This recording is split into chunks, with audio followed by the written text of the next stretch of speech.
Tang Shi traverses into an alternate realm of immortal cultivation, possessing inherently inferior roots. He cannot surpass in competitions, nor can he flaunt his abilities effectively. Exhausted, he contemplates annihilation. With a stroke of good fortune, perhaps tomorrow will usher in a new beginning. Ding! The retirement system has been activated.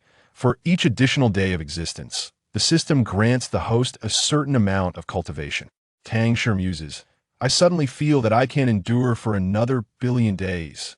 After many years, Luoyao Peak welcomes its second true disciple, as the young disciple blinks in awe at his elder sister before him. The elder sister is beautiful, yet her conduct is rather peculiar. What troubles you, young man? Have you reached the point of doubting your role as the protagonist? Relax. The path of enlightenment lies beneath your feet. If you choose to depart without return, then simply do not go. Isn't the essence of immortal cultivation to seek longevity? Why embark on a journey from which there is no return? To cultivate immortality and lose one's life in the process is not worth the gamble. It is utterly unwise. In the vastness of heaven and earth, one's life holds paramount importance. If there is not at least an 80% certainty, what distinguishes it from courting death? 3 years ago, my divine skills were incomplete, and I endured in silence for 3 long years. During this time, they regarded me as worthless. Yet, even now, I remain a failure. Junior brother, as a fellow human, I express my apologies. Thus, I have resolved that you shall represent our peak in the upcoming grand competition. The still innocent young disciple, Xianxia, remarks, this elder sister is undeniably formidable, yet her survival instincts are excessively cautious. Chapter 1. Initiating the primordial mode of survival strategy. Ding, ding, ding. The resounding chimes echoed outside the mountain gate, filling the entire Yunyan sect with an atmosphere of fervent excitement. After a fortnight of fierce competition, the grand tournament for the heavenly rankings has concluded. The champion of this heavenly rankings tournament is the Grand Elder, standing upon the elevated platform, declared the final results in his aged voice. Zhuge Qingshun. A thunderous applause and cheers erupted from the crowd, as many cast adoring and reverent glances towards Zhuge Qingshun's position in the arena. Zhuge Qingshun, adorned with a serene smile, surveyed the audience, bowing respectfully to all corners, his demeanor calm and composed, as if these accolades were trivial matters to him. Zhuge Xixiang is truly remarkable. I heard he has only been practicing for 3 years. In that brief time, he ascended from the outer sect to the inner sect, then advanced to true discipleship, and now he has seized the first place in the heavenly rankings, undeniably the foremost disciple. Such talent is terrifying. Moreover, despite his extraordinary gifts, Zhuge Xixiang does not allow himself to become arrogant or overbearing. On the contrary, he remains courteous and polite to all. Numerous female disciples gaze at the young man on the elevated platform with hearts aflutter.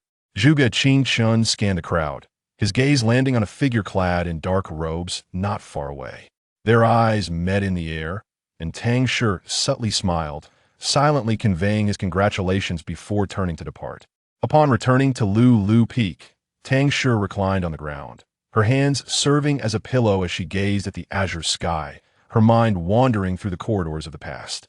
It has been 3 long years since her corporeal form traversed into this realm. Zhuge Qingshun, who had participated in the sect selection alongside her, became an outer disciple by her side. Upon their arrival, many sect tasks were completed as a duo.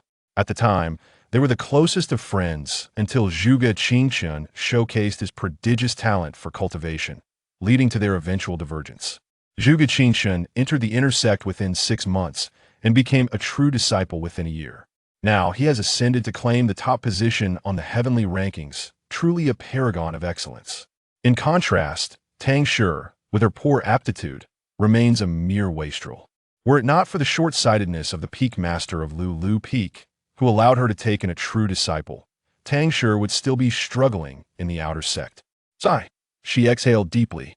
The cultivation world is rife with deceit and the survival of the fittest. The powerful can obliterate the heavens with a mere gesture, and their residual force can easily annihilate the weak. For the genuine strong, it is paradise. For the weak, it is hell. By sheer luck, she managed to infiltrate Yunyan sect and found a place to stand.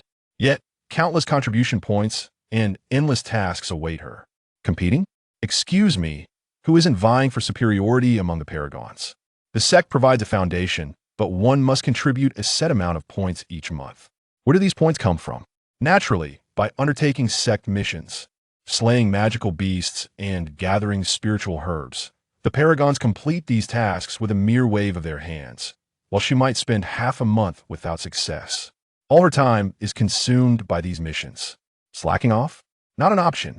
Being expelled from the sect would jeopardize her very life. 3 years ago, I entered the sect with Zhuge Qinshun, filled with ambition. Yet now, with Zhuge as my senior brother thriving, I remain a mere waste, languishing for 10 or 8 years. Being this useless, what is the point of traversing worlds? If I am to follow the script of a mortal cultivating immortality, then surely I deserve a divine vessel, right? Or at the very least, a script for a wastrel's resurgence? Doesn't the old man have one? Could it be deep blue? Add a little more?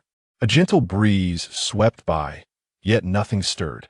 Tang Shi's lips twitched as she stared into the void. I'm tired. Let it all end. If fortune smiles upon me, perhaps I shall find release by tomorrow. With that, she closed her eyes, savoring the fleeting tranquility. Ding! Host's mindset detected, binding retirement system. Tang Shi abruptly opened her eyes, her astonished gaze surveying her surroundings to confirm that she was not dreaming, for the voice resonating in her mind. A system? A system. System, you have finally arrived. Do you have any idea how long I have awaited your presence? Tang Shi exclaimed, nearly moved to tears. Indeed, a must-have golden finger for every time traveler, albeit belatedly. The system responded, ahem. Tang Shi quelled her excitement. Please introduce yourself and elaborate on your functions. The system replied. This system is a retirement system. For each day the host survives, the system returns a certain amount of cultivation, unaffected by aptitude. Tang Shi was astounded. No way. A retirement system that grants cultivation points for merely surviving a day is simply extraordinary.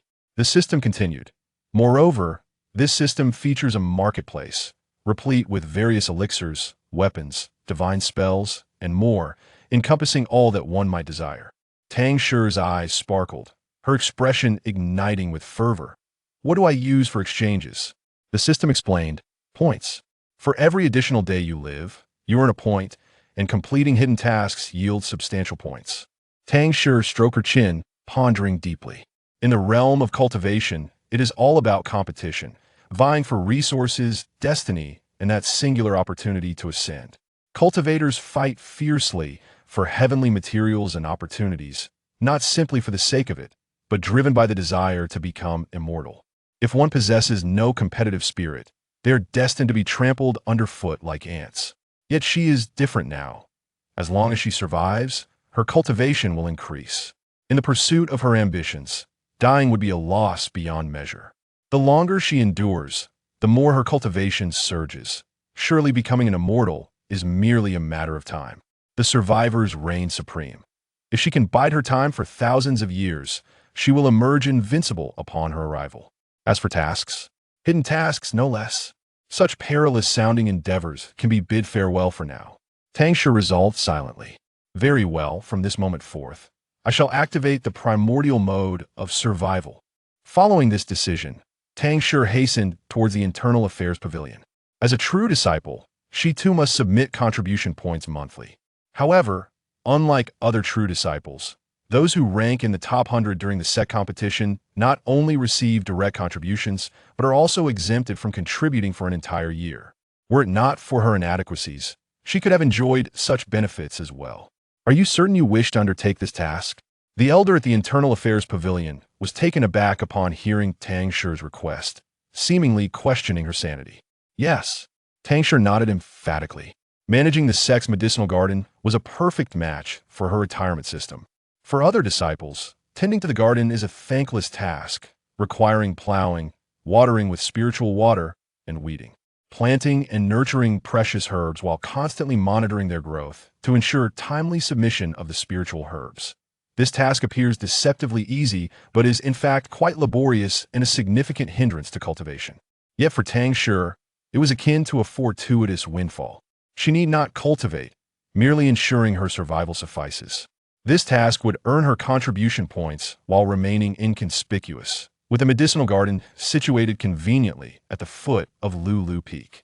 This is remote work, professionally aligned, Tang Shi declared with finality. Chapter 2. Tilling, Weeding, and Irrigation with Enthusiasm. The elder gazed skyward in silent contemplation, pondering whether this child had truly lost her mind. Managing the medicinal herb garden, a task both laborious and monotonous, was typically entrusted to the outer disciples. Yet here was a direct disciple, willingly undertaking such a time-wasting endeavor? Was she not out of her wits? Rest assured, Elder, I shall expertly manage the herb garden. I am proficient in tilling, weeding, and irrigation, Tang Shi proclaimed with fervent assurance, her radiant smile illuminating her face. How could one who traversed from the land of flowers falter in managing a mere herb garden? The elder's lips twitched with incredulity. Deep within, he shook his head and sighed. Although Lulu Peak was the least esteemed among the 16 peaks of Yunyan sect, it had once basked in glory. Now, the solitary true disciple appeared to have lost her drive for upward advancement, and it seemed that future resources would be devoured by the other peaks. Alas, each person has their fate. He could not be bothered to offer counsel. After all, this task was one that even the outer disciple shunned, and if this girl was willing to take it on, it was a relief. Remember, the garden is cultivated with high-grade spirit herbs. Do not handle them carelessly, for if old Master Yao were to take issue, none could bear the consequences. The elder reminded her, considering her status as a true disciple. I understand, Master, Tang Shi nodded earnestly. Then go ahead, the elder permitted. With a mischievous grin, Tang Shi secured her token at her waist and cheerfully departed from the administrative hall, soaring towards Xiaoqiang Peak. Such places as herb gardens, which pertain to the sect's interests, are heavily restricted. Entrance is forbidden without a token. Upon entering the domain of Lulu Peak, guided by her token, she traversed through layers of restrictions. Arriving at the valley at the southernmost end of the peak, lifting her gaze, she beheld a stunning array of vibrantly colored spirit herbs, their fragrance wafting through the air. Ah, truly a haven for herbal growth. The spiritual energy here feels palpably enriched, Tang Shi marveled. The herb garden occupied the entire valley, replete with abundant spiritual energy and flourishing herbs, a rare and blessed locale. In the distance, a brook meandered gracefully, its rippling waters reflecting the lush greenery, resembling a picturesque scroll. As Tang Shi ventured further, she observed several humble cottages nestled alongside the brook, encircled by a quaint wall, exuding a certain charm. This was the abode of the garden's caretaker. Gathering her focus, Tang Shi stepped inside. No sooner had she entered the courtyard than an elderly man emerged to greet her. Clad in simple garb, his hair a cascade of white, leaning on a cane. He appeared lean, yet exuded a piercing aura that sent a shiver down Tang Shi's spine. She quickly lowered her gaze, cupping her hands in greeting. Disciple has come to pay respects to the elder. You are at the third layer of Qi refinement, an outer disciple. Has the outer sect sent but you alone? The elder scrutinized her with a furrowed brow. Within the sect, those above the fifth layer of Qi refinement belong to the inner circle, while those below are deemed outer disciples. Tang Shi, with her head bowed, hesitated briefly before responding. I am Tang Shi, a disciple from Lulu Peak, and presently, I am the only one here. Oh, you are the sole true disciple of Lulu Peak? Your aptitude is indeed noteworthy. Ahem, what does your master think? The elder mumbled. Tang Shi felt a flush of embarrassment. Truth be told, she too was curious. Had she not been acutely aware of her subpar aptitude, she might have almost believed her master intended to usurp her. After all, in the realm of cultivation, such usurpation was a common occurrence. The elder then inquired, as a true disciple, why are you not diligently cultivating? What brings you here? After a moment of contemplation, Tang Shi mustered a response. I enjoy farming. The elder appeared to sense a flock of crows flying over his head. Casting her a sidelong glance, he replied coolly, I am Li Qing, the elder in charge of the herb garden. You may simply call me elderly. Upon hearing this, Tang Shi promptly bowed respectfully, acknowledging elderly. Very well. Since you are here, begin by tilling the section of the herb field you are responsible for. Prepare for sowing tomorrow morning. After issuing his instructions, elderly gestured toward a building. Inside, you will find a wealth of books detailing the cultivation of spirit herbs and the regulations of the herb garden. Peruse them at your leisure. Understood, Tang Shi nodded dutifully, then grasped a hoe and turned toward the herb field. The land I have yet to till in this life shall all be reclaimed. Now, I shall seize all that rightfully belongs to me. Gazing at the ground before her, Tang Shi let out a triumphant shout, then swung her hoe with zeal, digging vigorously. Under the sun, her silhouette stood tall, clad in a flowing dark skirt that danced with the breeze, her waist slender and delicate, as if a gentle spring breeze could whisk her away. Yet there she was, facing the earth, laboriously tilling the soil. Even after hours of toil, she had yet to finish tilling the 10+ acres by the time the sun dipped below the horizon. This was only feasible due to her foundational training, her body imbued with spiritual energy, rendering her physique robust. A mere mortal would have likely collapsed from exhaustion. At long last, when she had turned over the entire herb field, she collapsed amidst the muddy earth, drenched in perspiration, gasping for breath, unable to rise for a while. Phew, this work is fit for a dog. Tang Shi stretched, wiping away the grime and dirt from her hands. As the moon ascended above the willows, its silvery light cascaded across the earth, the night breeze cool and fragrant with floral scents, refreshing to the spirit. After resting for a spell, she finally stood, performing a cleansing gesture to dispel the dirt before returning to the cottage. The dwelling was a quaint 2-story structure, wooden in design, its thatched roof lending an air of rustic charm. Although the interior was rather antiquated, it possessed a certain elegance, with shelves brimming with small tomes. Tang Shi selected 2 booklets and settled cross-legged upon a mat to delve into her studies. Demon flower taro, a primary ingredient for the cultivation pill, thrives in shade and moisture, growing in the depths of night, requiring avoidance of sunlight to ensure soil moisture. The cultivation pill is a solidifying agent for foundational cultivation, suitable for those newly initiated, capable of purging impurities from the body and unblocking meridians, laying a solid foundation for the path of cultivation. For someone like Tang Shi, who had already entered the fold, it held little utility. Consuming it might merely serve to satiate her hunger, and that was its only purpose. Such insights are the wisdom of those who came before. Tang Shi could not help but exclaim in awe. She meticulously perused each discourse, committing the knowledge to memory. By the time she finished, the night had deepened. Rubbing her sore shoulders, she rose and opened the window, gazing at the resplendent starry sky. Tonight, the moon hung particularly full, a silver crescent suspended in the high heavens, illuminating all beneath it, a breathtaking sight that was utterly intoxicating. How beautiful, Tang Shi murmured. Upon entering this world, each day had been fraught with anxiety and relentless cultivation. With her lackluster aptitude, mere meditation yielded little, so she resorted to embracing myriad tasks in hopes of exchanging external goods for upgrades. Tasks piled upon her, leaving no moment for respite to appreciate the tranquility of moonlit nights. Now, with a moment's leisure, Tang Shi felt an overwhelming sense of contentment. Though she had toiled vigorously throughout the day, her spirits soared, as though her very soul had been cleansed, becoming clearer and more luminous. Time for bed, tomorrow. I must rise early to labor. Tang Shi patted her rear, lay down, closed her eyes, and swiftly drifted into slumber. Chapter 3. A day's promotion to the 4th layer of Qi refinement. The following morning, Tang Shi felt a warm current stirring within her dantian. The system's bestowed cultivation energy flowed into her. It was here. Her eyes sprang open, gleaming with excitement. When the warm current ebbed, she realized she had reached the 4th layer of Qi refinement. Ha ha ha, this is simply marvelous. Tang Shi chuckled with delight, eagerly rising from her bed. Feeling the surge of spiritual energy within her, a smile crept across her lips, and her heart swelled with uncontainable excitement. If she were to rely solely on her own cultivation, given her mediocre aptitude, it would take her at least 3 more years to advance a single level. But starting today, she would be reborn anew. Ding! Congratulations to the host for surviving a day, earning 1 point. The system marketplace is now open. Upon hearing this, Tang Shi opened the system panel. Host, Tang Shi. Spiritual root, mixed elemental roots. Cultivation level, Qi refinement level 4, 10. Cultivation method, Yunyan heart method, yellow rank, low grade. Spells, none. Magical artifacts, none. Point value 1, no spells. Tang Shi quickly formed a hand seal, and a water sphere coalesced at her fingertips. Whispering the word swift, the water sphere instantly transformed into an ice spike, shooting several meters away and piercing through the wall, leaving behind a few holes. Doesn't this count?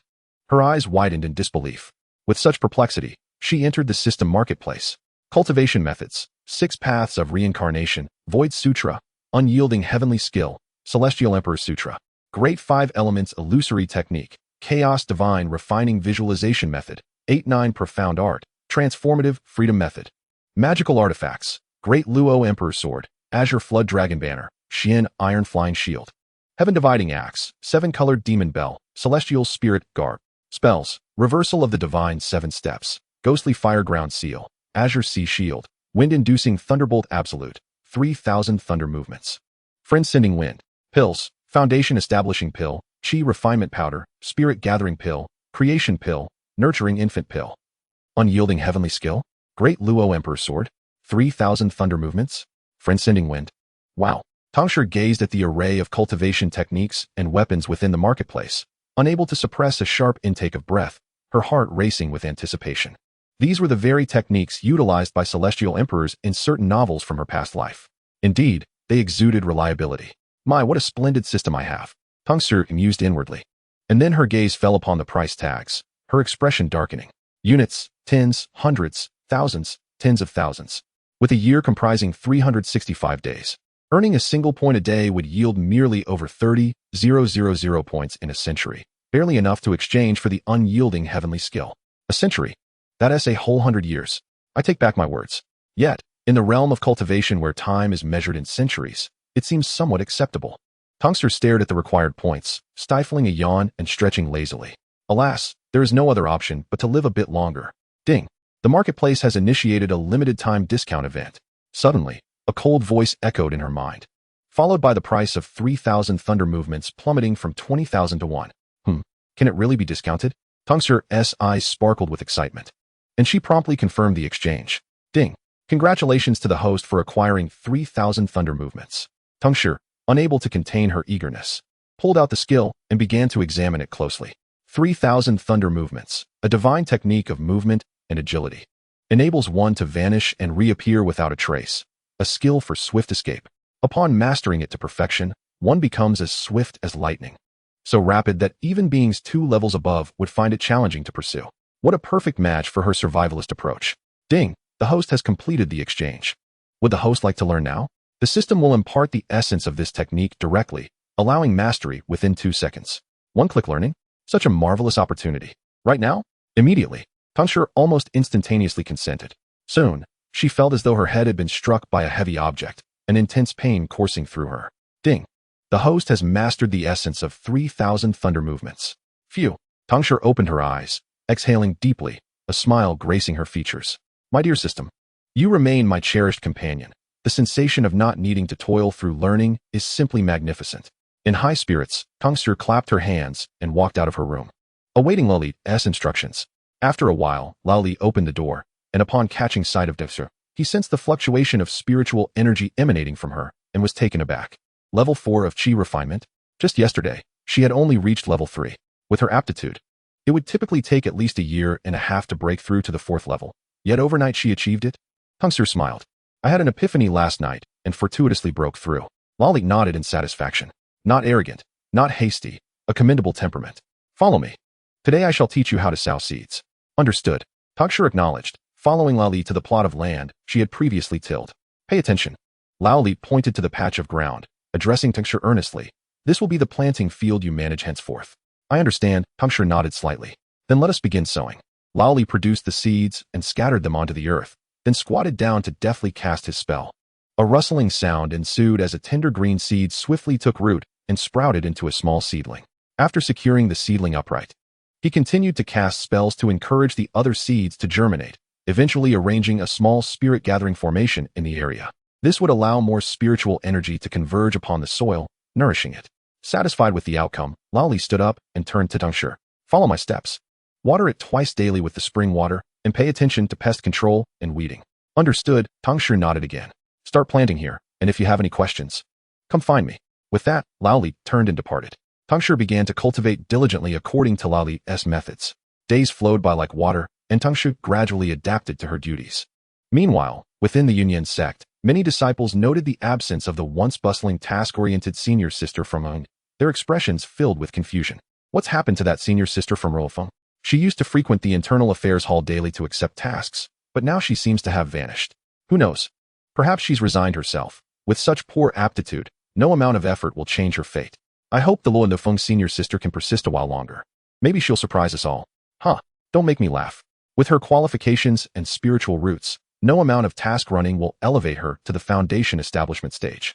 Where's the surprise in that? I wonder how she caught the eye of the Luo sect leader to be accepted as a personal disciple. Mind your words. A cold male voice suddenly interrupted, causing the disciples to fall silent, trembling as they turned towards the source of the voice. There stood a man in white, having appeared before them without them noticing. Greetings, Senior Brother Zhuge. Senior Brother Zhuge, what brings you here? Upon seeing the newcomer, the outer disciples lowered their heads, adopting a humble demeanor.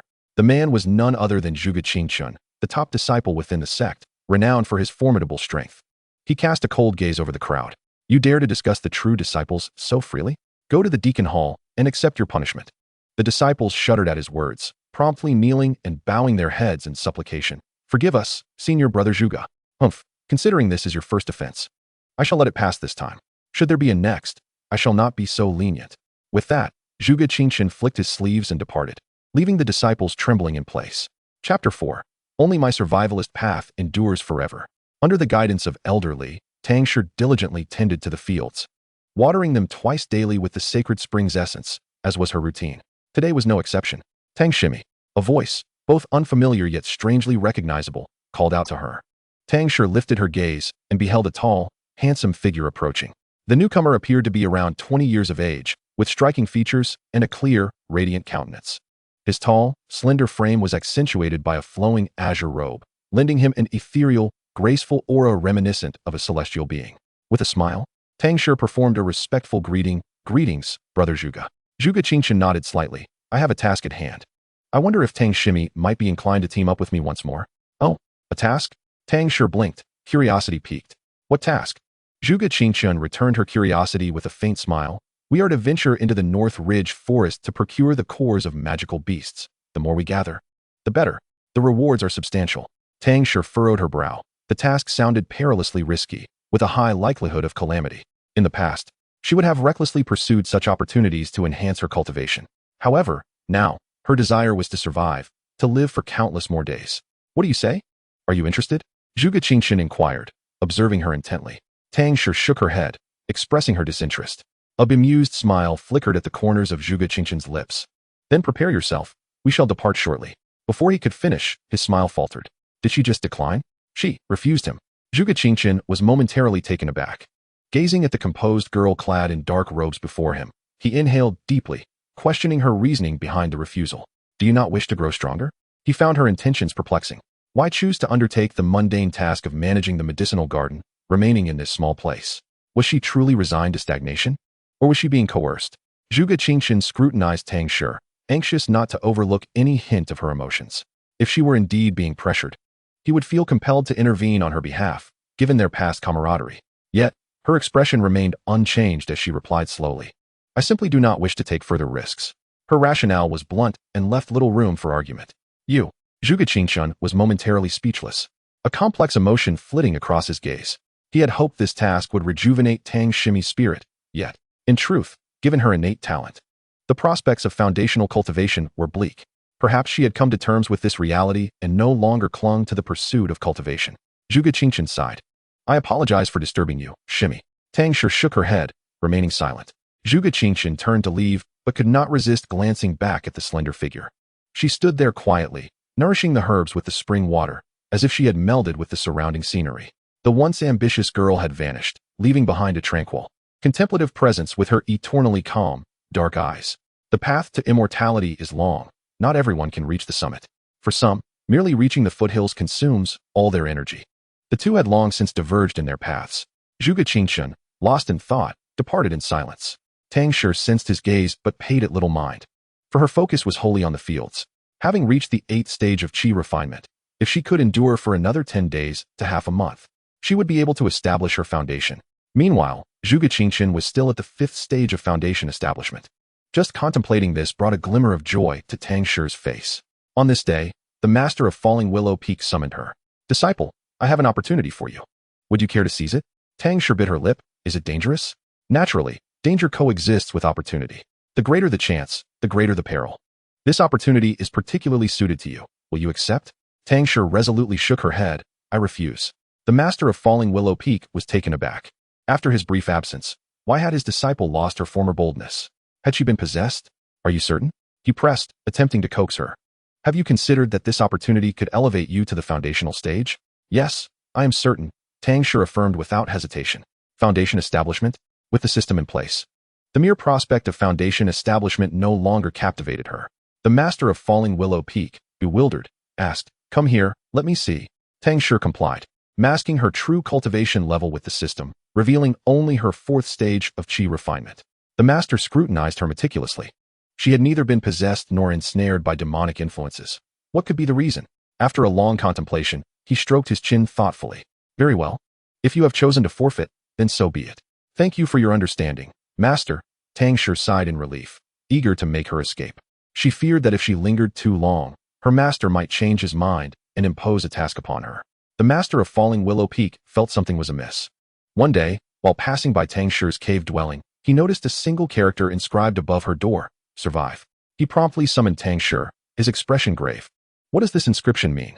Ahem, Tang Shi cleared her throat. It signifies my intent to remain aloof from worldly entanglements, to cultivate in secrecy, and ultimately astonish everyone.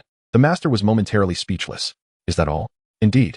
Tang Shi replied earnestly, her demeanor unwavering. The master of Falling Willow Peak pondered this. In a world where the strong dominated and the weak perished, avoiding entanglements to escape conflicts was indeed the wisest course of action. He patted Tang Shi on the shoulder, beaming with pride. Well done, you possess great insight. Of course, Tang Shi declared proudly, the Tao is as vast as flowing water. Yet my path of survival shall endure eternally. The master of Falling Willow Peak. In time, he realized how gravely mistaken he had been. His disciple refused to partake in the sect's minor competitions, shunned the major tournaments, declined all tasks for training, and had no interest in exploring secret realms for treasures. She was the epitome of survivalism. When others criticized their kind for being afraid of death, she retorted, if you fear not death, then why pursue immortality? The crowd fell silent. The master of Falling Willow Peak stroked his chin thoughtfully before embarking on a journey through the mortal realm. Upon his return, he was accompanied by a charming young boy with delicate features, fair skin, and clear, bright eyes. Chapter 5. Entrance Examination. Please listen closely. With a resounding chime, the morning bells rang out, awakening all at dawn and filling the air of the Yunnan mountain range with their melodious echoes. Mist enveloped the mountains, while white cranes danced gracefully through the sky, and birds sang sweetly. Several disciples soared low in the sky on their swords, hurrying as if there were urgent matters at hand. Suddenly, a streak of white light pierced the heavens, landing atop Falling Willow Peak, where a figure in gray robes fluttered gracefully. An elderly man descended from the sky, accompanied by a young boy. The boy's round, curious eyes scanned the surroundings. The old man, with a kindly demeanor and a gentle smile, stroked his beard and introduced, "Welcome to Falling Willow Peak. You shall become the second true disciple of our sect. I will guide you on your path of cultivation. You must strive diligently and not grow complacent." The boy blinked, responding in a sweet, childlike voice, "Disciple will obey the master's commands." Excellent. The master of Falling Willow Peak chuckled heartily, drawing the boy closer to him. Above you, there exists an elder sister, though she, does not relish conflict and seldom presents herself before others. In the lineage of Falling Willow Peak, it is but the three of us, master and disciples. When your master is absent, you must heed your elder sister's words, understand? The young boy nodded earnestly, assuring, "Disciple remembers, master can rest easy, I will be obedient." "Good child," the elder exclaimed with a smile, his eyes crinkling with delight. "Now, let us first pay a visit to your elder sister." The boy followed closely behind the elder, making his way towards Tang Shi's cave dwelling, each step deliberate, his youthful visage imbued with seriousness. Along the journey, he beheld those sisters soaring through the skies on their swords, their garments billowing like ethereal clouds, exuding an otherworldly grace reminiscent of celestial beings emerging from a painting. "Is my elder sister like that as well?" Upon reaching the entrance of Tang Shi's cave, the elder called out, Sure, come meet your junior brother." Silence enveloped the cave. The master of Falling Willow Peak furrowed his brow, pondering if his disciple was absent, perhaps in the herb garden. Just as he turned to depart, he was startled to find his disciple had appeared silently behind him, cloaked in black, the hood casting a shadow over his face, resembling a figure of dark sorcery. "Disciple, when did you materialize?" Tang Shi calmly uttered, "Master, did you call for me?" The master exhaled a sigh of relief. "Yes, this is your junior brother, xianxia." Tang Shi lifted her gaze to regard the boy, who appeared about 3 or 4 years of age. Upon meeting her eyes, the boy broke into a wide grin, revealing sharp, pearly canines that rendered him particularly endearing. "I have met my elder sister," he chirped, his bright, expressive eyes sparkling as if fragments of stars danced within them. Tang Shi could not help but smile, her laughter ringing out, "Welcome to my world, dear little junior brother. This is the Yunyanzong, my home." Her exquisite features and captivating phoenix-like eyes radiated a cool, aloof elegance. Yet her smile held an enigmatic charm that, coupled with her dark attire, imparted an eerie chill. The undertones of her words carried an unsettling quality, sending shivers down Song Si's spine. Could she be a malevolent spirit that devours children? Startled, he instinctively turned to flee, crying out, "Help! Wu, father! Mother! Save me!" The master of Falling Willow Peak, alarmed, watched as Tang Shi's brow furrowed in concern, retreating a few steps. "Tang Shi," he bellowed, casting a furious glare in her direction, only to find that she had vanished from where she once stood, leaving behind only a wisp of dissipating smoke, the echoes of her presence lingering in the air. "Greetings, master." "Farewell, master," he heard her voice echo. Gritting his teeth, he gazed at the still sobbing boy, his frustration mounting. "Cursed child, when I catch you, you shall kneel before the three purities for 3 days and nights." He lamented, pondering how his disciple had mastered such swift escape techniques over the past 2 years, evading him with a speed akin to that of a specter. Even he, at the nascent soul stage, was unable to catch up. Sighing, the master crouched down, gently stroking Song Si's soft, tousled hair, and spoke soothingly. "Do not be afraid, little Ci. Your elder sister's temperament is peculiar, yet her heart is not malevolent." Song Ci sniffled, his little nose smeared with tears. Meanwhile, Tang Shi had darted back to the herb garden, sitting upon a stone platform as she patted her chest in relief. "What a transgression! May all karmic retributions spare me. My master has been irritable lately. 3 days and nights of kneeling. What a terrifying thought." Rubbing her temples, she suddenly heard footsteps approaching. Tang Shi turned warily to see her master leading the tear-streaked little boy towards the herb garden. "Master?" she gasped, nearly tumbling off the stone platform. "Could he have followed me here? It was merely a fright for the little junior brother. Surely that cannot warrant this." Swallowing hard, she forced a smile. "Master, what brings you here?" "What?" the master sternly questioned, feigning authority. "Do you not welcome your master?" Tang Shi shook her head, smiling brightly. "Of course not, master. You must visit often."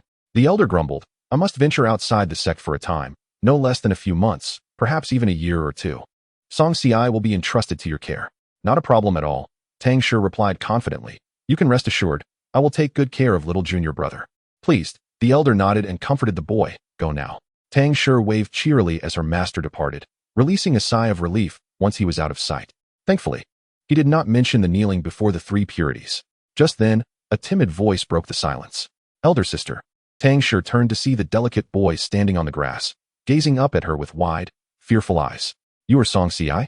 she inquired, crouching before him, her tone as gentle as the spring breeze. The little boy nodded. "Yes, I am Song Ci. Today, I have just joined."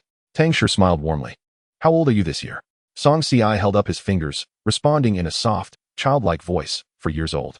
"Ah, 4 years old," Tang Shi mused, studying him closely to ensure he bore no traces of demonic influence, feeling a bit more at ease. "Now, let us proceed with the initiation test." "Initiation test?" Song Ci tilted his head in confusion. "Is it to assess my spiritual roots? But I have already done that." "Elder sister, I have completed it." "What have you completed?" "Please listen carefully to the question." Tang Shi stood up, lightly tapping his head with a serious expression. "Should you be inadvertently harmed by the residual energy from a battle between 2 cultivators, how would you handle it? 1. Charge in and demand an apology. 2. Find a hiding place and wait for the 2 to exhaust themselves in battle, then strike opportunistically. 3. Accept your misfortune and depart swiftly. A gentleman takes revenge after 1,000 years. Wait until you become powerful enough to overturn their graves. Please respond." Chapter 6. Junior brother, I've always believed in your capabilities. The little boy blinked his eyes, pondering earnestly for a moment before replying in a sweet, melodic voice. "I would charge in and demand they apologize." His response was candid, his gaze unwavering, devoid of fear, as if recounting an utterly mundane occurrence. Tang Shi furrowed her brow upon hearing his answer. "Incorrect. A mere wave of energy could seriously injure you. This indicates your strength is inferior to theirs. Charging in would only lead to your swift demise. But they harmed me. In our place, even the emperor must face justice, and they should apologize." Tang Shi patiently explained, "This is not the realm of mortals. Here, it is survival of the fittest. Might makes right. The strong set the rules." "Oh," Song Ci murmured, lowering his head. "Hiding may lead to further harm from the residual energy, and I cannot ensure I won't be discovered by the 2, nor will they allow me to take advantage of their clash." Suddenly, he lifted his head, and in that moment, his expression sharpened. "Then I choose 3. When I become powerful, I shall overturn their graves." "Excellent. You can draw inferences from this." "You are a child worth teaching," Tang Shi commended. "Do you not see? The 4 generations of emperors of the Chao Wei dynasty ultimately perished under the slow torment inflicted by Sima Yi. leading to the entirety of their realm falling into his hands. What does this signify? Such was the might of a single era, yet where is it now? Therefore, in times of weakness, one must first endure. The heavens are vast, the earth is expansive, but one's own life is paramount. In all matters, unless one possesses a near-certain guarantee, what difference is there from courting death? Do not merely act. Refrain even from casting a glance. Strategy precedes action, and avoiding peril is the wisest course. Should one discern something amiss, retreat immediately to the company of the crowd and make a hasty exit. Do you understand? Tang Shi gently guided the conversation. Xianxia, suddenly enlightened, nodded vigorously, exclaiming, "Senior sister, I comprehend." Though she remained oblivious to the identity of Sima Yi, she found the rationale presented by her senior sister to be profoundly insightful. As long as you understand, Tang Shi smiled warmly, then brushed her skirt and added, "Now, let us proceed to register." Xianxia nodded, obediently trailing behind Tang Shi, her short legs moving swiftly. They arrived at the Internal Affairs Pavilion, where Tang Shi reported to the elder in charge of registrations. "This is Xianxia, my master's newly brought disciple. I would greatly appreciate your assistance in registering her." Xianxia gazed up at the elder with her large, watery eyes, hope glimmering in their depths. The elder picked up a pen and inquired, "Name?" "Xianxia." She blinked nervously. "Age?" "4 years old." The elder discreetly surveyed the child's youthful visage before asking, "What is your aptitude?" Xianxia counted on her fingers: gold, fire, wood, water, earth, 5 spiritual roots. "Excuse me?" The elder raised an eyebrow in skepticism, scrutinizing both Xianxia and Tang Shi, his doubts deepening. In this realm, the more singular one's spiritual roots, the more exceptional one's innate talent. 5 roots were almost synonymous with waste. "Is she truly your disciple?" Tang Shi forced a smile and nodded. The elder slammed the pen onto the table with a resounding thud, his stern visage chastising. "What nonsense is this? What is your master thinking, taking in such a dilapidated disciple? Among so many outstanding candidates in the inner sect, was there not one who caught your eye?" Both Tang Shi and Xianxia flinched at the elder's outburst. I do not know," Tang Shi stammered. Xianxia lowered her head, refraining from uttering a sound, even holding her breath.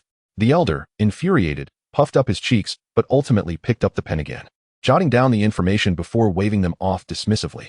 Tang Shi led Xianxia out, the little one still staring down at her shoelaces, seemingly unable to recover from the shock. Upon returning to the medicinal garden, the little one appeared dejected, incessantly fiddling with the hem of her garments. Tang Shi patted her shoulder, asking, "What troubles you?" Xianxia sniffled, "Senior sister, is having 5 spiritual roots truly that poor? Who says so? While single-root cultivators may advance swiftly in the early stages, those who ascend to greatness must rely on 5 roots. They are indispensable for overcoming challenges." Tang Shi reassured her, "Do not lose heart. We value well-rounded development, and later stages will be formidable." What she did not mention was that the early cultivation of 5 roots was excruciatingly slow, requiring resources that were hundreds of times more than that of a single root. While single-root practitioners surged ahead, those with 5 roots were still laying their foundations, and by the end of their lifespans, they might not have even completed them. This led everyone to believe that 5 roots were akin to being talentless. Without a strong beginning, how could there be a promising future? In order not to dampen Xianxi's spirit, Tang Shi refrained from a more detailed explanation, as it would be too heart-wrenching and detrimental to her resolve. "Senior sister, do you also possess 5 spiritual roots?" Xianxia looked up at her. Tang Shi winced, feeling a pang at the question, and shot him a glare. "Is that not an obvious conclusion? Senior sister, I will prove to everyone that 5 spiritual roots are not worthless," Xianxia declared with conviction, her eyes ablaze with determination, as if envisioning herself gaining fame and being lauded by the elders. Tang Shi chuckled. Well, such ambition. When I first entered Yunyan's sect with my fellow disciples, we aspired to be the best in the sect, and now." Xianxia blinked, eagerly awaiting her continuation. "Now what? Please tell me." Confronted with his eager gaze, Tang Shi clicked her tongue. "Now, senior brother Zhuge has become the foremost disciple of the sect, while I remain a mere waste. I say, you little rascal, why is your curiosity so insatiable?" She playfully flicked his forehead. Xianxia rubbed his head, pouting, "I was just asking. Senior sister, you could have chosen not to answer." "Huh." Tang Shi's brows furrowed as she raised her hand again. Xianxia hastily shielded his head, exclaiming with righteous indignation, "Who says my senior sister is a waste? You are the best, senior sister. What does being the first in the sect even mean? My senior sister is the best in the world."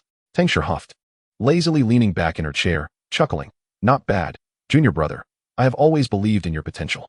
Xianxia chuckled sheepishly, retreating a few steps. Tang Shi found it rather amusing to have a little disciple and suddenly remembered he hadn't begun his fasting yet. They should have visited the Internal Affairs Pavilion to exchange for some with contribution points. She had forgotten after being scolded by that elder. Oh, you. Tang Shi turned her head, expecting Xianxia to be standing beside her, but found only emptiness. She glanced down, then back up, discovering him standing quietly 9 feet away. Ah, Xianxia, you little rascal. Hearing the tone of his senior sister coupled with her mischievous smile, Xianxia felt a chill run down his spine. This was it. He was doomed. He closed his eyes, bracing for the impending storm, yet the anticipated pain did not arrive. Instead, he heard an unexpectedly delighted voice. Very good, very good. The ability to read the room is a requisite skill for one who wishes to endure, when one frowns and retreats to the crowd. You have grasped the essence of this lesson. Xianxia was momentarily bewildered. Was his senior sister praising him? Did this mean he would not be punished? Before he could savor the moment, she appeared before him like a wraith, and with a swift motion, another playful flick landed on his forehead. Tang Shi's voice floated back into his ears. But do you dare to play tricks on your senior sister? You shall be punished. Ouch. Xianxia covered his forehead, lamenting. Chapter 7. Having a little disciple is indeed quite delightful. Tang Shi went to the Internal Affairs Pavilion to exchange for a bottle of fasting pills. Using her own contribution points. Inside were 10 pills, each capable of sustaining a month, totaling a 10-month supply. In 10 months, even a pig with spiritual roots could embark on cultivation and commence fasting. Surely, Xianxia could not be inferior to a pig? With this thought, Tang Shi placed the pills into her storage bag and turned back towards the medicinal garden beneath the willow peak. The garden was filled with various medicinal herbs, exuding a rich and refreshing aroma that invigorated the spirit. As Tang Shi approached, she saw her little disciple reclining in a rocking chair, swaying blissfully. Clearing her throat lightly, she called out, "Junior brother." At the sound, Xianxia abruptly opened his eyes, clumsily leaping from the chair and standing at attention before her. As senior sister, you're back. Tang Shi narrowed her eyes, scrutinizing him. Sensing the pressure from above, Xianxia instinctively shrank his neck, his eyes darting around as he awkwardly continued, "Senior sister. Your chair is indeed quite comfortable to lie in." Oh. Hearing his ambiguous tone, Xianxia lowered his head, flustered, internally bracing for the impending reprimand. You dare to touch your senior sister's belongings? Prepare for punishment. Ah, he wished he could vanish on the spot. Tang Shi observed him for a moment before suddenly breaking into laughter, pointing her delicate finger at his forehead. I spent 3 days making this for you, do you think? I wasn't punished. Wow, senior sister is truly remarkable. Xianxia immediately flashed a charming smile at her, revealing a row of pristine white teeth that were quite captivating. Tang Shi let out a soft chuckle and retrieved a vial of elixir from her storage pouch, placing it in his palm. This is a sustenance pill. 1 grain ensures that you need not eat for an entire month. Accepting the vial, Xianxi's eyes sparkled with excitement. Thank you, senior sister. Tang Shi shot him a sidelong glance, her gaze drifting towards her medicinal garden. The spiritual spring had yet to be watered today. Suddenly, a thought struck her, and the corners of her mouth curled into a teasing smile. Junior brother, do you know that the first step to cultivating immortality is to solidify your foundation? As long as your basics are strong, being invincible among your peers is merely standard, and defeating stronger foes becomes second nature. Do you understand? Wow, being invincible among peers is standard? Defeating stronger foes is second nature? So powerful. Just the thought sent a rush of exhilaration coursing through Xianxi's veins. His eyes gleamed with enthusiasm, his cheeks flushed like a ripe peach, nodding fervently like a chick pecking at grain. Tang Shi scrutinized him from head to toe, pinching his arm lightly before shaking her head in mild discontent. Look at you, this fragile little frame that can be toppled by a gust of wind. You are in dire need of exercise. Anxious, Xianxia quickly pressed, Senior sister, what should I do? Tang Shi's demeanor shifted to a more serious tone as she cleared her throat. No need to rush. I have devised a plan for you. First, in the early morning and at dusk, water the medicinal plants twice. Secondly, turn the soil every 3 days. Be careful not to harm the herbs.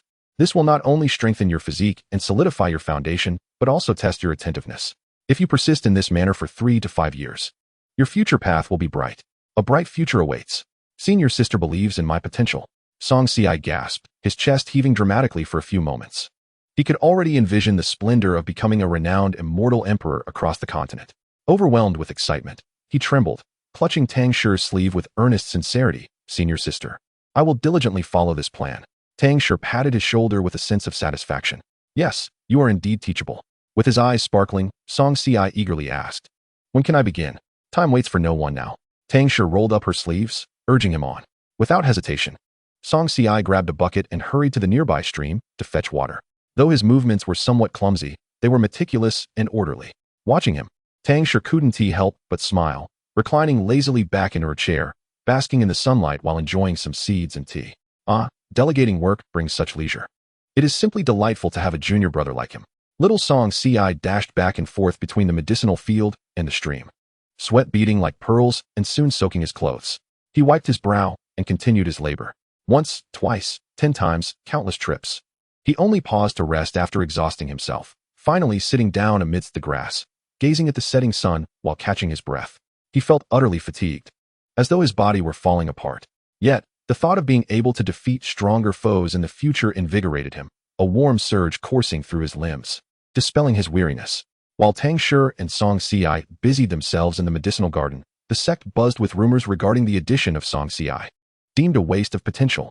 Why is this happening? One useless disciple from Lulu Peak is already enough. Now we have another, and the scarce resources are being squandered. They argued about the unfairness of the sect, with some even shouting for the expulsion of the true disciples from Lulu Peak. As the commotion escalated, a middle-aged man clad in purple robes appeared, casting a cold gaze over the crowd.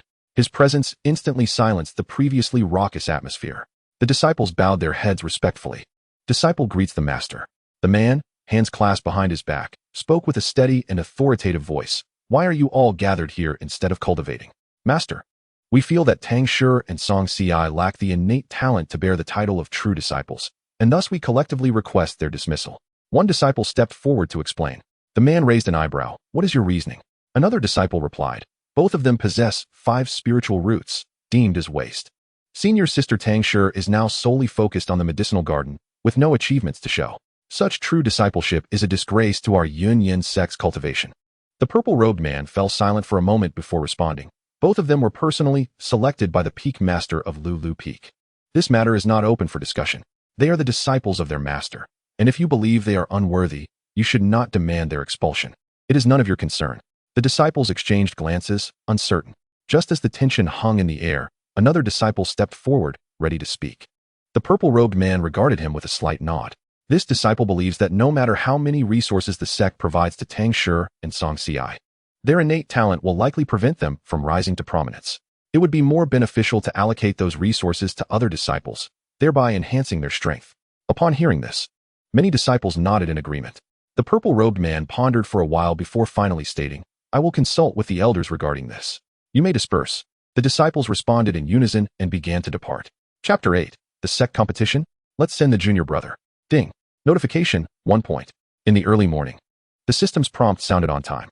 Tang Shi opened her eyes, sitting up in bed as a warm current flowed through her body, bringing immense comfort. The cultivation irrigation for the day had arrived punctually. Once the warmth dissipated, she raised her hand to access the system panel. Host, Tang Shi, Spiritual Roots, Mixed 5 Elements, Cultivation, Foundation Establishment Level 9, 15.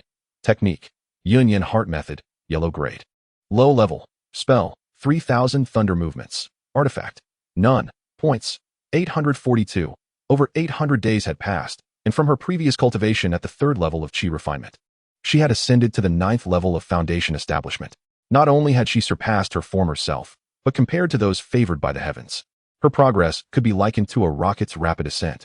She was but a step away from achieving the great perfection of Foundation Establishment, after which would come the Golden Core stage. It is said, once the Golden Core is swallowed, my fate is mine to control, not dictated by the heavens. Oh, even the peak masters of Yunyan sect have yet to reach the Golden Core stage. It is surprising that she would soon share the same realm with them. The thought ignited a flicker of excitement within her. However, beyond the Golden Core stage lay the nascent soul, transformation, unity, refinement, and ascension stages. Upon achieving the great perfection of ascension and overcoming the tribulation, one could attain the status of a loose immortal, true immortal, or golden immortal. To remain unenlightened is to exist as mere ants. Yet, is it not evident? Just one phrase, dear friend, please pause, has ensnared countless esteemed Deluo golden immortals. Alas, it seems that all beneath the sage are but ants. Ascending to sagehood is imperative. Steady now, one must not act recklessly. It is merely a matter of enduring a few more billion days. Tang Shi stretched languidly and stepped out of her chamber. Today marked the day for collecting resource supplies from each peak. The resources of Falling Willow Peak had been unjustly withheld. As Tang Shi gazed at the 6 spirit stones in her possession along with some basic medicinal liquids for xianxia's cultivation, her fists clenched with resolve. Who dares to consume her resources? It is utterly outrageous. Anything taken from her must be returned. This decision was collectively reached through discussions among the peak masters and the esteemed elders of the sect. Do you have any objections? Could she possibly voice any objections? Certainly not. Tang Shi fell silent, managing a polite yet awkward smile. Disciple has no objections. You may express your dissent. The elder in charge of resource allocation chuckled. After all, the master of Falling Willow Peak had not yet met his demise. And these two still had him as their backing. Should the master return to cause a ruckus, some regard would undoubtedly be given to him. Tang Shi felt an inexplicable chill as she observed the elder's grin. Although she had her master's support, their qualifications were evident, and the excuses others found were quite reasonable. The world of cultivation is inherently a survival of the fittest. Moreover, they were indeed in the right. No, disciple truly has no objections. I say you do, hence you do. The elder's brow furrowed as he spoke sternly. Tang Shi's eyelids twitched. Very well, then. In that case, disciple does have objections. Only then did the elder soften his tone, continuing, rest assured, the sect will not favor anyone. Everything hinges on strength. So there remains room for negotiation. In the competition for the heavenly rankings a year from now, as long as your peak has a single participant in the top 100, resource allocation will remain unchanged. Should no one from your peak make the top 100. However, it is likely that the resource supply plan will be adjusted once more. Thus, even if the master of Falling Willow Peak were to return, there would be no words left to say. The elder stroked his beard, smiling amiably. Yet, Tang Shi felt her spirits plummet. Another resource adjustment? Was it not blatantly stating that resources would continue to dwindle? The sect was compelling her to take action. She had remained secluded in the medicinal garden, minimizing her presence, wishing to avoid drawing undue attention, hoping to avoid trouble as she focused on her own growth. This was the best way to evade karmic entanglements. Even sages seek to avoid such entanglements. She was all the more cautious. Thus, this pit was too deep, and Tang Shi hesitated to leap into it. Weighing the spirit stones in her hand, a glimmer of determination flashed in her eyes. If that is the case, then the task of strengthening Falling Willow Peak must be entrusted to my junior brother. A sly smile crept onto Tang Shi's lips. Thank you, elder. Very well. Disciple takes her leave. Tang Shi turned to depart. Watching her retreating figure, the elder squinted, sighing softly. What a pity. Elder, what do you mean by that? 5 elemental roots are not necessarily useless. With ample resources, they could still rise to prominence. Had this disciple been as diligent as before for the sake of resources, there might still be a chance. Alas now, with this upcoming competition, I hope to reignite her spirit to strive upwards. Tang Shi rushed toward the medicinal garden at the foot of Falling Willow Peak. There, Xianxia, a diminutive figure, wielded a hoe taller than himself, tilling the earth. Beads of sweat adorning his forehead, his face flushed. Tang Shi approached and patted his head. You've worked hard. Xianxia blinked, seemingly bewildered by her gesture. Senior sister actually said I've worked hard? How astonishing. Tang Shi discreetly pinched her thigh, tears in her eyes. Junior brother, 3 years ago, my skills were yet undeveloped. And I endured in silence for 3 years. Throughout this time, they regarded me as a waste. Now, 3 years have passed, and I find myself still a waste. Junior brother, as a human being, I deeply apologize. Therefore, I have resolved that you shall participate in the sect's grand competition. What? Xianxia was taken aback. Mouth agape, utterly unable to comprehend her reasoning. He glanced down at himself and then back at Tang Shi. He was still shorter than her legs. Could he truly do it? With unwavering determination in her gaze, Tang Shi spoke earnestly. Junior brother, do you believe in light? Xianxia scratched his head, confused by her words. What does that mean? She continued, from this moment forth, you shall be the beacon in the darkness. The guardian on the ramparts of Falling Willow Peak, wielding the sword against mockery, the light that breaks through moments of vulnerability. The glory of Falling Willow Peak shall rest upon you from today onward. After a moment of silence, Xianxia asked timidly, but senior sister, I have only been in the sect for 2 months and just reached the first level of qi refinement. Is that even possible? Absolutely.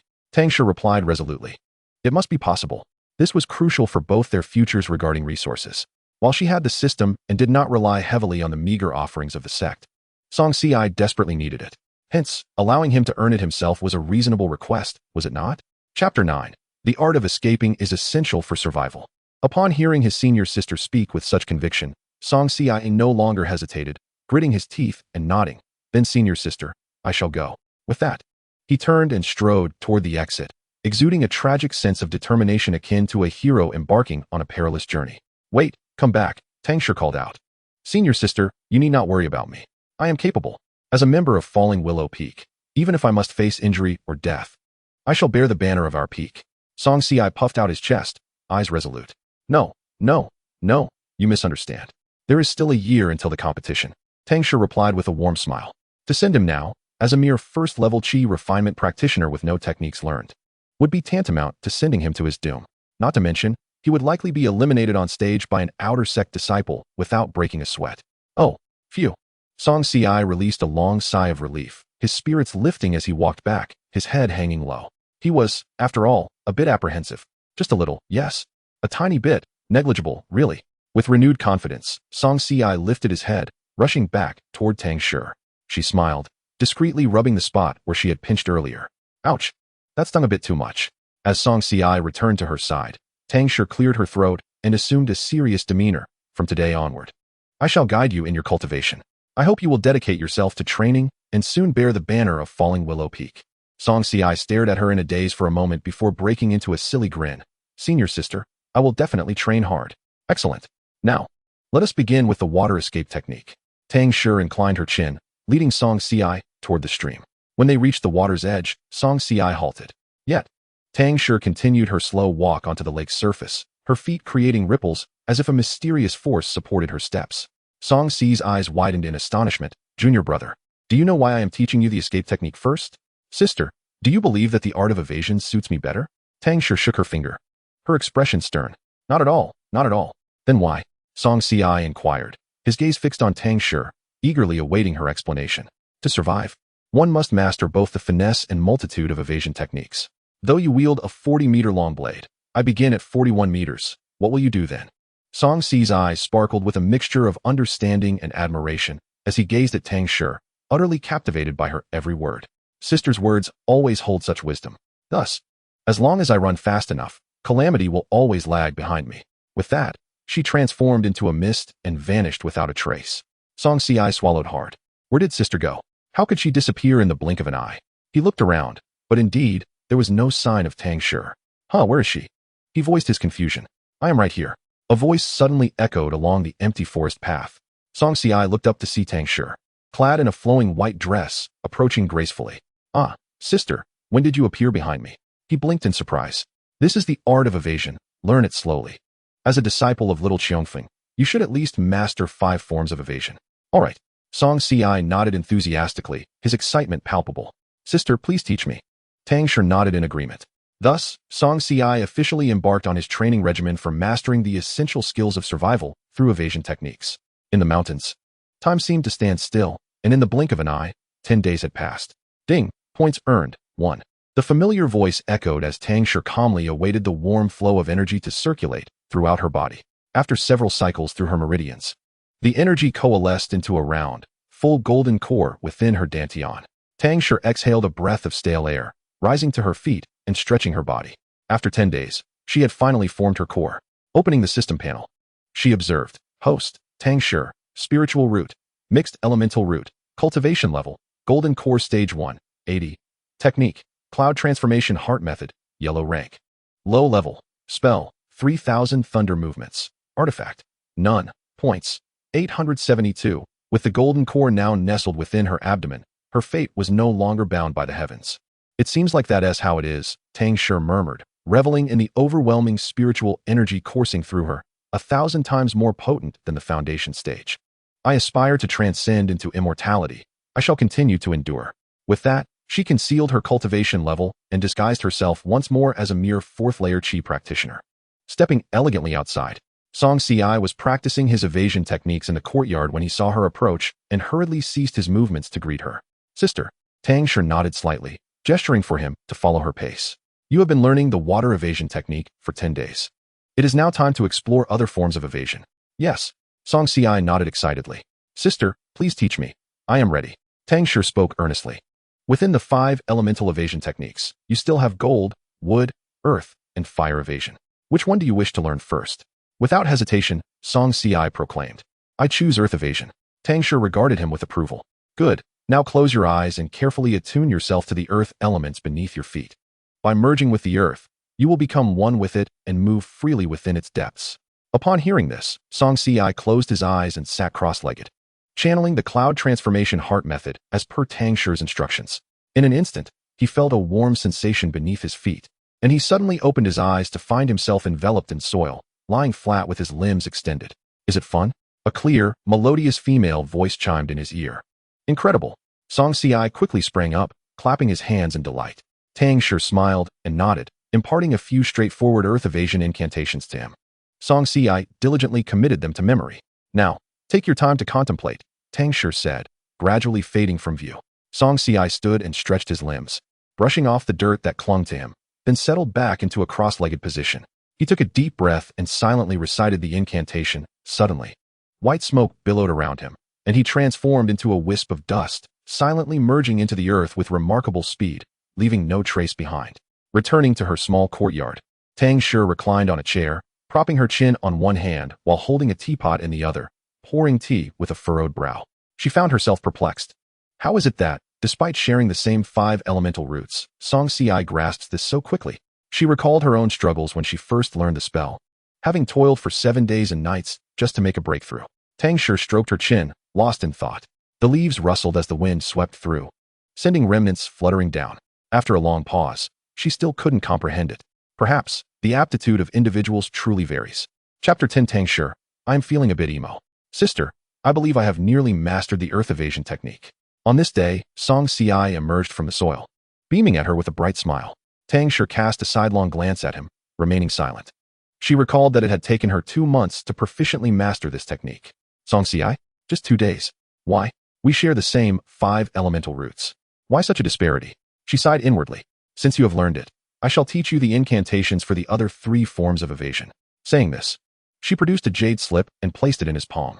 This slip contains the incantations and explanations for all evasion techniques. Do not overlook any detail. Study it meticulously. Xianxia grasped the jade slip, nodding earnestly. Rest assured, sister, I will study diligently and practice hard. Go on. Tang Shi waved him off. All right. Xianxia clutched the jade slip and departed, eager to delve into its contents. Wood evasion, achieved by touching plants. The more he read, the more exhilarated he became, wishing he could master the techniques at once. Before long, 7 days had passed. Xianxia suddenly materialized before her. Sister, I have learned everything, he declared joyfully. Tang Shi maintained her indifferent demeanor, responding with a simple, oh. Xianxia scratched his head. Sister, what shall we learn next? A faint smile curved Tang Shi's lips as she declared with spirited enthusiasm, for us disciples of the Lu Peaks evasion sect, merely learning is not enough. We must master it. We shall achieve greatness. We shall reach the point of transformation. Go practice again. Yes, sister. Xianxia complied, diving once more into the earth. Tang Shi gazed quietly into the distance, her expression contemplative, her eyes distant and profound. Sigh, I feel a bit emo. 7 days to master 3 forms of evasion. 7 days. She thought back to her own struggles. Perhaps it was best not to dwell on it, as it was too heart-wrenching to consider. Sister, I have mastered it. Sister, I have achieved greatness. Sister, I have reached transformation. Early one morning, Xianxia, that little radish, was once again shouting outside. Elderly, who had been tending to the medicinal field, heard Xianxi's voice and couldn't help but marvel. Such aptitude. You will surely become a great asset in the future, with boundless potential. He couldn't refrain from expressing his admiration. Upon hearing the elder's praise, Xianxi's handsome face flushed with delight, his heart swelling with joy. Yet, he maintained a humble demeanor as he bowed and replied, Elder, you flatter me. Ah, this is not flattery, but rather a statement of fact. You are indeed exceptional. Elderly stroked his beard thoughtfully. Xianxia, with a humble demeanor, lowered his gaze, secretly elated within. Elderly continued to admonish him. Though your comprehension is remarkable, one must also understand the importance of balancing work and rest. Do not let excessive diligence lead to lasting afflictions. Xianxia nodded obediently in response. Observing the child's compliant nature, Elderly felt even more fondness for him. This youth possessed a countenance that was undeniably charming, gentle, and amiable, with a heart that was pure. Although he was endowed with 5 elemental roots, his high intellect and diligence indicated that, should he seize opportunities in the future, he would undoubtedly achieve greatness. Elderly, pleased, assured him, focus on your cultivation. If you ever encounter anything unclear, feel free to seek my guidance. This implied that he could indeed offer him instruction in his practice, didn't it? Xianxia was momentarily taken aback, but quickly realized. and hastily bowed his hands in gratitude towards the elder. "Thank you, elderly. No need for excessive formalities." Elderly waved his hand dismissively and turned to enter his abode. While the two were conversing, Tang Shi had been standing by for quite some time. With her arms crossed and observing Xianxia's foolish grin, she stifled a yawn lazily. Upon hearing the noise, Xianxia lifted his head, and upon seeing her, promptly reined in his smile and respectfully greeted, "Good morning, senior sister." "Good morning." Tang Shi approached him and inquired, "Did you just say you have reached the threshold of the transformation stage?" Xianxia eagerly nodded, "Yes, indeed. All 5 techniques." He nodded again, his brow brimming with excitement. "Yes, senior sister, am I not impressive?" His pride was palpable. Tang Shi raised an eyebrow. "It has only been 6 months. Many prodigies in the cultivation world spend years mastering just one of these techniques. Yet you have accomplished all 5 in merely half a year. Truly, one cannot help but feel disheartened in comparison." This innate talent was indeed astonishing. Tang Shi suddenly perceived that this junior brother was no ordinary being. Perhaps he truly could ascend to enlightenment with his 5 elemental roots. However, with such youthful exuberance, it was essential to temper his pride after Elder Li's commendation. One must remain humble and composed to walk the path of greatness. Since you claim to have reached the transformation stage, allow your senior sister to test your skills," Tang Shi said, her expression playful, her eyes glinting with mischief. "All right," Xianxia exclaimed, eager to showcase his abilities. Tang Shi, smirking with a hint of wickedness, led him outside the mountain gate. The medicinal garden was not an ideal place to demonstrate one's prowess, as any damage to the herbs would be catastrophic. Moreover, with elderly present, she wished to keep her capabilities under wraps. With Xianxia in tow, she soared through the air on her sword, and in moments, they arrived at the foot of a mountain not far from Yunyan's sect. Tang Shi halted and smiled at Xianxia. "Run." "What?" Xianxia blinked, momentarily taken aback. "Let me see the results of your recent training. Use your fastest escape technique and run as far as you can."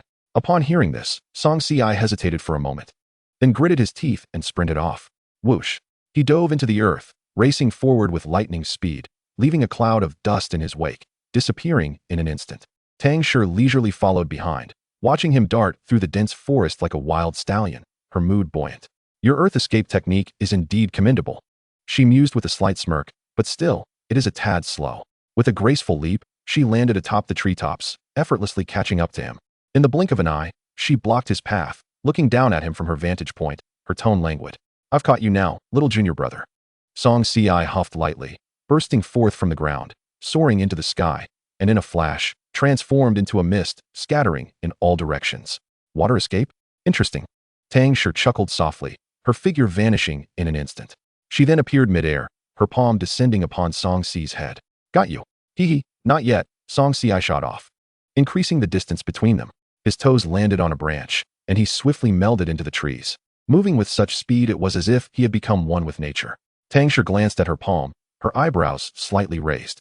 Xianxia has indeed mastered his escape techniques well in these 6 months. He does not disappoint as my disciple of the Guodao sect. Floating in midair, she slowly closed her eyes, attuning herself to the fluctuations of energy around her. Chapter 11. Junior brother, I perceive you possess the potential of an immortal emperor. Hee hee. You can't catch me now.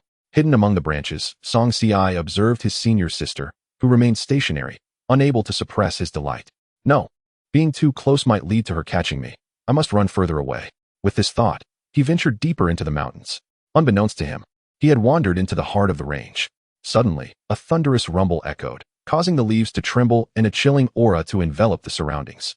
Startled, Xianxia took refuge within a tree trunk, trembling. Boom! Another deafening explosion shattered the silence, revealing a confrontation between a cultivator and a colossal beast.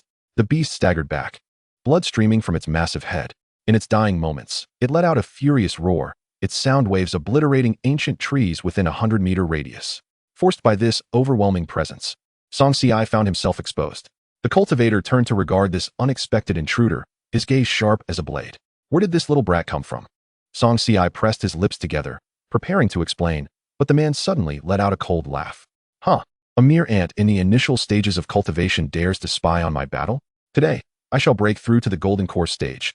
How fortuitous. Come, offer yourself as a sacrifice to my sword die. As his words fell, a surge of profound energy erupted from his body, coalescing into a razor-sharp blade aimed at Xianxia. Desperate to flee, Xianxia found his legs weighed down, as though filled with lead, rendering him immobile. As the energy blade approached, in a moment of dire peril, A long sword appeared out of thin air, intercepting the attack before him. Clang! The sound rang out as the energy blade shattered into nothingness. Who dares to interfere? Seeking death? The man growled, his gaze cold and murderous, resembling a specter from the underworld. In the next instant, a figure clad in black robes, hooded and masked with a bronze visage, emerged before him, holding Xianxia in one arm and wielding a long sword that glimmered ominously with a bluish sheen, instilling fear. We merely stumbled upon this place. It was not our intention to offend, the girl stated coolly. Tang Shi sighed inwardly. How careless of her. Who would have thought there were other cultivators within the territory of Yunyan's sect? Nevertheless, since she dared to appear, she was confident in her ability to return safely. The cultivator cast a cold glance at them, one at the first level of chi refinement, the other at the fourth. Though I have just ascended to the golden core stage, facing 2 chi refinement practitioners is akin to crushing an ant. Too easy. One strike would suffice. This was the overwhelming disparity of levels, insurmountable and unresisting. Your mere chi refinement is inconsequential. Whether you stumbled in or intended to offend, you are merely here to die. With that, he vanished in a flash, a mere afterimage racing past. There is nothing to discuss. Tang Shi's gaze was cold and resolute as she unsheathed her sword, confronting her adversary without a moment's hesitation. The air crackled with the ferocity of her sword's aura, each note ringing like a clarion call. In an instant, a tempest arose, swirling winds bending the ancient trees around her, which soon splintered and shattered upon the clash of 2 formidable forces, disintegrating into ashes that scattered through the air. In the blink of an eye, a sharp sound echoed. With a slight twist of her wrist, Tang Shi delivered a horizontal strike across the man's neck, severing his throat. Blood erupted forth instantaneously. The man stood frozen, his eyes wide with disbelief. The speed of her attack was unfathomable. He had barely comprehended it. Just one strike. How could he perish at the hands of a mere chi refinement cultivator? No, she must possess abilities beyond the chi refinement stage. She was concealing her true strength. The man's pupils constricted as his body stiffened and slid to the ground. A stream of blood trickled from his neck, quickly staining a significant portion of his robe. Who are you? He managed to utter, but his injuries rendered even speaking a Herculean task. There's no need for the dead to know too much, Tang Shi replied with indifference. Upon hearing this, the man's eyes bulged with horror, the whites of his eyes protruding grotesquely. He stared at Tang Shi, his mouth opening as if to speak, yet no words escaped his lips. Tang Shi raised her hand and extracted the man's soul. A wisp of ethereal shadow emerged from his corpse, which she promptly dispersed with a wave of her hand, severing the causal ties. Subsequently, she conjured a fireball, incinerating the body into ashes. From her sleeve, she produced 2 paper effigies, which, upon landing, assumed a seated position around the ash, rhythmically striking a wooden fish as they chanted the sutras for the deceased. Thus, the cultivator's soul was utterly obliterated, beyond any hope of resurrection. As for the beast, she stripped it of all useful components, incinerating the rest. After meticulously erasing the traces of the scene, ensuring that no one could connect the incident to her, Tang Shi retracted the paper effigies and, with her sword at the ready, swiftly returned to the sect with Xianxia. Xianxia was left in a daze, unable to comprehend the sheer proficiency with which his senior sister executed her cover-up tactics. The act of killing, obliterating, and cleansing all traces, leaving no room for investigation. This was a seamless flow, indicative of a seasoned expert. He couldn't help but reflect on his own encounter with that cultivator, feeling utterly powerless against the overwhelming pressure. In stark contrast, his senior sister had effortlessly vanquished the man with a single stroke, her movements crisp and decisive, even without stirring a ripple of spiritual energy. How could his senior sister be so powerful, yet still consider herself a failure? How formidable must the other seniors in the sect be? Upon returning to the medicinal garden, he could no longer contain himself, exclaiming, "Senior sister." Tang Shi glanced down at him. "You are so capable, yet you still consider yourself a failure?" Xianxia suddenly felt it unwise to voice that thought, quickly amending, "You still can't represent our Lulu peak?" Tang Shi coughed lightly, then sighed, "Indeed. There are always greater heights beyond our own." Xianxia came to a realization, his spirit quietly dwindling. With only 5 months until the grand competition, if even his senior sister felt inadequate, how could he possibly measure up? Tang Shi silently facepalmed. This was not the outcome she had intended. Her attempt to temper his arrogance had crushed his confidence instead. "Who says I can't?" she asserted with righteous fervor. "A man should never declare himself incapable." Xianxia gazed at her, bewildered. "Even the elders praised you this morning, didn't they?" Tang Shi patted his shoulder, speaking earnestly. "They said you have limitless potential and the aptitude of an immortal emperor. Have you forgotten?" "Huh, did they really say that?" Xianxia scratched the back of his head in confusion. Chapter 12. If my senior sister possesses beauty, she also has a temperament to match. Indeed, Tang Shi proclaimed earnestly. I believe you possess the qualities of an immortal emperor. Just look at how you mastered 5 kinds of evasion techniques to perfection in merely 6 months. Others would take a century to reach your level. Such speed is nothing short of terrifying. A spark of hope ignited in Xianxi's eyes, filling him with vitality. Really? Of course. Would I ever deceive you? Tang Shi's expression was exceedingly serious. Xianxi shook his head vigorously, believing in her words. Tang Shi tenderly ruffled his hair, continuing to encourage him. In that case, what is there to fear? I fear nothing. I shall be the light in the darkness, the guardian of Lu Peak, deflecting the blades of mockery, illuminating the gaps, and safeguarding the glory of Lu Peak. Xianxi proclaimed, chest out and head held high, his resolve unyielding. Tang Shi could not suppress a chuckle, though she quickly stifled it. She affectionately tousled Xianxi's hair, smiling gently. Well done. Keep it up. Senior sister. Do we need to manage the burial and supernal rites after killing? Xianxi inquired, his eyes sparkling with curiosity. Naturally, Tang Shi nodded slightly. As disciples of the path of survival, remember, when you kill, you must ensure the final blow, followed by physical and spiritual rites to guide the departed. But if the soul is gone, can they even be guided? Xianxi scratched his head, puzzled. TSK, Tang Shi exclaimed, eyes widening as she flicked his forehead, chiding. Why nitpick? Just remember it. The notion of guiding the departed was merely a phrase. If anyone were to leave behind lingering souls, it would be Tang Shi in a state of urgency. In the realm of cultivation, there were countless methods for reincarnating lingering souls. Tang Shi continued, here, we strike the small to confront the large to take down the old to deal with those half-buried, and those half-buried to reach the heavens. Therefore, one must eradicate the root, ensuring that the spring breeze does not stir new growth. The trio of ensuring the departed soul is scattered, masking all traces of battle. This way, no one would ever trace the incident back to us. Do you understand? Tang Shi crossed her arms, looking down at him with utmost seriousness. Xianxi nodded, still a bit bewildered. A teachable child, Tang Shi smirked, keep learning. Xianxi obediently acknowledged her. With a thunderous roar, a deluge of rain cascaded down, enveloping the world beneath a curtain of water. Shadows darted through the rain, moving with the speed of lightning, creating a ferocious wind that howled like a beast unleashed. They hurriedly made their way deeper into the mountains, their objective clear. In just moments, they reached their destination, where the surrounding trees had been utterly obliterated, leaving a chaotic scene. Only a few tree trunks stood upright amidst the devastation. Elders, this is the place. My senior brother must have perished here. One young man gritted his teeth, anger seeping from his words. As soon as the soul lamp in the sect extinguished, he realized something was amiss and rushed to inform the elders. The expressions of those present darkened, their hearts swelling with fury and murderous intent. How dare they harm their cherished disciple? Such a crime deserved the most severe punishment. The area bore no remnants of lingering energy. An elderly man with a white beard pondered for a moment before speaking slowly. Let us find the body first. Understood. The group dispersed to search. As the raindrops fell, they seemed unable to approach the few individuals, as if a barrier separated them from the downpour. After a thorough search, they found no clues. Elders, what should we do now? One disciple asked. The elderly man with a white beard furrowed his brow, contemplating whether he could perceive the situation with his spiritual sense. As soon as he uttered his thoughts, his spiritual awareness suddenly expanded, enveloping the area around him. With each inch he searched, his expression grew increasingly grave. There were no fluctuations of spiritual energy here, let alone any signs of a struggle. Could it be that he was mistaken about this location? Bring forth the soul lamp, he commanded coldly.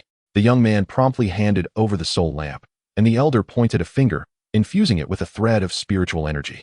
Instantly, the lamp ignited. Buzzing, the soul lamp trembled twice before abruptly extinguishing. The elder's countenance shifted dramatically, his murky eyes narrowing into a mere slit, his expression a portrait of despair. Elder, the location indicated by the soul lamp is indeed here. Could it be that? Before he could finish his sentence, the soul lamp flared back to life, only to shatter completely, turning to dust and vanishing from sight. Excellent, splendid, reducing him to ashes, leaving not even a fragment of his soul behind. His voice was hoarse and deep, akin to the roar of a vengeful spirit, terrifying in its intensity.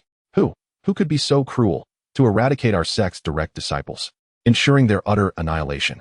Truly, this is an affront beyond measure. One disciple swallowed hard. Elder, we haven't found the body. Could it be that we have made a mistake? A mistake? The elder scoffed. The soul lamp does not err. Now that it is completely destroyed, there remains no possibility of resurrection. Furthermore, this individual was not weak. He was at least at the nascent soul stage. Otherwise, he would not have been defeated so thoroughly. Unable to flee in time, their sect possesses a method for the remnants of a soul to reincarnate, allowing one to abandon their physical form in dire straits and return to the sect to rise again. A glint of cold light flickered in the elder's eyes. It appears there is a sect nearby? Yes, there is the Union sect. Union sect. The elder suppressed his aura and began to depart. This enmity has been established. Elder Liu, it may not necessarily be the Union sect's doing, another elder interjected, to my knowledge. The Union sect has only one nascent soul cultivator, their sect leader, who has been in seclusion for a century. Regardless of their involvement, my disciple died within their territory. They bear responsibility. The elder gritted his teeth.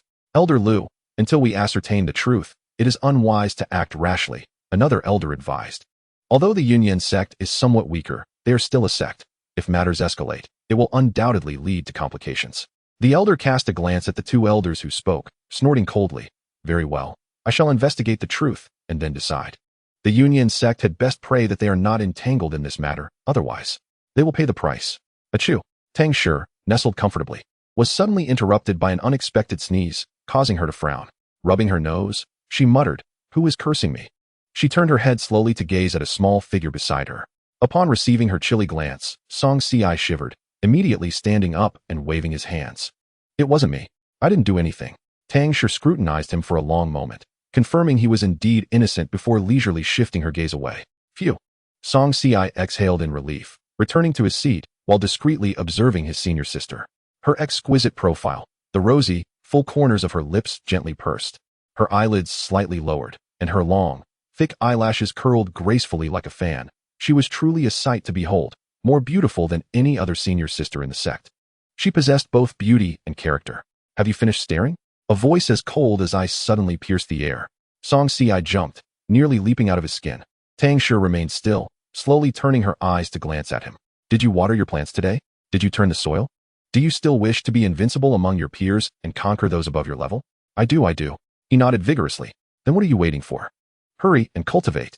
Oh, Xianxia obediently scrambled to his feet. Chapter 13. The second layer of Qi refinement. Terrifying indeed. Ding. 1 point. Another day of life. How wonderful. Tang Shi stretched lazily as she opened the system panel. Host. Tang Shi. Spiritual root. Mixed 5 elements. Cultivation level. Golden core 6th layer. 02. Cultivation method. Union heart method. Yellow tier low level. Spell. 3000 thunder movements. Magical tools. None. Point value. 1068. After over 6 months since reaching the golden core stage, she had barely attained the 6th layer. If the heavens did not give birth to me, Tang Shi, then may eternity remain as dark as night. Tang Shi sighed, suddenly remembering the beast blood and inner core she had collected from the mountains, which she had yet to utilize. She quickly got up to prepare. Half an hour later, she poured the refined beast blood into the bathing tub, and the warm water immediately began to emit steam, enveloping the room in a misty haze. The beast's blood could barely enhance one's roots, but it was still a resource, perfect for Xianxia. Knock, knock. The door was suddenly rapped upon. Come in. Creaking. The door opened, and Xianxia peeked in, his eyes sparkling. Senior sister, did you call for me? MHM. Tang Shi nodded lightly, her gaze sweeping toward the adjoining tub. This is the refined beast blood. Soak for half an hour to solidify your cultivation. Thank you, senior sister. Xianxia exclaimed, nearly bouncing with joy as he dashed toward the tub, ready to leap in. Tang Shi, with quick reflexes, seized his collar. Wait, senior sister? Xianxia turned back in confusion. Tang Shi frowned. Aren't you going to take off your clothes? Xianxia paused, staring down at his own collar in bewilderment. Do I need to take them off? He asked, perplexed. What else? Tang Shi countered. Oh. Xianxia nodded, obediently removing his outer garment. And as he reached the last piece of his undergarments, Tang Shi's eyelid twitched, and she turned to leave. Bang! The door slammed shut behind her, leaving Xianxia staring blankly at the closed door, utterly confused about why his senior sister had abruptly walked away. However, he quickly dismissed it, excitedly jumping into the tub. The scalding hot water enveloped his entire body, providing an indescribable comfort that compelled him to emit a series of delighted groans. Inside the tub, steam enveloped him. He closed his eyes in enjoyment, his cultivation method running through his dantian, gradually slipping into a state of oblivion. 2 hours later, Tang Shi had yet to see Xianxia emerge, and doubts began to arise in her mind. He hasn't drowned in there, has he? After a moment's hesitation, she knocked on the door. After a prolonged silence without a response, Tang Shi furrowed her brow. Junior brother, if you can hear me, please respond. Junior brother? Xianxia? She called out several times, but still received no reply. Finally, unable to contain her worry, she pushed the door open. As she stepped over the threshold, Tang Shi saw Xianxia sitting cross-legged in the tub, surrounded by swirling mist that obscured most of his face. A faint glow encircled him, spiritual energy flooding into his limbs and bones. Tang Shi was taken aback. What is happening? Can one level up just by taking a bath? She pondered silently and turned to leave, deciding to wait until he awoke before speaking to him. Just then, senior sister, Xianxia suddenly opened his eyes, exclaiming with delight, I've reached the second layer of qi refinement. Tang Shi paused in her tracks, turning around with a smile to congratulate her junior brother. In a sudden motion, Xianxia sprang up from the water, revealing everything. What should be seen and what should not, all laid bare before Tang Shi's eyes. She cleared her throat, averting her gaze. Junior brother, there are distinctions between men and women. Do please maintain your decorum. Huh. Oh. Xianxia hastily straightened his attire and, with renewed enthusiasm, exclaimed, Sister, I have now reached the second level of qi refinement. Tang Shi nodded vigorously, praising him. In just over half a year of cultivation, you have already achieved the second level of qi refinement. Truly, you possess the talent of an immortal emperor. It is indeed formidable, most formidable. Your praise is unwarranted, sister. Xianxia chuckled, revealing his two small tiger teeth, looking rather foolish. Continue your diligent training. The honor of Lulu Peak needs guardians such as yourself. Tang Shi further extolled him, then retrieved a demon core from her storage pouch and handed it to him. This is the inner core of that demon beast. You may use it for your refinement. With her system, such items held little significance for her, making it more suitable for Xianxia, the gluttonous beast. Xianxia grasped the demon core tightly, a resolute expression adorning his face. Sister, rest assured, I shall not fail in my duty. Tang Shi smirked, a glint of cunning flashing in her eyes. While Xianxia had been diligently practicing his evasion techniques, Tang Shi occasionally guided him through minor spells. However, relying solely on this level of skill would not suffice to breach the top 100 of the heavenly rankings. Before they knew it, half a month had slipped by. Tang Shi decided to take Xianxia to the sect's library to seek a suitable spell for him. On that fateful morning, as Xianxia practiced his evasion techniques in the courtyard, Tang Shi suddenly called him over. Sister, what is your command? Xianxia paused, wiping the beads of sweat from his brow, and inquired obediently. Follow me. Where to? Tang Shi took his hand and led him outside, towards the sect's library. The library, situated atop the northwestern peak of Yunyan sect, was enveloped in swirling mist, where the faint calls of cranes could be heard. The ancient and elegant architecture exuded a sense of time-worn depth and gravitas accumulated over the ages. Within this sanctuary lay the sect's martial arts and various spells, essential to the sect's legacy, thus it was heavily guarded. An elderly man in a blue robe stood quietly before the library entrance. He was short in stature, with withered skin and a face etched with wrinkles, clearly advanced in years. Disciple Tang Shi pays respects to the elder. Disciple Xianxia pays respects to the elder. Both Tang Shi and Xianxia approached the elder, bowing respectfully, their tones imbued with reverence and humility. What brings you here? The blue-robed elder slowly opened his eyes, his murky gaze flickering with shrewdness. Today, I bring my junior brother to select a spell. I kindly request the elder's approval, Tang Shi replied with a smile, producing her token for the elder's inspection. After scrutinizing the token, the elder nodded in agreement. You may enter. Upon hearing this, Tang Shi and Xianxia exchanged glances before striding into the library. The library was vast, towering 6 stories high, with each level separated by formations that created independent spaces, rendering the outside world entirely oblivious to the fluctuations within. Navigating through layers of restrictive barriers, Tang Shi and Xianxia ascended directly to the 5th floor, heading deeper inside. Tang Shi gestured to a row of ancient shelves before them, saying, choose a spell that suits you. Xianxia gazed upward along the shelves, which were densely lined with hundreds of books, each emanating an esoteric aura. He swallowed hard. Sister, are these all spells? Tang Shi nodded, tilting her chin slightly. Xianxia gulped again, murmuring, but I don't know what to choose. Select one that appeals to you. Oh. Xianxia stepped closer to the shelves, scrutinizing the tomes, yet he was unable to find a spell that satisfied him. He scratched his head in frustration and turned to his sister. Sister, these spells are so difficult. I feel as though I cannot comprehend them. Would you help me choose one? Tang Shi pondered for a moment, then casually picked up a book and tossed it to him. Then take this one. It's simple and more suitable for you. Xianxia stared blankly at the cover, which bore the bold title, Heaven-Shocking Sword. Heaven-Shocking? Xianxia took it with skepticism and opened the first page.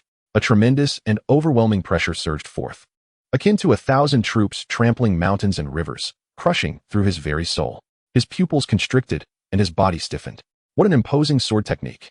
Sister? Song Si's throat felt parched. Tang Shi smiled. Though it is merely an incomplete version, the heaven-shocking sword is nonetheless a high-level yellow-tier spell. This technique consists of only one move. As the saying goes, one need not fear an opponent who knows 10,000 sword techniques. But one must fear an opponent who practices a single sword technique 10,000 times. Mastering this heaven-shocking sword allows one to pierce the heavens and obliterate myriad techniques. Unafraid of gods or demons, Song Si's lips twitched uncontrollably. In the realm of cultivation, martial arts, spells, and magical artifacts are categorized into 4 tiers: heaven, earth, mystery, and yellow. Should one possess a low cultivation level but practice high-tier techniques, spells, or artifacts, it is entirely possible to slay opponents with 2 levels of higher cultivation, thanks to these 3 elements. However, as of now, the tiers of heaven and earth were far beyond his reach. Such levels were hardly visible. Even the sect's foundational techniques were merely of low yellow tier, yet this heaven-shocking sword, even in its incomplete form, was classified as high yellow tier. If it were complete, it would undoubtedly be at least at the mystic tier or above, piercing through myriad techniques. This sounded exceedingly impressive. Song Si's heart raced. Well, are you satisfied with this sword technique? Tang Shi inquired. Song Si nodded fervently. Yes, yes. Are you certain? Though it is said to consist of only one move, mastering it to perfection is no simple feat. I am certain, Song Si replied resolutely, his eyes shimmering with determination. I wish to learn this move. Tang Shi smiled. Very well, then take it to the elder for registration. Thank you, sister. Once they exited the library, Song Si eagerly approached the elder to register. Upon seeing the heaven-shocking sword, the elder expressed surprise. Are you certain you wish to learn this? Many disciples have chosen this high yellow tier spell after seeing it, only to abandon it 2 months later. Please consider carefully. Without hesitation, Song Si declared with conviction, I wish to learn. The elder shook his head with a faint smile. All right, since you insist, take it. After deducting Tang Shi's contribution points, he handed the heaven-shocking sword to Song Si, cradling the thin volume. Song Si's heart brimmed with hope and anticipation. Thank you, elder. Ha ha ha. Brother Zhuge is truly remarkable. This task has lingered in the Internal Affairs Hall for over half a year, and no one dared to take it. Who would have thought Brother Zhuge would complete it flawlessly? Brother Zhuge is incredible. He should receive substantial rewards from the sect this time. With this, he should be able to reach the pinnacle of foundation establishment, right? TSK, to ascend to the peak of foundation establishment in such a short time. Such a prodigious talent. Aside from Brother Zhuge, I doubt anyone else could achieve this. Of course, Brother Zhuge's talent is unparalleled. He is truly the foremost disciple under the elders, firmly seated at the top of the heavenly rankings. As Tang Shi listened to the banter of her fellow disciples, a commotion arose not far away. A group of men and women clad in azure robes approached them. At the forefront stood none other than Zhuge Qingchen, the very disciple they had been discussing. He garnered numerous admiring glances, his handsome visage adorned with a gentle smile, causing many young maidens to secretly harbor affection for him. As if sensing their gaze, he looked over and fortuitously locked eyes with Tang Shi. Zhuge Qingchen raised an eyebrow, bowing slightly. Junior sister Tang. Brother Zhuge. Tang Shi replied with polite courtesy. Since that time she had declined to team up with Zhuge Qingchen for a task, they had not crossed paths again. She had not anticipated encountering him on her way back from the library. Junior sister Tang. I have heard that Lu Peak has recently recruited a true disciple? Tang Shi faintly replied, Indeed. Is this disciple a new addition to our sect? Zhuge Qingchen's gaze fell upon Song Si. Instantly, Song Si straightened his posture, respectfully bowing. I am Song Si from Lu Peak. Pleased to meet you, Brother Zhuge. There is no need for such formality, Brother Song, Zhuge Qingchen responded with a gentle smile, before shifting his attention back to Tang Shi. Upon noticing that she remained at the 4th level of qi refinement, his eyes clouded with uncertainty. Is sister still tending to the medicinal garden? Tang Shi nodded affirmatively. Brother Zhuge, I have yet to finish my tasks in the garden. If there's nothing else, I shall take my leave. Without waiting for him to continue, Tang Shi turned and departed. Zhuge Qingchen observed her slender figure receding into the distance, with Song Si dutifully trailing beside her. Once upon a time, the two had walked together in such a manner. The path of cultivation is akin to rowing against the current. Without an ambitious heart, how can one hope to succeed in the pursuit of immortality? Ultimately, the two found it impossible to walk the same path together again. He lowered his gaze, a bittersweet smile gracing his lips, which quickly returned to its usual composure. Brother Zhuge, a female disciple beside him called softly.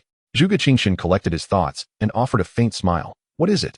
Brother Zhuge, you may not be aware, but recently, the resources allocated to the disciples of Lu Peak have been halved. Sister Tang Shi will likely face greater difficulties in the future, the female disciple lamented, though a glimmer of schadenfreude danced in her eyes. Alas, with her already mixed spiritual roots, having the resources leaves Sister Tang Shi with little hope of foundation establishment in this lifetime. Another disciple sighed and shook his head.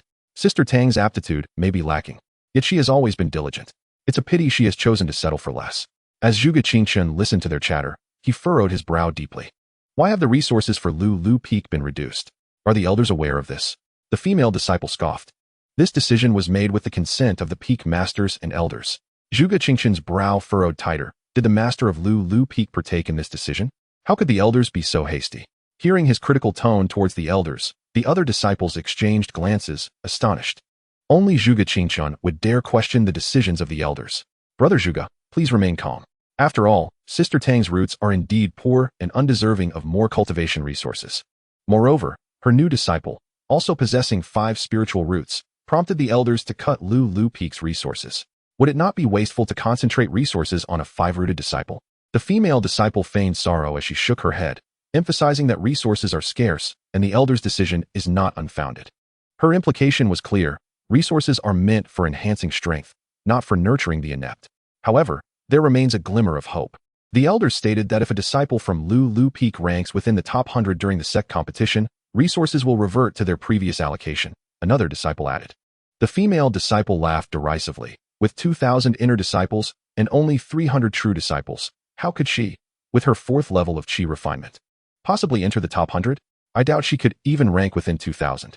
Sister Tang's qualifications are indeed mediocre. Her chances are quite slim, someone echoed. The opportunity has been granted. Whether she can seize it depends solely on her. We cannot waste the already limited resources to support a failure. I wonder if Sister Tang will participate in this competition. If she is swiftly defeated by an inner disciple, it would indeed be a spectacle to behold. A source of laughter for all. Should Lu Peak fail to rank in the top 100, the resources for Sister Tang and the newly initiated brother Xianxia will inevitably diminish further. Zhuge Qingchen listened to their conversation with a tightly knit brow, and after a moment of silence, turned to leave. The disciples were left bewildered. Brother Zhuge, where are you going? The Internal Affairs Pavilion isn't that way. Aren't you submitting a task? Zhuge Qingchen ignored them and strode ahead. Chapter 15. As a disciple of the 6th peak, one must survive without causing trouble. Zhuge Qingchen, a veritable prodigy, drew the attention of many within the sect, from the peak masters and elders to the lowly disciples. When he took the initiative to engage Tang Shi in casual conversation, she felt several hostile gazes directed towards her, as if they longed to peel her skin from her bones. Striving to remain unaffected by such entanglements, Tang Shi felt an overwhelming weight upon her shoulders. A prior greeting is in order. If only this system had bound to her earlier, had it done so before her entry into the sect, she would have surely dug a grave for herself and waited millions of years to re-emerge. Sister, please slow down. I cannot keep up. Xianxia, with his short legs, struggled to catch up, panting as he called out to her. Just as Tang Shi paused, a sultry voice laced with sarcasm rang out. Sister, please wait. Tang Shi looked up to find 7 female disciples clad in purple before her, their expressions haughty, their eyes filled with disdain. At the forefront stood a stunning young woman, around 20, with fair skin and an alluring figure, her waist slender enough to be grasped with a single hand. She wielded a purple folding fan, exuding elegance and charm. As she narrowed her phoenix-like eyes to scrutinize Tang Shi, a faint smile graced her lips, its warmth belied by a hint of coldness lurking within. You must be the esteemed Tang Shi of Lu Peak. Tang Shi remained silent, realizing trouble had found her. Indeed, one must avoid entanglements, especially with a figure as illustrious as Zhuge Qingchen. Any connection could lead to incessant troubles. I apologize for the interruption. May I inquire what brings you to me? Tang Shi managed to smile, unsure of this disciple's intentions. The girl regarded her from a lofty position, her demeanor condescending. To become a true disciple of Lu Peak with mere 4th-level qi refinement is truly remarkable. It must incite envy among countless outer and inner disciples. I am Lin Yanran, a disciple of Xuanji Peak. It is merely due to the favor of the Lu Peak master, Tang Shi replied with a forced smile, her tone indifferent. Lin Yanran's eyes sparkled with cunning as she continued. With the sect competition approaching, I find myself anxious. Would you honor me with a spar, sister? Perhaps you could offer some guidance? Her words dripped with false humility, yet her gaze brimmed with contempt, clearly dismissing Tang Shi's worth. The 6 female disciples from Xuanji Peak erupted in mockery. Ha ha ha, is Sister Lin jesting? With your foundation, how could Sister Tang possibly offer you any guidance? Remember, the arena is a place where life and death are disregarded. Another girl chimed in, her eyes glinting with insinuation. If it's a matter of life and death. Sister Tang, do you dare to accept the challenge? They fixed their eyes on her, seemingly intent on piercing her resolve. Sister Tang, please don't shy away. While the arena may disregard life and death, there remains the bond of sisterhood. Surely Sister Lin would spare your life, one disciple added, eager to stoke the flames of conflict. Indeed, Sister Tang, as fellow true disciples, you must not falter. The group of Xuanji Peak female disciples harmonized in their provocations, clearly seeking to compel Tang Shi into a confrontation. They all understood the depth of the relationship between Tang Shi and Zhuge Qingqian. Although Zhuge Qingqian appeared affable and courteous to all, he harbored a cold and aloof heart. Only one person lingered on his mind, Tang Shi, a name that had scarcely registered in the awareness of the other true disciples, often forgotten altogether. However, it is precisely that one individual who has garnered Zhuge Qingqian's attention. Yet, they are merely a mediocre being. How can one possibly endure this? Despite Zhuge Qingqian's lofty and aloof demeanor, his gaze invariably settles upon Tang Shi whenever she appears. By what right does she command such focus? Does she truly deserve it? In the past, she remained secluded in the medicinal garden, where others could not intrude, but today, encountering her affords an opportunity to unleash pent-up frustration. What troubles you, Senior Sister Tang? Are you afraid? Surely, you are not intimidated, are you? If so, will you concede defeat? Tang Shi cast a glance at the several aggressive disciples from Xuanji Peak, contemplating whether to engage or retreat, when a low voice abruptly interrupted. Enough. It was Zhuge Qingqian. The women exchanged apprehensive looks. It was evident that they harbored a fear of him. Since several junior sisters wish to spar, they may seek me out. I am available at any time. However, on the arena, matters of life and death shall not be considered. Zhuge Qingqian's tone was frigid, sending chills down the spine, particularly for Lin Yanran, who promptly sealed her lips, afraid to utter a word. Tang Shi turned towards the suddenly appearing Zhuge Qingqian, her brow slightly raised. This is splendid. The cause he has initiated, he shall resolve himself. What say you, Junior Sister Lin? Zhuge Qingqian inquired. Senior Brother Zhuge has misunderstood. We merely wish to engage in a simple exchange of techniques. Matters of life and death are entirely unnecessary. Lin Yanran awkwardly chuckled, hastily distancing herself from the situation. Even Senior Brother Zhuge has forsaken his amiable facade to declare such grave matters. It was clear he was serious. How absurd. Zhuge Qingqian snorted softly. Lin Yanran shot a glance at Tang Shi, her eyes shimmering. Senior Sister Tang, since you are unwilling to engage in battle, let us consider it my audacity. However, this upcoming sect competition is crucial for the future resource allocation for the disciples of Lulu Peak. Surely, you will participate? Senior Sister Tang, I look forward to seeing you at the competition. Sensing Zhuge Qingqian's displeased expression, Lin Yanran quickly concluded her remarks and turned to leave, followed closely by a group of female disciples from Xuanji Peak. Tang Shi, how unfortunate. It seems we will not cross paths. Such a grand event as the sect competition, which seeks to showcase brilliance, runs counter to my desire for a low profile. I have no interest in participating. Not a shred of desire dwells within me. As a disciple of Lulu Peak, I must cultivate discreetly and not attract undue attention. After the group of Xuanji Peak disciples departed, Zhuge Qingqian regarded her intently for a while before suddenly parting his lips. Will you participate in the sect competition? Naturally not. Zhuge Qingqian's brow twitched slightly. I have heard that if Lulu Peak fails to rank among the top 100, the resources for the disciples will dwindle. Are you not the slightest bit concerned? Well, perhaps a little, Tang Shi pondered, stroking her chin for a moment. Then you must participate, Zhuge Qingqian declared firmly. Tang Shi paused, perplexed by his reasoning. Lulu Peak does not consist solely of me as a disciple. Zhuge Qingqian was taken aback, utterly stunned. Such a simplistic logic had eluded his expectations. You mean to say? He hesitated, casting an incredulous glance at xianxia. Upon receiving his gaze, xianxia awkwardly scratched his head, grinning foolishly. Chapter 16. With me, xianxia, there is heaven. How can you possess such an absurd notion? Zhuge Qingqian was bewildered and greatly shocked. The idea that Tang Shi would propose sending a mere second-level qi refinement disciple to compete in the grand tournament was utterly preposterous. It was simply absurd beyond belief. Xianxia is also a member of Lulu Peak. What is wrong with him putting forth some effort?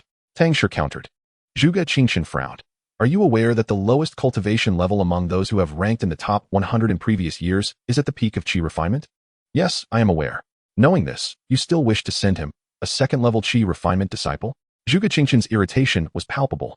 In his expectations, he could entertain a glimmer of hope for Tang Shi's participation, yet with xianxia, it was clear he would merely be fodder. It matters not. My junior brother possesses the potential of an immortal emperor, and he will certainly shine. Tang Shi spoke with a calm demeanor. Zhuge Qingqian, he was rendered speechless. Xianxia? The potential of an immortal emperor with 5 spirit roots. Surely he had not misheard. Xianxia immediately stood tall. Chest puffed out as he strode a few steps toward Zhuge Qingqian.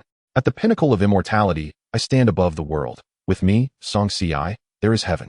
What do the top 100 of the heavenly ranking amount to? Senior brother Zhuge need not worry about us from Lulu Peak. Zhuge Qingqian, the originally soft voice now boomed with confidence, resonating with an air of authority. Such bravado. Zhuge Qingqian's lips twitched slightly, his gaze flickering between Xianxia and Tang Shi, filled with complexity. Such a grandiose statement, yet uttered from the lips of a second-level qi refinement disciple, was indeed peculiar. Tang Shi, Xiangxi's declaration left not only Zhuge Qingqian bewildered, but also Tang Shi herself in a state of shock. This was simply too much. Even she struggled to maintain her composure. You, a second-level qi refinement disciple, where do you find the audacity to be so brazen in public? Observing other disciples gathering around, Tang Shi clasped her hands in greeting. Senior brother Zhuge need not worry about us. I take my leave. With that, she swiftly led Xianxia away, leaving Zhuge Qingqian in a daze. Upon returning to the medicinal garden, Tang Shi scrutinized Xianxia for an extended period. Where did this lad learn such a phrase? Junior brother, what was it you just said? She squinted playfully. With me, Xianxia, there is heaven? You are quite boastful. Xianxia inexplicably shivered, diverting his gaze in guilt. Senior sister, I was just speaking nonsense. Please do not take it to heart. Tang Shi smiled, leaning in closer. Oh, is that so? Xianxia, terrified, felt his legs weaken, nearly collapsing to the ground, stammering. Yes indeed. Now, confess, where did you learn that? While Xianxia stuttered for a long while before managing to squeeze out a few words. I saw it written on a piece of paper in your room. Tang Shi raised an eyebrow. Previously, she had been somewhat bored and penned various whimsical phrases. She had not anticipated that this rascal would stumble upon them. I just thought that phrase sounded quite cool, and I couldn't help but recite it. I'm not boastful. I dare not be boastful. At the pinnacle of immortality, I stand above the world. With my senior sister, there is heaven. Xianxia flattered her with exaggerated praise. Tang Shi smirked. You should devote yourself to practicing that astonishing sword technique you borrowed today. Oh, certainly. Xianxia promptly took his leave.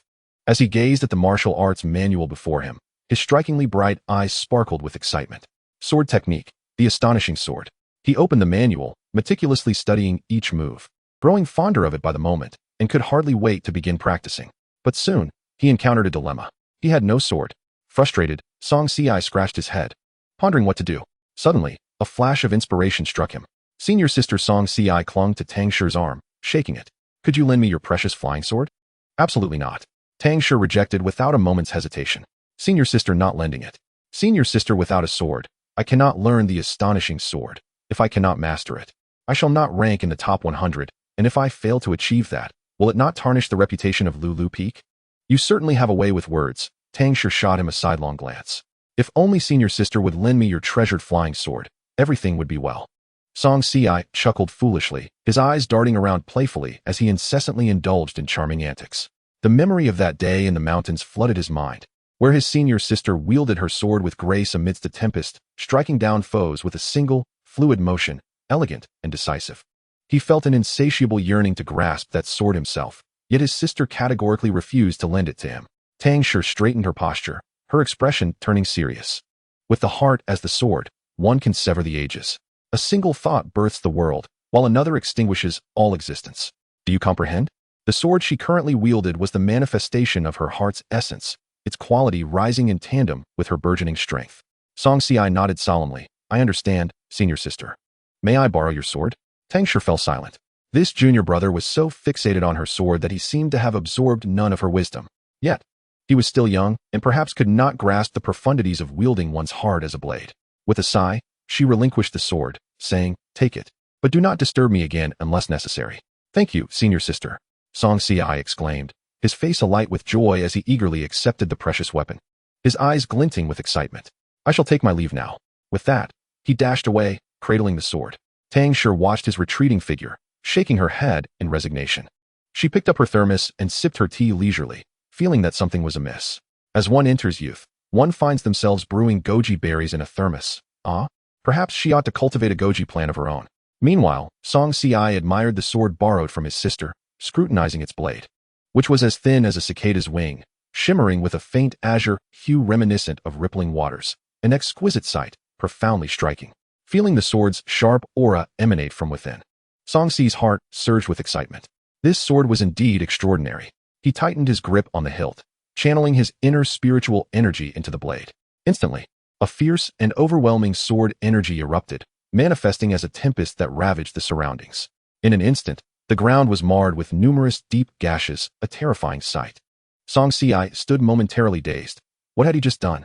It felt as though he merely infused spiritual power into the blade, and yet the results were astounding. Incredible! How powerful!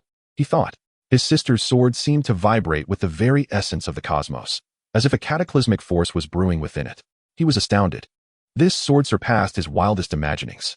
Ecstatic, he immediately retrieved the tome titled Heaven-Shattering Sword, studying it intently. The sword technique contained but a single form, yet within that form lay infinite variations and exquisite sword intent. Heaven-Shattering Sword, Xianxia murmured, closing his eyes and circulating his spiritual energy in accordance with the technique. Chapter 17. The sect's grand competition commences. Seated cross-legged atop a mat, Xianxia closed his eyes, enveloped by an overwhelming aura as a tempest of sword energy swirled around him. Suddenly, he opened his eyes. They shone with a deep, clear black, reminiscent of a flowing galaxy, sparkling brilliantly. Grasping the sword, he raised it slowly, flicking his fingers. In an instant, a blinding golden light sliced through the night, tearing the air as it powerfully cleaved towards a distant cliff. Boom! The sword light flashed, creating a massive chasm in the cliff, dirt flying and dust swirling. Wow! This is truly formidable. Is this the might of the heaven-shattering sword? Amazing! Xianxia shouted in exhilaration, his eyes sparkling as if he had encountered a rare treasure. After a moment, he nodded in satisfaction, retracting the sword and returning to his studies. Though he could channel the sword's intent, he found he lacked the precision to control it fully, necessitating further effort on his part. In the days that followed, Xianxia immersed himself in sword practice. Day after day, night after night. Before long, the sect's grand competition had arrived. Ding. Points. 1. Host, Tang Shi. Spiritual root, mixed elements. Cultivation, golden core level 9, 42. Technique, Yin heart method, yellow tier, low level. Spell, 3000 thunder movement. Magic tool, none. Points value, 1203. Over 5 months had passed, and it had taken him from the 6th to the 9th level. The pace of advancement had slowed considerably. Tang Shi waved her hand, dismissing the system panel, and stepped outside to gaze at the vast sky, her gaze profound. However, the grand competition should soon commence. As her words faded, the sound of the bell echoed. Dong, dong, dong. 3 resounding chimes reverberated through the 16 peaks of Yuanyan's sect, resonating in the air long after. The sect's grand competition was upon them. A smile crept onto Tang Shi's lips. At this moment, numerous neatly attired outer disciples stood in the main square of the sect's peak, their eyes gleaming with anticipation as they fixed their gaze on the central arena. Familiar faces congregated, engaging in lively discussions amidst the bustling crowd. How many from the outer sect do you think will make it into the inner sect this time? The competition grows fiercer each year. It's tough to enter the inner sect. Unless you reach the 6th level of chi refinement, don't even think about it. I heard there's a true disciple who advanced directly from the outer sect, yet remains at the 4th level of chi refinement. Are you talking about senior sister Tang Shi? Yes. With her mixed element spiritual root, how did she manage to pass the assessment to become a disciple of Yuanyan's sect? Now she even has the favor of one of the peak masters. Who knows? As they conversed, inner disciples began to appear one by one, capturing everyone's attention. As they passed, many outer disciples hurriedly stepped aside, their expressions respectful. After all, the inner sect and outer sect were entirely different realms. Outer disciples were akin to menial workers, while inner disciples, adorned in splendid attire, exuded exceptional poise. They were the backbone of the sect, often looking down on outer disciples, who in turn preferred to avoid provoking them. Yet, there stood one individual, defiantly unique. He remained rooted in place, devoid of fear or retreat, standing tall and unwavering while fixated on the inner disciples, his brow set with determination and defiance. Get out of the way, you dog! An irate inner disciple barked, glaring fiercely at him. If you block my path again, do you believe I want to put you down? This individual, merely at the 3rd level of chi refinement, dared to challenge the dignity of the inner disciples? Such audacity was intolerable. The other inner disciples wore expressions of amusement, as if relishing the spectacle. The outer disciple scoffed. Why should I move? I arrived first, and the path is wide enough for you to go around. Oh, you dare to speak back? Have you considered your own capabilities? Mocked the inner disciple. Let me enlighten you. I could crush you like the insignificant insect you are. With that, he lifted his foot and stomped down hard on the outer disciple's leg, forcing him to his knees. Let me go? The outer disciple gasped, his face flushed, veins throbbing at his temples.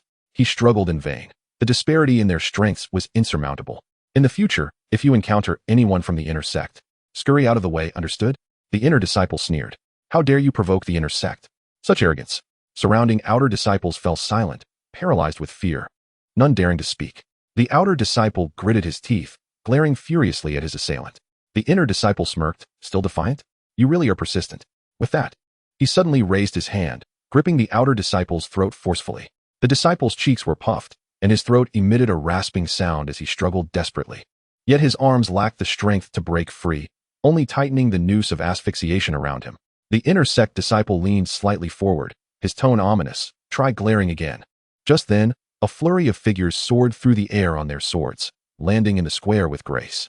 It was the senior sisters from the Xuanji Peak. Someone in the crowd exclaimed in surprise. Among the group of disciples, the leader was none other than Lin Yinjin, the foremost disciple of Xuanji Peak.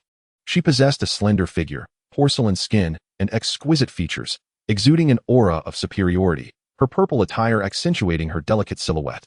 Lin Yinjin led a contingent of female disciples from Xuanji Peak, striding into the square with an air of haughtiness.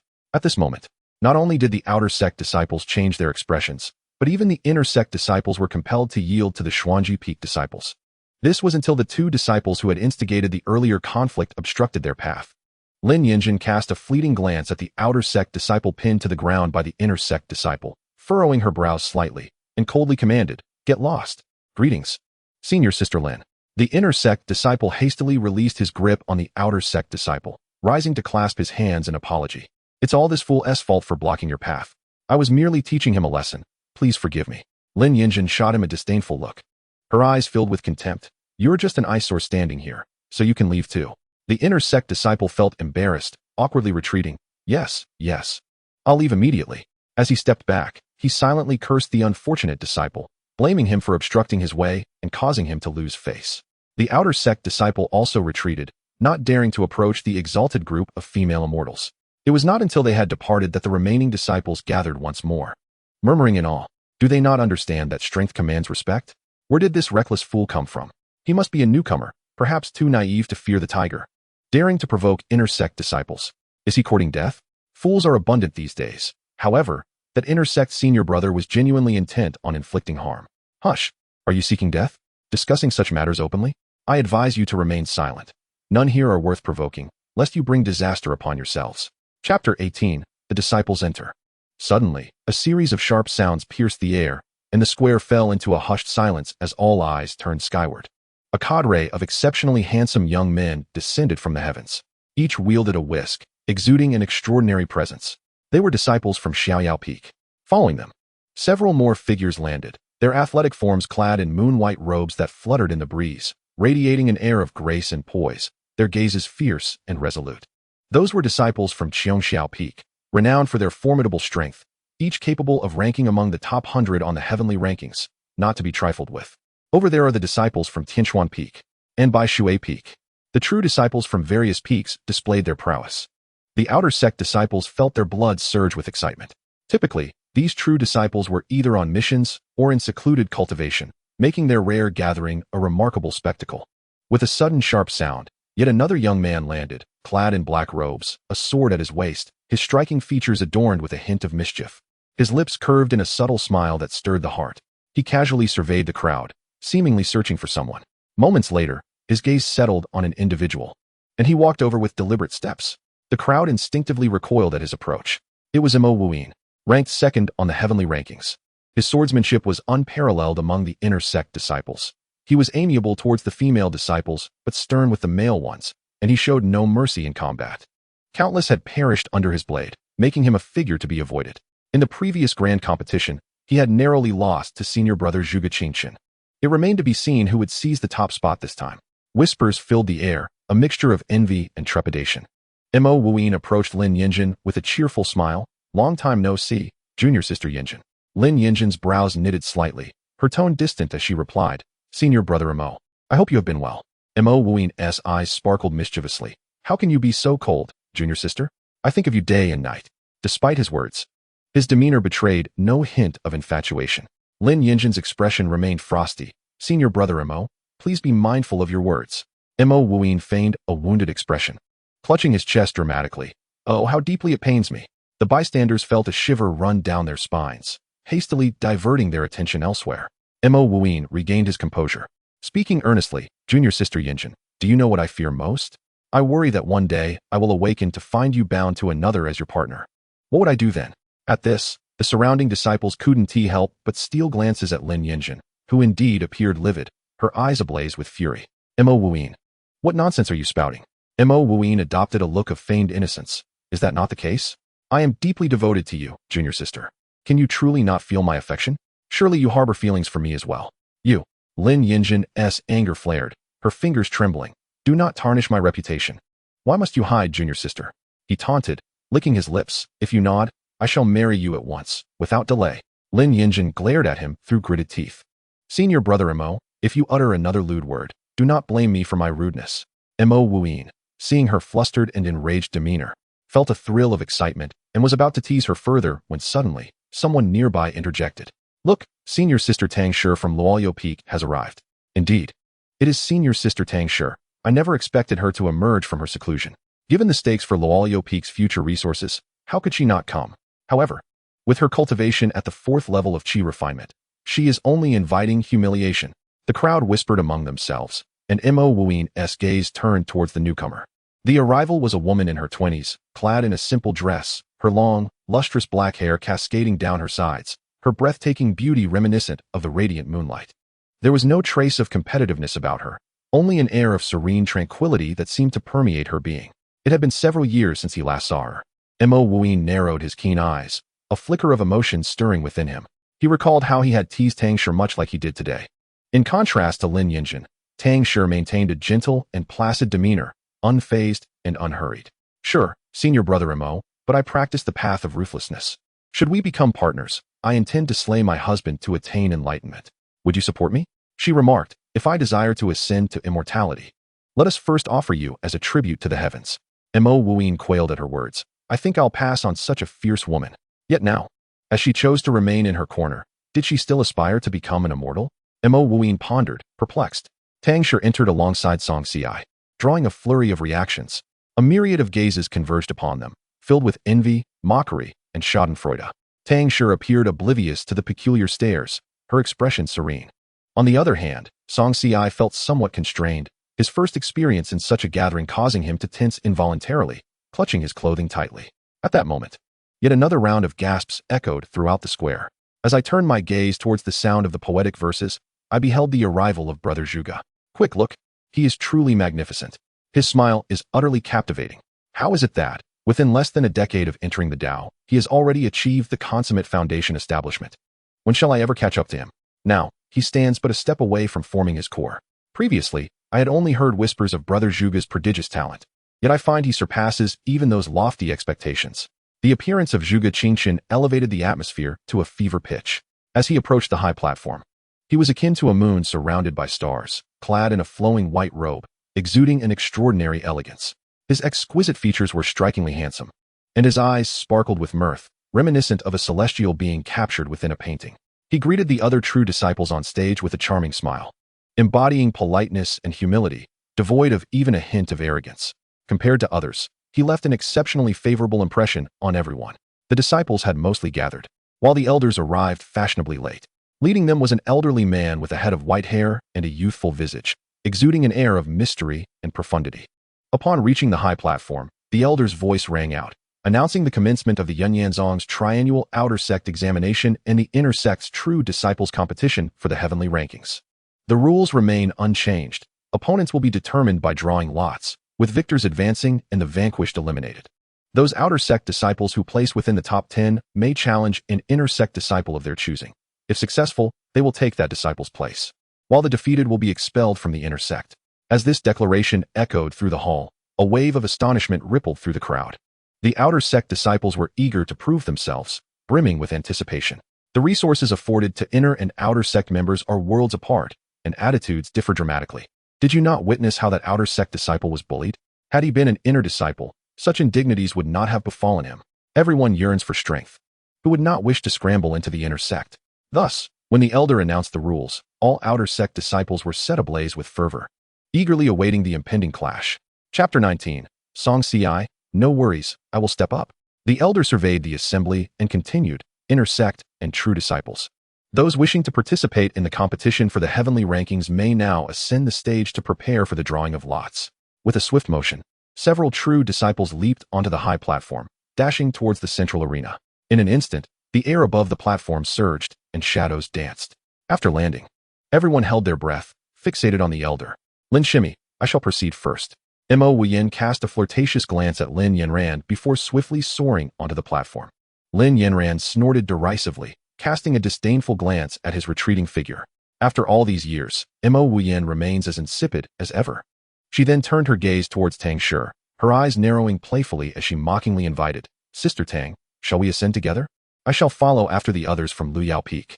Tang Shi replied with a faint smile. Very well then. Lin Yanran's invitation was not made in earnest. Upon receiving Tang Shi's refusal, she transformed into a streak of light, shooting up to the platform. Zhuge Qingxian also glanced at Tang Shi, opened his mouth as if to speak, but ultimately remained silent and darted towards the platform. With that, nearly all true disciples had made their entrance, leaving only the disciples of Luyao Peak. Observing Tang Shi's immobility, the inner sect disciples grew anxious, urging, Sister Tang, hurry up. Are you dawdling because you've lingered too long in the herbal garden? You mustn't delay, they are waiting to take their turn. Yet, all actions must prioritize the true disciples, a rule tacitly acknowledged by the sect, leaving them unwilling to act rashly. Lin Yanran crossed her arms, casting a haughty glance at Tang Shi with an air of disdain. Sister, will you once again choose to forfeit? As her question rang out, all eyes of the true disciples fell upon Tang Shi, some filled with contempt, others scorn or pity. None bore her any kindness. Meanwhile, whispers began to ripple through the crowd. Tang Shi is so timid, she lacks even the courage to challenge. Yet, it was a reasonable assumption, given her current strength was inferior to that of the inner sect disciples. Do not be misled into believing that being a true disciple is a simple feat. In this world, the weak are consumed by the strong, and none are exempt from the harsh realities. The murmurs grew increasingly fervent, listening to their unabashed ridicule. Tang Shi appeared to be oblivious, merely casting her gaze downward, her expression tranquil. Disciples of Luyao Peak have already arrived. You may commence the drawing of lots. A wave of confusion swept through the crowd. But you were still standing on the viewing platform. How could you have arrived? Could it be that they were seeing things? With so many eyes upon her, it was impossible to be mistaken. They all turned their attention to Tang Shi in the audience, their suspicions deepening. Luyao Peak Xianxia. Greetings to all esteemed seniors. A melodious childlike voice suddenly pierced the air, causing everyone to look up in surprise. Who is speaking? They glanced around, bewildered, unable to locate the source of the voice. Senior brother, you are about to step on me. Xianxia spoke again. The crowd gasped, lowering their heads to discover a child, barely taller than their knees, standing before them. His innocent face and bright, clear eyes radiated purity. What on earth? Is this a mere child? The corners of many mouths twitched as they stifled the urge to facepalm, repeatedly reassuring themselves that this was merely an illusion. They rubbed their eyes and reopened them, yet the child remained. A profound silence enveloped the crowd. This young junior, what brings you here? Finally, someone could no longer contain their curiosity. Xianxia raised his chin, replying with nonchalance. I have come to participate in the competition for the heavenly rankings. His tone suggested it was the most natural thing in the world. The crowd exchanged bewildered glances. Has this child lost his mind? Everyone on stage is at the foundation establishment stage. What business does a mere second-layer chi refinement child have here? How could Sister Tang allow you to participate? This is preposterous. The world of swords and blades is ruthless. Dear Junior, you should withdraw. Who is not here? It's just me. Just the top 100 of the heavenly rankings. Xianxia placed one hand on his hip and pointed to himself with the other, unfazed. No worries, I will step up. No worries, I will step up. The crowd mulled over his words. The powerful aura naturally emanating from Xianxia's dismissive attitude, coupled with the casual arrogance he displayed, compelled them to glance at him more intently. Clad in white, with refined and handsome features, a slight smile gracing his lips, he stood there exuding an air of superiority, as if the world beneath him was but insignificant dust. However, you are merely at the second layer of chi refinement. What audacity do you possess to act so grandly? The crowd exchanged peculiar expressions, convinced that xianxia must be mentally unwell. It was merely due to his status as a true disciple within the sect. Outside, he would hardly last 3 minutes in the outer sect. Seeing that his seniors no longer urged him to withdraw, xianxia felt a wave of relief wash over him.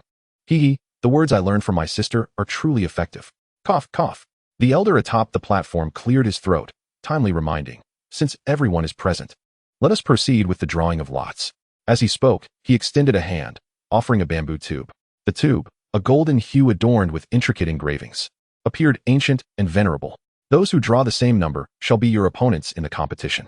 Upon hearing these words, the disciples eagerly approached, retrieving their bamboo slips before retreating to the viewing platform. The drawing of lots transpired swiftly, concluding in mere moments. And it was soon time for the inner disciples to take the stage.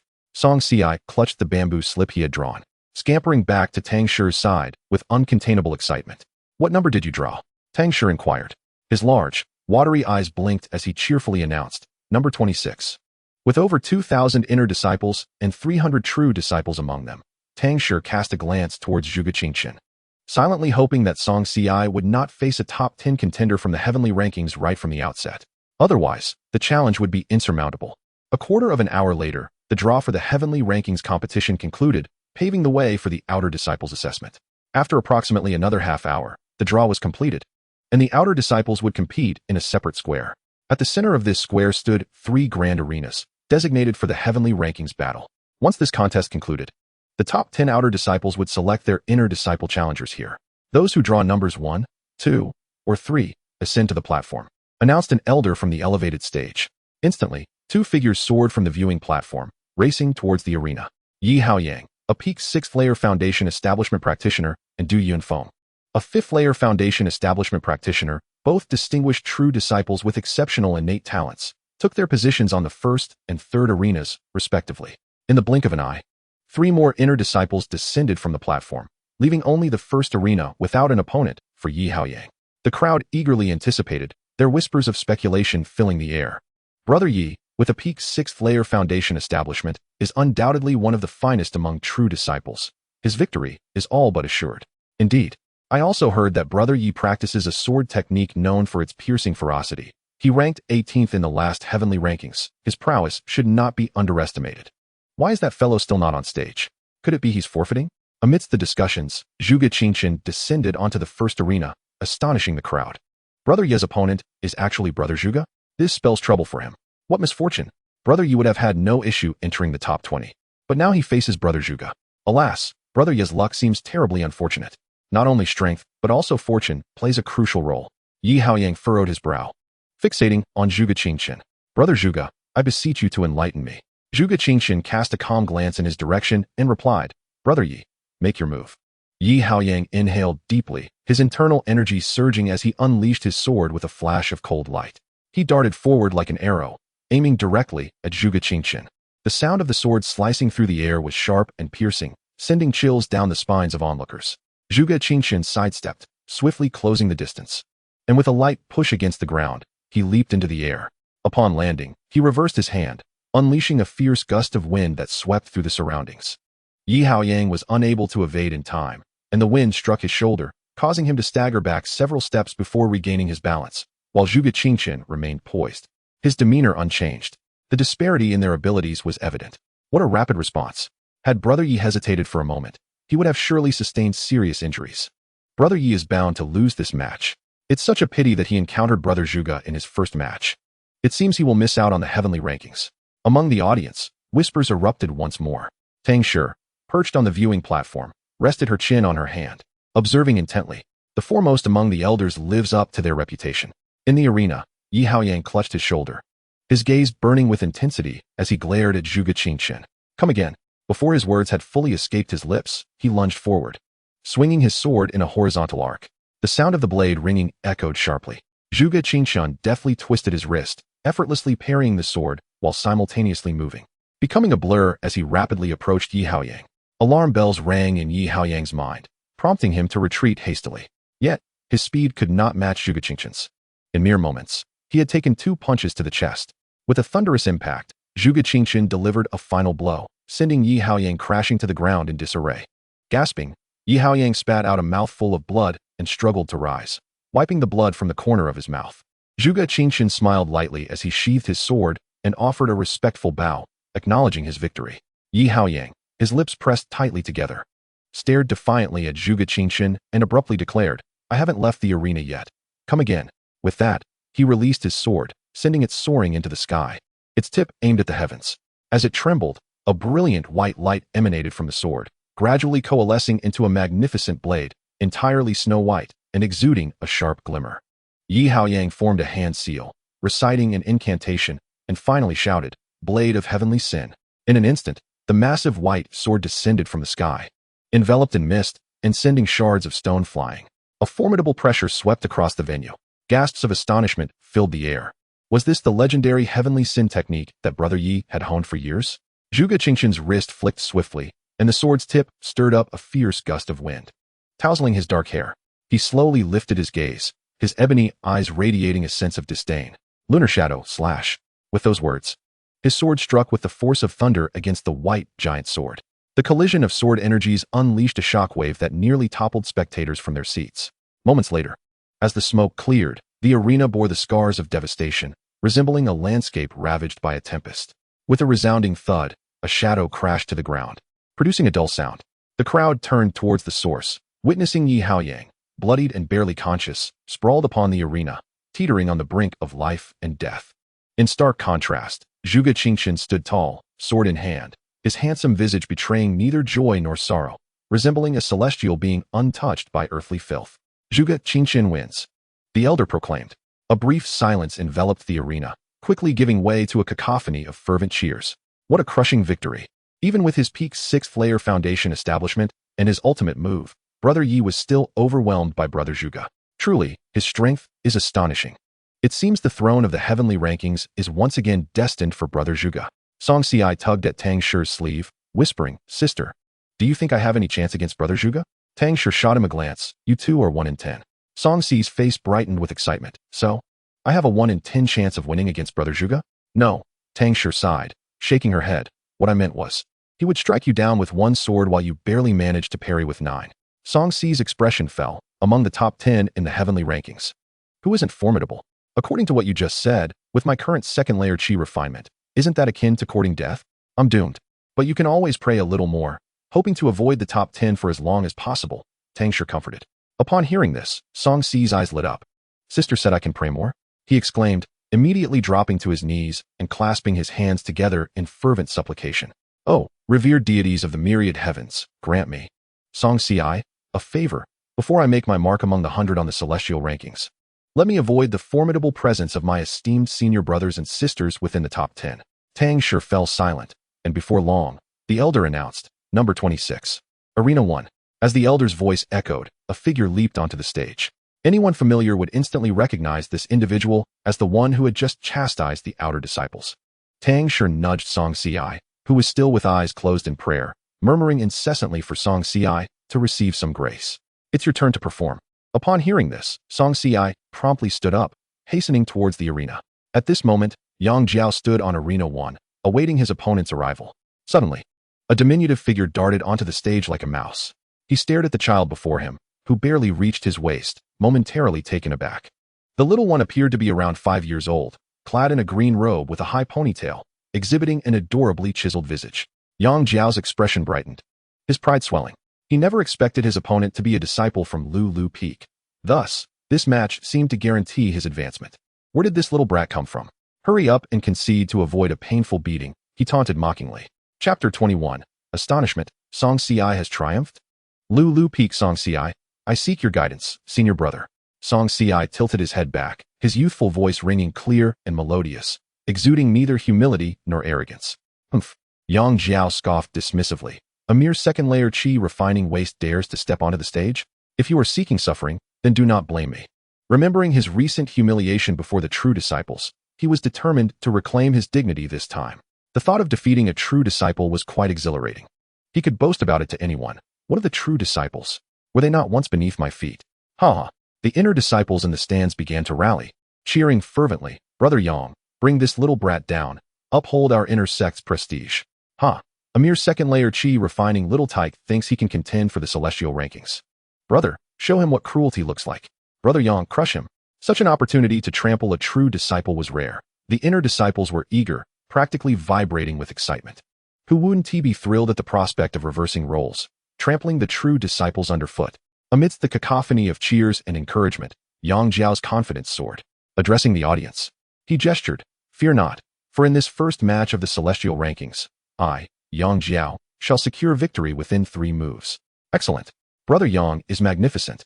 Haha, splendid. Brother Yang, unleash your full strength and show those true disciples that our inner sect is not to be trifled with. Indeed, finish off that little brat.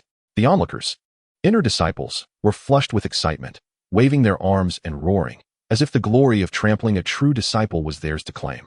Hearing the surrounding cheers, Yang Jiao beamed, envisioning himself atop the celestial rankings, basking in the admiration and reverence of the masses. However, at that moment, the true disciples seated in the front row of the audience cast their gazes with piercing intensity, their expressions darkening. It was Xianxia who faced ridicule. Yet it was all the true disciples who stood to lose face. How could they, so proud and arrogant, possibly endure this? Each of them was among the most outstanding disciples of the sect, accustomed to receiving utmost respect from the inner disciples. Who dared to provoke them? Yet today, they found themselves inexplicably transformed into the subject of derision. Those worthless disciples of Lu Peak should remain in the herb garden and not venture out.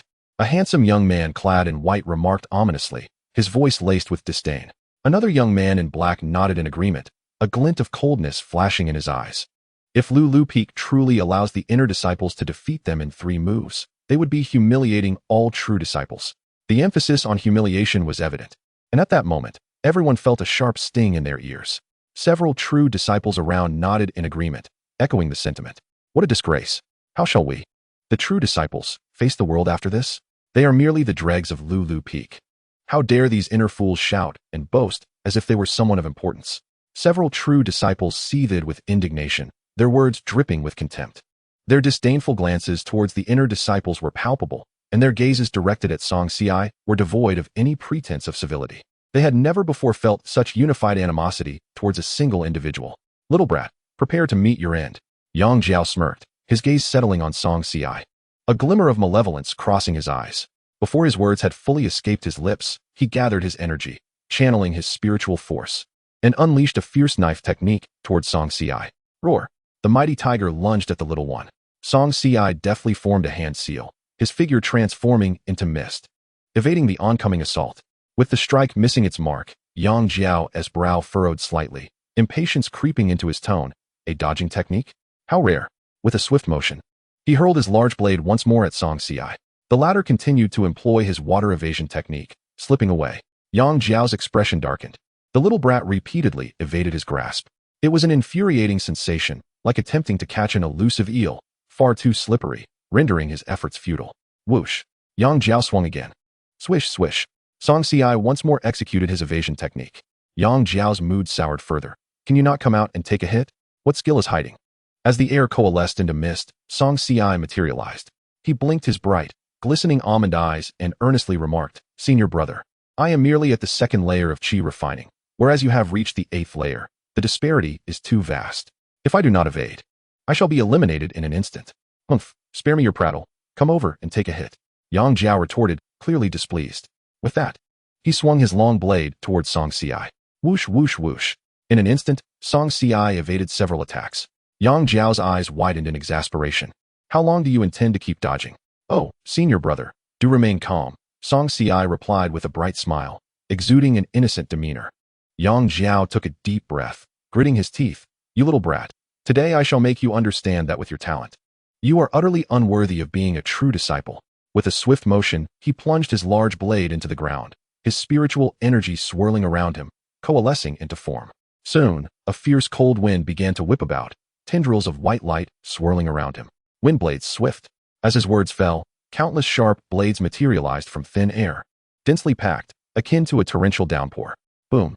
The edge of the arena erupted, debris flying, unleashing terrifying destructive force in all directions. "Little brat, let us see where you think you can run." Yang Jiao sneered, commanding the wind blades to attack Xianxia. Whoosh, whoosh, whoosh.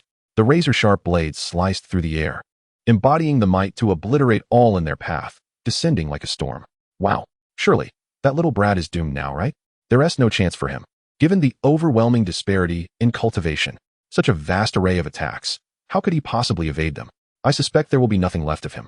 The murmurs of speculation filled the air, yet no one noticed as Xi's figure gradually faded into nothingness. Where did he go? Another evasion technique? That shouldn't be possible. Under such circumstances, a water-based technique could hardly be employed. Just as the crowd was struck with astonishment, Xi silently emerged from the ground, unexpectedly appearing behind Yang Jiao. He lifted his foot and, without hesitation, kicked towards Yang Jiao's lower back. Bang! Caught completely off guard, Yang Jiao was sent sprawling off the stage. A hush fell over the arena. Chapter 22, Grasping the Sun and Moon, Plucking Stars from the Sky. After a brief silence, the area erupted with gasps of shock and incredulity. Goodness, that little brat actually kicked Brother Yang off the stage. How could this be possible? How could a waste of the second layer of Qi evade an attack from the eighth layer? He approached Brother Yang's back without a sound and sent him flying off the platform. Was it another evasion technique? Earth evasion? But there was a 6-layer difference. How could Brother Yang not have sensed him?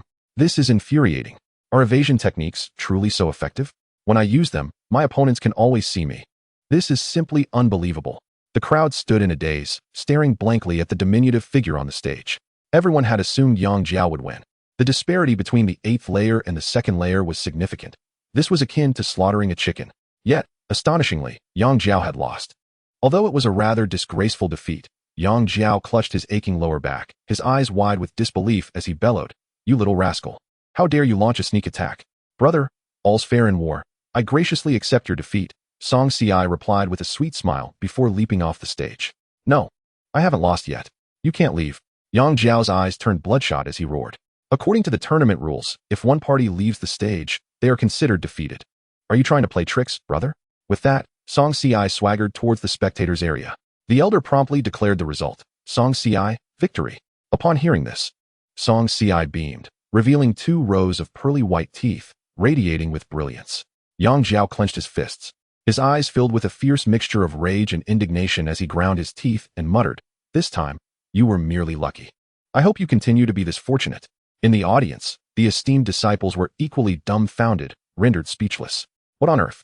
A mere 2nd layer of Qi defeated a practitioner of the 8th layer. Is this some kind of joke? How could an 8th layer master lose to a 2nd layer novice? They should return to the outer sect and start over. It's hard to articulate whether the inner sect is becoming increasingly pathetic or, well, it's difficult to find the right words. One cannot simply declare that Xi from Luyao Peak is formidable. This 2nd layer novice, how can one even praise him without reservations? Look closely. This fellow named Xi is ethereal and possesses remarkable evasion skills. He managed to evade so many attacks from Yang Jiao in just the time it takes to drink a cup of tea. Such speed and reflexes are indeed impressive. Indeed, there is something unusual about Xi. His evasion techniques are masterful and should not be underestimated. Isn't it splendid that Xi won? It clearly demonstrates that our esteemed disciples are not to be easily trampled upon by the likes of the inner sect. It seems that way. Upon returning to the spectators' area, Xi received a thumbs up from Tang Shi, who exclaimed, "Well done." Hee. Xi replied bashfully, scratching his nose, "Sister, you needn't praise me. I really wasn't that impressive." Tang Shi, "Oh, I wonder who has been boasting with their tail held high, pretending to be modest?" Though Xi requested not to be praised, how could she refrain? She was determined to shower him with compliments. Confidence must continue to rise. Grasping the sun and moon, plucking stars from the sky, there is none like you in this world. A 2nd layer practitioner defeating an 8th layer master, my dear junior. The honor of Luyao Peak rests upon your shoulders, and I have complete faith in you. Grasping the sun and moon, plucking stars from the sky, there is none like me in this world. Wow. Xi's eyes sparkled as he silently recited the phrase twice in his mind. Feeling a surge of overwhelming confidence arise within him, causing his hair to stand on end. He couldn't help but beam with joy, the corners of his mouth curving into a broad smile as he declared, "Thank you for the praise, sister. I will continue to strive for excellence." Number 30. Platform number 2. The elder's voice resonated throughout the arena once more. At last, it was my turn. Mo Wuyan stood, stretching his neck lazily, before a flicker of shadow signaled his disappearance from his previous location. In the blink of an eye, he stood confidently upon the stage, hands clasped behind his back, exuding an air of arrogance. "Who is my opponent? Step forward and meet your demise," he proclaimed, tilting his chin and surveying the surroundings. showing no concealment of disdain for his adversary. Ah, how brazen. Yet, this was indeed Mo Wuyan's character. His sword strikes were known to spill blood. He was a force to be reckoned with, often referred to as the sword demon by those who knew him. Over the years, his strength had grown, enhanced by experiences in secret realms, rendering his current abilities even more unfathomable. The crowd buzzed with chatter, and Mo Wuyan scanned the area, noting the lack of challengers. He furrowed his brow and continued to taunt. Stop dawdling and come forth to meet your end. Who is number 30? I don't know. Perhaps it's for the best that they do not appear. If defeated, they might lose a limb or even their life, certainly not worth the risk. The discussions continued below, and a man in green tightly gripped his bamboo stick, his heart racing, beads of sweat forming on his forehead. He echoed the sentiments of the crowd. Indeed, it's not worth risking one's life for a chance at a spot on the heavenly rankings. He remembered Sister Tang Shi's words. This isn't a video game. There are no resurrection advertisements here. Now he fully understood her good intentions. While there are methods or treasures for reincarnation in the vast continent of Xinzhou, they do not exist within Yunyan's sect. Meanwhile, atop the stage, Mo Wuyan grew increasingly bored with the lack of response. He crossed his arms, scoffed lightly, and smirked with a hint of derision. Cowards. Number 30 forfeits. Mo Wuyan wins. The elder announced. Upon hearing the elder's voice, the crowd sighed collectively. For some reason, I rather wanted to see Brother Mo in action. Exactly.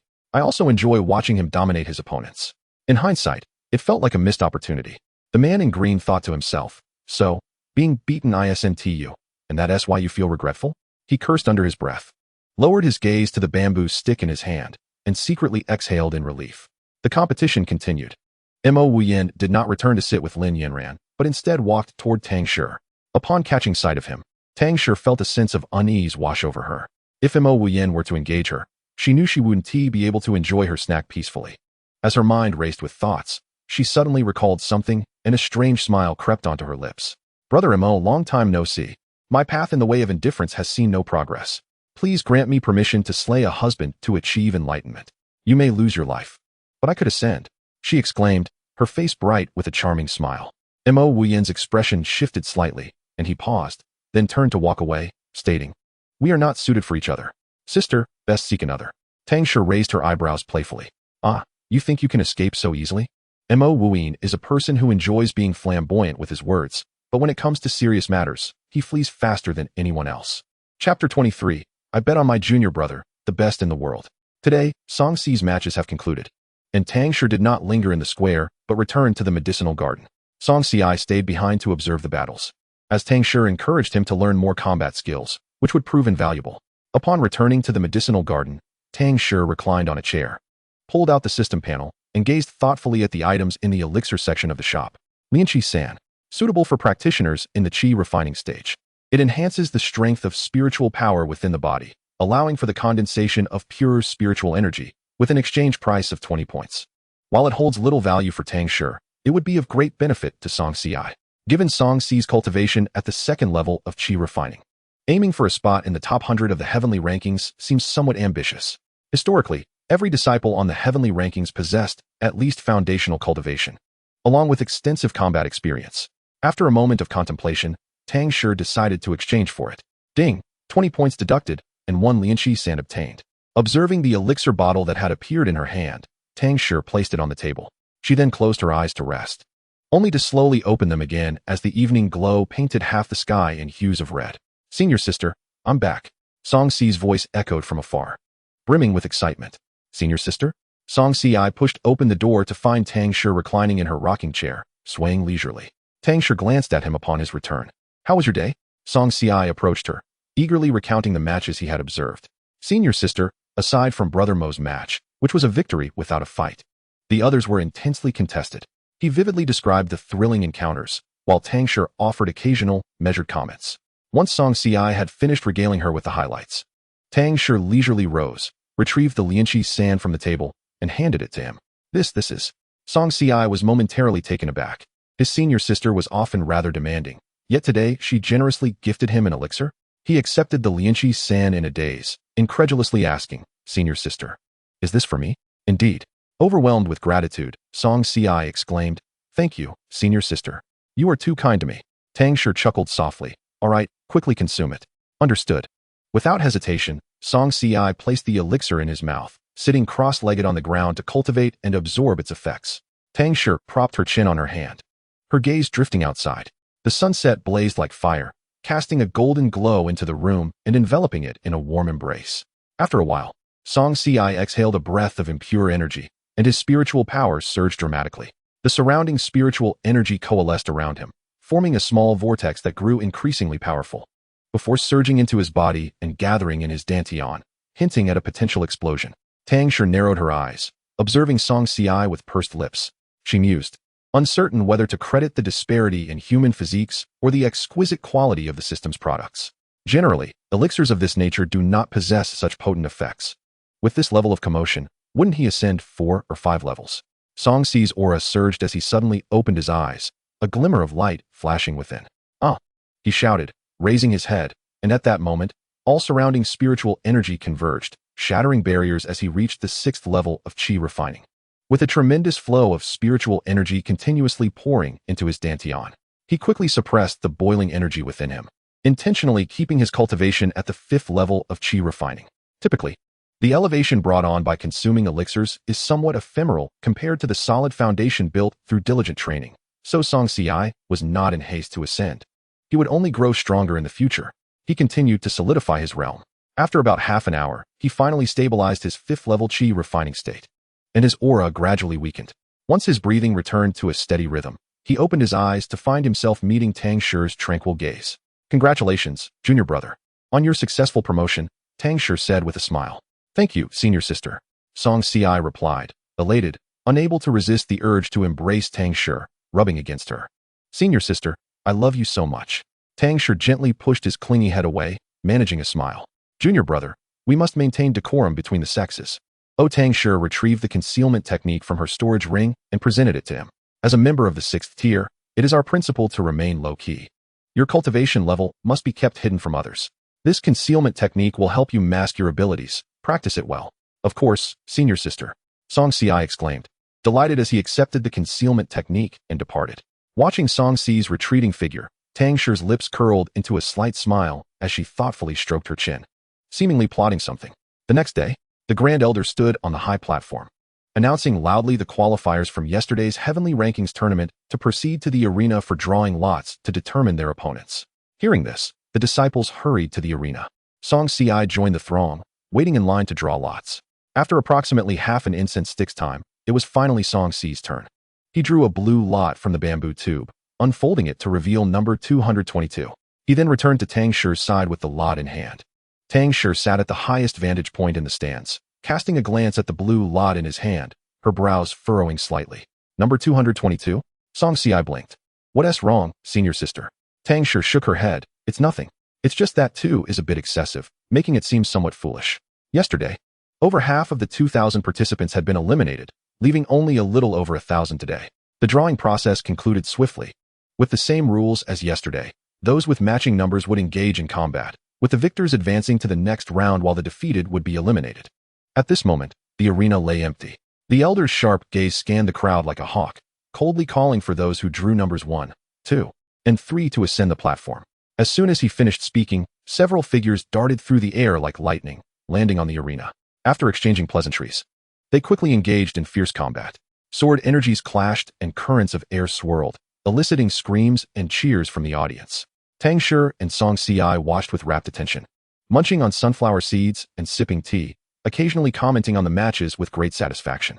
"Senior sister seems rather relaxed," a chilling voice reached their ears. Tang Shi turned her head to see a familiar face.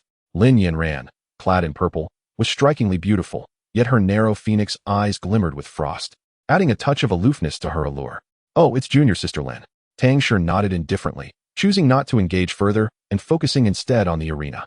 Left to stew in silence, Lin Yanran gritted her teeth in frustration, her fierce gaze sweeping over the two. It's somewhat frivolous for senior sister to let junior brother compete for a top 100 spot when he has only been on the path for a year. In the arena, blades are merciless. What if junior brother Xianxia gets injured? Wouldn't senior sister feel guilty? Hearing her words, Tang Shi raised an eyebrow and glanced at her. "Not at all.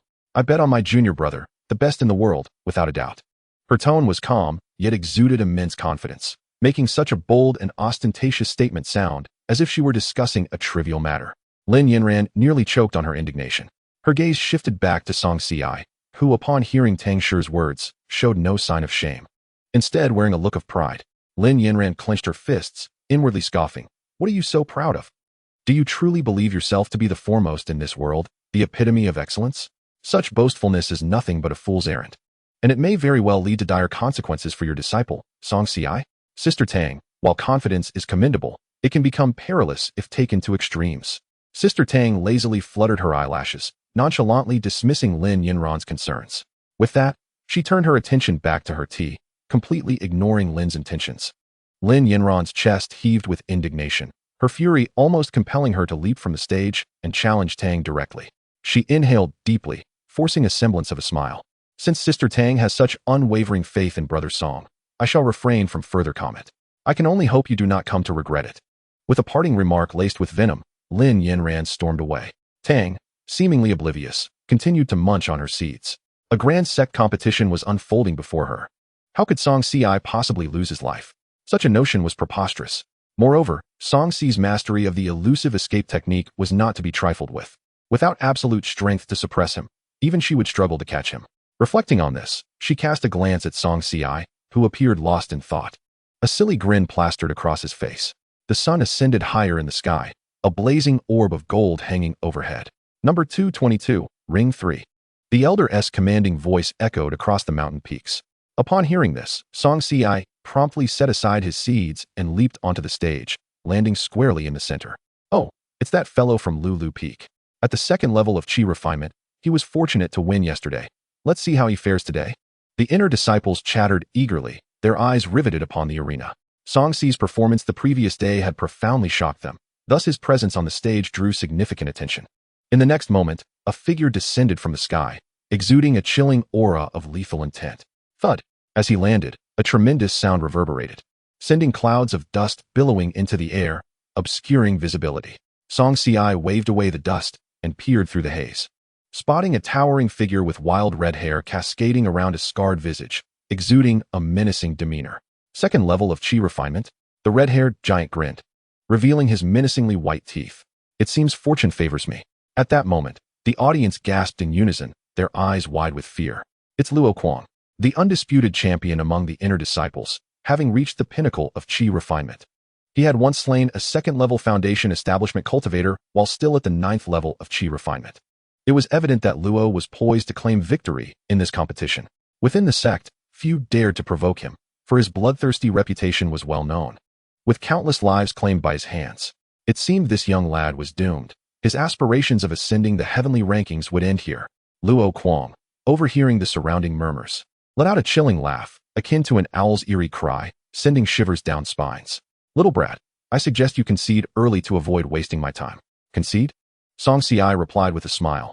Brother, you may find you cannot defeat me. Humph. Luo Kuang snorted disdainfully, his gaze sharp as the temperature around him plummeted. Such arrogance. Soon, you shall be begging for mercy. With that, he stomped the ground, propelling himself towards Xianxia, his fist cutting through the air with devastating force. The punch was fierce, imbued with the power of thunder, grazing Xi's cheek. He squinted and deftly sidestepped the lethal blow, retaliating with a kick aimed at Luo Kuang's abdomen. However, Luo Kuang appeared prepared, evading the strike and countering with a heavy punch aimed directly at Xi's face. Just as the fist was about to connect with Xi's nose, he vanished, his form becoming ethereal, as if woven from dreams, his aura dissipating into nothingness. Huh. Luo Kuang furrowed his brow, searching for his opponent. Suddenly, Xianxia reappeared behind him, elbows striking fiercely at his midsection. Luo Kuang reacted swiftly, dodging the blow. But Xianxia leaped and executed a flying kick, striking his shoulder. Boom. Caught off guard, Luo Kuang staggered back, nearly losing his balance and tumbling off the stage. Damn it, he cursed, turning to retaliate, only to find Xi's form had vanished once again. Where is he? Luo Kuang scanned the surroundings, but saw nothing. Suddenly, he felt a fierce gust of wind behind him. Luo Kuang's pupils constricted as he sensed impending danger, instinctively sidestepping just in time to evade Xi's ambush.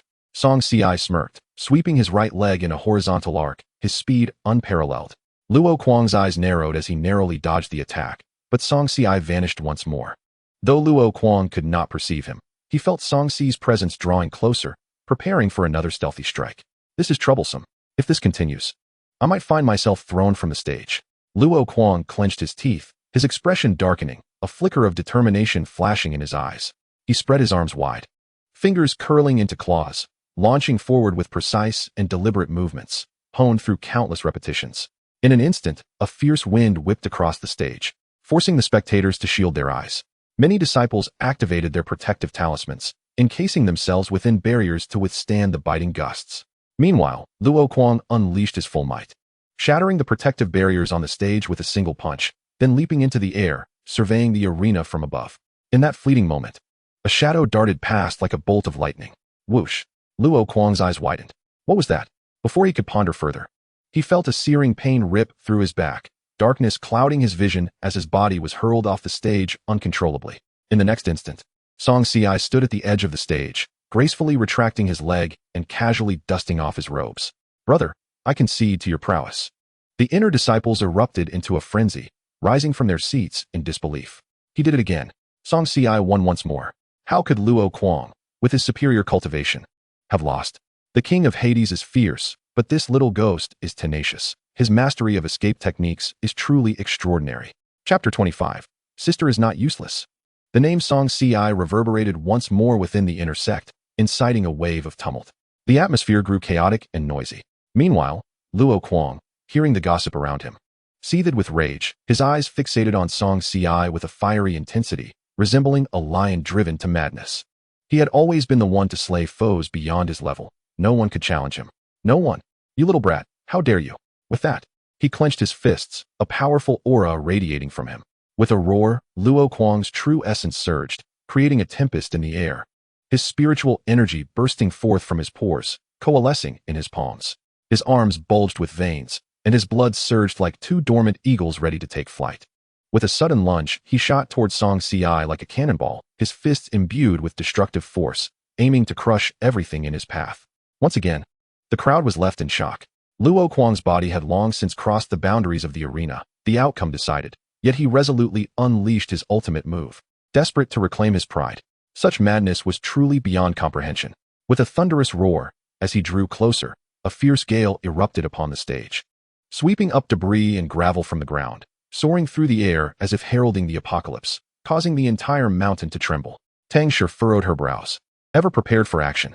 Should the elders on the high platform remain indifferent, she would have no choice but to intervene discreetly. However, in doing so, she could not guarantee Luo Kuang's survival. Xianxia stood rooted in place, seemingly dazed by the sudden turn of events, utterly motionless. Die! Luo Kuang bellowed, his fist a mere meter away, a sharp aura slicing through the air, creating ripples in its wake. But in the next moment, the smile on Luo Kuang's face gradually stiffened. An elderly man clad in white appeared abruptly, raising a hand effortlessly to block Luo Kuang's assault. With a mere flick of his wrist, Luo Kuang was sent crashing to the ground, blood spilling forth uncontrollably. Great Elder. Luo Kuang clutched his chest, struggling to rise, his voice laced with rage. I refuse to accept this. I demand a rematch. The Grand Elder cast a sidelong glance at him, speaking slowly. One must acknowledge their inferiority when outmatched. Luo Kuang clenched his fists, his face a mixture of shame and fury, for he had believed victory would come easily, only to be defeated by a mere second-tier chi refiner. Are you not yet embarrassed enough? The Grand Elder glared at the defiant Luo Kuang, his voice icy. Yes. Disciple retires, Luo Kuang muttered reluctantly as he descended from the stage, casting a venomous glare at Xianxia, secretly plotting his revenge. The Grand Elder surveyed the crowd, his voice calm as he announced, Xianxia, the victor. As Xianxia stepped down from the platform, a hint of fatigue lingered in his refined features. At that moment, not only the inner sect but also numerous true disciples turned their gaze upon him, whispering amongst themselves. This fellow, when silent, is inconspicuous, yet when he strikes, he astonishes the world. Who would have thought that a so-called waste could triumph over 8 minor realms? Truly remarkable. I have never seen anyone at the second tier of chi refinement defeat a peak foundation establishment cultivator. Listening to the murmurs around her, Lin Yan's teeth almost ground together in irritation, her grip on her sleeves tightening, her downcast eyes betraying a hint of darkness. Why didn't he just obliterate him? Heh. I suspect Xianxia is more than just a second-tier chi refiner. Mo Wian interjected suddenly. Lin Yan looked up, her brow furrowing in suspicion. What do you mean by that, senior brother? I observed him for a while. Although he appears to be merely at the second tier of chi refinement, he managed to maneuver effortlessly against Luo Kuang, who is a half-step into foundation establishment. Is the second tier of Qi refinement truly that formidable? A playful smirk graced Mo Wuyan's lips, mischief dancing in his eyes. Lin Yan's expression shifted slightly. Do you suspect he is concealing his true cultivation? Otherwise, what do you think? Mo Wuyan scoffed lightly. This young man has only been on the path for a year and already possesses such prowess. Remarkable indeed. Lin Yan fell silent, while Mo Wuyan turned his gaze towards another direction, fixating on Tang Shi. Could Xianxi's achievements be connected to her? If Xianxia, with his 5 spiritual roots, could defeat Luo Kuang after just a year, what of her, who had been on the path for many years? Would she? No, it cannot be. Mo Wuyan shook his head, dismissing the absurd notion. Tang Shi's mixed 5-element spiritual root had been verified by the sect. It could not be false. Yet Xianxi's claim of possessing 5 spiritual roots was merely his own assertion. Its truthfulness, perhaps even he himself did not know. Given his aptitude, he might even possess a chaotic 5-element spiritual root. Mo Wuyan felt as though he had stumbled upon a monumental secret, his heart racing with excitement. If Xianxia indeed possessed a chaotic 5-element spiritual root, then defeating Luo Kuang would be a natural outcome. His thoughts shifted rapidly, his expression remaining cheerful. Step by step, Xianxia made his way to the high platform, sitting beside Tang Shi amidst the astonished gazes of the onlookers, his head bowed, his demeanor lacking the joy expected of a victor. Tang Shi turned her head, her eyes full of inquiry. Why didn't you dodge just now? Xianxia pressed his lips together, lifting his gaze to meet hers. Because I wasn't afraid. Tang Shi's eyes narrowed. Why weren't you afraid? Because, senior sister, you would intervene. Right? Xianxia blinked his dark eyes at her. Tang Shi was taken aback, then a faint smile graced her lips. She neither affirmed nor denied his statement. Xianxi's spirits lifted instantly as he poked Tang Shi's slender arm, chuckling softly. Senior sister, you can't deceive me any longer. Tang Shi laughed lightly. What have I deceived you about? Humph. Xianxia huffed twice, a hint of pride evident on his brow. Senior sister, you are at the 4th tier of Qi refinement, while I am at the 5th tier. Yet I was able to defeat that senior brother just now, but I cannot defeat you. You still claim to be a waste? Tang Shi fell silent. Xianxia continued. The person I encountered in the mountains, I could not evade his attack. Conversely, I could easily dodge this senior brother's strike if I chose to, even countering it. Thus, I conclude that you are not a waste, senior sister. Tang Shi, there is no need to be so clever. Otherwise, who will tend to the medicinal garden in the future? Senior sister, are you trying to train me? Purposely saying such things? Xianxia looked up at her, his bright eyes glimmering. Oh, you've even thought of an excuse for me? Tang Shi nodded vigorously. Yes, yes. You've guessed it. After a pause, she complimented him. You truly have the potential of a celestial emperor. Hee hee. Xianxia beamed. Rest assured, senior sister. Since this is your training for me, I will certainly strive to fulfill the task, leaving you no cause for disappointment. Hom. Tang Shi replied absently as she snacked on seeds, eager to change the topic. Chapter 26. The first of last year meets the second. With only one competition held each day, the third day arrived in the blink of an eye. Tang Shi stifled a yawn, stretching her arms and rubbing her neck. She missed her recliner a bit. Xianxia from Lu Peak. I seek your guidance, senior brother. On the arena, Xianxia cupped his fists toward the audience. Agreed. The opponent smirked disdainfully before leaping into action, charging straight at Xianxia with remarkable speed, closing the distance in an instant and delivering a fierce chop toward his chest. Xianxia would surely utilize his evasion technique, then launch a surprise attack to kick this senior brother out of the arena, right? A third time, though somewhat dishonorable. It was undeniably effective. The disciples whispered among themselves, eyes glued to the stage. However, under the watchful gaze of all, Xianxia shifted slightly to evade the attack, his left palm twisting as he struck out fiercely, meeting the opponent head-on. With a resounding bang, their palms collided, unleashing a violent explosion, sending ripples through the air and billowing their robes. He dodged, but not completely. One person gasped. The others nodded in agreement. You actually didn't evade?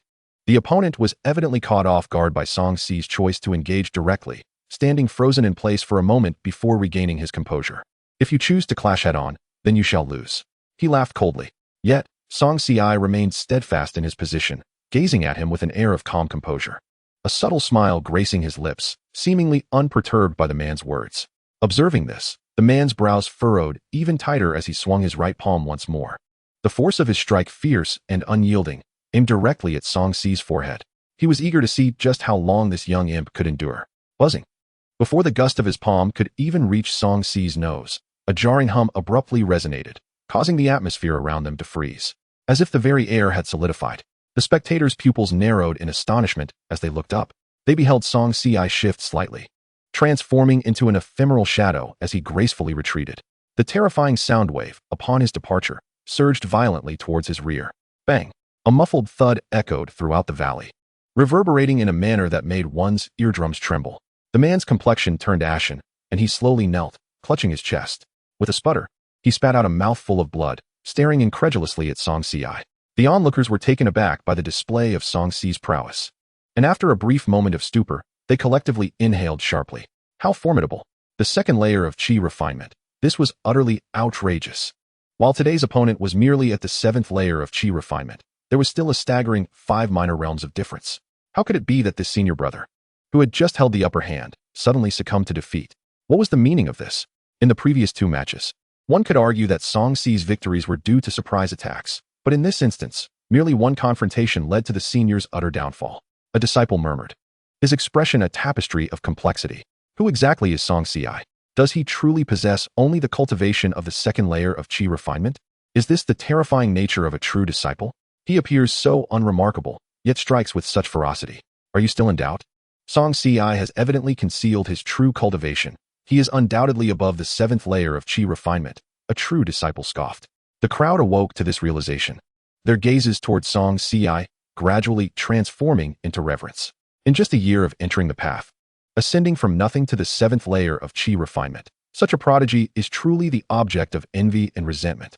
When they first embarked on their journeys, who did not stumble and face countless challenges, spending decades without progress? And he achieved this in merely a year. Truly, it is infuriating to see how one compares to another. If xianxia is indeed at the 7th layer of qi refinement, then his victory is entirely reasonable. One disciple lamented. Indeed, others echoed in agreement, fully endorsing his sentiment. Moreover, xianxia has the ability to challenge those of higher realms. While few possess such capability, they do exist. Was not Luo Kuang one such individual? Alas, he encountered someone even more extraordinary, xianxia. At this moment, upon the stage, xianxia lightly brushed off his sleeves, stating with nonchalance, "Senior brother, I concede to you." The man gritted his teeth, casting a furious glare at him before sweeping off the stage in utter humiliation. Xianxia smiled charmingly, stepping down with grace. Xianxia wins. How amusing, truly delightful. Mo Wuyin mused, stroking his chin as he regarded Xianxia with a grin, then turned to the dazed Zhuge Qingchen beside him. "What do you think, brother Zhuge?" he inquired with keen interest. Zhuge Qingchen snapped back to reality, acknowledging, "Junior brother Xianxia is indeed remarkable. I was previously concerned that Liu Yufeng might falter in the competition, but it seems I was overly anxious. In these 3 days, Xianxia's performance has been nothing short of astounding. No one had anticipated Liu Yufeng's emergence, yet a dark horse has unexpectedly risen. I truly hope to compete against junior brother Xianxia in the next round." Mo Wuyin sighed, a flicker of excitement igniting within him. He too wished to ascertain the extent of the chaotic 5 spiritual roots capabilities. Upon hearing this, Zhuge Qingchen cast him a sidelong glance, choosing not to respond. "Number 223, ascend the stage," the elder proclaimed loudly. "Coming." Mo Wuyin immediately replied, leaping onto the stage with poise. As he entered, the crowd erupted in excited chatter. "Wow, it's senior brother Mo Wuyin." In the previous rounds, both of senior brother Mo's opponents conceded. I wonder if his current adversary will do the same? I wager they will concede. Who would dare to challenge the sword demon? Listening to the murmurs surrounding him, Mo Wuyin stood with his arms crossed, his gaze boldly surveying the arena. Suddenly, a figure swept onto the stage like autumn leaves in the wind, graceful as a feather, resembling a celestial being. Mo Wuyin stared in disbelief, his eyes flickering. "My opponent is none other than you." The newcomer was none other than Zhuge Qingchen. The disciples were momentarily dumbfounded. What? Senior brother Mo is facing senior brother Zhuge right now? Shouldn't these two be contending for the top of the heavenly rankings?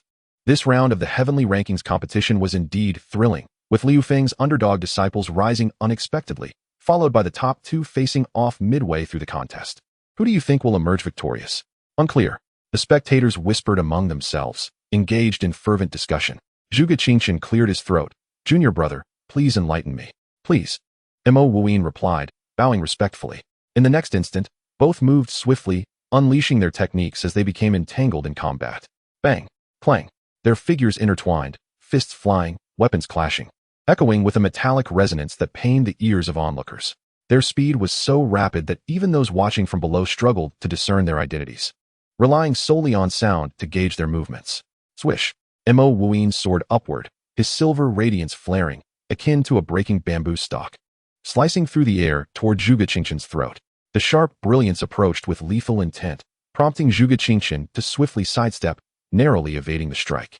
However, at that moment, a sudden gust of wind surged from behind him, causing him to frown involuntarily. Before he could react, Mo Wuyin lifted his foot and delivered a fierce kick to Zhuge Qingqian's waist. Zhuge Qingqian dodged to avoid the blow, but Mo Wuyin seized the opportunity to close in, leading to yet another flurry of entangled strikes. Chapter 27. What is the likelihood of victory in this match?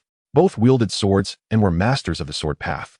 As their blades clashed, sparks ignited, the metallic sound of their weapons ringing out like a clear chime. Whoosh!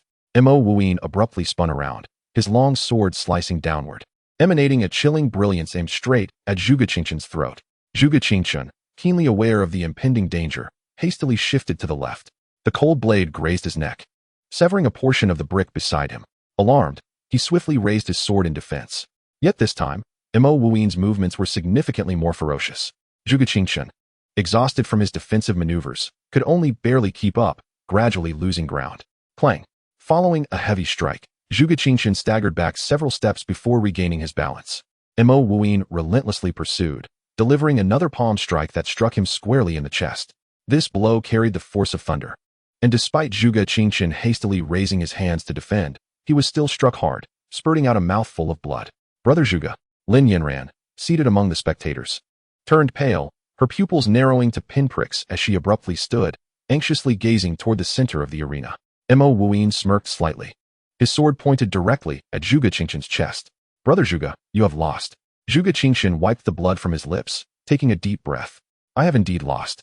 He then stepped down from the stage, departing straight away without displaying any anger over his defeat. Lin Yanran immediately followed, pursuing him. It was actually senior brother Mo Wuyin who triumphed. A wave of astonishment rippled through the crowd, leaving everyone in shock. Before Brother Zhuge had entered the room, Brother Mo had firmly maintained his position at the pinnacle of the heavenly rankings. It is hardly surprising that he emerged victorious this time. One could only say that the former champion has made a triumphant return. I had anticipated that someone would finally rise to impose a reckoning upon Brother Mo. Yet, alas, it was not to be. Brother Zhuge suffered considerable injuries from Brother Mo's strike. Had it been anyone else, they would have already collapsed, oblivious to their fate. In light of this, who would dare to engage Brother Mo in battle? It seems that, moving forward, any confrontation involving Brother Mo might well result in a concession from his opponents. The disciples wore expressions of bitter disappointment, shaking their heads with sighs. Mo Wuyin's lips curled into a satisfied smile as he slowly turned his head, fortuitously locking eyes with xianxia. Their gazes met for a brief moment before xianxia was the first to avert her eyes, instinctively clutching tightly at Tang Shi's sleeve, her heavy breaths betraying her inner tension. Brother Mo is formidable, she murmured, a wave of fervor surging in her eyes. Tang Shi pressed her lips together and simply replied with a curt, emotionless her response devoid of any fluctuations in sentiment. Indeed, Mo Wuyin possessed extraordinary strength. His battle experience was rich, and his methods were both sharp and decisive. Zhuge Qingqian's time in the path was still far too short to bridge such disparities. Xianxia immediately clasped her hands together in prayer to the heavens, beseeching the celestial deities to grant her a favor. Please, do not let Brother Mo be her opponent when she qualifies for the top 100 in the heavenly rankings. However, sometimes, dreams are merely beautiful illusions. On the fourth day, the drawing of lots continued. Xianxia, which number did you draw? Mo Wuyin inquired with a playful smile. Unaware and utterly unguarded, Xianxia innocently extended her hand, shaking it lightly. 17. Mo Wuyin nodded, then returned to the audience, inquiring about who held the number 17. Lin Yanran wore a cold, expressionless face as she glared at Mo Wuyin, seemingly wishing to rend him asunder. Why do you look at me like that, junior sister Lin? Mo Wuyin asked, perplexed. Lin Yanran shot him a glare. She had pursued Zhuge Qingqian the previous day, but had failed to catch him. Yet, the severity of Zhuge Qingqian's injuries was far worse than she had imagined. How could he injure the one she cherished, and then question her? The more she thought about it, the angrier she became. At that moment, Mo Wuyin noticed the bamboo stick in Lin Yanran's hand, bearing the red label of number 17. His smile widened even further. Junior sister, could we perhaps exchange numbers? Not a chance. Lin Yanran coldly refused. What if I offer you a spirit-gathering pill in exchange? Mo Wuyin coaxed. The spirit-gathering pill, suitable for foundation establishment practitioners, could significantly enhance one's cultivation. The materials required to refine such a pill were exceedingly rare and difficult to obtain. The entire sect could not produce even a single one. Upon hearing this, Lin Yanran's eyes brightened momentarily, but as she recalled how Zhuge Qingchen had been grievously injured by him, she quickly regained her composure. You should keep it for yourself. Senior brother, are you truly not interested? Mo Wuyan pressed. Lin Yanran hesitated for a moment, then conceded, I can trade something else for it. I just want the number you have. I insist on having your number. Mo Wuyan stubbornly insisted. Lin Yanran cast her gaze down at the bamboo stick in her hand, struggling to comprehend. Regardless of who her opponent was, it was evident that no one could defeat him. Why was he so insistent on swapping with her? That he would even offer the precious spirit-gathering pill? A pang of temptation struck her. After a moment of hesitation, Lin Yanran acquiesced. If you are so intent on exchanging, then so be it. Nothing is more important than enhancing my cultivation right now. I, too, wish to advance to the later stages of foundation establishment. Once they reached a consensus, Mo Wuyan retrieved the pill from his storage bag and handed it to Lin Yanran, who in turn offered him her bamboo stick. Thus, their transaction was complete. The number 17 was quite favorable before Mo Wuyan had even warmed it in his grasp. An elder on the high platform announced, Number 17, Arena Number 2. With that, Mo Wuyan leaped onto the stage.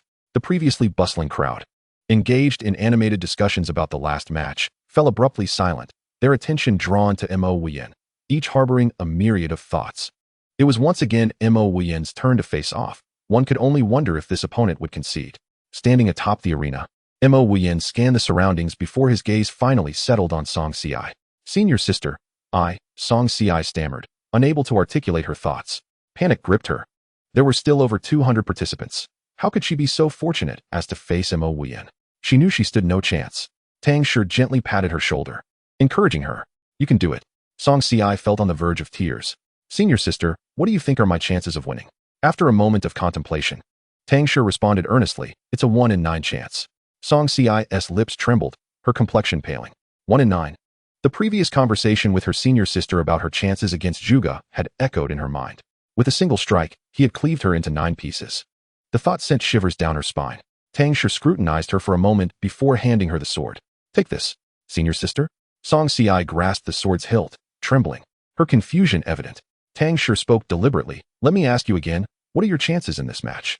Her pace was slow, her tone calm. Yet it exuded a formidable pressure. Xianxia stood frozen for a long moment. So it was truly a 1 in 9 chance. Suddenly, a smile broke across her face. Her spirit ignited as she declared with conviction, 9 out of 10. All right, go ahead, Tang Shi said lazily, waving her hand. Chapter 28, Xianxia. It's my turn now. Having waited a long time for Mo Wuyan's opponent to ascend the stage, the surrounding disciples began to murmur among themselves. Why hasn't he taken the stage yet? Surely he hasn't conceded as well. Brother Mo's strikes had been neither light nor gentle. Even Brother Zhuge had been severely injured. It was only natural for one to value their life. Presumably, Mo Wuyan's opponent was hiding somewhere, trembling in fear, huh? What is so funny? If you faced Brother Mo, you wouldn't flee any faster than anyone else. The murmurs from the crowd grew louder. All eyes fixated on Mo Wuyan, while the battles on the other 2 arenas went unnoticed. Meanwhile, a brilliant light flickered in Xiangxi's eyes as she vanished like a specter from her position, leaving only a faint afterimage. Mo Wuyan's lips curved into a slow smile. Luo Lu Peak, Xianxia, I seek your guidance. Upon landing, she raised her gaze to meet his, her tone steady. Mo Wuyan nodded indifferently, stepping forward with an air of undeniable sharpness, as though he were a blade thirsty for blood. Xianxia held her breath, her eyes wary, cautiously guarding against any vulnerabilities that Mo Wuyan might exploit. The atmosphere between them grew increasingly tense. Suddenly, Mo Wuyan moved with an incomprehensible swiftness, his sword transforming into a silver blur, striking towards Xianxia with the force of a thunderbolt. The ferocity was overwhelming. Xiangxi's pupils constricted. The wind whipped her robes as she swiftly sidestepped, narrowly evading the onslaught. Mo Wuyan did not relent, leaping again, his sword swirling like a tempest, aimed directly at her chest. The move was straightforward, yet fraught with lethal intent. His strikes were executed with such precision and decisiveness that there was no room for hesitation. Every motion was imbued with the intent to kill. Xianxia resorted to her evasion techniques, narrowly escaping one peril after another. The audience watched, entranced, their hearts racing with tension. This was only the beginning. Goodness, Brother Mo is truly a fearsome opponent. Such an offensive, if executed by another, would have reduced them to mere fragments. Yet here stands Xianxia, remarkably alive and vibrant. Evidently, Xianxia has honed his evasion techniques to a commendable degree. Alas, the disparity between the two is insurmountable, sealing his fate to inevitable defeat. Mo Wuyan's sword swept through the air, accompanied by a fierce gale that bore down upon him. Xianxia furrowed his brow, swiftly shifting his body to the right. Boom! The long sword cleaved into the arena, sending clouds of dust billowing into the air. With a deft pivot of his heel, Xianxia rebounded, darting 100 meters away and landing securely in a safe position. Yet, a multitude of ice spikes soon rained down upon him. Xianxi's eyelids flickered, and he hastily employed his evasion technique to vacate the spot. However, Mo Wuyan seemed to anticipate his movements, striking at the very moment Xianxia attempted to relocate, the sound of thunder echoing ominously. Xianxi's body swayed, his head spinning violently, his steps faltering as he nearly toppled over. Seizing the moment, Mo Wuyan unleashed a barrage of spells, enveloping the entire arena in a dense tapestry of magic. Xianxia found himself at a loss for how to counter such an assault. Gritting his teeth, determination ignited in his eyes, he flicked his wrist and released a fireball spell. The fireball danced through the air like a serpent, swirling and looping before hurtling directly towards Mo Wuyan. Mo Wuyan raised an eyebrow, casually waving his hand, causing the fireball to abruptly change course and shoot back towards Xianxia. Alarmed, Xianxi's complexion paled as he swiftly conjured a soil shield to protect himself. However, the earth shield materialized only to be shattered by Mo Wuyan's magic. A chill ran down Xianxi's spine as he narrowly dodged the fireball. Whoosh! The fireball struck the ground, creating a deep crater. Xianxia couldn't help but marvel at the destructive potential. Had it struck him, he would have been reduced to ashes. A shiver coursed through him as cold sweat dripped down his back. While he pondered this, Mo Wuyan raised his long sword, his aura surging with energy that coalesced around the blade, which now shimmered with a blinding golden light. Buzzing, the sword emitted a sound that reverberated through Xianxi's ears. It bore a cataclysmic power, exuding a palpable malevolence, as if a harbinger of doom had descended. Recognizing the stance, Xianxia realized that this was the very technique he had been training in for over half a year, the terrifying sword.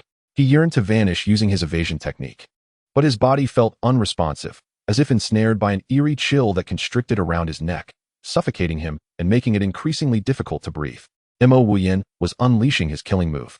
He hadn't employed it even during his match with Brother Zhuge, yet now, against a mere chi refining junior, he resorted to it.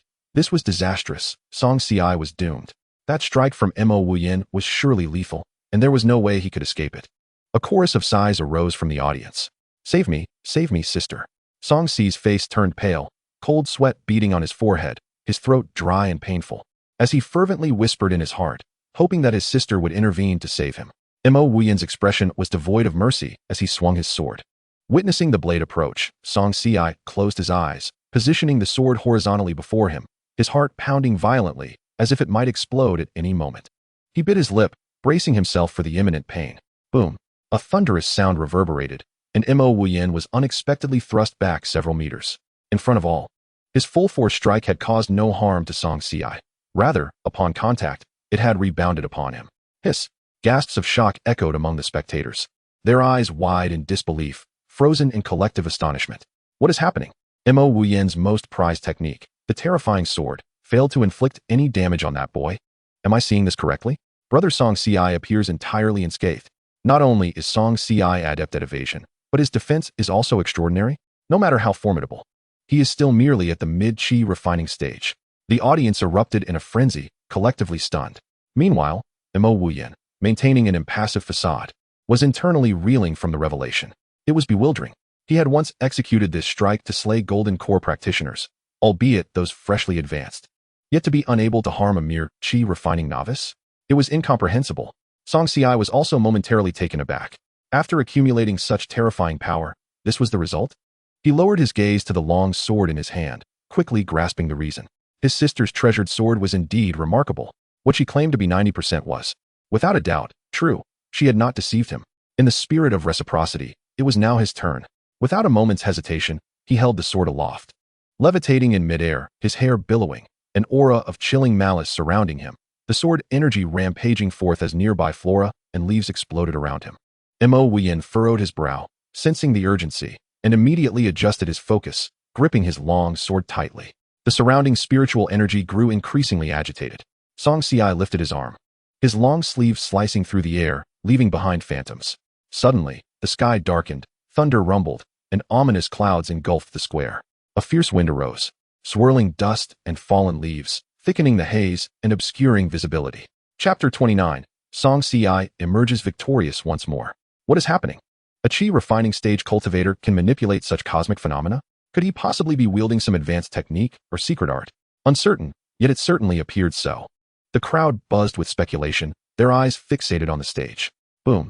In the next instant, spiritual energy surged from all directions, converging into his long sword. In an instant, the sword radiated with brilliance, illuminating the entire arena. Xianxi's gaze deepened as he gripped the long sword, slowly swinging it. The terrifying sword. The heavens darkened, thunder roared. The sky shrouded in clouds obscuring the sun and stars, as countless galaxies descended, leaving the vast expanse of the universe seemingly reduced to this piercing white light. Whoosh! A tempest erupted, the world falling silent. The long sword struck the ground, causing the earth to tremble and scattering countless fragments of stone. What? Brother Xianxia has mastered this technique as well? Yet it seems he wields it with an overwhelming presence that surpasses even Mo Wuyan's. Hiss, this child is truly formidable. As Xianxia unleashed this strike, the sword's energy seemed poised to tear apart and obliterate all matter in its path. Mo Wuyan raised his hand to swing his sword, attempting to block the impending blow. In the next moment, a sharp crack echoed, and his long sword shattered. Uffed. Mo Wuyan coughed up blood, his body propelled backward, crashing off the stage and plunging into the ruins below, kicking up clouds of dust. Yet the strike did not cease, still barreling towards him. Should Mo Wuyan be struck, his demise would be assured. The elders on the high platform could no longer remain seated. How could a mere child provoke such chaos? The Grand Elder's expression darkened as he sprang to his feet, swiftly arriving at the arena. Channeling his energy as a formidable force surged from his palms to intercept the sword light. Bang! The two forces collided, unleashing invisible waves that spread outward. The stone slabs of the arena shattered inch by inch. The remaining elders quickly deployed a barrier to contain the surge. As the residual force dissipated, the Grand Elder exhaled in relief. Fortunately, he had intervened in time. Otherwise, Mo Wuyan would have indeed faced death by that sword. At this moment, he was not in a much better condition. Lying amidst the shattered stones, his body was drenched in blood, his attire tattered and covered in dust, his hair disheveled, and his skin marred with bruises of various hues. He appeared utterly disheveled, devoid of his usual charm and elegance. The dust on the arena gradually settled. Standing atop the platform, Xianxia had one hand resting behind his back, while gripping his long sword with the other, its tip angled towards the ground. The wind stirred his garments, creating a soft rustle. Below the stage, silence reigned. Had Mo Wuyan truly lost? The crowd's eyes widened in disbelief, clearly astonished by Xianxia's prowess. One sword strike had severely injured a pinnacle foundation establishment cultivator. Had the elder not intervened, it would have been more than just grievous injury. Mo Wuyan's life itself would have been forfeit. Such a feat was unprecedented and utterly inconceivable. You claim to be able to transcend levels, yet this is an outrageous display. After confirming that Mo Wuyan still drew breath, the elder turned back, casting a significant glance at Xianxia. More precisely, his gaze fell upon the exceptional sword in Xianxi's grasp. He had just felt the might of that single strike, and it took him considerable effort to withstand it. Noticing the elder's scrutiny, Xianxia offered an awkward smile. The elder averted his gaze, clearing his throat. The victor is Xianxia. A clamor erupted from the audience. This year's dark horse, an unequivocal dark horse. To slay a pinnacle foundation establishment cultivator during the qi refinement stage, such a defiance against the heavens. In my centennial existence, this is the first I have heard of it. Brother Mo possessed absolute strength and extensive combat experience, yet he could not best Junior Brother Song. Truly, Junior Brother Song is a concealed talent. When he finally reveals his abilities, he astonishes all. Had he unleashed such a strike in the earlier matches, who would have dared to mock the Liu Yao Peak? It seems that the title of the first on the heavenly rankings this year belongs to Junior Brother Song. Whispers of astonishment filled the air. Among the crowd, Luo Kuang felt a twinge of fear. Thankfully, during their match, Xianxia had not employed this particular technique. No jesting. Had that sword struck him, he would have been cleaved in two. This young child had left an indelible shock upon everyone. Despite being merely 5 years old, he exuded an aura that instilled fear in the hearts of many. Lin Yinran also stared wide-eyed at the unconscious Mo Wuyan, her beautiful eyes filled with disbelief. How could this be? Mo Wuyan had actually lost. Biting her lip, she turned her gaze towards Xianxia, who was stepping down from the platform, her expression fluctuating between joy and sorrow. For a moment, she was uncertain whether to feel relieved for having exchanged numbers with Mo Wuyan. Otherwise, it could have been her lying there. As Xianxia descended from the platform, intending to return to his senior sister's side, a throng of admirers suddenly surrounded him. fervently congratulating him. Congratulations, junior brother Song, on securing yet another victory. You truly inspire us all. Today, you have indeed made a remarkable impression. I believe the title of champion in this heavenly rankings must belong to junior brother Song. At such a young age, to possess such cultivation, given time, you will undoubtedly become the most radiant presence in our sect. We shall rely on you in the future. Song Si's expression turned cold as he dismissed their flattery. Thank you, but I have matters to attend to, so I shall take my leave. These individuals clearly sought to curry favor, and he had no interest in engaging with them in such superficiality. With that, he turned away, leaving behind a striking and elegant silhouette. The crowd exchanged glances, perplexed. This young disciple had quite the aloof demeanor. Could it be that he looked down upon them? Surely not. He was still young, and perhaps simply naive to social niceties. Nevertheless, given the nature of those from Luyao Peak, if he did not wish to engage with them, they would not press further, lest they become a source of irritation. A few murmured comments later, they dispersed with dissatisfaction. Sister, I won, Song Si exclaimed as he returned to his seat beside Tang Shi. A broad grin plastered across his face, entirely shedding the aloof demeanor he had shown moments before. His face radiated a desire for praise and recognition. Tang Shi couldn't help but smile, her lips curving gently. With your sword by your side, how could you not win? That sword has gradually developed its own intelligence as your strength has grown. Well done, keep it up. Upon hearing this, Song Si's eyes sparkled with delight. Grinning like a fool. In the ensuing days, whenever Song Si took the stage, his opponents would concede without a fight. Indeed, it was as sincere as it appeared. They lacked the extraordinary talent of Mo Wuyan, and the elder would not extend his aid to preserve their lives. One day, maintaining his streak of victories, Song Si encountered Lin Yanran. Biting her lip, she too promptly admitted defeat. Hey, senior sister. Weren't you eager to compete against us from Luyao Peak in this grand tournament? How can you concede so quickly? Song Si tilted his head, a look of innocent puzzlement on his face. Lin Yanran's mouth twitched. Mo Wuyan was still unconscious, lying in bed. Who would dare face Song Si's sword now? Do you not even have an inkling of your own strength? Chapter 30. Encountering Wild Cultivators in Red Rock Mountain. Lin Yanran forced a stiff smile. Junior brother. It was all a misunderstanding. I never intended to provoke Luyao Peak. I hope you do not take offense. Since Sister Lin has come up, we might as well have a spar. I shall strike just once. Song Si blinked innocently, his demeanor as pure as could be. I truly mean just one strike. You needn't worry, Sister Lin. Lin Yanran's expression hardened. Do you even comprehend what you are suggesting? With a forced smile, she looked towards the high platform. Elder. I concede, please announce it. With that, she turned and fled. Hey, senior sister, don't go. I really just mean one strike. Song Si called after her. Lin Yanran nearly stumbled, catching herself against a nearby pillar, mentally cursing him for being insane. The elder watched Lin Yanran flee in haste, shaking his head before announcing. Song Si victory. Humph, Song Si scoffed, boring. He scanned the area, not spotting his senior sister, and his discomfort deepened. Why does no one wish to challenge me? My sister isn't even here to watch. Tears welled in his eyes as he looked pitiful, evoking a profound silence. No one dared to respond. The onlookers discreetly averted their gazes, avoiding eye contact. Though he appeared woefully forlorn now, he had been utterly ruthless with that sword, showing no mercy whatsoever. Clearly, no one would willingly seek out such punishment, would they? Surely not. Song Si sighed, drooping his head as he returned to the viewing platform, looking utterly dejected. He had no idea where his sister had gone. Meanwhile, Tang Shi, who had been on Song Si's mind, had taken on several sect tasks, all of which were low-risk gathering missions for spiritual herbs. By the time she completed her tasks, her contribution points would be sufficient to ensure her safety within the cave for several centuries. With Song Si embarking on his cultivation journey, capable of standing on his own, she felt comfortable entrusting Luyao Peak to him. After diligently nurturing him for a year, Tang Shi held her own ambitions. With the karmic ties here nearly resolved, she felt free of burdens, preparing to remain quietly in the cave for a few hundred years before re-emerging into the world. Currently, her cultivation method was only at the low-level yellow rank, which could at most lead to peak foundation establishment. Fortunately, the system provided cultivation levels that could bypass concerns regarding innate talent and techniques. However, the quality of cultivation techniques, spells, and magical artifacts can directly influence one's combat prowess. Why can others defeat enemies of higher ranks? It all boils down to these elements. However, at present, Tang Shi merely possesses a commendable cultivation level. While her techniques are subpar, her spells limited to a single speed-enhancing technique, and her magical artifact, a sword, barely adequate. Despite her high cultivation, her trump cards are pitifully few. Judging by this dismal configuration, she is typically the one being overpowered by various prodigies. Thus, Tang Shi promptly set about preparing for seclusion. She must endure and cultivate her techniques, spells, and artifacts to their fullest potential. At this moment, Tang Shi sat cross-legged upon the ground, retrieving spiritual herbs from her storage ring and taking stock of their quantities.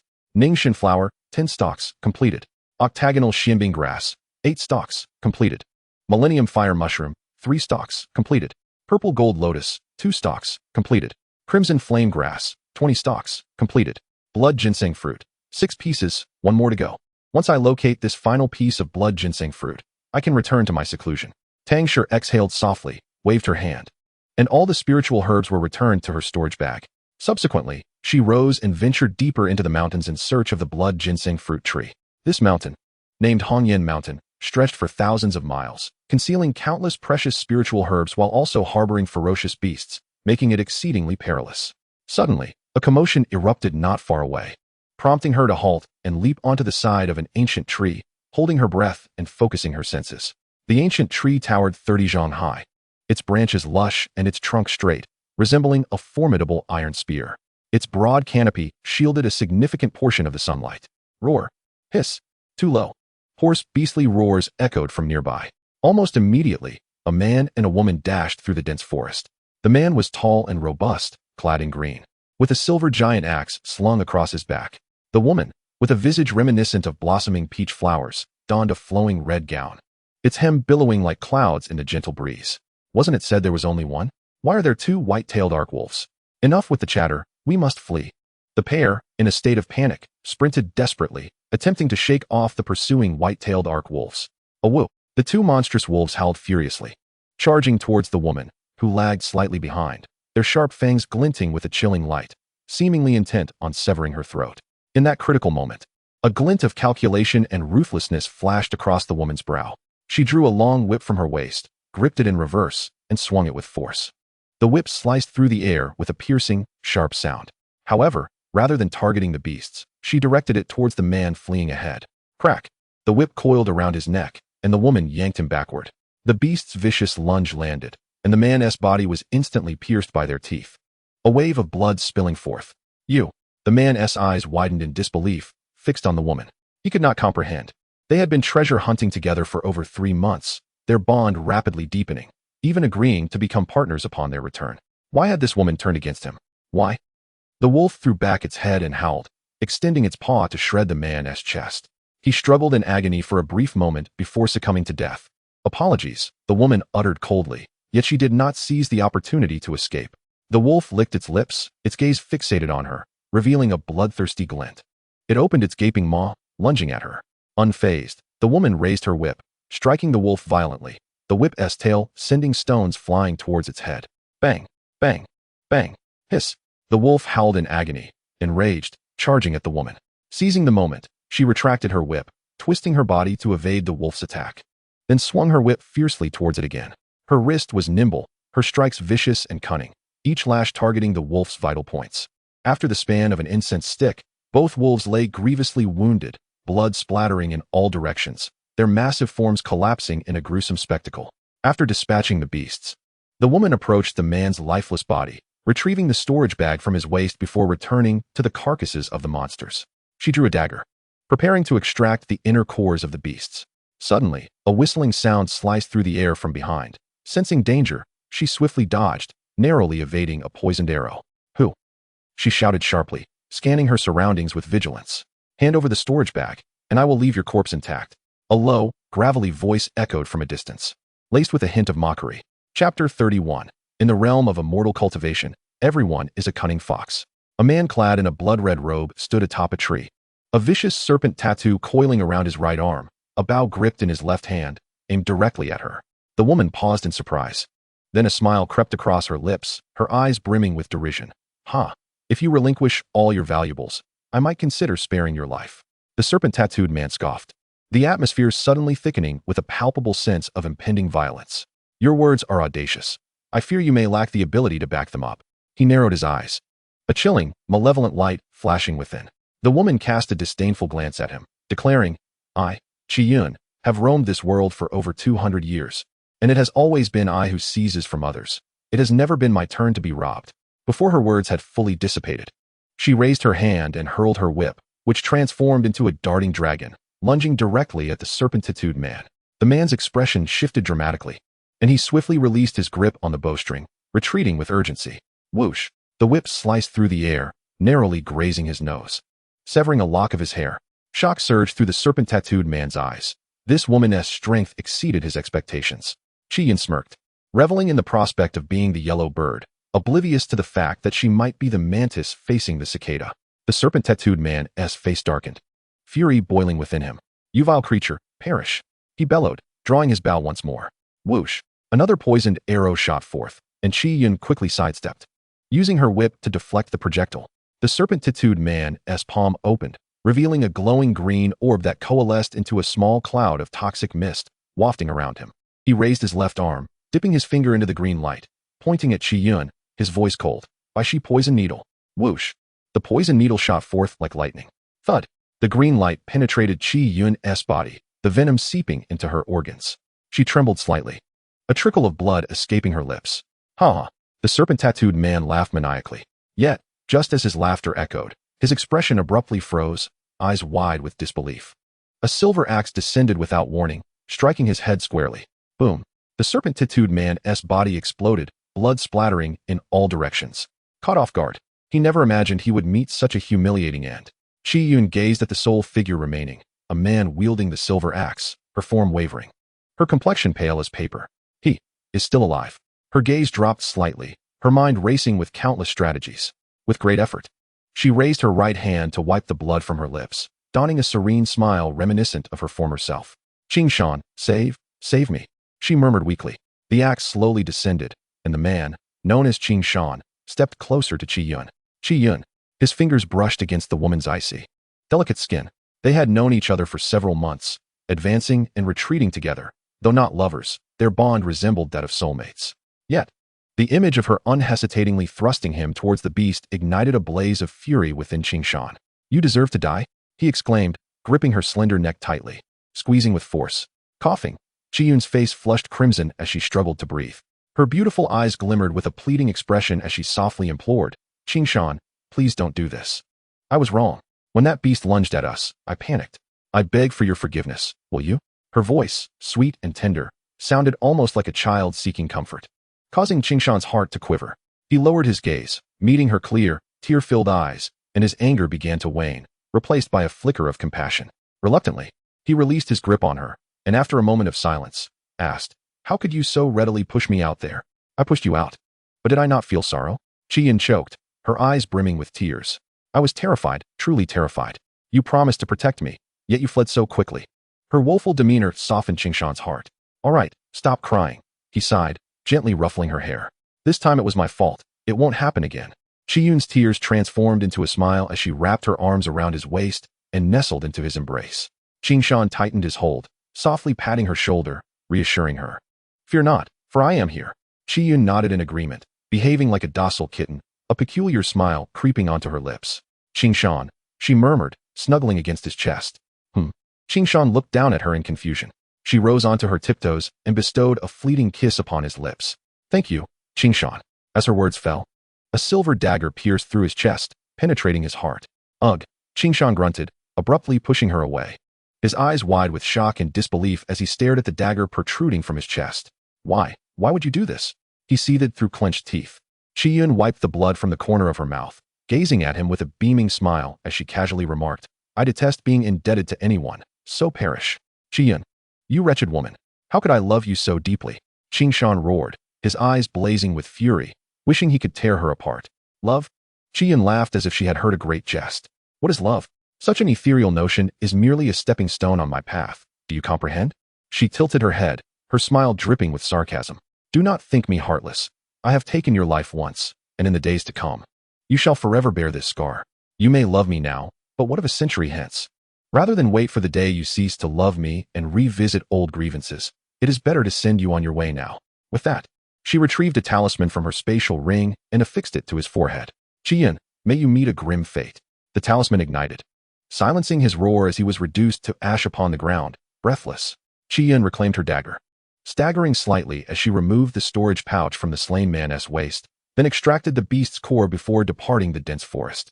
Tang Shi leaned against an ancient tree, observing the unfolding drama with astonishment. These three were all cultivators of the qi refinement stage, wandering practitioners without sect or master. The acts of murder and treasure theft, along with the intricacies of deceit, were commonplace and hardly surprising. That man had two lives? Was it some secret technique? How intriguing. Yet, today, I encountered mere qi refinement practitioners who failed to notice my presence, but tomorrow I may face those at the foundation establishment stage. The day after that, golden core cultivators, and then the nascent soul. Tang Shi inhaled deeply. This world is fraught with danger, as everyone harbors hidden depths. I must swiftly locate the last blood ginseng fruit and retreat for seclusion. She banished her distractions and diligently resumed her search for the blood ginseng fruit, wary of any lapse in vigilance. Chapter 32. The blood ginseng fruit was stolen by the little black bear. The blood ginseng fruit, which bore fruit only once every 30 years, was exceptionally potent, particularly for cultivators below the foundation establishment stage. If refined into a pill, its value would soar even higher. However, it was notoriously difficult to find, as it thrived in exceedingly damp locales, often guarded by ferocious beasts. Hissing, in the depths of the mountains, a 3-meter-high giant python lay dozing atop a green stone. Beside it grew a blood-red sapling over half a foot tall. This sapling bore a translucent, blood-colored fruit, exuding an intensely alluring fragrance. Given its ripeness, it must have been over 500 years old. Suddenly, the giant python opened its eyes wide, rearing up to gaze at the sky, its serpent eyes glinting with menace. Who dares? It hissed, baring its fangs as it let out a raspy growl. A talking beast? Tang Shi emerged slowly from her hiding place, momentarily stunned by the sight of the giant python. However, she quickly regained her composure and smiled serenely. I only desire the blood ginseng fruit. Hand it over, and I shall leave at once. What are you to me? I am a late-stage third-tier beast, and you? A mere qi refinement fourth-layer wretch, dare covet my treasure? The giant python roared, its murky eyes flashing with cold light. Since you have intruded, I shall devour you and add you to my feast. A third-tier late-stage beast equated to a perfected golden core cultivator. Tang Shi frowned slightly. Acquiring the final blood ginseng fruit in this task would prove somewhat challenging. In light of this, she pondered for a moment before revealing a faint smile, softly declaring, "Then I shall simply have to kill you and take it for myself." With her words, she lightly lifted her toes, her body fluttering like a butterfly. As she darted towards the giant python, a longsword gleaming with a cold silver light in her grasp. "You seek death." The giant python erupted in rage, its colossal form twisting violently, creating a howling wind as it lunged at Tang Shi, its jaws agape. Tang Shi's delicate face tightened as she deftly turned her wrist, the bright sword carving a lethal arc towards the python's neck, the blade chilling and infused with terrifying strength. Swish! A crisp sound echoed through the forest as the python's head was severed, blood spraying forth and staining the surrounding foliage of vivid crimson. Its corpse swayed before crashing to the ground, raising a cloud of dust. Tang Shi sheathed her sword and approached the fallen beast, extracting the demon core and serpent gall before incinerating the remains of the giant python. After completing her tasks, she prepared to pluck the blood ginseng fruit. Just as her hand brushed against it, the fruit suddenly burst forth with a crimson glow, and the surrounding spiritual energy surged wildly, as if drawn towards the blood ginseng tree, causing the previously unremarkable sapling to radiate with extraordinary brilliance. Tang Shi's heart raced. Her eyes fixated on the blood ginseng fruit as she murmured, "A 1,000-year blood ginseng fruit. It has indeed reached a millennium of age." Crossing the 1,000-year mark, spiritual herbs become exceedingly precious. Even golden core cultivators might resort to violence over such a treasure. No wonder a late-stage third-tier beast guards this place. Yet, this fruit had evidently just crossed the 1,000-year threshold, and its medicinal properties had yet to achieve a qualitative leap. It would require a few more days to stabilize and mature before it could fully transform into a millennium-grade spiritual herb. If I were to pick it now, the effects would be greatly diminished, akin to that of a century-old fruit. Tang Shi chose not to proceed with the harvest, silently retreating to a distance to patiently await its ripening. As time slipped away, the surface of the blood ginseng fruit shimmered with an increasingly brilliant crimson glow, its medicinal properties gradually taking shape. A faint yet enchanting fragrance wafted through the air, invigorating the spirit. For days later, with a low hum, the blood ginseng fruit trembled, releasing a surge of intense blood light. It was complete. Tang Shi's beautiful eyes suddenly sparkled as she reached out toward the blood ginseng fruit. However, at that moment, a shadowy figure abruptly appeared, opening its wide maw to fiercely devour the fruit. The speed was too swift for Tang Shi to react in time. With a crunch, the blood ginseng, root and all, was swallowed whole by the shadow, which then turned and fled. Tang Shi's expression changed drastically. Damn it!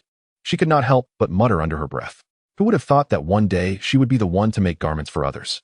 What a despicable act. Truly inhumane. As her heart sank, she unfurled her form and executed the 3,000 thunder movement, transforming into a fleeting shadow that pursued after it. Her jade feet lightly touched the void, leaving a trail of electric arcs. The shadow moved with remarkable speed, weaving through the dense forest. Let's see where you can flee to, Tang Shi declared, her right hand wielding her sword, unleashing a fierce sword energy that severed the surrounding trees, obstructing its path. Bang! The shadow collided with the sword energy barrier, stumbling momentarily before coming to a halt. As Tang Shi paused to observe closely, she was astonished to find that it was a completely blackened puppy. No, it seemed more like a small black bear, barely the size of her palms. It was entirely covered in fluffy fur, exuding a comical charm. After being intercepted, it whimpered a few times, its large, watery eyes looking pitifully at her. In that moment, it resembled nothing more than an adorable pet dog. Tang Shi was both amused and infuriated, grabbing it by the scruff of its neck. Instead of stealing the xianxia, you come to steal my blood ginseng fruit. How dare you? Upon hearing her words, the black bear whimpered, lowering its head as if realizing its fault. Tang Shi's fingertips glided from its head to its round belly, her gaze cold as ice. Perhaps I should simply carve you open. Maybe I can still salvage my blood ginseng fruit. The black bear stiffened, trembling in fear, its throat emitting soft whimpers. Though a demonic beast, its kind possessed high intelligence. And with the innate ability to traverse space, they were among the elite of their kind. Stealing spiritual herbs was a breeze for them, and with ample consumption, their power grew rapidly. Previously, that fruit had been guarded by a massive python, and it had calculated the timing perfectly once the fruit ripened. It immediately utilized its spatial traversal technique to move in, escaping with such speed that the python couldn't even catch a glimpse of it, left only to eat its dust. However, it never anticipated a human cultivator would suddenly appear, running so fast and exhibiting such ferocity. The black bear felt utterly aggrieved, unable to restrain itself from whimpering once more. I detest two types of people in my life, and one of them is those who sneakily deceive me. Tang Shi remarked indifferently. Since you have consumed my possession, I shall regard you as a supplement. The black bear's body quivered, desperately writhing in an attempt to escape her grasp. Yet, Tang Shi's arm was as unyielding as iron, remaining immovable regardless of its struggles. Despair washed over the black bear, tears welling in its eyes. I will find you. It flailed its limbs, desperately attempting to articulate its thoughts, its voice feeble. Oh my, another demonic beast speaks. Tang Shi was taken aback, raising her finely arched brows in surprise. She had not expected such a small creature to possess the ability to utter human words. Perhaps it truly belongs to the lineage of those who steal xianxias, flowing with ancient blood. Chapter 33. In a bad mood, I shall not spare your corpse. After a moment's contemplation, Tang Shi decided to spare it, for now. Very well. If you can find me a replacement, we shall consider this incident resolved. Otherwise, I shall use you to refine pills. The ancient tale of the supreme lousy refining monkeys echoed in her mind, and now it was she, Tang Shi, who would refine a black bear. The thought was rather amusing. Upon hearing the possibility of avoiding disaster, the black bear exhaled in relief. It contemplated that once she loosened her grip, it could use the excuse of retrieving a spiritual herb to make its escape. Heh. At that point, the sea would be vast for fish to leap, and the sky would be high for birds to soar. It mused happily. Yet, the imagined scene failed to materialize. Tang Shi did not release her hold, but continued to tightly grip the fate of the creature by its scruff. Lead the way, Tang Shi spoke coolly, her tone leaving no room for dissent. Without a leash, how could she let it go? Certainly not. The black bear was left bewildered, its ears and limbs drooping in defeat, staring blankly. Tang Shi shot at a glance, her tongue delicately licking her lips, a dangerous and captivating smile gracing her features. Or perhaps I shall simply carve you open to save my blood ginseng fruit. No. I know a place. The black bear, terrified, hurriedly divulged the location to Tang Shi. She nodded in satisfaction and sped towards the place it indicated.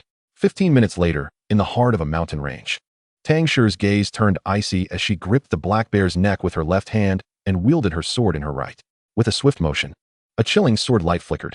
A fourth-tier, initial-stage black tiger with long horns was struck down in an instant. Its corpse collapsed to the ground, blood gushing forth. Hiss! The nearby black bear gasped in shock, nearly soiling itself. How terrifying! This female cultivator slaughtered demonic beasts as if they were mere vegetables. She collected the black tiger's corpse, extracted its demon core, and then plucked the blood ginseng fruit. However, this particular fruit was only 100 years old, insignificant compared to the 1,000-year-old one. Could you let me go now? The black bear timidly inquired. The sword blade, poised just inches from it, sent shivers down its spine, causing its fur to stand on end. You consumed my 1,000-year-old fruit, and now offer me a mere 100-year-old one. Do you think that is reasonable? Tang Shi shot the black bear a sidelong glance. Yes, it seems a bit unreasonable. The black bear chuckled awkwardly, its eyes darting as it ingratiatingly suggested, then I shall find you a few more. Tang Shi acknowledged with a faint hum, signaling her agreement, and continued deeper into the mountains, dragging the black bear along. Suddenly, a fierce wind swept through, causing grass and trees to sway and stones to dance. Tang Shi concealed her presence, observing from the shadows. Not far ahead, she witnessed dozens of figures clad in blood-red robes confronting another group of 6 individuals. The men in blood robes wielded blood knives, exuding a dense aura of malevolence, clearly not of benign disposition. Squinting, Tang Shi appraised the scene. Upon her first glance at the blood-robed figures, she recognized them as disciples of the Blood Sea sect. The other 6, dressed in moon-white brocade, bore the emblem of the Golden Sun sect on their chests. The Union sect, Golden Sun sect, and Blood Sea sect were the 3 most formidable powers in this region.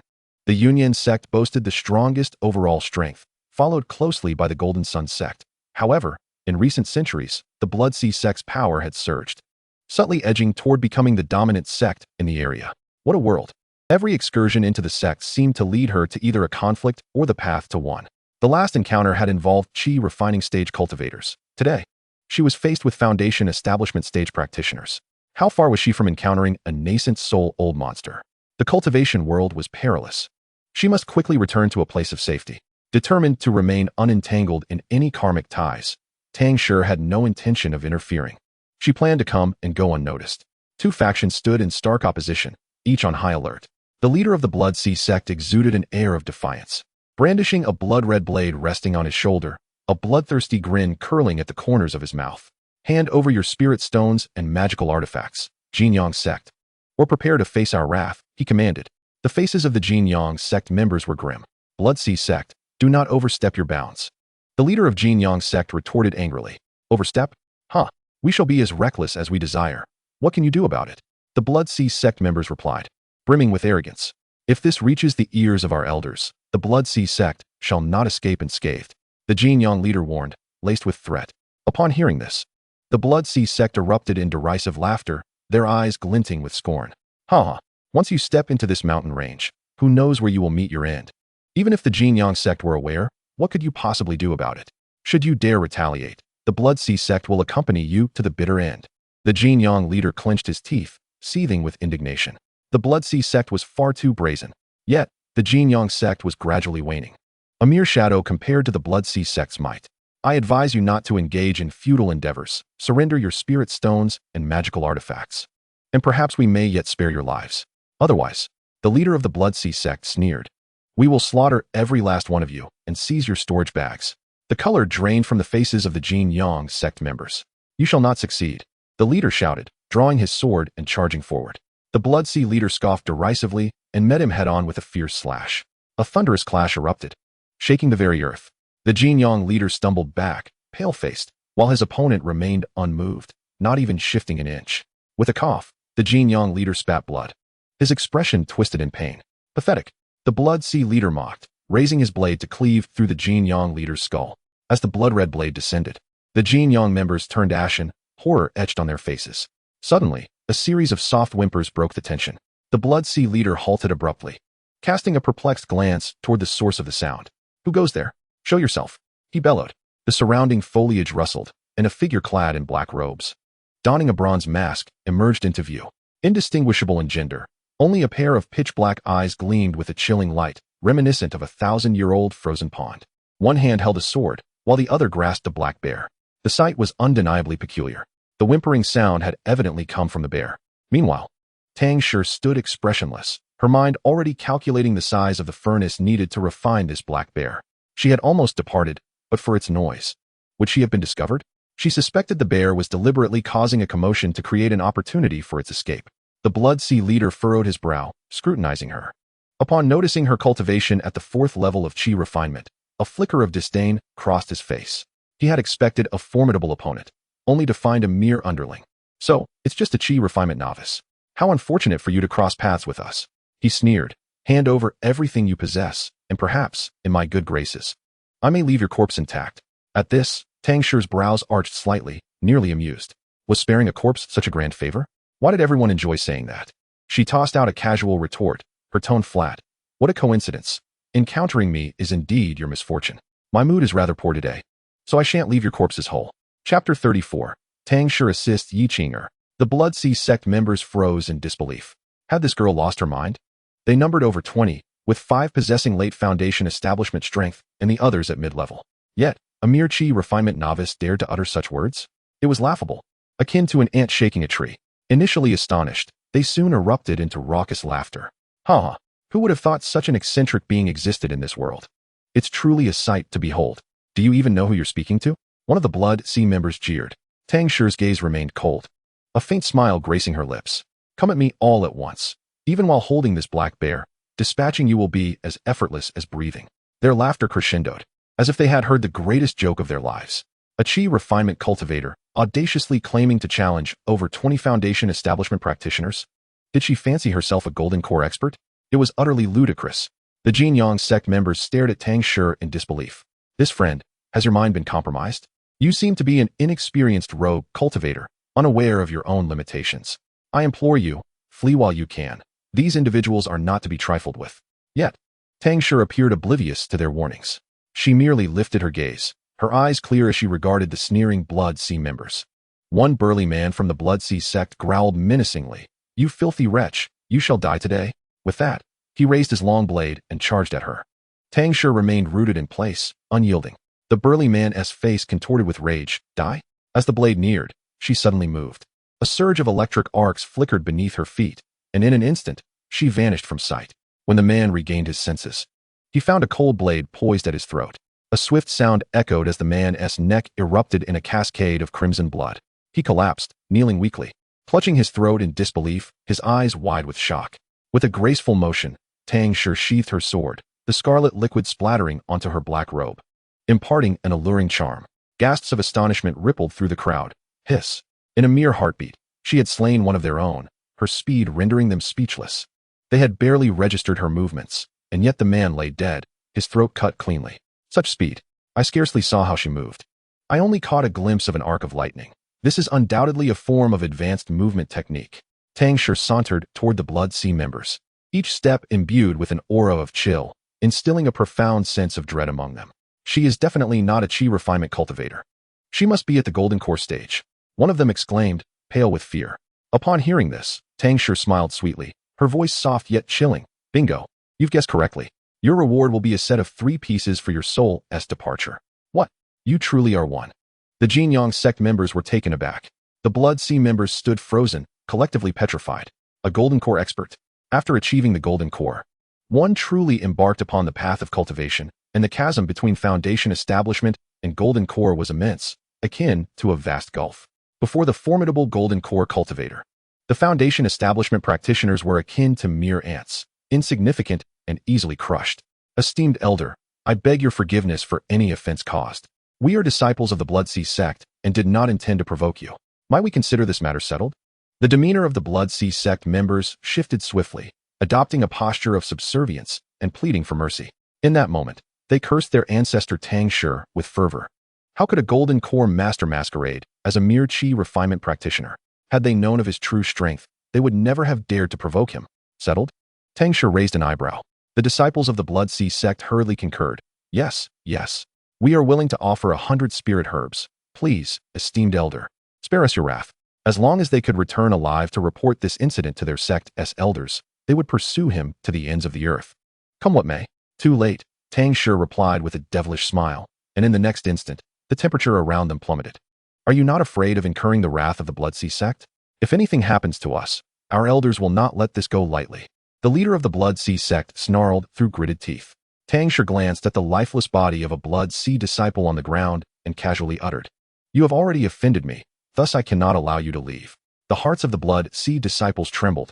It seemed there was no room for negotiation. Damn it! Retreat! They cried as they fled in all directions. Tang Shi let out a chuckle, her wrist flicking gracefully as she summoned several beautiful sword blossoms. In an instant, the air around the Blood Sea disciples erupted with sword energy. before they could even let out a scream.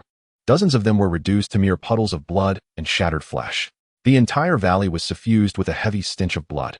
The sound of gulping echoed distinctly in the silent, expansive forest as members of the Golden Sun sect stared in disbelief at Tang Shi. In mere moments, she had annihilated the entire Bloodsea sect. What terrifying mastery of cultivation was this? Esteemed elder, we are disciples of the Golden Sun sect. My name is Sun Hong. Thank you for saving us. May I ask how you wish to be addressed? The leader of the Golden Sun sect bowed respectfully, gathering his courage to inquire. Tang Shi had imprisoned the souls of the Bloodsea disciples into a single mass. Upon hearing the question, she cast a detached glance in their direction. Saved? I had no intention of saving you. In fact, she was contemplating whether to eliminate these witnesses to prevent any unnecessary troubles later. With a casual wave of her hand, the mass of souls turned to ash, and she slowly began to speak. Before she could finish, Sun Hung quickly interjected, "Rest assured, esteemed elder, we will not speak of this. The dangers within the mountains are commonplace for cultivators." He took a deep breath and continued, "You have saved our lives, and we owe you a tremendous debt of gratitude. From now on, should you require anything, we will not hesitate to oblige." The others nodded in agreement. Tang Shi, having heard such earnest expressions, felt a twinge of reluctance to continue her path of destruction. After all, she was merely trying to survive. She was not a bloodthirsty individual. Seeing her silence, Sun Hung assumed she still harbored doubts and hastily added, "Please, esteemed elder, have no worries. We swear on our honor to keep this matter strictly confidential, lest we face divine retribution." His expression was sincere, and he even swore an oath. Tang Shi contemplated for a moment before breaking into a smile. After all, she was well concealed. No one could recognize her true identity. With that thought, she declared, "I am from the Explosive Sky Gang, Yiqing'er, also known as the Unbeaten East." The Explosive Sky Gang? The disciples of the Golden Sun sect were taken aback. Explosive? Such arrogance. The name of this sect was rather peculiar. "Brother, what kind of sect is the Explosive Sky Gang? Have you ever heard of it?" The disciples whispered among themselves. Sun Hung scratched his nose, chuckling awkwardly. "It's my first time hearing this name as well. Perhaps it's one from our region?" The Divine Continent was vast, and in the East Lawn Divine State alone, there were countless sections. Not having heard of it was hardly surprising. However, the name Explosive Sky Gang was indeed quite audacious. Ahem, Sun Hung coughed a few times, reminding his companions to tread carefully. Tang Shi observed the Golden Sun disciples whispering and couldn't help but urge, "You should leave this place quickly." A collective sigh of relief escaped the Golden Sun disciples. "If you require anything from us, esteemed ye, please do not hesitate to visit the Golden Sun sect. Farewell." Sun Hung thanked her with a respectful gesture before hastily leading his fellow disciples away. Once they were far from sight, Tang Shi gazed up at the sky, where the first light of dawn was breaking. She conjured a fireball spell to cleanse the remnants of blood and flesh. When all traces had vanished, she produced 2 paper figures. As they landed, they sat cross-legged, reciting a chant for the departed while striking a wooden fish. The black bear trembled in fear.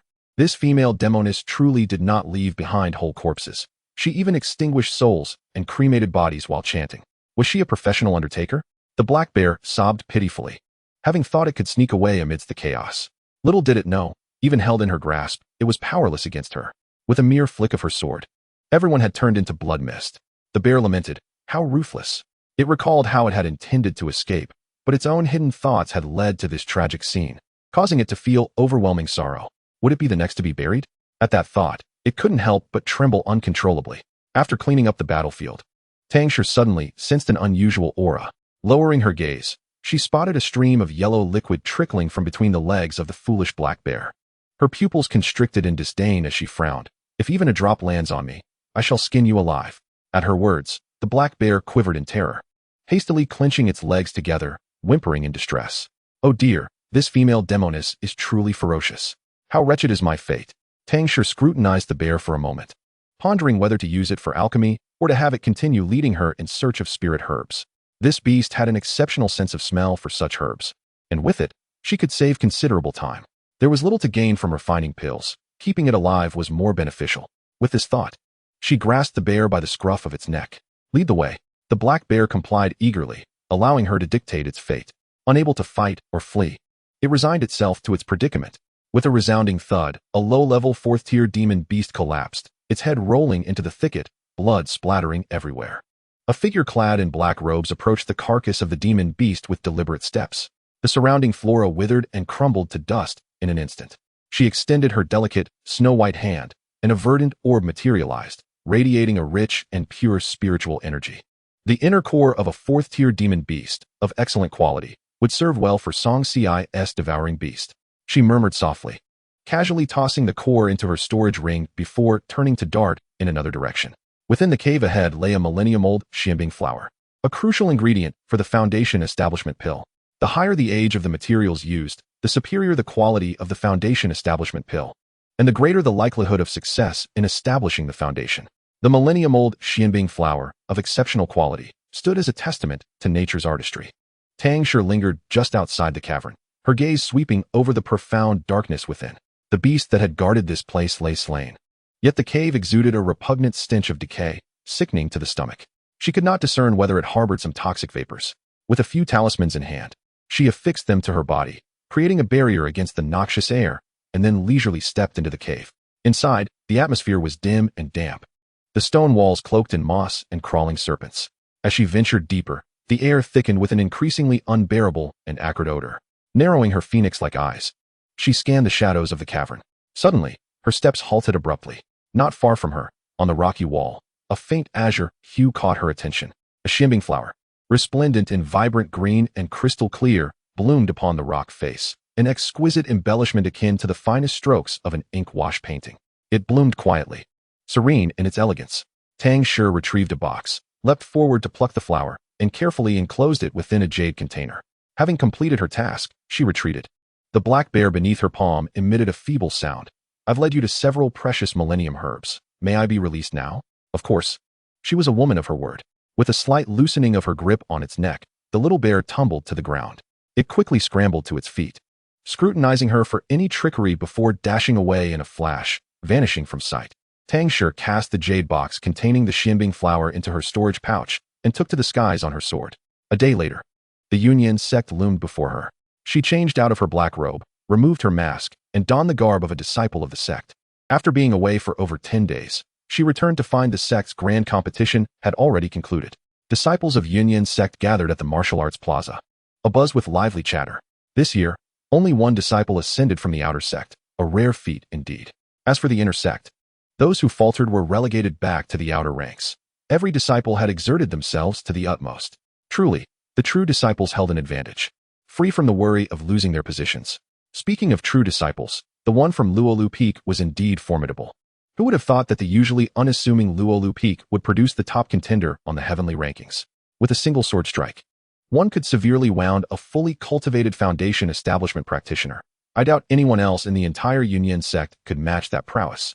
As Tang Shi submitted her task at the Internal Affairs Pavilion, she overheard the disciples' conversations.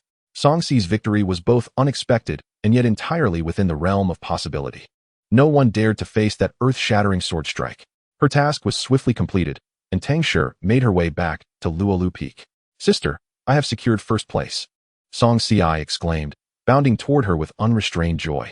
Tang Shi smiled. Trust in your abilities, steady and true. With your half-step foundation establishment and peak cultivation, how could you possibly lose? Xianxia scratched his head, grinning foolishly. Tang Shi produced a storage pouch, her expression turning serious as she solemnly declared, all that lies within is now entrusted to you. From here on, Luolu Peak shall be in your capable hands. The pouch contained the millennium herbs and demon cores she had gathered. Xianxia was taken aback. Sister, why this tone of handing over affairs? What about you? He asked anxiously, his eyes glistening with unshed tears. I shall enter seclusion, she replied. Xianxia bit his lip, gazing at her with reluctance. Sister, in the pursuit of cultivation, do not falter. Remember, those who linger in the shadows of brotherhood within the Soul Guardian banner must strive diligently. Do not allow even a moment of complacency, Tang Shi imparted, leaving behind a resolute and graceful silhouette as she departed. Chapter 36. The Wilderness Secret Realm Awakens. Time slipped by unnoticed in the mountains, and a decade had passed in the blink of an eye.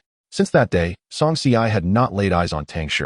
The master of Luolu Peak had yet to return, leaving the vast peak desolate, with only him remaining.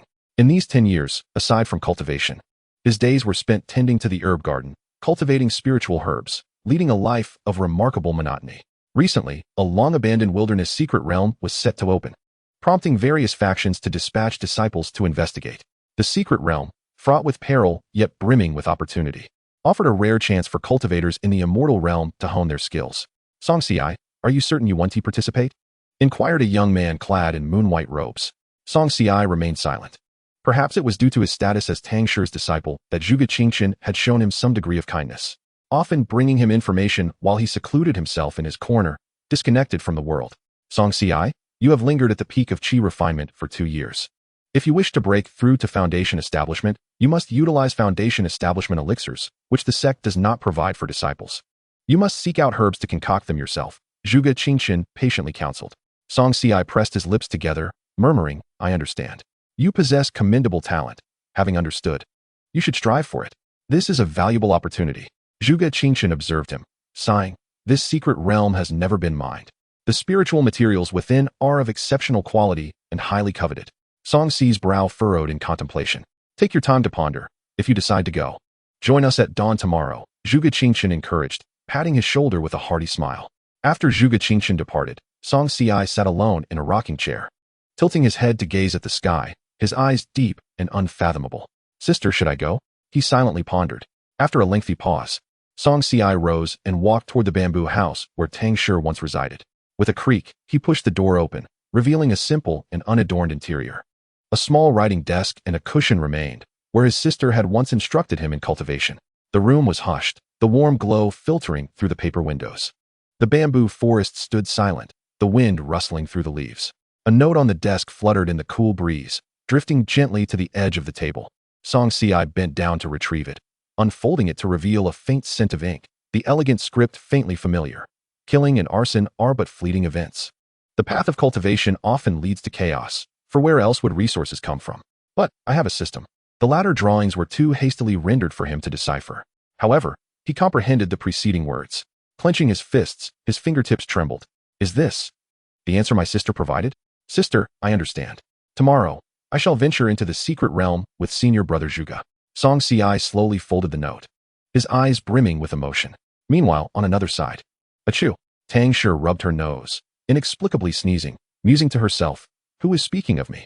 She then lazily yawned and opened her system panel. Host, Tang Shi, spiritual root, mixed 5 elements. Cultivation level, 3rd layer of transformation, 32. Technique, Union Heart Method, yellow grade. Low level. Spell, 3000 thunder movements.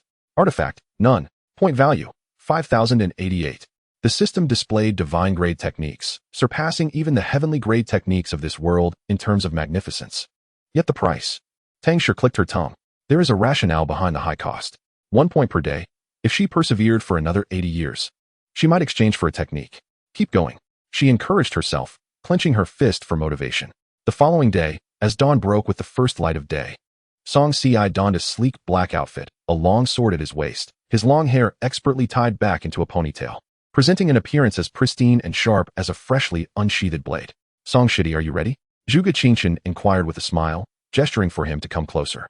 Mo Wuyan glanced at Xianxia in response to the call. The youthful face of the boy bore a hint of innocence, yet his brows were sharp, emanating a fierce vitality that lent him an air of formidable intensity.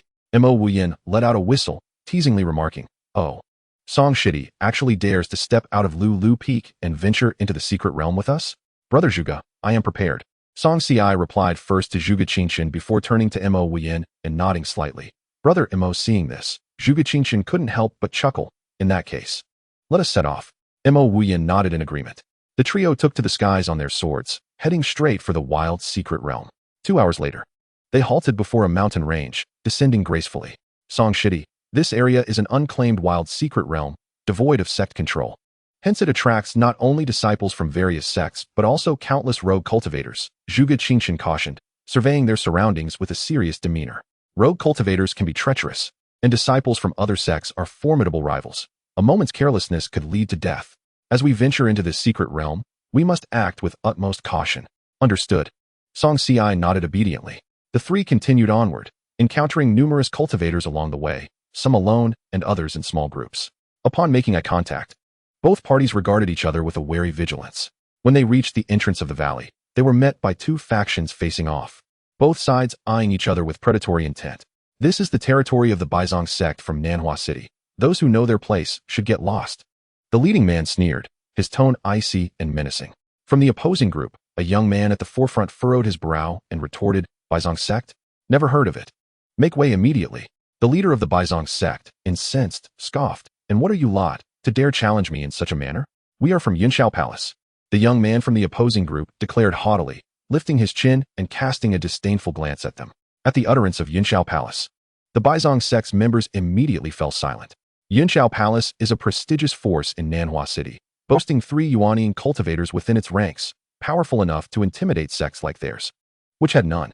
They could contend with rogue cultivators, but they dared not confront an entity like Yunxiao Palace head-on. "What? Do I sense your unwillingness to comply?" The leader of Yunxiao Palace provoked. "And no, not at all. You may proceed." The Baizong sect members retreated. With a slight smirk, the young man from Yunxiao Palace basked in his triumph. Immediately, someone brought over a stool for him, and he plopped down with an air of arrogance. The Baizong sect members then moved aside, one of them kicking over a rogue cultivator while declaring, "Is there any place here for you lowly rogues? Get out of my sight." The cultivator, filled with indignation, had no choice but to swallow his pride and walk away. The remaining rogue cultivators fell silent, quietly packing their belongings and retreating to a more secluded spot. With 2 days remaining until the secret realm opened, these individuals were vying for positions to ensure they could enter the moment it became accessible. Zhuge Qingxian explained in a hushed tone. Song Xiai frowned slightly, struggling to comprehend the significance. What difference does it make to enter a few minutes earlier or later? However, he would soon learn the answer. Chapter 37. Alone in the Secret Realm. As time passed, the spiritual energy within the valley thickened, enveloping the area like a mist, lending it an increasingly mysterious allure. Suddenly, someone exclaimed, "The mountains seem to tremble. I can feel it. The secret realm is about to reveal itself." After a moment of commotion, everyone held their breath, anticipation palpable in the air. With a resounding crash, a thunderous sound echoed from the heavens. The mountains shook violently, and the ground cracked open as if something were about to emerge. The crowd stared wide-eyed in astonishment. A vortex appeared in midair, a faint golden light swirling within, dazzling and breathtaking, reminiscent of the Milky Way cascading from the celestial realm. Moments later, the vortex contracted sharply, revealing a golden swirl visible to all. Waves of abundant spiritual energy emanated from the vortex, intoxicating and refreshing. The secret realm has opened. Charge!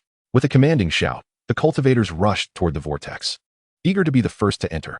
The disciples of Yunxiao Palace, positioned closest to the entrance, were the first to step into the vortex, disappearing in the blink of an eye, followed by other sect members in succession. Just as the rogue cultivators prepared to follow suit, a figure clad in gray robes suddenly materialized at the center of the vortex. Standing with hands clasped behind his back, the old man appeared gaunt, his garments billowing, an ethereal presence that blurred the line between celestial and ghostly. A golden core cultivator. The crowd halted in their tracks, fear coursing through their veins as they gazed at the gray-clad elder. "In 2 days, you may enter." The elder's voice was hoarse, yet carried an undeniable authority. "Now, all of you retreat." As his words echoed, the expressions of the cultivators turned ashen. Rogue cultivators, struggling with scarce resources, had finally found an unclaimed secret realm, only to have it forcibly occupied and blocked by sect members. An outrageous injustice. This was tantamount to severing their path of cultivation. "Predecessor, what if we insist on entering the secret realm now?" A brave rogue cultivator shouted, emboldened. The elder's indifferent gaze swept over the crowd, his lips forming words as sharp as blades. "If you refuse to retreat, then you shall die." The frigid, murderous tone sent shivers down the spines of the rogue cultivators, instilling a deep-seated fear. This was the might of a golden core cultivator. With every gesture, he exuded an aura of annihilation. How could they, mere foundation establishment, or even chi refining cultivators, stand a chance? As the rogue cultivators hesitated, several figures lunged toward the vortex. The gray-robed elder snorted coldly, raising his palm and unleashing a gust of wind like a blade, shredding the rogue cultivators who dared approach the vortex into bloody pieces. The stench of blood wafting through the air, nauseating all who witnessed it. "Those who do not heed my warning shall be dealt with mercilessly." The elder's voice was gravelly, laced with a chilling ferocity that sent tremors of fear through the onlookers. Terrified, the rogue cultivators retreated, no longer daring to question the elder's authority. They begrudgingly fell back, resigning themselves to waiting. 2 days it is, at least that still affords us a chance to enter. Losing our lives would mean the end. "Let us go," Zhuge Qingxian said, leading Song Xiai and Mo Wuyan forward, stopping beside the gray-robed elder to present their identity tokens and bow respectfully. Yunyan sect, Zhuge Qingxian, pays respects to the elder. While rogue cultivators could be disregarded, disciples of sects were backed by their organizations and deserved due respect. The gray-robed elder cast a glance at the 3 of them, noting 2 at the peak of foundation establishment and one at the pinnacle of qi refining. Before speaking in a calm tone, you may enter. Thank you. Elder Zhuge Qingchen expressed his gratitude with a clasped fist, leading the two into the vortex. Upon entering the secret realm, the trio felt a refreshing aura seep into their bodies from their feet.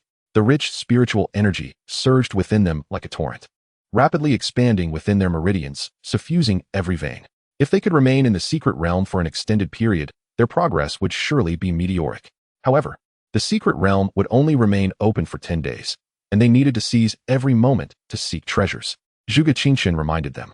The secret realm is fraught with fierce beasts and exotic creatures. Unless you are absolutely certain, avoid entangling with them. Otherwise, you may find yourself embroiled in a fierce battle, allowing others to reap the benefits. Mo Wien glanced around and suddenly interjected, I prefer to travel alone. I shall not accompany you. I hope we can meet again once we exit the secret realm. Is that so?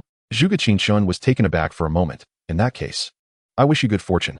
Mo Wien sprang gracefully among the treetops, his form agile and swift, swiftly transforming into a black streak before vanishing from sight.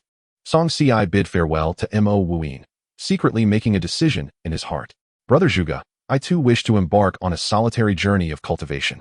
Zhuge Qingchen looked at him in surprise, pondering for a moment. Very well, then we shall part ways here. I hope we both achieve something worthwhile. All right, take care, brother. Xianxia replied, and without further delay, the two chose their respective paths and dashed deep into the mountains. The forest was dense and lush, with intertwined branches obscuring the sunlight, casting a dim gloom over the woods. Xianxia cautiously navigated through the thickets, his ears filled with the rustling of birds and the roars of various demonic beasts. When encountering other cultivators, he adeptly employed his evasion techniques to avoid detection. Suddenly, a thunderous roar of a tiger echoed through the air, startling countless birds into flight. Ahead, the sounds of clashing spiritual artifacts and explosive spells reverberated. Xianxi's gaze flickered, and he swiftly concealed himself, drawing closer. This dragonheart 9-leaf mushroom is mine. You shall not lay a finger on it. A male cultivator shouted angrily at a youth across from him, his eyes aflame with fury. The youth scoffed. Here, it's not about who found it first, but about who is capable. Who do you think you are? As he spoke, he waved his sleeve, sending a sharp sword light hurtling towards the male cultivator. The latter's expression changed, and he hurriedly cast a defensive spell. Boom! The tiger demon, lying in wait, let out a roar and lunged at the youth, its razor-sharp claws slicing through the air, creating a fierce wind. The youth smirked coldly, sidestepping the claws and retaliating with a sword strike. The tiger demon, wounded, became even more enraged. It threw its head back and howled, muscles rippling as it withstood the sword light, and charged once more at the youth. Xianxia recognized the young man. He was indeed from Yunxiao Palace. The other male cultivator was unfamiliar to him. As the three parties engaged in a fierce battle, Xianxi's gaze fell upon the blooming dragonheart 9-leaf mushroom in the distance.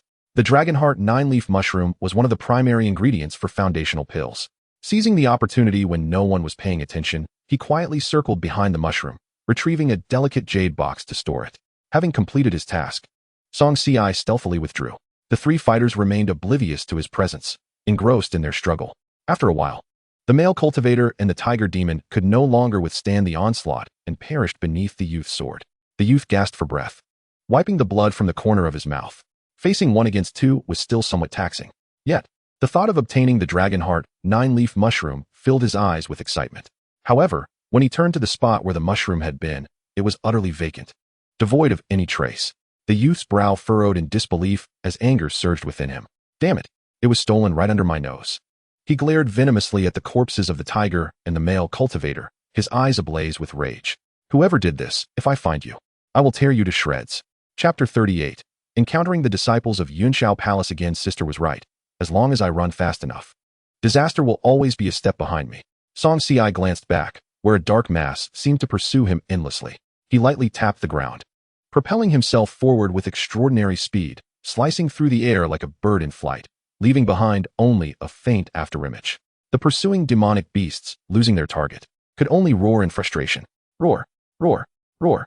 The ground trembled, and trees toppled as they rampaged, crashing into boulders and ancient trees, sending debris flying and creating deep craters as the earth churned in turmoil.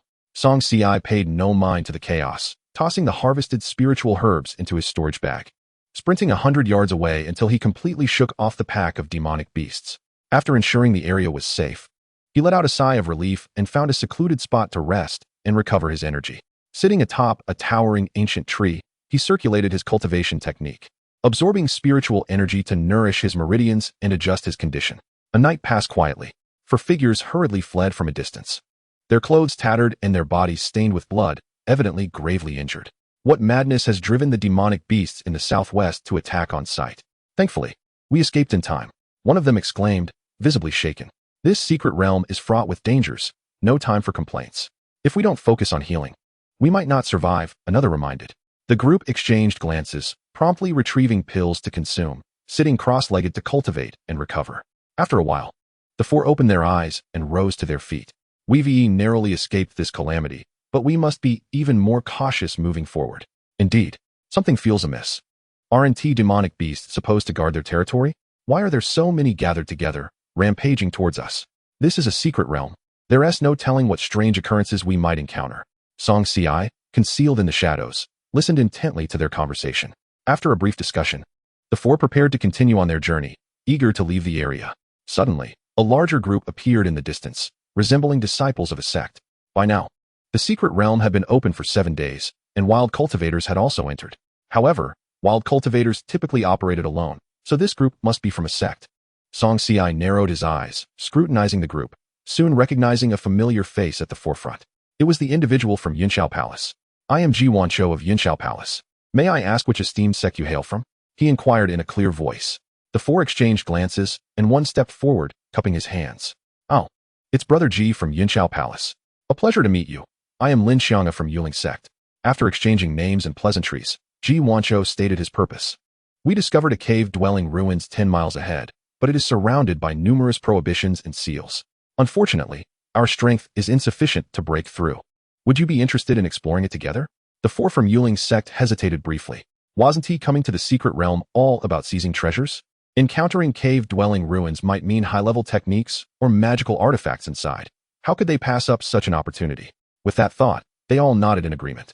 Since Brother Ji has extended such a gracious invitation, we would be remiss not to accept. Haha, then please follow me, Xianxiao said, leading the way. Lin Xianga cheerfully followed beside him, quietly transmitting to her companions, what do you all think? High opportunities often come with high risks. It's worth a gamble. Let them take the lead and clear the way for us. We can simply follow behind and pick up the spoils. We need not interfere too much. Once the formation is resolved, we can rush in amid the chaos and make our getaway with the treasures.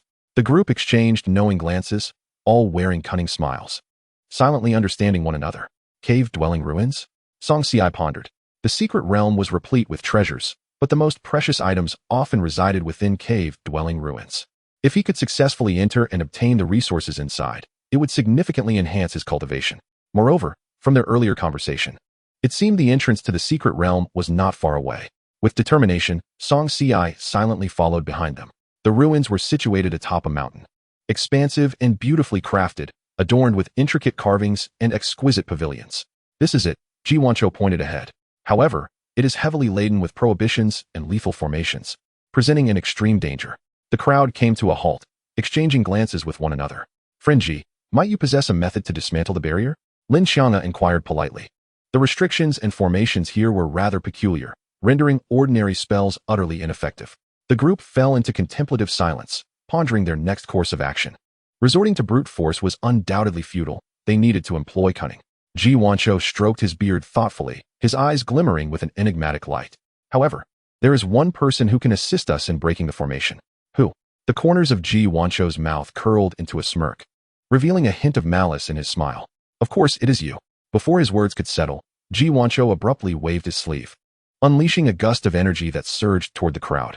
This unexpected move caught everyone off guard, and they stumbled back a few paces, swept by the forceful wind. What are you doing? Lin Xianga exclaimed furiously, drawing her long sword with a swift motion. Friend Ji, we sincerely wish to cooperate with you, yet you lay traps for us. Do you intend to harm us? The other three, though silent, shot him icy glares, their demeanor brimming with caution, as if ready to pounce at any moment. Harm you? Xianxiao scoffed, derision evident in his gaze. It is not I who wish to harm you, but rather this cave. Upon hearing this, Lin Xianga's expression turned skeptical. In the next instant, crimson lights emerged from beneath their feet, resembling threads of vivid red, intricately entwining around each person's ankles. The four disciples of the Yuling sect turned pale with fright, hastily attempting to sever the threads with their swords, but to no avail. The moment they cut one, another would reattach itself. What in the world is this? Ji Wanshou, you despicable scoundrel! How dare you conspire against us? Lin Xianxia screamed, a thin sheen of sweat forming on her brow, clearly overwhelmed by terror. I am powerless. This is a blood path formation, Ji Wanshou replied coolly, a hint of mockery in his tone. Only by offering your blood as a sacrifice can we safely proceed. One of the Yuling disciples gritted his teeth and spat. You are truly vile. We have no enmity with you, yet you would use us as offerings. We are esteemed disciples of the Yuling sect. Do you wish to incite war between our sects? Ji Wanshou laughed maniacally, his mirth fading into a sinister glint in his eyes. In this secret realm, is death not a common occurrence? He glanced at the four as if they were mere insects. Moreover, with your Yuling sect being nothing but a bunch of useless trash, how could you possibly contend with my Yunxiao palace? Lin Xianxia's eyes widened in fury, about to unleash a torrent of curses, when suddenly, a gash opened in her chest, and crimson blood gushed forth, staining the grass beneath her. In disbelief, she gazed down at the blood erupting from her torso, and moments later, she collapsed in a heap. Ji Wanshou's smile vanished, his gaze indifferent as he watched the four disciples of the Yuling sect fall, their forms dissolving into a pool of blood. He exhaled a breath of foul air, a cruel madness flickering in his eyes. Not enough, far from enough. Go fetch more people. He beckoned to the others, resuming their journey. Trailing behind them, Xianxia remained hidden, observing the unfolding drama with a quiet sense of astonishment. Chapter 39. The Yellow Sparrow Awaits. A quarter of an hour later, Ji Wanshou's disciples returned, dragging several unconscious rogue cultivators. They were once again offered as sacrifices. This cycle continued, and eventually, over 100 individuals were captured, allowing the killing formation to cease its operation for an hour, granting them a brief respite. Ji Wanshou charged ahead into the cave, followed closely by the others, with Xianxia stealthily trailing behind. As they traversed the cavern, they entered a vast, open space. In the center of this area sat a skeleton clad in a black robe, cross-legged on the ground. Its sturdy frame exuded a dense aura of malevolence, sending chills down the spine of anyone who beheld it. Ji Wanshou and his companions ignored the skeleton, hastily searching the surroundings. They knocked and tapped, yet found no other mechanisms or treasures. Strange, for a place guarded by such formidable barriers, how can there be no treasures at all? One of the disciples from Yunxiao Palace murmured in confusion. Another echoed, it is quite peculiar. Why would it be entirely devoid of anything? Ji Wanshou furrowed his brow, his gaze piercing as it swept over everyone present, ultimately settling upon the skeleton. After a moment of contemplation, he raised his palm and channeled his spiritual energy. With a resounding crash, the skeleton shattered into dust, scattering remnants across the floor. As the fragments fell, a book materialized in the once empty space. Is this a tome of spells? One of the disciples leaned in, attempting to lift the book for a closer examination. Suddenly, a flash of red light surged from the pages, slicing into his hand. Crimson blood flowed from the wound, dripping onto the skeleton's ash, vanishing without a trace. Gasping, the injured disciple stared in horror at the bloodstains on the ground, his fear deepening. Miraculously, the skeleton, once reduced to ash, reformed before their very eyes. With crimson blood coursing over it, an otherworldly sight. Ji Wanshou's expression shifted, a hint of apprehension flickering in his eyes. What a sinister artifact. The others gathered around. Their curiosity piqued as they scrutinized the eerie skeleton. Brother Ji, what shall we do now? They exchanged glances, sensing the gravity of the situation, momentarily hesitating. In an instant, the skeleton sprang to life, two ghostly green flames erupting from its eye sockets. What is this? A mere skeleton, yet it can move?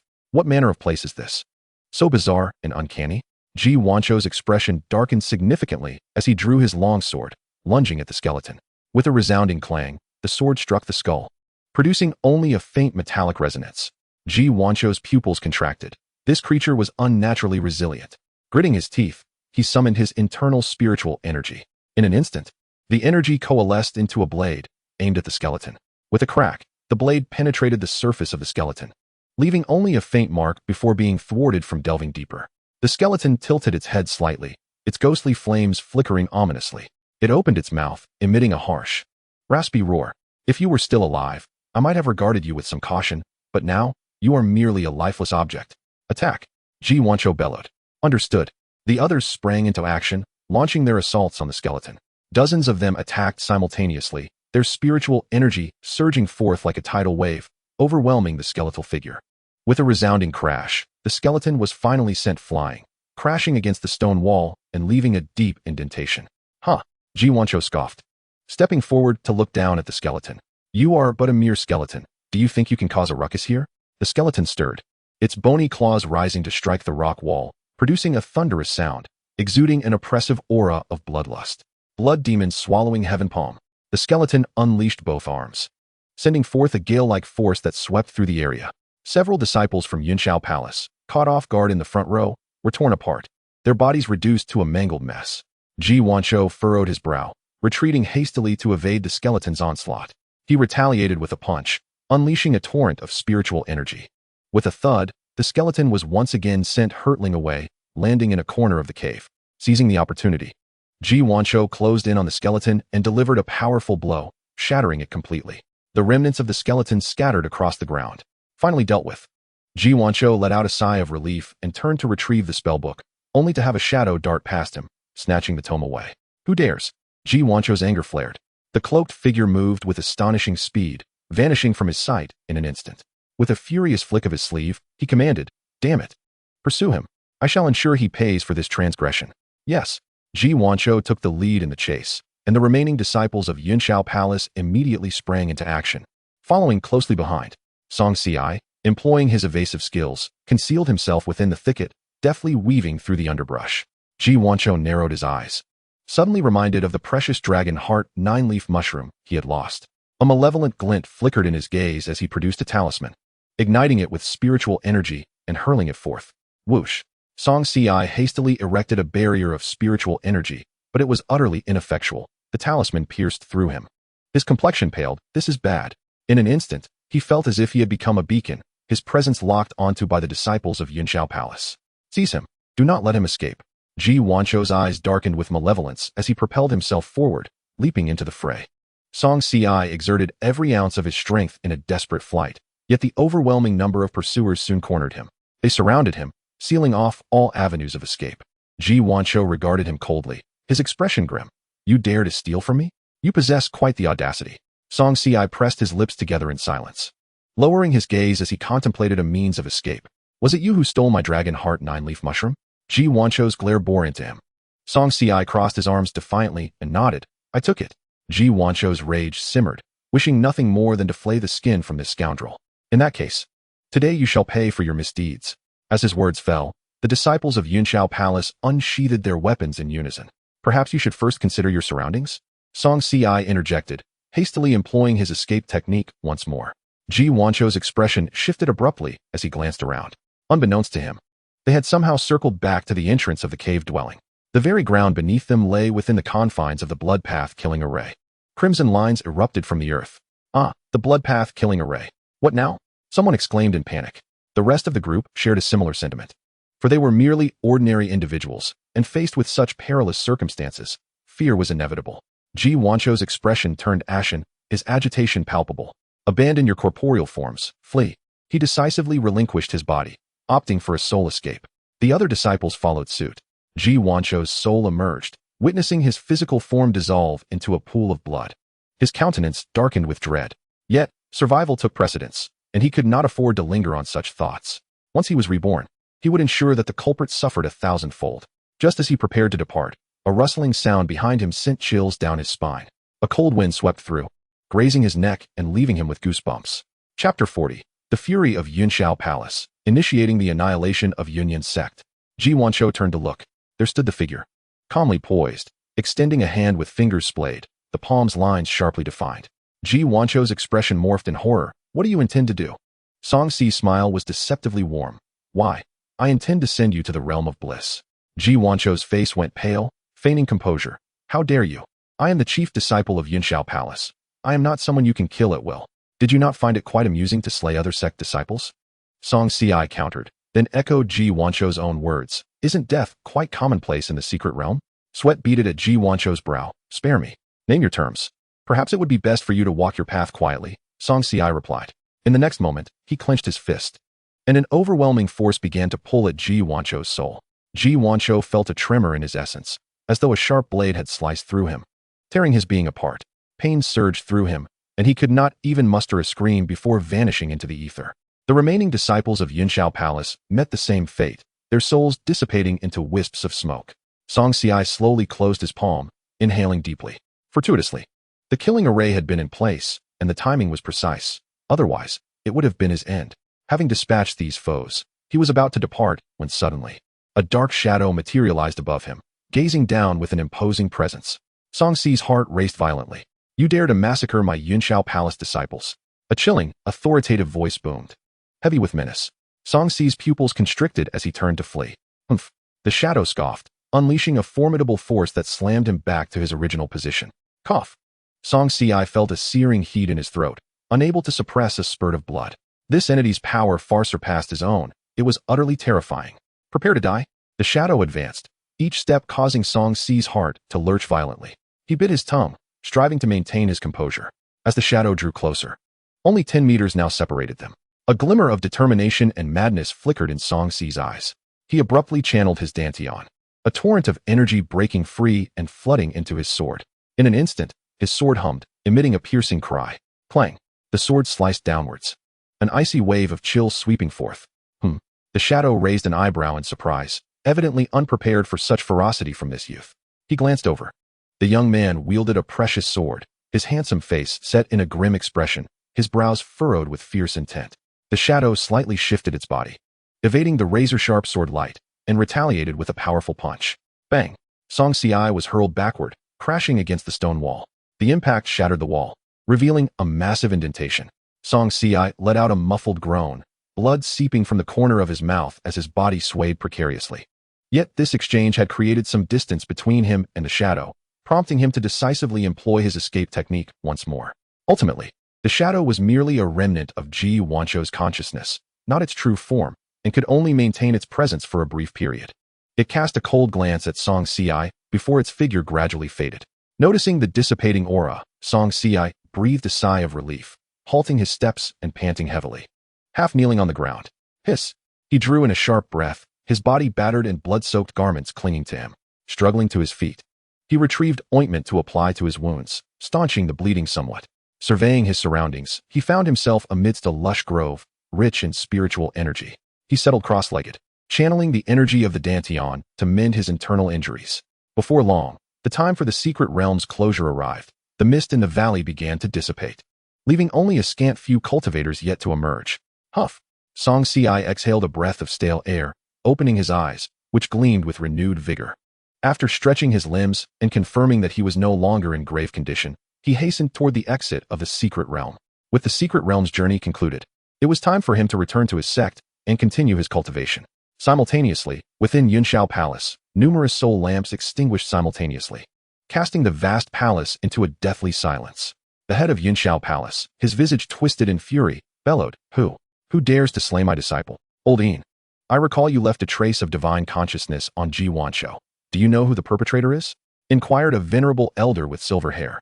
Old Yin's expression darkened. Yes, it is a disciple of the Yunyan sect. The Yunyan sect?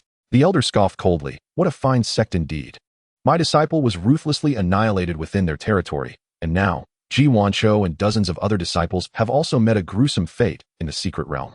What more can you possibly say? Another elder chimed in with a grave tone. Such audacity. A mere Yunyan sect dares to lay hands on my esteemed disciples of the Yunxiao Palace. They shall pay dearly for this. Indeed, this matter cannot be allowed to pass lightly. The sect leader's fury was palpable. Send forth my decree. Immediately summon the masters and elders of the Yunxiao Palace to confront the Yunyan sect and ensure they taste the consequences. Is the sect leader truly considering open warfare? I urge you to reconsider. Old Yin interjected hastily. Though the Yunyan sect is but a third-rate sect, their leader has attained the late nascent soul stage. If we act rashly, we may find ourselves at a disadvantage. What of the late nascent soul? The Yunyan sect has but one practitioner of that level, while our Yunxiao Palace boasts 4. Why should we fear him? Moreover, our esteemed elder is already on the verge of transcending to the god transformation stage. At that time, what is a mere Yunyan sect to us? We could obliterate them with a mere gesture. But in the secret realm, there have already been casualties. Old Yin managed to utter. The sect leader's face turned ashen, interrupting him with a thunderous voice. What time is this for hesitation? My precious disciples have been slaughtered, their souls shattered, with not a trace left behind. Should I simply swallow this bitter pill? Silence fell over the assembly, all recognizing that the sect leader had no intention of letting this matter rest. Summon the masters and elders of the Yunxiao Palace to the Yunyan sect. We shall eradicate them. the sect leader declared with resolute authority. Seeing his determination, the crowd ceased their protests, responding in unison, yes. Chapter 41. The catastrophe of the Yunyan sect's annihilation. At the Yunyan sect, the disciples were diligently practicing when they suddenly noticed ominous shadows gathering in the sky, resembling an army poised to charge. Enemy attack. Quickly notify the elders. Someone shouted in alarm. With a thunderous boom, a beam of golden light descended from the heavens, striking the protective array of the Yunyan sect. Bang, bang, bang. A series of resounding impacts reverberated as the protective formation trembled violently. The disciples of the Yunyan sect wore expressions of vigilance, watching the multitude of figures in the sky, their breaths hitching in fear. Good heavens! Over 40 golden core experts, 3 nascent soul practitioners, and who knows how many foundation establishment cultivators. Who are you? Why do you assault our Yunyan sect? A disciple cried out defiantly. Humph. The leader of the assault sneered. I am the sect leader of the Yunxiao Palace. Your disciples have wantonly slain my cherished students. Today, you shall all accompany them to the grave. With that, he unleashed the overwhelming pressure of a late nascent soul cultivator, sweeping his sleeve to send a golden beam towards the array. With a thunderous crash, the already trembling protective formation shattered instantly, unleashing countless sword energies that slashed towards the disciples of the Yunyan sect. Faced with the onslaught of nascent soul attacks, the disciples of the Yunyan sect were utterly powerless to resist, their faces reflecting despair as they witnessed the lethal sword chi approaching. It's over. I can't believe I will die in my own sect. One disciple murmured in disbelief. Just as all believed their demise was imminent, from the depths of the Yunyan sect, several figures soared forth, intercepting the sword energies. A colossal surge of spiritual pressure erupted, dispersing the incoming sword chi, ultimately managing to withstand the enemy's assault. Who dares to harm my sect's disciples? The elder of the Yunyan sect stood at the forefront, surrounded by a formidable aura of spiritual energy. With piercing, cold eyes, he scanned the area before locking onto the sect leader of the Yunxiao Palace. I am Feng Yang, the grand elder of the Yunyan sect. Are you truly intent on declaring war on us with such a grand display of force? Upon hearing this, the Yunxiao Palace sect leader let out a hearty laugh. Now that you are aware, it would be prudent for you to surrender, lest you waste my time. Feng Yang's brow furrowed. Do you take my Yunyan sect for fools? Humph. The Yunxiao Palace sect leader contemptuously glanced at Feng Yang. A mere Yunyan sect is hardly worthy of my concern. As he spoke, 2 others beside him unleashed their own nascent soul pressures, casting a shadow over Feng Yang. Feeling the threat, Feng Yang's expression shifted. After the Golden Core stage, one officially embarks on the path of cultivation, and each subsequent level presents an entirely new realm. Although the difference between Golden Core and nascent soul is but a tier, the disparity in strength is akin to a chasm. To face 3 nascent soul practitioners, the Yunyan sect found itself in dire straits. Feng Yang's countenance grew grave, while the other disciples were utterly terrified. Such a formidable lineup was nothing short of terrifying. It was no wonder they dared to act so brazenly. Yunxiao Palace sect leader. We can discuss this matter. My Yunyan sect has no enmity with your esteemed sect. An elder to Feng Yang's left interjected in a timely fashion. There may be a misunderstanding. I implore the sect leader to grant us a chance to explain. I assure you we will thoroughly investigate this matter. The Yunxiao Palace sect leader cast a disinterested glance at him. My cherished disciple was slain in the secret realm by your sect's disciples, their souls scattered, their bodies unrecognizable. This was witnessed by my sect's elder. Do you mean to say this incident is fabricated? The secret realm is notoriously perilous. No one can guarantee their safety. Our Yunyan sect has also suffered losses among disciples in their trials. Such occurrences are not uncommon. The elder of the Yunyan sect continued to argue. If this incident leads to a war between our sects, it would be utterly unworthy. A sardonic smile tugged at the corners of the Yunxiao Palace sect leader's mouth. So, you imply that the deaths of my disciples are merely unfortunate accidents? The elder paused momentarily, stammering, Sect leader, how can you misconstrue my intent? We deeply mourn the loss of your esteemed disciples. We are willing to compensate for some losses to turn swords into plowshares. Compensation? The Yunxiao Palace sect leader laughed maniacally, his voice grating and eerie like a night owl. Once I annihilate your sect, all your resources will belong to me. Feng Yang's voice was resolute. Death is a common occurrence. Your disciples have perished, so why seek vengeance upon us? If you wish to obliterate my sect, know that we are not easily trifled with. Enough. The Yunxiao Palace sect leader waved his hand dismissively. Attack. Leave no one alive from the Yunyan sect. Reduce them to ashes. Understood. In an instant, two nascent soul elders unleashed their artifacts, launching them towards the disciples of the Yunyan sect. All peak masters and elders, activate the sect's protective formation. Feng Yang bellowed, charging forward. The other peak masters and elders followed suit, rising into the sky, forming seals to initiate the formation. A blinding light enveloped the Yunyan sect, encasing it in a transparent membrane that isolated the sword Qi from the assailants of the Yunxiao Palace. Boom, boom, boom. The protective array of the Yunyan sect surged into action once more, sword Qi clashing, thunder roaring. Such trifles dare to challenge us. Break it. The two nascent soul elders from the Yunxiao Palace unleashed a combined assault of 3 powerful strikes against the protective barrier. Yet, the light shield proved remarkably resilient. Even after withstanding the combined might of 2 nascent soul practitioners, it merely trembled without showing any signs of collapse. One of the early nascent soul elders stared at the barrier in astonishment. How intriguing. It seems we can withstand the combined assault of the 2 of us. The protective formation of the Yunyan sect indeed possesses a certain finesse. However, a cruel glimmer flickered in his eyes, no matter how sophisticated. It is merely a trash formation crafted by a horde of ants, incapable of hindering my power. Break it for me. With a thunderous shout, he gestured emphatically, casting numerous incantations into the treasure before him. Instantly, the artifact erupted in resplendent radiance, transforming into a meteor shower that shot forth with blinding speed. Bang, bang, bang. The meteor struck the protective barrier, causing it to tremble violently, as if it could not withstand the immense force of the impact. Crack. At last, a slender fissure appeared upon the barrier, swiftly spreading and enveloping the entire space. Boom. Accompanied by a deafening roar, the protective formation of the Yunyan sect shattered, dispersing into a myriad of starlight that vanished into the night sky. Numerous elders of the Yunyan sect were battered by the raging aura, collapsing to the ground, blood spewing from their mouths. Feng Yang was similarly thrust back 100 meters before stabilizing himself, his complexion ashen, and his heart racing with trepidation. This is disastrous. We are doomed. He cursed inwardly. Initially, he thought the protective formation would hold for a time, yet it barely endured for a mere quarter of an hour, leaving him utterly disheartened. TSK, TSK, TSK, your sect's formation is utterly pathetic. Today marks your demise. The leader of the Yunxiao Palace stood aloof in the void, looking down upon the disciples of the Yunyan sect, a cold smile gracing his lips. Fellow disciples, let the slaughter commence.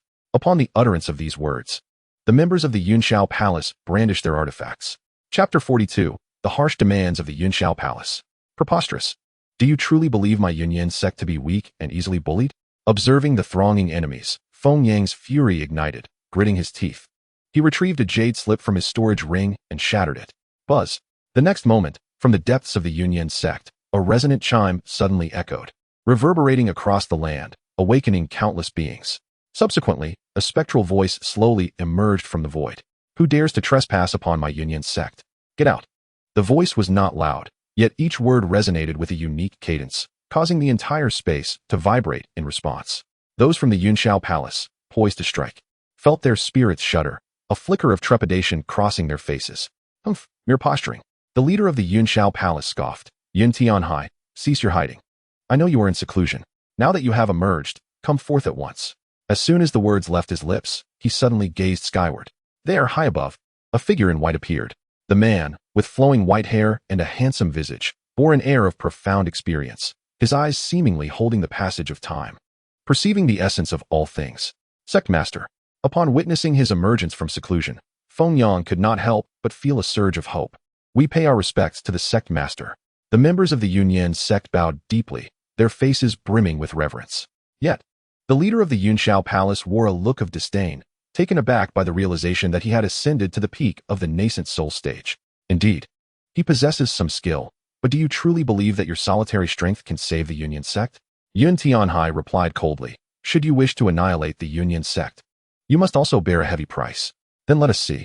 The disdainful smile of the leader of the Yunxiao Palace gradually faded. Today, your life will serve as a tribute to the fallen disciples of the Yunxiao Palace. With his words spoken, he drew his sword and charged toward Yun Tianhai, his aura surging violently. The terrifying pressure of the peak nascent soul stage erupted, engulfing the surroundings and leaving the disciples of the Yunyan sect gasping for breath. Whoosh! Yun Tianhai waved his right hand, and an ancient long sword soared through the air, instantly clashing with the leader of the Yunxiao Palace. Boom! The collision unleashed a dazzling brilliance, and the overwhelming pressure surged forth like a flood, forcing the nearby disciples of the Yunyan sect to retreat several steps. The confrontation between the two lasted but a fleeting moment before they separated, gazing at one another from a distance. Elders, let us subdue Yun Tianhai together. The leader of the Yunxiao Palace commanded calmly, his tone laced with a palpable intent to kill. Understood. The two nascent soul elders responded in unison, then soared into the air, wielding an immense aura as they descended upon Yun Tianhai. Whoosh! Gripping his sword, Yun Tianhai frantically channeled his spiritual energy into the blade, which erupted in brilliant purple light. Flash! He shouted, drawing his sword from its sheath. In an instant, the purple radiance surged forth, transforming into a colossal purple dragon that ascended skyward, its roar reverberating across the land. Roar! With a dragon's roar, the purple dragon, fangs bared, lunged at the two nascent soul elders of the Yunxiao Palace. Your Yunyan sect possesses only one nascent soul cultivator. Once we have dealt with you, what can your sect possibly use to contend with us? With that, another nascent soul elder from the Yunxiao Palace also made his move, brandishing a resplendent silver flying sword. Its aura menacing. Swish! The flying sword sliced through the air with a sharp whistle, colliding violently with the purple dragon. Clash! Roar! The sword energy surged, and the dragon's roar resounded as the two forces clashed fiercely. In that moment, the heavens trembled and the winds howled. The very sky seemed to warp. Feng Yang observed from a distance, beads of sweat dotting his forehead, his eyes filled with anxiety. As time passed, the spiritual energy of the three began to wane severely. Yet they still could not subdue Yun Tianhai. Yun Tianhai appeared to be at the pinnacle of the late nascent soul stage, while the three from the Yunxiao Palace included one at the early nascent soul stage, one recently entering the mid-stage, and the leader at the peak late stage. Even so, to slay Yun Tianhai was no easy feat, unless a transformation stage expert were to intervene. Damn it! The leader of the Yunxiao Palace seethed with fury. He had not anticipated that Yun Tianhai had reached the pinnacle of the late nascent soul stage. No wonder he dared to confront us directly. The disparity in realms was evident, and prolonged engagement would be detrimental to them. After pondering for a moment, the leader raised his hand to halt the battle. Yun Tianhai, your disciples have slain dozens of my own. Today, I must have their bones ground to dust. If not, my wrath shall remain unquenched. If you are wise, surrender the one who killed my disciples. He has taken the lives of over 30 of my trusted disciples, and you must offer up 30 of yours in return. Life for a life. Additionally, compensate my sect with 500,000 spirit stones, 1,000 foundation establishment pills, 500 gathering spirit pills, 100 dust settling pills, 10 pill of heaven's mending, and my sect shall overlook this matter. The foundation establishment pill, as the name implies, is used during the foundation establishment stage. The gathering spirit pill can enhance one's cultivation at that stage. The latter two, the dust settling pill, increases the success rate of forming a golden core, while the pill of heaven's mending facilitates ascension to the nascent soul stage. Given the significance of forming a golden core and ascending to the nascent soul stage, the materials are exceedingly rare. Even the full resources of the sect may not suffice to refine a single pill. Moreover, aside from surrendering the perpetrator, they were also required to sacrifice the lives of 30 of their trusted disciples. Such audacious demands were nothing short of a plundering of the very marrow of the Yunyan sect. The appetite of the Yunxiao Palace is insatiable. Upon hearing these exorbitant demands, Yun Tianhai was filled with righteous indignation. And if I refuse? Are you aware that my esteemed elder is currently attempting to reach the transformation stage? The leader of the Yunxiao Palace scoffed. I shall grant you 5 days to consider. Should you fail to deliver the perpetrator and the compensation within that time, prepare for the annihilation of your Yunyan sect. With that, the leader of the Yunxiao Palace departed with his followers, leaving the members of the Yunyan sect with faces filled with fury and despair. What shall we do, sect master? The faces of all present were etched with sorrow and indignation. The leader of Yunxiao Palace had made it abundantly clear that he had the upper hand over Yunyan sect, leaving them utterly powerless to refute his claims. Although their sect master could currently hold his ground against 3 opponents, the emergence of a transformation stage cultivator would irrevocably alter the balance of power. At that juncture, the annihilation of Yunyan sect would be inevitable. Alas, is this the calamity that befalls our sect? After millennia of heritage, must Yunyan sect ultimately perish in a single moment? Despair and melancholy permeated every corner of the sect. Yun Tianhai, his expression grave, gathered the elders and peak masters to the main hall to deliberate their next course of action. We shall adhere to the sect master's command. They all nodded in unison as they entered the hall. Taking his seat at the head, Yun Tianhai's countenance fluctuated between light and shadow. After a prolonged silence, he inhaled deeply and spoke in a solemn tone. Esteemed elders, you are all aware of today's events. What are your opinions? Master, our Yunyan sect has endured for thousands of years to reach this point. We cannot allow it to be sacrificed at our hands, declared one elder from the forefront of the hall with unwavering resolve. Following him, another elder interjected, Master, Although you have reached the pinnacle of the nascent soul stage, you are still fighting alone. If the enemy unleashes their full force with a transformation stage cultivator at the helm, it is likely that you will not be able to withstand them. Yun Tianhai surveyed the assembly and inquired, if we heed your counsel, should our sect comply with the conditions proposed by Yunxiao Palace? Chapter 43. Controversy. The room fell into silence. No one could utter the words that would condemn the lives of 30 cherished disciples, not to mention the exorbitant compensation of spirit stones and elixirs demanded by the adversary, which Yunyan sect could scarcely provide a tenth of. Yet, failing to acquiesce would invite the threat of annihilation. Finally, the elder who had spoken first reiterated, Master, Yunxiao Palace is formidable, and we are utterly unable to resist. We are left with two choices. Either we accept their demands to ensure the continued prosperity of Yunyan sect, or we refuse, leading to our immediate destruction. He raised his gaze, scanning the assembly, and resolutely declared, to preserve lives at the cost of territory is to save both. But to lose lives while retaining territory is to lose both. Therefore, I believe our Yunyan sect should not engage in a futile struggle against Yunxiao Palace. Accepting their conditions will at least safeguard the legacy of Yunyan sect. Once our sect master ascends to the transformation stage, there may yet be an opportunity for vengeance. I concur with Elder Lu's perspective. Another elder chimed in, adding, Yunxiao Palace is too powerful. We cannot contend with them directly. For now, we must retreat and bide our time for a more opportune moment. With this sentiment echoed, the others nodded in agreement. Elder Lu and Elder Ho are correct. The current predicament of Yunyan sect is indeed precarious. Rather than clash with Yunxiao Palace, it is wiser to compromise and regroup for future retribution. Master, what is your stance?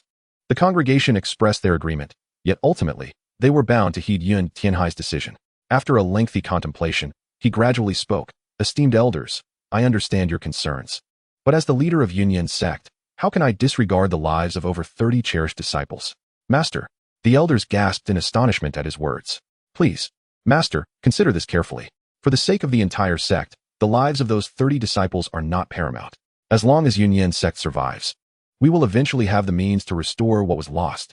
What are 30 lives compared to the millennia of heritage and the lives of thousands of other disciples? Weigh the gravity of this, Master. If Yunyan sect were to perish in my generation, I would bear an unbearable burden. Yet I implore you, Master, do not sacrifice the greater good for the sake of the few. Amidst a chorus of heartfelt pleas, Yun Tianhai's expression darkened further.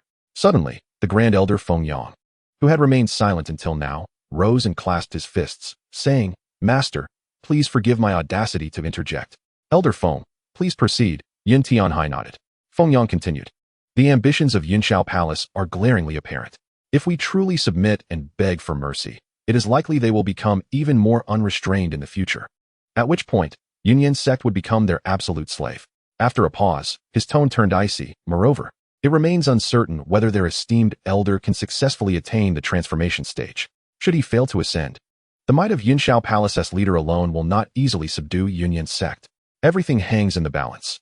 How can we capitulate before a battle has even commenced?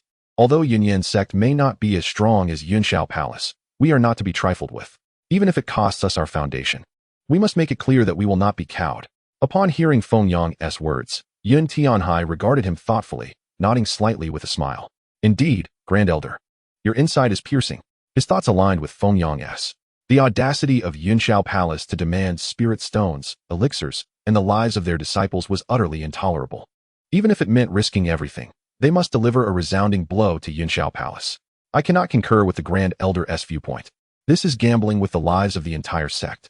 Should we lose, it would be a fate worse than death, Elder Lu interjected, frowning and shaking his head. Given that they have laid out their terms, why not take a step back? If we wait until their transformation stage cultivator descends upon us, it will be too late for regrets. Absolutely not. Feng Yang retorted, his tone resolute. I vehemently oppose such harsh compensation terms. Even if we agree to this compensation today, can you guarantee that Yunxiao Palace will not propose even more stringent demands in the future? If they continue to push for more, how shall we respond?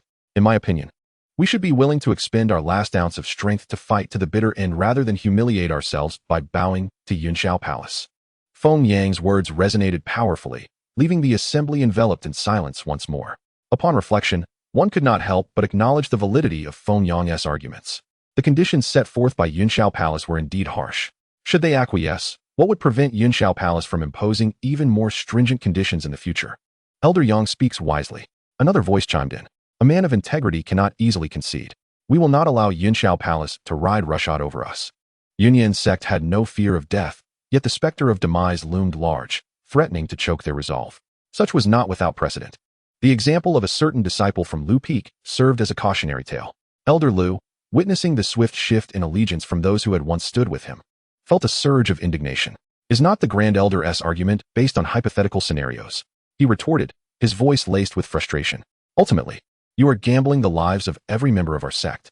Feng Yang waved dismissively, countering, Elder Lu, you are mistaken. If the esteemed elder of Yunxiao Palace were truly confident in his ability to ascend to the transformation stage, why would he impose such onerous demands upon us? Elder Lu found himself at a loss for words, momentarily silenced. Another elder interjected with a scoff. Do you claim to have absolute certainty that the esteemed elder of Yunxiao Palace will not succeed in the transformation stage?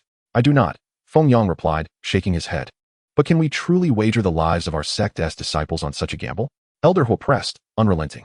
The hall was rife with contention, each individual voicing their opinions, yet a consensus remained elusive.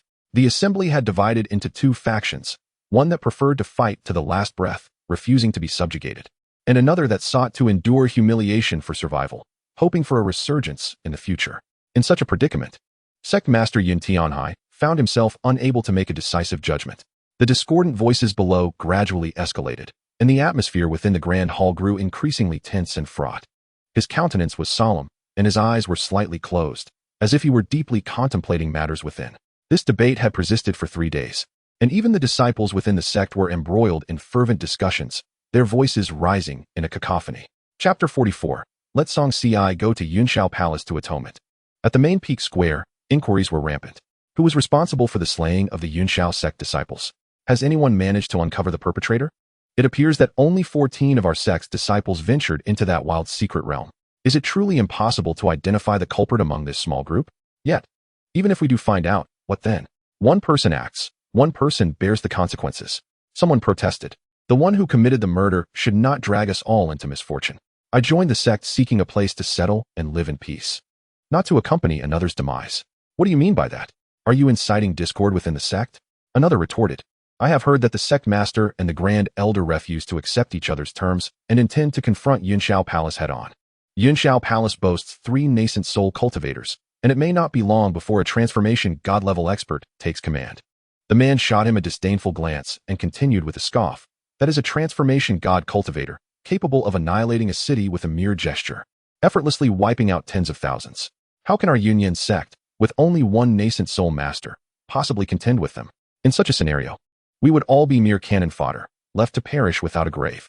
The path of cultivation is arduous, and how many years have we spent reaching our current state? We have only just entered the foundation establishment stage, with a long road ahead towards the Grand Tao. Would you be content to meet your end like this? Upon hearing these words, the initially indignant senior brother fell silent, a wave of inexplicable fear washing over him, mingled with a hint of regret for the questions he had just voiced. Meanwhile, the disciple whose face was shadowed with a cold glint in his eyes began to stride purposefully towards the high platform. At this moment, the main peak square was teeming with figures, comprising thousands of outer disciples, hundreds of miscellaneous disciples, and numerous true disciples. The matter at hand concerned the survival of the sect, and they all awaited the resolution from the sect master and the various elders. They had been waiting for 3 days. As time wore on, each person's anxiety and unease intensified. Suddenly, he called out loudly, "Everyone, please lend me your ears." The crowd looked up in unison, their expressions reflecting confusion, unsure of his intent. He first cupped his hands in a bow, then spoke, "Fellow disciples, I am but a mere inner disciple, having toiled for 300 years to reach my current state, which is no small feat. The path ahead is long and fraught with challenges. We are still in our prime and may yet break through our bottlenecks to ascend to the golden core stage, or even the transformation god realm, or perhaps transcend to immortality. Yet, now a calamity looms over our Yunyan sect. Should the Grand Elder of Yunxiao Palace enter the transformation god realm, none among us shall survive, and we might lose our lives to an unjust calamity. Would you wish to follow suit into the grave? At his conclusion, a murmur of astonishment rippled through the crowd. What good do your words do us? Can we simply abandon the sect now? Someone countered. To speak of leaving the sect now is tantamount to betrayal. We need not wait for Yunxiao sect to strike. The elders would be the first to cleanse the ranks. In such a dire situation, who would dare defy the sect's regulations? Surely it cannot escalate to such a degree, can it? Did not Yinxiao Palace state that if we agreed to their terms, all would be forgiven? Another voice questioned. Ha! The man laughed heartily, as if he had heard the most absurd joke in the world. Indeed, it may be true, but as far as I know, the sect master and the Grand Elder are determined to bring about mutual destruction with Yinxiao Palace. Mutual destruction? How can that be? I refuse to believe the sect master would act so foolishly. I too am incredulous. Establishing a sect is no easy endeavor. How could the sect master so readily abandon a millennia-old foundation for such folly? The crowd buzzed with conversation, each voice adding to the chorus. Among them, some disciples privy to the inner workings of the situation understood that he spoke the truth, and their expressions darkened further. Yet the man offered no further explanations and continued to speak eloquently. I firmly believe that one must bear the consequences of their own actions. Whoever killed the disciples of Yinxiao Palace should take full responsibility. Upon his declaration, a wave of agreement erupted in the square. Everyone was astute. They were unwilling to bear the burdens of another. You brought this calamity upon yourself. Why should we all suffer for your transgressions? Therefore, we must find the perpetrator and compel him to go to Yinxiao Palace to atone for his actions. The man raised his arm, calling out loudly. I concur. Yes, I am in agreement. The crowd nodded fervently in support.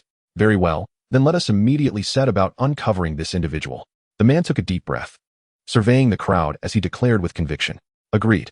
It is everyone's responsibility to search for the culprit. Let us all join forces. The square reverberated with the unified voices of support, and within half an hour, their gaze settled upon Xianxia of Luoyao Peak. The man raised his arm once more, and a multitude of disciples marched purposefully towards Luoyao Peak. At Luoyao Peak, Xianxia emerged from the secret realm and immediately set to work preparing to concoct foundation establishment pills, striving for swift success in his cultivation. However, at that moment, a tumult of footsteps echoed from outside the pill room, followed swiftly by a group of disciples storming in with an aggressive demeanor. How dare you intrude upon Luoyao Peak so brazenly? Upon witnessing this scene, Xi's brows twitched, and he rose to his feet, coldly demanding. Yet these individuals were evidently prepared, encircling him and blocking his retreat. What is the meaning of this, brothers? Xianxia sensed the gravity of the situation, his voice low and serious. Song Junior brother, to commit a wrongdoing and expect the rest of us to clean up after you is rather unbecoming. A fellow inner disciple whispered, an expression of intense disdain flickering across his features. Wrongdoing? I do not comprehend your words. You need not understand. Simply tell us. Are you the one who killed the disciples of Yinxiao Palace? The disciples of Yinxiao Palace? Those whom I ensnared with formations in the secret realm? Xianxia admitted without hesitation. Very well, since you have confessed, we shall dispense with further pleasantries. One of the men waved his hand, adopting a demeanor of official business. You have slain their disciples, and now Yinxiao Palace has come to confront us. We expect you to go to Yinxiao Palace and atone for your actions, so as not to implicate us. Xi's brow furrowed deeply. In the past few days, he had been preparing for alchemy, fully aware that the practice was most susceptible to disturbances. Thus, he had set numerous wards, immersing himself in the art of pill-making, oblivious to the happenings beyond. Though he was unaware, those around him vividly recounted the events of that day and informed him of the sect master's decisions.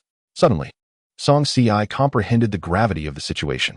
This incident had instilled a pervasive fear throughout the entire sect, and he was the root cause of it all. Song Junior brother, do you have any hesitations left? If you continue to waver, the entire Yunyan sect will suffer along with you. This calamity began with you, and thus you must bear all responsibility. Do not drag us all down with you. Do not blame your senior brothers for their harshness. Rather, blame yourself for your recklessness that provoked a formidable enemy. With thousands of lives at stake within the sect, I trust you do not wish for your actions to implicate the entire sect? Chapter 45. Xianxia agrees to bear responsibility alone. Xi's gaze swept across the crowd, his eyes glimmering with a complex and inscrutable emotion. The calamity was indeed of his own making, and he could not allow others to be ensnared by it. Ultimately, he spoke slowly. Very well, I shall bear it alone.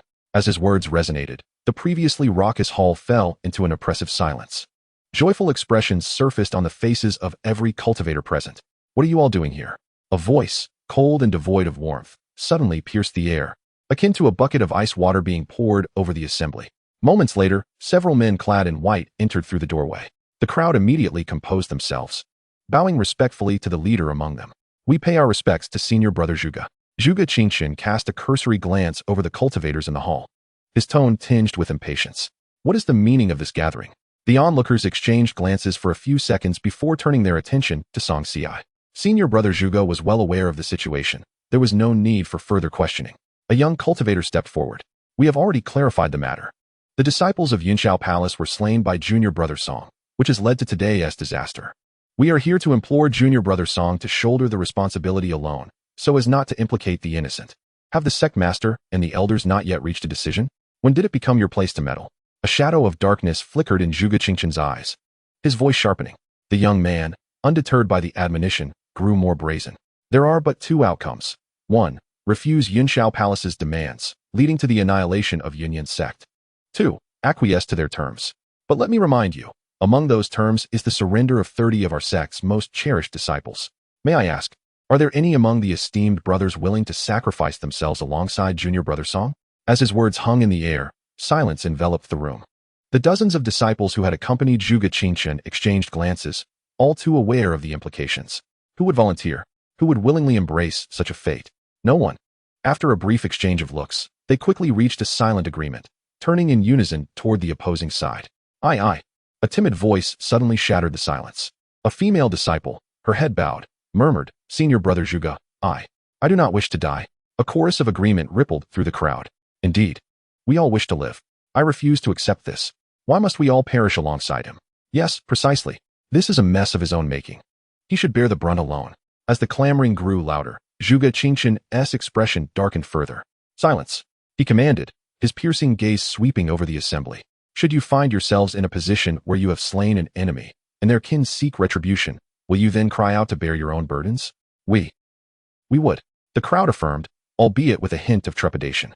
Senior Brother Zhuge, I am willing to shoulder this matter alone. There is no need for further discussion. Song Xi suddenly interjected, having remained silent until now. Zhuge Qingqian regarded him intently for a moment, as if searching for the truth in his expression. Are you truly resolute in this choice? He nodded. Indeed. Since Junior Brother Song has made his decision, Senior Brother Zhuge, please do not impede him. The young cultivator interjected at an opportune moment. Yes, Senior Brother, you must consider the lives of the thousands within our sect. The crowd clamored in agreement. Zhuge Qingqian lowered his gaze, his lips pressed into a thin line, remaining silent. The onlookers, sensing a shift, discreetly exhaled in relief. Junior Brother Song, you may depart with peace of mind. The sect shall remember your contributions. Song Xi surveyed his surroundings. Only he and his senior sister remained at Lu Peak. And with her in seclusion, he might not return. As he prepared to leave, he wished to leave a letter for her. Of course. I would trouble Senior Brother to prepare paper and ink. Zhuge Qingqian instructed a disciple to fetch the materials. Soon, the paper and ink arrived, and Song Xi took the brush, elegantly inscribing his farewell. Once finished, he solemnly handed the letter to Zhuge Qingqian. Once my sister emerges from her retreat, please convey this to her. Very well. Zhuge Qingqian accepted the letter, observing Song Xi's pale, delicate features, his brow furrowing in concern. He inquired once more, are you certain you wish to bear this alone? Song Xi chuckled softly. Senior Brother, I shall do my utmost to preserve the sect. I ask that you kindly deliver this letter to my sister. With that, he turned to depart. Zhuge Qingqian tightened his grip on the letter, his fingers growing white with tension. How would he face Tang Shi when the time came? He sighed, a sense of helpless melancholy washing over him. Meanwhile, after leaving Yunyan sect, Song Xi intended to head straight to Yunxiao Palace. However, upon exiting, he realized he had no idea where it was located. He needed to find a place to gather information. How could he prevent the people of Yunxiao Palace from retaliating against Yunyan sect? At that moment, he sat upon a branch, his brows furrowed with unresolved worries. Dappled sunlight filtered through the leaves above, casting a golden halo around him. Just then, he felt a chill sweep across his back. Sensing danger, he abruptly turned, only to collide with a pair of inky black eyes. A pitch-black bear wrapped its limbs around his arm, clinging tightly to him. He stared in astonishment. A monster? The bear, with its round, innocent eyes, gazed up at him, emitting a whimpering sound. Then it spoke. Master, I have returned from foraging. Song Xi? He was stunned. In an instant, an ominous premonition coursed through him. A swift sword shadow sliced through the air like lightning, prompting Song Xi to evade just in time, narrowly escaping a lethal blow. The ancient tree he had been resting against splintered and collapsed with a resounding crash. Gasping, he turned to face the girl who had attacked him. She appeared to be around 15 or 16 years old, her beauty striking and her white dress flowing gracefully. Are you the master of this bear? She fixed her cold gaze on the creature. It took advantage of my unawareness and devoured 8 of my 1,000-year spirit herbs. How do you intend to compensate for this? Song Xi was taken aback. It devoured 8,000-year spirit herbs. He had known that the sudden claim of being a master would not bode well for him. His temples throbbed as he hastily attempted to push the bear off his arm, denying, "You have mistaken me. I am not its master." The bear clung to him tightly, its eyes brimming with innocence. "Master, let go of me. I have no such pet." Xianxia was furious. Chapter 46, Hidden Mission. The Avatar emerges. The girl raised an eyebrow, a smile that was not quite a smile playing on her lips as she regarded him, her expression clearly conveying, "Do you think I believe you? This friend, you are not attempting to shirk responsibility, are you?" She raised a hand to caress the hilt of her sword. Indifferent as she stated, "Though my cultivation is modest, I am a late-stage foundation establishment cultivator. You, on the other hand, have merely achieved full chi refinement. If you wish to deny this, it may be rather unwise." Hearing her veiled threat, Xianxia inwardly lamented his misfortune. He swung his fists and waved his hands incessantly, attempting to shake off the black bear, yet his efforts proved futile. Xianxia could only gesture and explain, "Dear friend, let us converse amicably. I truly am not its master." The girl raised her hand, the tip of her sword pointed at him, her expression growing increasingly frigid. "I shall inquire one last time. Are you willing to take responsibility?" After a long moment of contemplation, Xianxia realized that without his senior sister's extraordinary assistance, he stood no chance against her. Furthermore, the girl had firmly convinced herself that the black bear belonged to him, and he could not afford to make reparations. Ultimately, he decided that fleeing was the best course of action. Thus, under the girl's watchful gaze, he took to his heels. Upon witnessing his escape, the girl's expression darkened, and gripping her long sword, she channeled her energy to pursue him. She soared through the air with remarkable swiftness. Yet she was far from a match for Xianxia, who was well versed in various evasion techniques, and she could only watch helplessly as he vanished from her sight. "Cursed," she muttered under her breath, stamping her foot in frustration before turning back. Xianxia ran for over 100 miles before deeming himself safe enough to pause and catch his breath. "Heh, farewell." The black bear joyfully wagged its tail, eager to dash away. "Just toss me aside once you're done." What a delightful fantasy. Xianxia's lips twitched in irritation as he promptly apprehended the creature, presenting it before him with a forced smile. "Having acknowledged me as your master, where do you think you're going?" "Bah," the black bear protested with a grunt. "I would never recognize a human as my master. You shall not enslave me." "Oh," Xianxia replied nonchalantly, resuming his journey back. As he neared the mountains where he had encountered the girl, the black bear grew anxious, bellowing, "Stop. You must halt." Feigning ignorance, Xianxia quickened his pace. The bear, thoroughly flustered, shouted, "Wait. Do not head that way. We can have a proper discussion." Only then did Xianxia pause, casting an intrigued glance at it. "What do you wish to discuss?" "Ahem." The bear coughed awkwardly, straightening its posture and adopting an air of noble arrogance. "In light of the fact that you saved my life, I shall allow you to enslave me for a month." Xianxia narrowed his eyes. "Just a month?" "Indeed. A month is quite sufficient. My olfactory senses for spiritual herbs surpass those of humans by 1,000-fold. In that time, I could assist you in gathering dozens of millennia-old herbs." "But," Xianxia interjected, "you must handle the beasts guarding those herbs." "What level are those beasts?" he inquired, as he rarely ventured outside the sect and needed to be well informed. "At least the 3rd level, complete, and likely 4th level and beyond. The 3rd level corresponds to the golden core stage of human cultivators, while the 4th level pertains to the nascent soul stage." He, currently at the peak of the chi refining stage, realized that this was effectively handing a feast to the beasts. The silence from Xianxia was deafening. "Do you believe I can contend with those beasts?" "TSK, TSK. The bear scoffed disdainfully. "What a useless waste. In the past, I led a human of the 4th layer of chi refining and swept through all the beasts in the mountains, gathering all the millennia-old herbs with effortless ease." Its tone and demeanor suggested a past of unparalleled dominance. Xianxia, rendered speechless, recognized that he had no time to pursue ancient herbs. He needed to head to the Cloud Palace and shoulder the troubles himself. Thus, he prodded the black bear. "Do you know where the Cloud Palace is?" "Of course. I do," the bear grunted. "It's an East Wilderness city. As a denizen of the East Lawn Divine State Mountains, how could I not know where the Cloud Palace is?" "Who do you take me for?" "How long will it take to get there?" "About 6 hours." "Very well. Then lead the way. Once I arrive at the Cloud Palace, you may depart." "Understood." The bear nodded eagerly, scampering ahead to guide him. Xianxia followed it through winding paths and dense forests. Meanwhile, Tang Shi was fishing. It had been a year since she last caught a fish, enduring daily disappointments. Yet her enthusiasm remained undiminished. After all, she cherished the trifecta of leisurely pursuits: fishing, tending to flowers, and sipping tea. She leisurely picked up her thermos, savoring a sip of goji berry, red date, and honey water. At that moment, an icy mechanical voice echoed in her mind. "Ding! Hidden mission activated." Your sect is on the verge of an unprecedented annihilation crisis. You have the following choices. 1. The rise and fall of the sect is a shared responsibility. Step forth to rescue it from peril, avert catastrophe, and prop up the crumbling edifice. You may receive a piece of supreme bone and 3,000 points. 2. Cultivate quietly and grow in silence. You may receive 20 points. Tang Shi narrowed her phoenix eyes, a mask of anguish adorning her face. An unprecedented annihilation crisis. Was this something a mere fledgling cultivator like her could partake in? The system was already invincible. There was no need to borrow the bones of others. She could forego the supreme bone. When autumn arrives on the 8th of September, I shall bloom and slay all flowers. Let everyone rest easy and await my survival for hundreds of thousands of years, and I shall exact my revenge.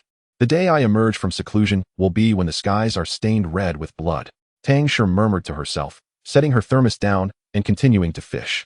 Just then, she caught a fleeting glimpse of the float sinking. Could it be that fortune smiled upon her today, and she might finally catch a fish? With this thought, joy surged within her as she focused intently on the fishing line, her eyes reluctant to blink. Splash! Accompanied by the sound of the net dropping. The line tightened as it was suddenly yanked. Tang Shi's eyes sparkled. She had caught one. Swiftly, she reached for her fishing rod. And upon seeing the hefty fish in her grasp, a smile broke across her face. The fish wriggled vigorously in her hands, its body thrashing about. Gazing at the fish, her eyes pierced through it toward the horizon. She murmured, "The system is already invincible. The more bones, the more paths."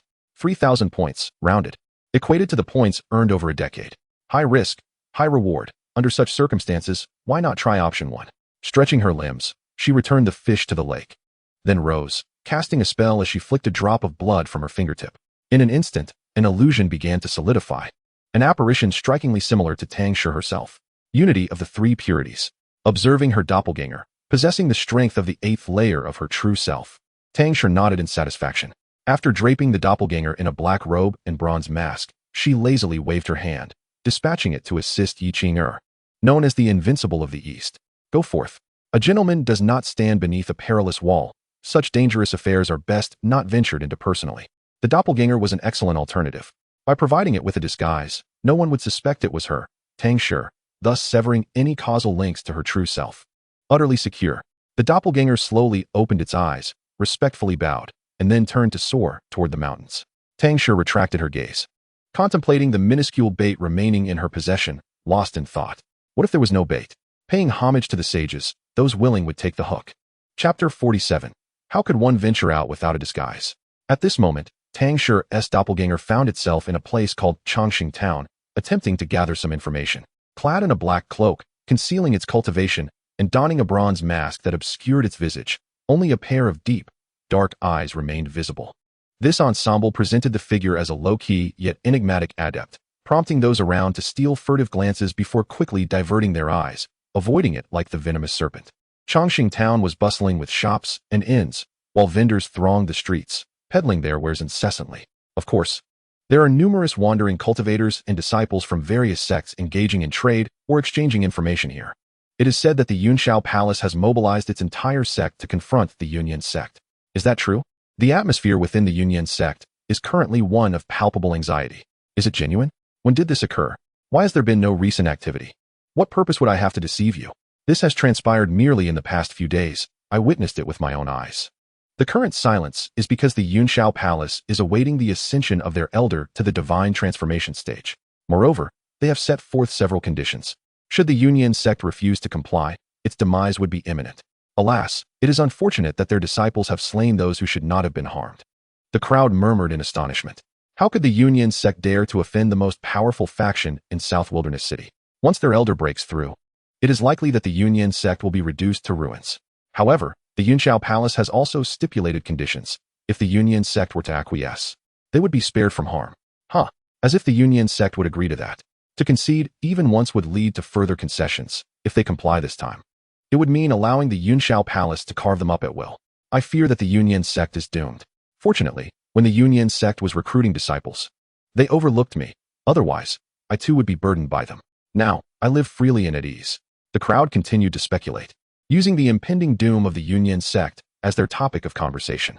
I actually hope that the Yunxiao Palace annihilates the Yunyan sect.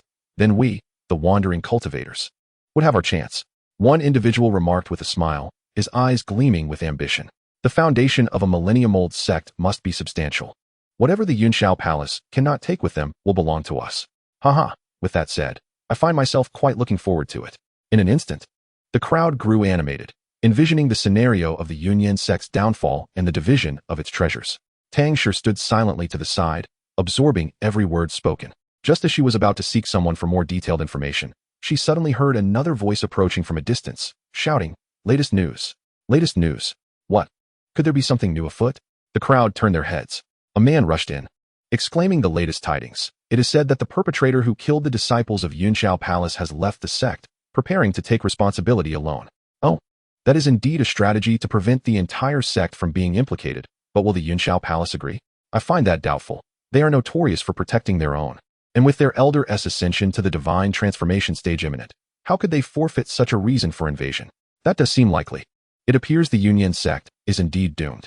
No one in the crowd harbored any optimism for the Yunyan sect. Tang Shi furrowed her brow, feeling an ominous premonition. She immediately extended her right hand, gripping her sword, and halted the man. Wait! The sudden voice caused him to stop in his tracks. The man glanced at her attire. Unable to discern her cultivation level, but sensing that she might be formidable, he respectfully inquired, "What advice do you have, fellow cultivator?"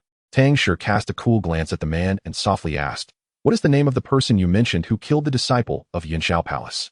"His name is xianxia, a direct disciple of the Lu Peak of Yunyan sect," the man replied without hesitation. "Just as I thought."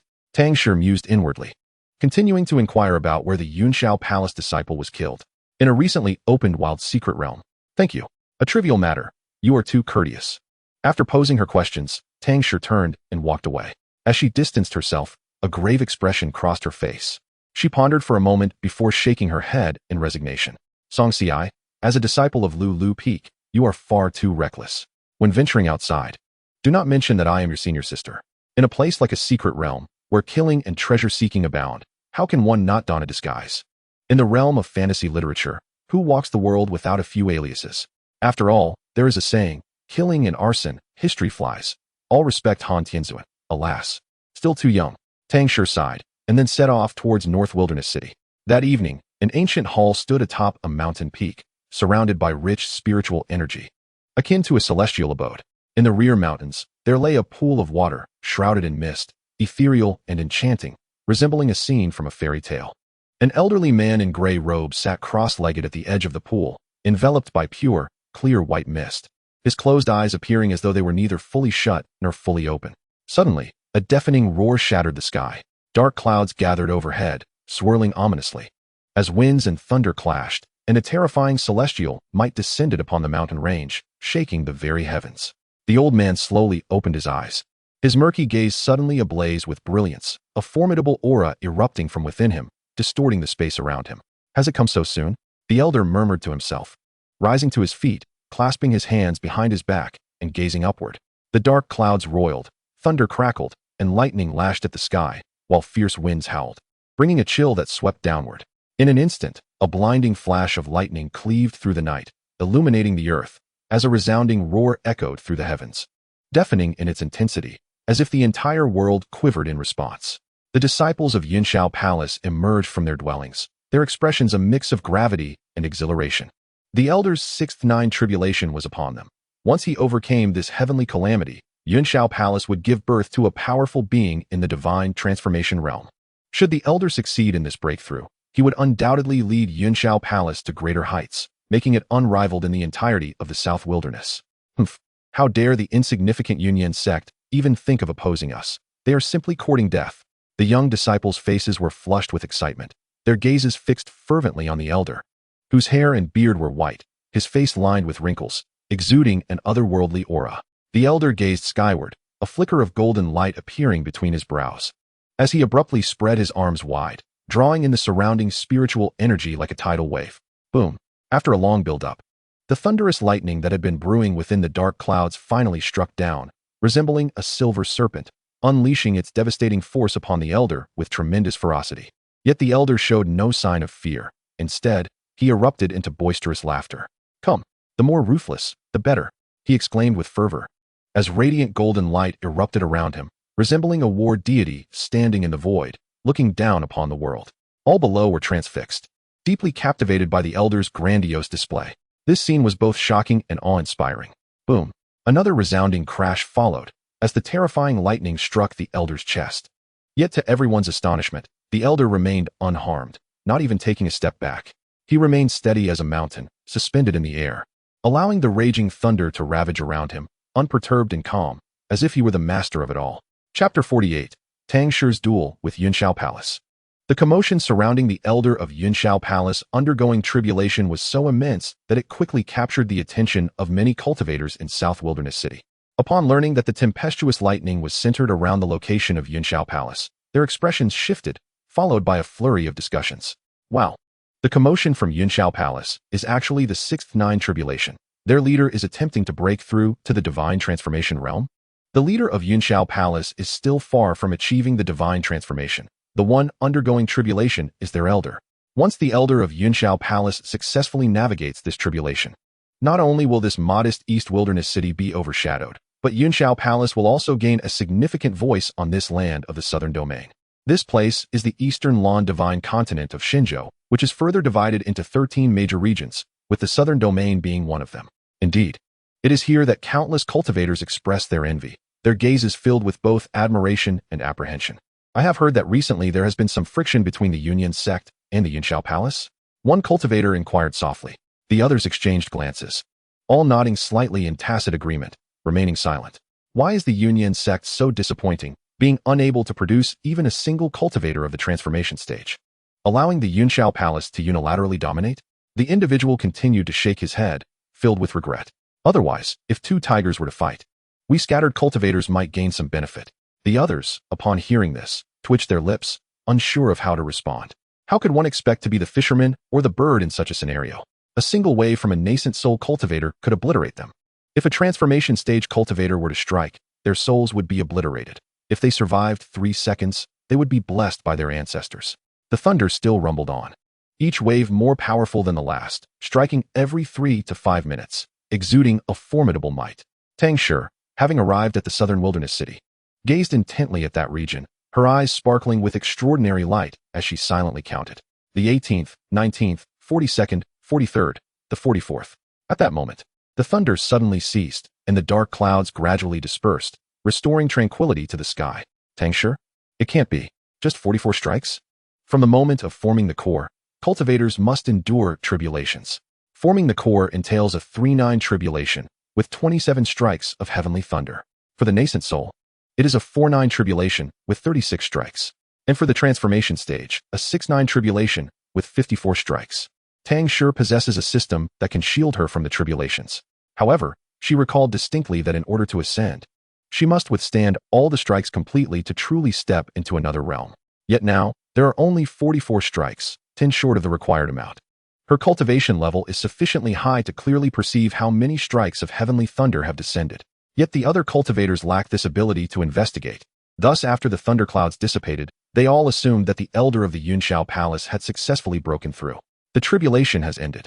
It appears that the elder of the Xianxiao Palace has indeed ascended to the transformation stage. The Union sect is in peril, with a transformation stage cultivator emerging. What can they use to resist the Xianxiao Palace? Alas, the Union sect is truly pitiable.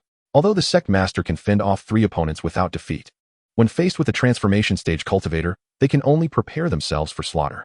Hearing the discussions around her, Tang Shi merely smiled, unperturbed. She had thought this hidden task would be difficult, as the system indicated an unprecedented crisis of annihilation, which sounded quite grave. Who would have imagined the highest combat power to be merely a transformation stage? In fact, it isn't even a full transformation stage yet, just half a step. In light of this, the hidden task option 1, Tang Shi, accepts.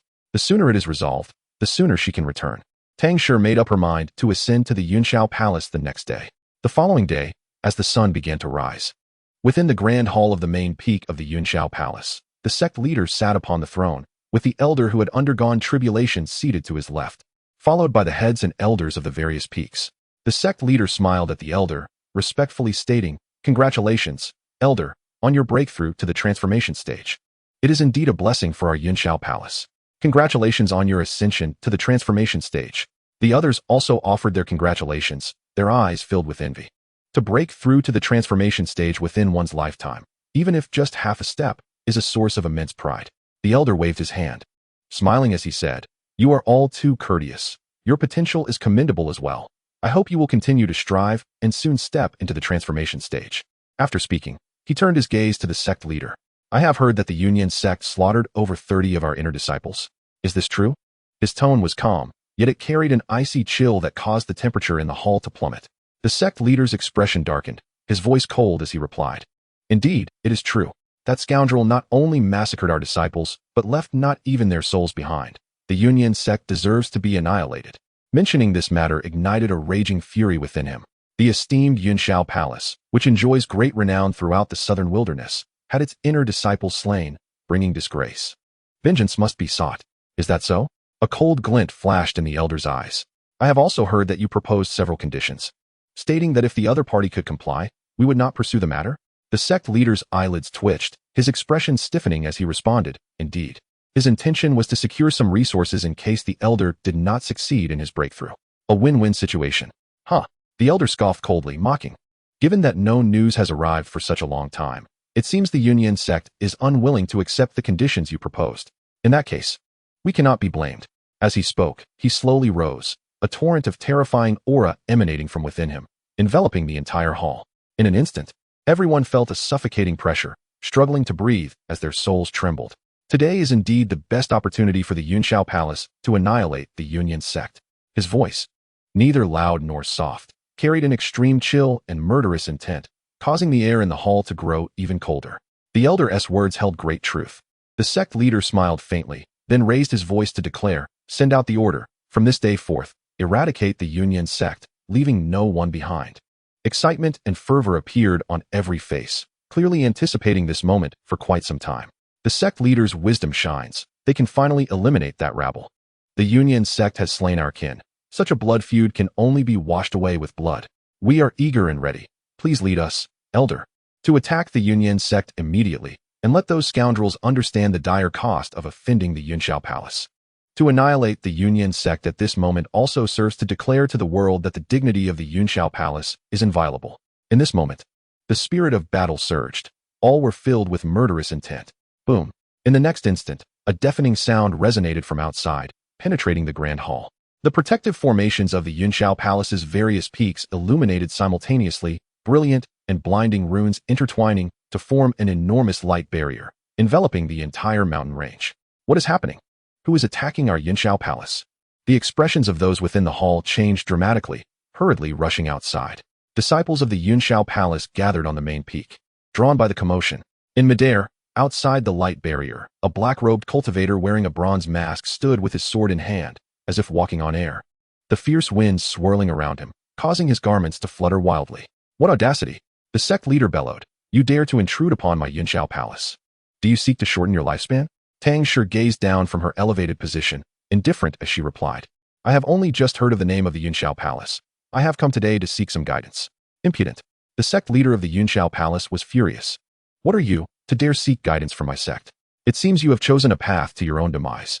As he spoke, he raised his hand, swiftly conjuring a fierce palm strike that hurtled towards Tang Shi. "Get down here and meet your end." Tang Shi inclined her body slightly, allowing the palm strike to pass by, crashing into several towering ancient trees with a thunderous roar, ultimately striking the distant mountain wall, which collapsed instantly. Dust and debris flying everywhere.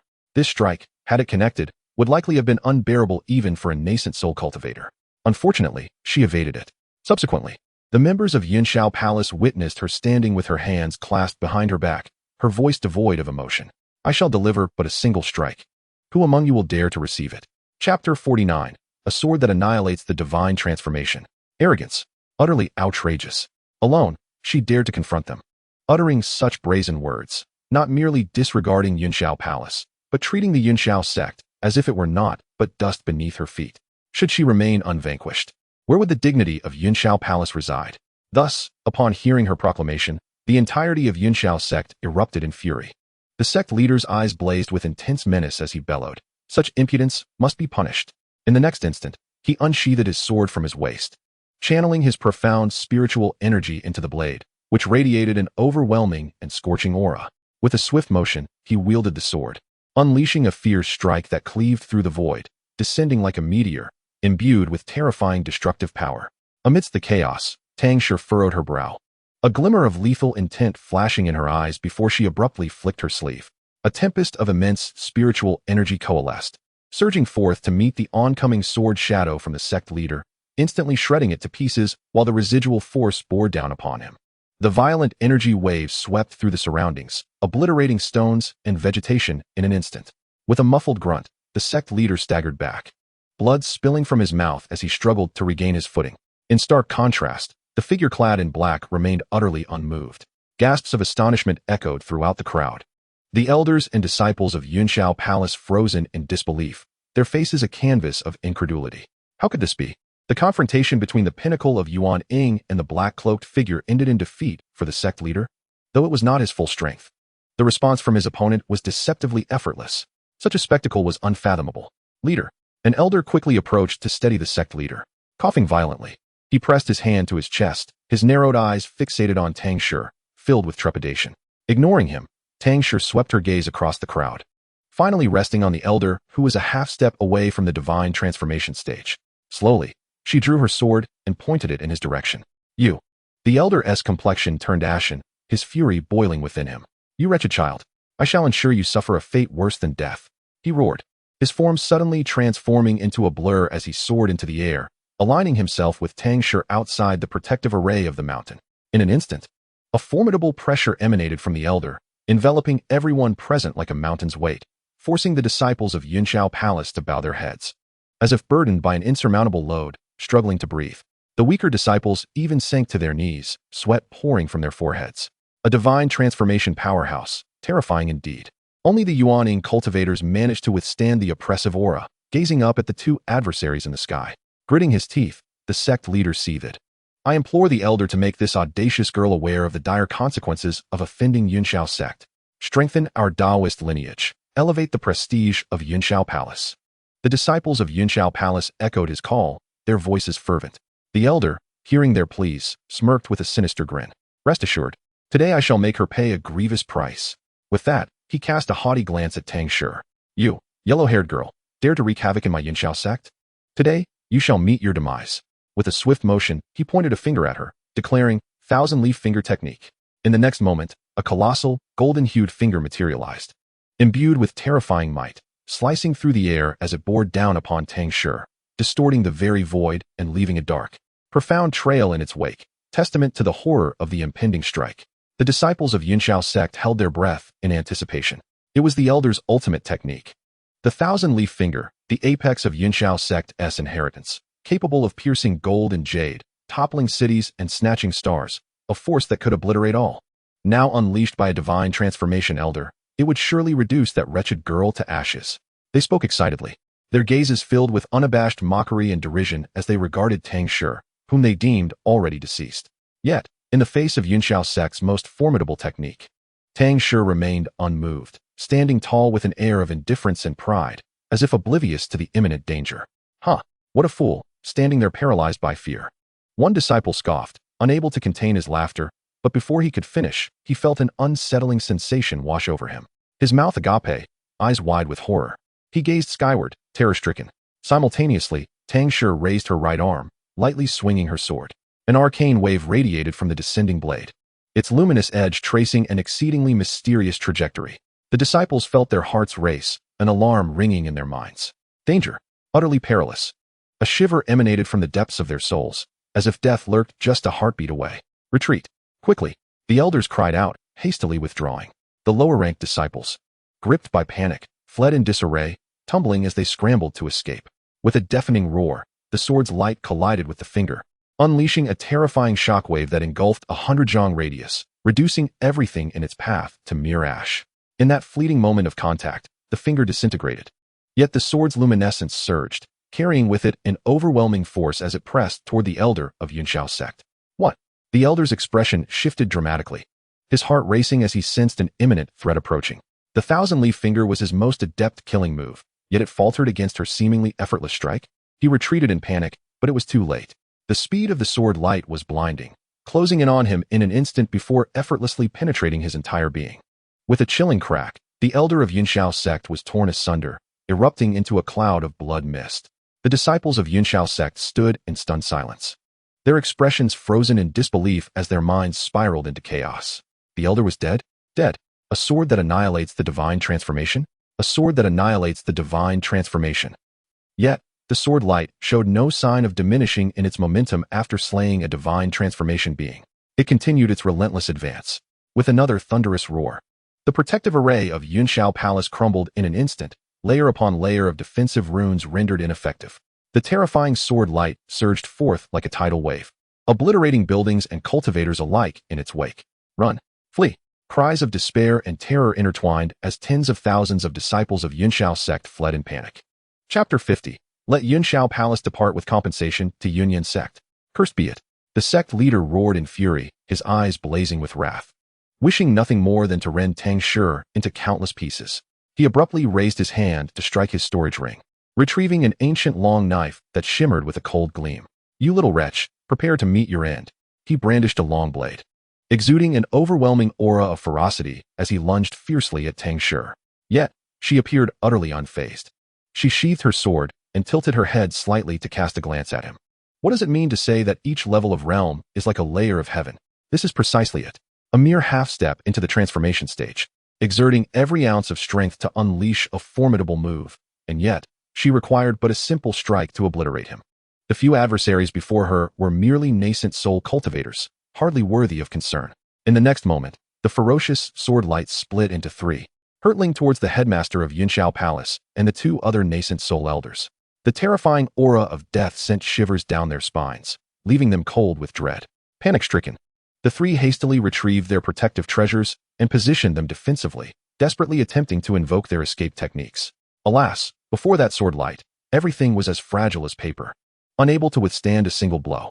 With a sickening sound, the three figures came to an abrupt halt, their forms reduced to mere pulp with a single glance, their crimson blood staining the earth. At this point, the oppressive force of the sword light diminished slightly, yet it continued its unstoppable advance towards the ancestral hall atop Yunxiao Palace. A thunderous roar reverberated, and in an instant, the ancestral hall was leveled to the ground. The main peak of Yunxiao Palace split in two. Gasps of horror escaped the disciples of Yunxiao sect, their pupils constricting in disbelief. How could a towering mountain peak that had stood for millennia be so easily destroyed? That one sword had annihilated the transformation stage, shattered the protective formation, and instantaneously slaughtered three nascent soul cultivators. It was simple and brutal, an unparalleled display of dominance. All disciples of Yunxiao sect were engulfed in profound terror, their gazes fixed upon the figure draped in black robes above, their spirits trembling. Especially those disciples who had previously mocked Tang Shi felt a burning shame on their cheeks. The elder had fallen, the headmaster and two senior elders of Yunxiao Palace lay dead, the protective formation shattered, and the main peak cleaved in twain. The entire Yunxiao sect was left in ruins. Despair welled up within the hearts of the sect members, fear spreading across every inch of their skin, leaving them chilled to the bone. Who is this person, capable of such astonishing prowess? It is known that Yunxiao sect boasts a protector at the transformation stage. Yet before this individual, they were utterly powerless, not even worthy of a sneer. Who are you truly? At that moment, the elder Yin, the highest cultivator in their sect at the late Golden Core stage, mustered the courage to step forward and inquire. Tang Shi strode towards the Yunxiao Plaza. The swirling dust and unmatched power seemed to pale in her presence. The onlookers beheld her garments billowing in the wind, her long, lustrous hair cascading freely, and her pair of obsidian eyes appeared to contain a certain enchantment, drawing every gaze towards her. I am Yi Qing'er of the Zhatian gang, known as the Invincible East. Her voice resonated with a chilling clarity, striking each heart like a heavy hammer, causing breaths to hitch and chests to heave. Zhatian gang. Cultivators revered the laws of heaven and earth, and such a name defied all reason, too audacious to comprehend. The title Invincible East bore an air of unparalleled dominance, evoking feelings of arrogance and bravado. Though these two titles seemed utterly unreliable, combined with the might of her sword, they struck a chord of respect. One could not deny, these titles suited her rather well. Yi Qing'er of the Zhatian gang? Elder Yin was momentarily stunned, rifling through his mind for any information regarding sects in the eastern region. After a prolonged silence, he still could not recall what the Zhatian gang was. Could it be a hidden sect? As this thought crossed his mind, a wave of apprehension surged within him. Did our sect harbor any grievances against this celestial being? He pondered quietly before speaking. We truly have no enmity. Tang Shi chuckled lightly, her gaze sweeping over the remnants of destruction and then abruptly shifted. However, I have a grievance with the Yunyan sect. Elder Yin and the disciples of Yunxiao sect were left speechless. The room fell into a hushed silence. To desire the annihilation of Yunyan sect only to be met with their own demise. What a tragic tale. For those of us who remain. May I ask what your intentions are, celestial being? Elder Yin inhaled deeply, forcing a smile that resembled more of a grimace. He dreaded that her next words might spell doom for Yunxiao sect. That would be catastrophic. Over 5,000 lives would be extinguished. Tang Shi paused briefly, her gaze drifting towards the distant horizon, and spoke in a soft voice. I have heard you previously made a request to Yunyan sect. Indeed, Elder Yin nodded, his brow etched with bitterness. Aside from lives, if you deliver the reparations you requested to Yunyan sect without fail, I shall spare your lives. Elder Yin's eyes widened in disbelief. What? Do you have any objections? Tang Shi shot him a frosty glance. No, none. Elder Yin hastily shook his head, an ironic smile forming within. Initially, he had hoped to negotiate, but upon seeing her demeanor, he dared not utter a word. Although it would deplete the entire sect's resources accumulated over centuries, it was far better than losing their lives.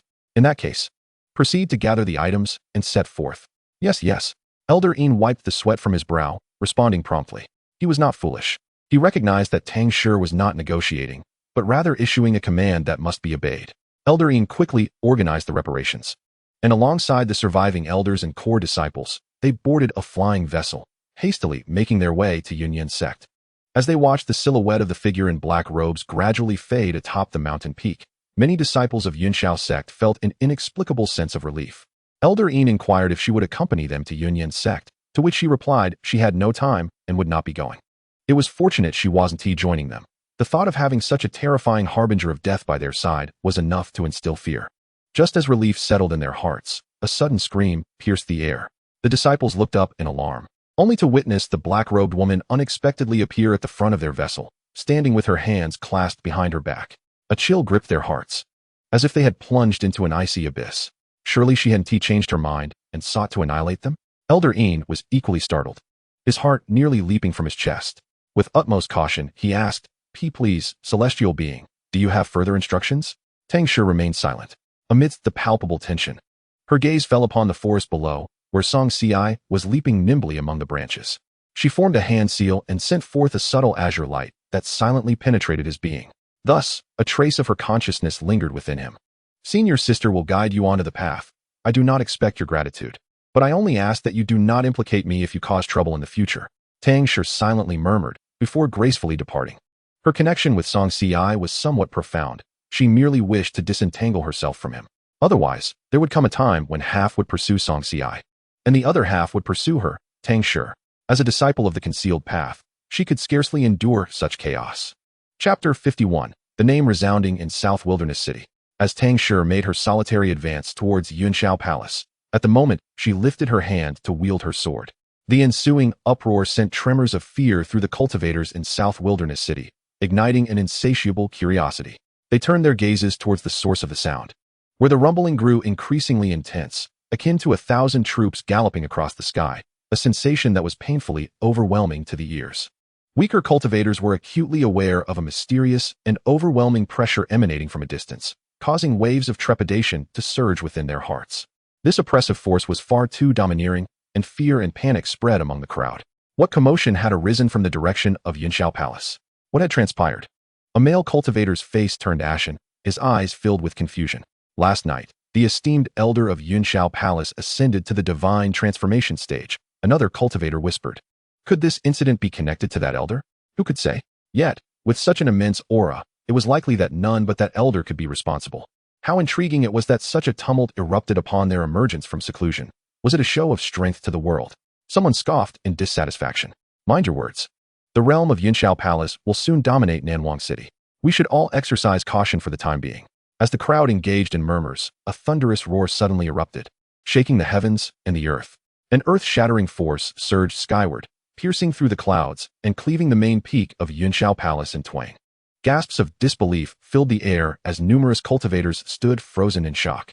Had the elder of Yunxiao Palace truly chosen to split their own main peak upon emerging from seclusion? Even if one sought to display their might and authority, would they truly harm their own sect? What kind of grudge or fury could incite such rage? The onlookers were left speechless, witnessing the towering mountain severed in two. a chilling sensation rising from within. Was this a spectacle meant for all to witness? A warning to the world that they were the foremost power in Nanhuang City?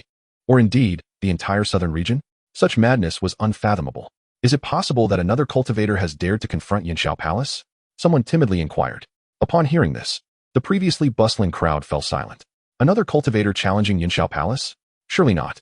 After all, Yanxiao Palace boasted divine transformation stage cultivators capable of upheaving mountains and diverting rivers. In the vast expanse of the southern region, such cultivators were exceedingly rare, figures of reverence that few would dare provoke. The notion was indeed terrifying. If it were true, what kind of entity had Yanxiao Palace entangled itself with? The elder of Yanxiao Palace was already someone to be revered, if there were other formidable beings present. It was truly alarming. Could it be that two divine transformation cultivators had emerged from the small Nanhuang city? Which ancient monster had resurfaced? Surely not. Someone murmured, their heart racing uncontrollably. Despite their words, an unsettling premonition lingered in the minds of nearly all present. Perhaps this was indeed the case. Is there anyone who can investigate the situation? It's too far to discern the details. Suddenly, someone voiced this thought. It's better not to take risks. Setting aside whether Yanxiao Palace will hold us accountable, such a commotion could spell our doom if we approach recklessly. Just being within proximity of the aftermath could be fatal. The crowd deliberated, unwilling to venture closer. We're all a bunch of cowards. I fear nothing. I shall go. A booming voice resonated throughout the assembly. A robust and muscular middle-aged man, seemingly forged from iron, stepped forward. His appearance was unremarkable, easily lost in a crowd, yet his eyes shone with determination. And he bore a formidable black blade upon his back, standing tall and unwavering like a valiant warrior unafraid of hardships. Standing before the crowd, he declared earnestly, I, Wang Shui, have cultivated for 4 centuries, battling my way to the late foundation establishment stage. If I can survive this clash against a divine transformation cultivator, I shall fear nothing henceforth. His words ignited a spark among the crowd. Indeed, what is there to fear? Fortune favors the bold. I shall see for myself. Someone shouted with fervor. Now that's the spirit. As cultivators of Nanhuang City, we cannot cower in fear. Exactly. Witnessing a battle of divine transformation cultivators would be immensely beneficial to us. This could very well be an opportunity for us to break through our own limits. Let us go. The atmosphere erupted with excitement, and several cultivators immediately sprinted towards Yanxiao Palace. 10 minutes later, shadows darted through the void, concealing themselves as they neared the main peak of Yanxiao Palace. Once a grand and flourishing sect, it now lay in ruins, a pitiful sight. Buildings had collapsed. Debris scattered across the mountaintop, and clouds of dust swirled as if they had just endured a calamity. The crowd focused their gaze upon the central position of the main peak of Yanxiao Palace. True to their expectations, they beheld a figure clad in black robes, hooded and exuding an aura of extreme danger, standing defiantly against the members of Yanxiao Palace, whose faces were ashen and filled with dread, lacking any semblance of fighting spirit. I am Yi Qing'er of the Blasting Sky Gang, also known as the Invincible One of the East. The figure spoke indifferently. The Blasting Sky Gang? Yi Qing'er? The Invincible One of the East. These words struck the crowd like thunder, leaving them dazed and their minds buzzing, unable to comprehend the enormity of the revelation. In the world of cultivators, who would dare to claim such a name? It was simply too audacious, beyond compare. How striking. Someone interjected. Not to mention, this Yi Qing'er severed the elder of Yanxiao Palace in one stroke, shattered the protective array of the sect with a single strike, and even decimated the sect leader along with 2 other nascent soul elders. Truly a display of unparalleled might. This statement ignited a frenzy. 1 sword to slay a divine transformation cultivator. 1 sword to obliterate the protective array. 1 sword to slay 3 nascent soul cultivators. Furthermore, the splitting of the main peak was undoubtedly the handiwork of this individual. My heavens! The crowd was left astounded, staring wide-eyed at the shadow in black, overwhelmed by a sense of awe. Incredible! 3 strikes unleashed. Who can rival such prowess? The crowd trembled, their eyes gleaming with admiration. 3 strikes? The interjector was momentarily taken aback, his mind swirling with questions. What are you all talking about? Yi Qing'er only executed a single strike. A single strike? The crowd stood dumbfounded, their eyes widening in disbelief. The notion of 3 strikes had already been astonishing. To learn that it was merely 1 was beyond comprehension. How terrifying! Gasping in astonishment, they struggled to articulate a complete thought. In that moment, they finally grasped why such a commotion had ensued. This was a being capable of slaying a divine transformation cultivator with a single sword, annihilating Yanxiao Palace, a truly formidable force. Indeed, Yi Qing'er of the Blasting Sky Gang. with the ability to slay a divine transformation cultivator with a single sword, was the epitome of grandeur, a role model for all. Yes, as cultivators, we must aspire to such heights. If I could attain such a realm, my life would be well worth it. At this moment, I yearn to ascertain the whereabouts of the Xiatian gang and whether they are still accepting disciples. The chatter among the crowd is rife with speculation, and many have developed a keen interest in the Xiatian gang, with a significant number expressing a desire to join their ranks. Following today, Yi Qing'er's name has spread throughout the southern region, earning her a formidable reputation. Having gathered sufficient information, numerous cultivators discreetly departed the scene to avoid any unnecessary complications. They chose to arrive quietly and subsequently vanished into the shadows. Meanwhile, Yin Lao from Yunxiao Palace has led the surviving elite disciples to Yunyan sect to apologize, while Xianxia is still hastily making his way there. In the dense forest, he holds a black bear in his left hand, exasperatedly exclaiming, "Do you even know the way? How can you still point in the opposite direction?" The bear, its ears drooping, grumbles in protest, "I'm still a juvenile beast. Isn't it quite normal not to remember the path?" Xianxia, momentarily lost for words, feels a surge of frustration. If not for arriving at a small town to gather information, he and the bear would have continued their mad dash in the wrong direction. The thought of the delay troubles him deeply. The lives of his fellow disciples at Yunyan sect hang precariously in the balance. The more he contemplates, the more anxious he becomes, quickening his pace. Suddenly, the bear emits a couple of grunts, pointing towards a certain direction with an air of self-importance.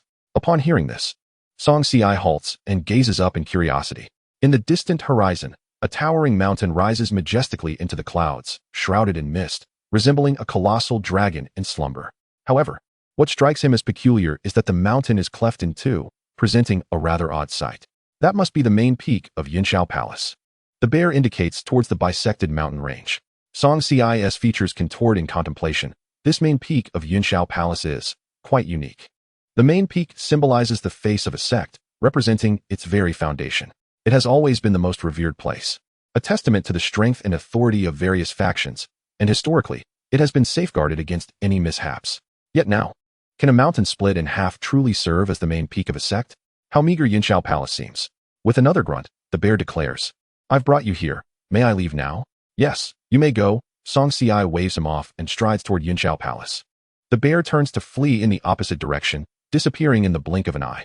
It is a clever and sentient bear demon, not one to associate with humans unless compelled by unforeseen circumstances. The bear bounds towards the northern forest, leaping through dense thickets, when suddenly it halts.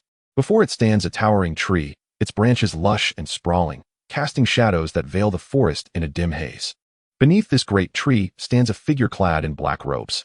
As the bear gazes at the silhouette, unsettling memories resurface. "I'll slice open your belly. I'll use you to concoct elixirs. I'll skin you alive." Its fur bristles instantly, freezing it in place, legs trembling with fear. Never before has it felt such terror towards a single individual. The bear swallows hard, cautiously inching backward, retreating silently. The figure slowly turns, the black robe billowing ominously. A bronze mask glimmering with a chilling sheen. An overwhelming sense of oppression envelopes the bear, rendering its breath labored, and its body quakes uncontrollably. After a decade apart, she appears even more formidable than before. "You," Tang Shi begins to utter, and the bear's face turns pale, tears welling in its eyes as it screams and bolts away, frantically scrambling to escape. Tang Shi, goodness, I truly frightened the poor bear. Her intention was merely to extend a greeting. Having dashed several paces away, the bear finally breathes a sigh of relief, though its heart races wildly, trembling all over. Spotting Xianxia not far ahead, it suddenly feels a semblance of safety. Wiping the cold sweat from its brow, it rushes toward him, clinging tightly to his arm. "Xianxia, I said I'd stick with you for a month, and I keep my promises." The bear looks up at him, its round, obsidian eyes appearing both adorable and obedient. Xianxia glances at it, but chooses not to engage further. As he steps into the territory of Yunxiao Palace, he notices several disciples in their ceremonial garb hastily boarding a flying vessel. Quickly, set off for Yunyan sect. We must not keep the elders waiting." The leader urges the others, visibly anxious as if a grave matter is at hand. The remaining male disciples follow suit, boarding the vessel as it soars towards the eastern sky, vanishing from sight. Yunxiao Palace's elders have already reached Yunyan sect. The urgency of the disciples at Yunxiao Palace ignites Xianxia's own anxiety. Oh no, considering the time, Yunxiao Palace's window for negotiation with Yunyan sect has elapsed. They've already dispatched their forces. An overwhelming army approaches. Furrowing his brow, Concern grips his heart, and he immediately summons his sword artifact to hasten his journey. He flies at an incredible speed, darting through forests like a whirlwind, leaving a flurry of afterimages that dazzle the onlookers. At the foot of Yunyan's sect, thousands of disciples from Yunxiao Palace gather, a formidable sight. Dressed in flowing robes, they stand tall and poised, exuding an extraordinary aura akin to celestial beings descending to the mortal realm. They remain silent, the atmosphere thick with tension, reminiscent of the stillness before a storm. Inside a tent, Yin Lao confers with 6 other elders of Yunxiao Palace, strategizing. Have the outer disciples and the menial workers arrived? Yes, elder. They are en route, and will certainly arrive before sunset. One elder responds respectfully. Yin Lao nods, gazing at the sky beyond the tent, murmuring a hopeful wish that their actions will please that esteemed fairy, Yi. Initially, he intended to bring only the elite disciples, but upon reaching the foot of the mountain, he felt the need to demonstrate sincerity, thus including the outer disciples and even the sect's cultivated spirit beasts. The other elders exchange glances, sharing a wry smile. However, Yunxiao Palace's actions have led many rogue cultivators to misinterpret their intentions. Upon hearing that Yunxiao Palace was gathering disciples at the foot of Yunyan's sect, rogue cultivators flocked from all directions, each harboring hopes of seizing an opportunity amidst the impending conflict. Chapter 53. Those who fear may depart from Yunyan's sect. The situation for Yunyan's sect appears perilous indeed. Some rogue cultivators look on with glee towards the peak of Yunyan's sect, having long held disdain for the major sects that monopolize resources, rendering it exceedingly difficult for them to advance. Finally, we can vent our frustrations. One middle-aged man grits his teeth. Now that Yunyan's sect is in trouble, we can take advantage of the chaos. Let us see how these lofty sect disciples meet their demise. To all observers, Yunyan's sect now resembles a ticking time bomb, poised to erupt at any moment, destined to be reduced to ashes and vanish from existence. Look, more people are coming over there. Suddenly, a rogue cultivator points and exclaims. At this, the crowd collectively looks up. In the distance, a formidable cavalry approached with astonishing speed, arriving in the blink of an eye, clad in crimson robes that billowed elegantly.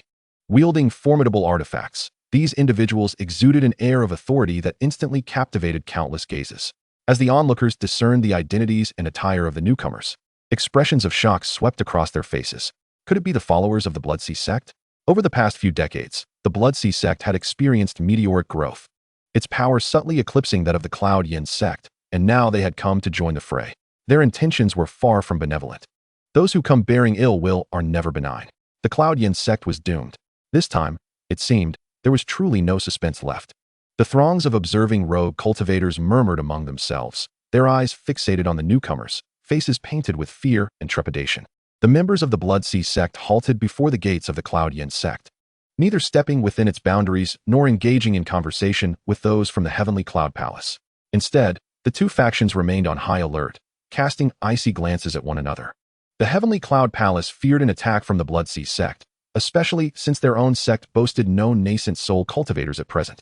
Conversely, the Blood Sea sect was equally wary of the Heavenly Cloud Palace's strength and heritage, having heard whispers of their sage-like presence, and thus refrained from reckless actions. Moreover, the Blood Sea sect had merely come to play the role of a fisherman, waiting to reap the rewards once the Heavenly Cloud Palace dismantled the Cloud Yin sect. With no immediate conflict of interest between the two sects, both sides maintained a cautious restraint. Yet, the uncertainty of when the other might strike kept everyone on edge, nerves taut and ready for any eventuality. At the foot of the mountain, the three factions, Heavenly Cloud Palace, Blood Sea sect, and the rogue cultivators, were clearly delineated, forming a triangular arrangement. The atmosphere was fraught with tension and unease. Within the Cloud Yin sect, several elders, including Yun Tianhai, stood solemnly on the main peak's martial arts arena, their brows furrowed and expressions grave. Damn it! Those scoundrels from the Blood Sea sect can hardly contain their desire to meddle. One elder exclaimed angrily. Humph! Their arrival is a blatant assault on our foundation.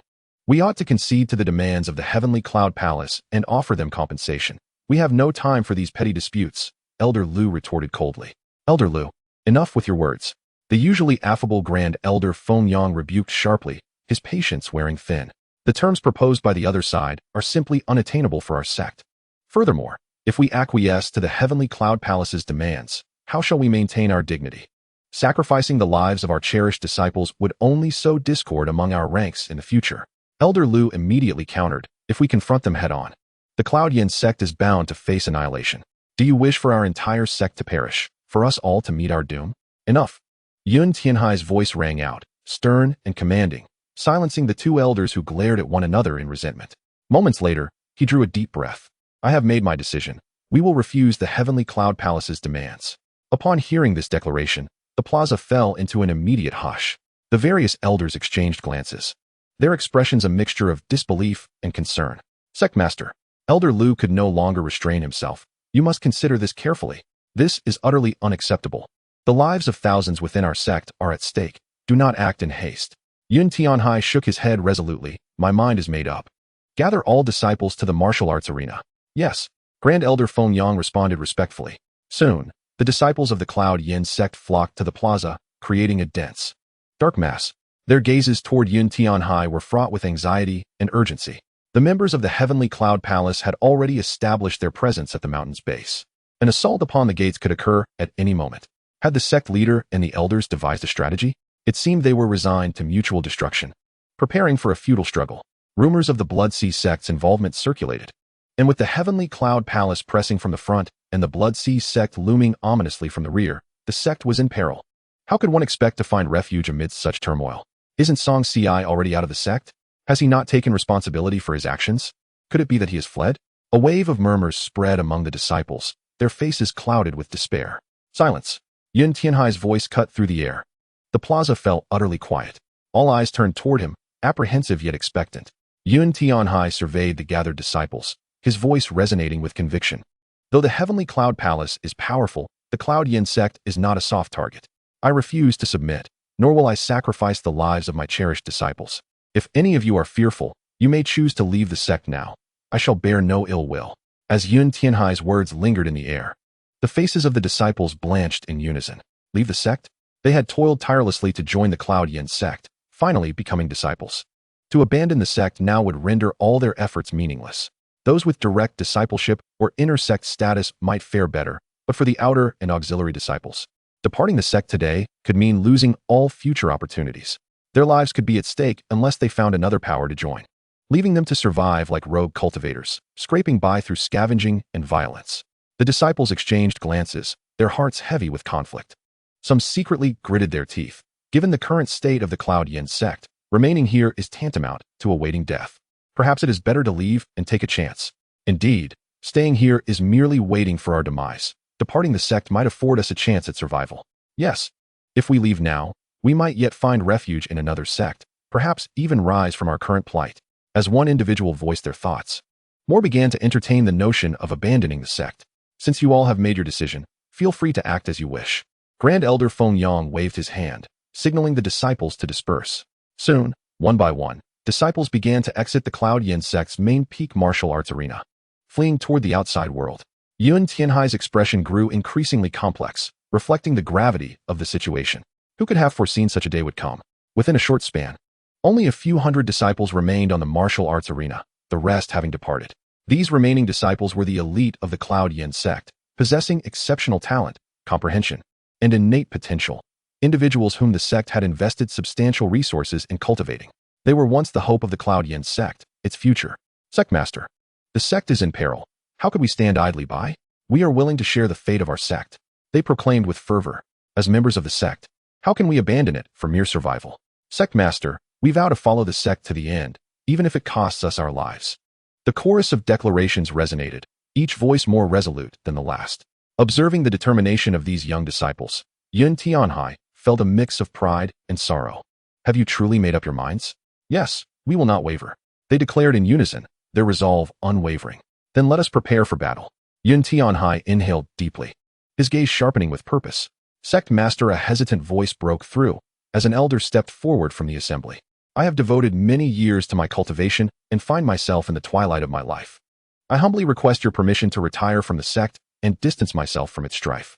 The speaker was Elder Lu Changjiang, the very elder who had fervently advocated for acquiescing to the Heavenly Cloud Palace's demands. Elder Lu, Yun Tianhai furrowed his brow. Respected sect leader, I am acutely aware of your burdens. In my youth, I too was filled with fervor and passion. However, as the years have passed, I find myself reluctant to continue this tumultuous path. I earnestly beseech you to permit my departure from the sect. Another elder stepped forth from the ranks. Yun Tianhai sighed in silence, nodding slightly. Since both elders have made their choices, I shall honor them. Thank you, sect leader. Thank you, sect leader. The two elders expressed their gratitude with a nod and promptly turned to leave. Upon reaching the foot of the mountain, they were met with the ominous sight of the formidable Xianxiao Palace army, which sent a chill down their spines, involuntarily drawing in a sharp breath. It appeared that Xianxiao Palace had mobilized the full might of their sect, and their approach was nothing short of menacing. Not to mention, there was likely a transformation god-level cultivator hidden among them, a being of unparalleled prowess in the entire southern region. Confronting such formidable enemies, the strength of Yunyan's sect seemed as feeble as an egg striking against a stone. The sect leader of Yunyan was truly bewildered. Once the transformation god appears, what can we possibly use to defend ourselves? Lu Changjiang scoffed disdainfully. Youthful arrogance blinds him to reality, remarked another elder with disdain. After a millennium of foundations, today, due to Yun Tianhai's incompetence, the sect faces annihilation, and all of this is his doing. We have shown enough mercy. Let Yunyan's sect now fend for itself. The two elders exchanged a meaningful glance before turning to ascend into the sky, soaring away. As time passed, the sun dipped toward the west. Several flying vessels swiftly descended, hovering above Yunyan's sect. Elder Yin of Xianxiao Palace inwardly mused, "At last, they have arrived." He commanded, "Send the order down. Everyone, accompany me to visit Yunyan's sect." Understood. A chorus echoed. Buzz, buzz, buzz. 32 flying vessels roared to life, producing a thunderous clamor. Thousands of disciples from Xianxiao Palace surged onto the vessels, clouding the air with billowing dust, their presence overwhelmingly intimidating. Xianxiao Palace is on the move. Quick, follow. The wild cultivators, eager and restless, trailed closely behind the vessels. Heading toward Yunyan's sect, Xianxiao Palace has made its move. Shall we not set out as well? The disciples of Blood Sea sect urged eagerly. Indeed, Blood Sea sect's leader, Blood Butcher, nodded, casting a glance at the wild cultivators. He paused, snorted coldly. These wild cultivators dare to covet a share? They are utterly deluded. Soon, they will learn that a sect war is beyond their grasp. With that, he ascended onto the flying vessel, followed closely by his disciples. The two forces converged above Yunyan's sect, while the remaining wild cultivators swarmed like locusts, encircling the area densely, creating an unnerving spectacle. In mere moments, the space surrounding Yunyan's sect was filled with countless figures, amplifying the already tense atmosphere. Standing atop the mountain, Yun Tianhai gazed at the sky-darkening vessels and the throngs of wild cultivators behind them, his expression darkening, eyes glinting with a fierce, killing intent. He understood all too well that today's calamity would lead to the ruin of Yunyan's sect. Yet, he felt no fear. As the leader of the sect, it was his duty to uphold the dignity and glory of Yunyan's sect. All disciples of Yunyan's sect, heed my command. Form up to confront the enemy. With a thunderous command from Yun Tianhai, thousands of disciples swiftly formed their seals. A layer of silvery spiritual light erupted forth, enveloping Yunyan's sect. Pathetic. An utterly useless protective array, rumored to have been shattered by a full-force strike from a nascent soul elder of Xianxiao Palace last time. This time, I doubt it will hold for long. Blood Butcher scornfully shook his head, sneering. Now that Xianxiao Palace has emerged in full force, and with a transformation god in command, Yunyan's sect is indeed on the chopping block, another elder from Blood Sea sect added, shaking his head in derision. At this moment, Yun Tianhai spoke up. Our sect refuses the demands set forth by your esteemed faction. Should you persist in your aggression, while Yunyan's sect may be small, we are prepared to stand our ground until the bitter end. As his words fell, Yun Tianhai spread his arms wide, releasing a formidable aura. An overwhelming pressure surged forth, distorting the air and instilling fear in all directions. Simultaneously, the stewards, elders, and core disciples of Yunyan's sect soared into the sky, adopting combat stances. Thunder and lightning rumbled, and the air crackled with the intent to kill, thickening the atmosphere. Yunyan's sect truly does not comprehend the gravity of their situation. Blood Butcher squinted, a sinister smile curling his lips. But this is advantageous. My sect can absorb Yunyan's sect without a single soldier lost today. Suddenly, a shadow darted through the sky, accompanied by a piercing sword cry. In the next instant, a figure riding a sword descended directly opposite Xianxiao Palace. It was none other than the hurriedly arriving xianxia. He proclaimed, "The disciples of your sect were slain by my hand. If you seek vengeance, come for me and spare the others." His cold voice resonated, laced with unyielding pride, drawing curious glances from all around. Oh my, how the tides have turned. A mere chi refining stage ant dares to make such declarations. Blood Butcher cackled, his cold gaze flitting between xianxia and the others from Xianxiao Palace. Xianxiao Palace, can you tolerate this? Some wild cultivators sneered in unison. A mere chi refining stage, daring to demand that we not involve others? The strong do not negotiate with the weak. If you don't flee, you have no right to speak. Were I in your position, I would have fled long ago. Yet, this chi-refining youth has returned. How foolish. The wild cultivators mocked relentlessly, their derisive words raining down like a storm. Just as everyone speculated on how soon xianxia would meet his demise, a gentle yet slightly obsequious voice suddenly resonated from the flying vessel of Xianxiao Palace. My good fellow, casualties in the secret realm are a natural occurrence. There is no need for us to dwell on such matters. Wouldn't you agree? Everyone was taken aback. They were utterly dumbfounded, collectively petrified. Each one appeared as if they had seen a ghost, questioning whether their ears were deceiving them. The shift in atmosphere was so abrupt that it was almost disorienting. Xianxiao Palace, do you truly wish to reconsider your words? Initially, Xianxiao Palace could not abide by such insolence. Yet now, they had no choice but to endure. With their transformation god elder fallen, and the sect leader alongside 2 other nascent soul elders perished, the remaining few dared not act recklessly.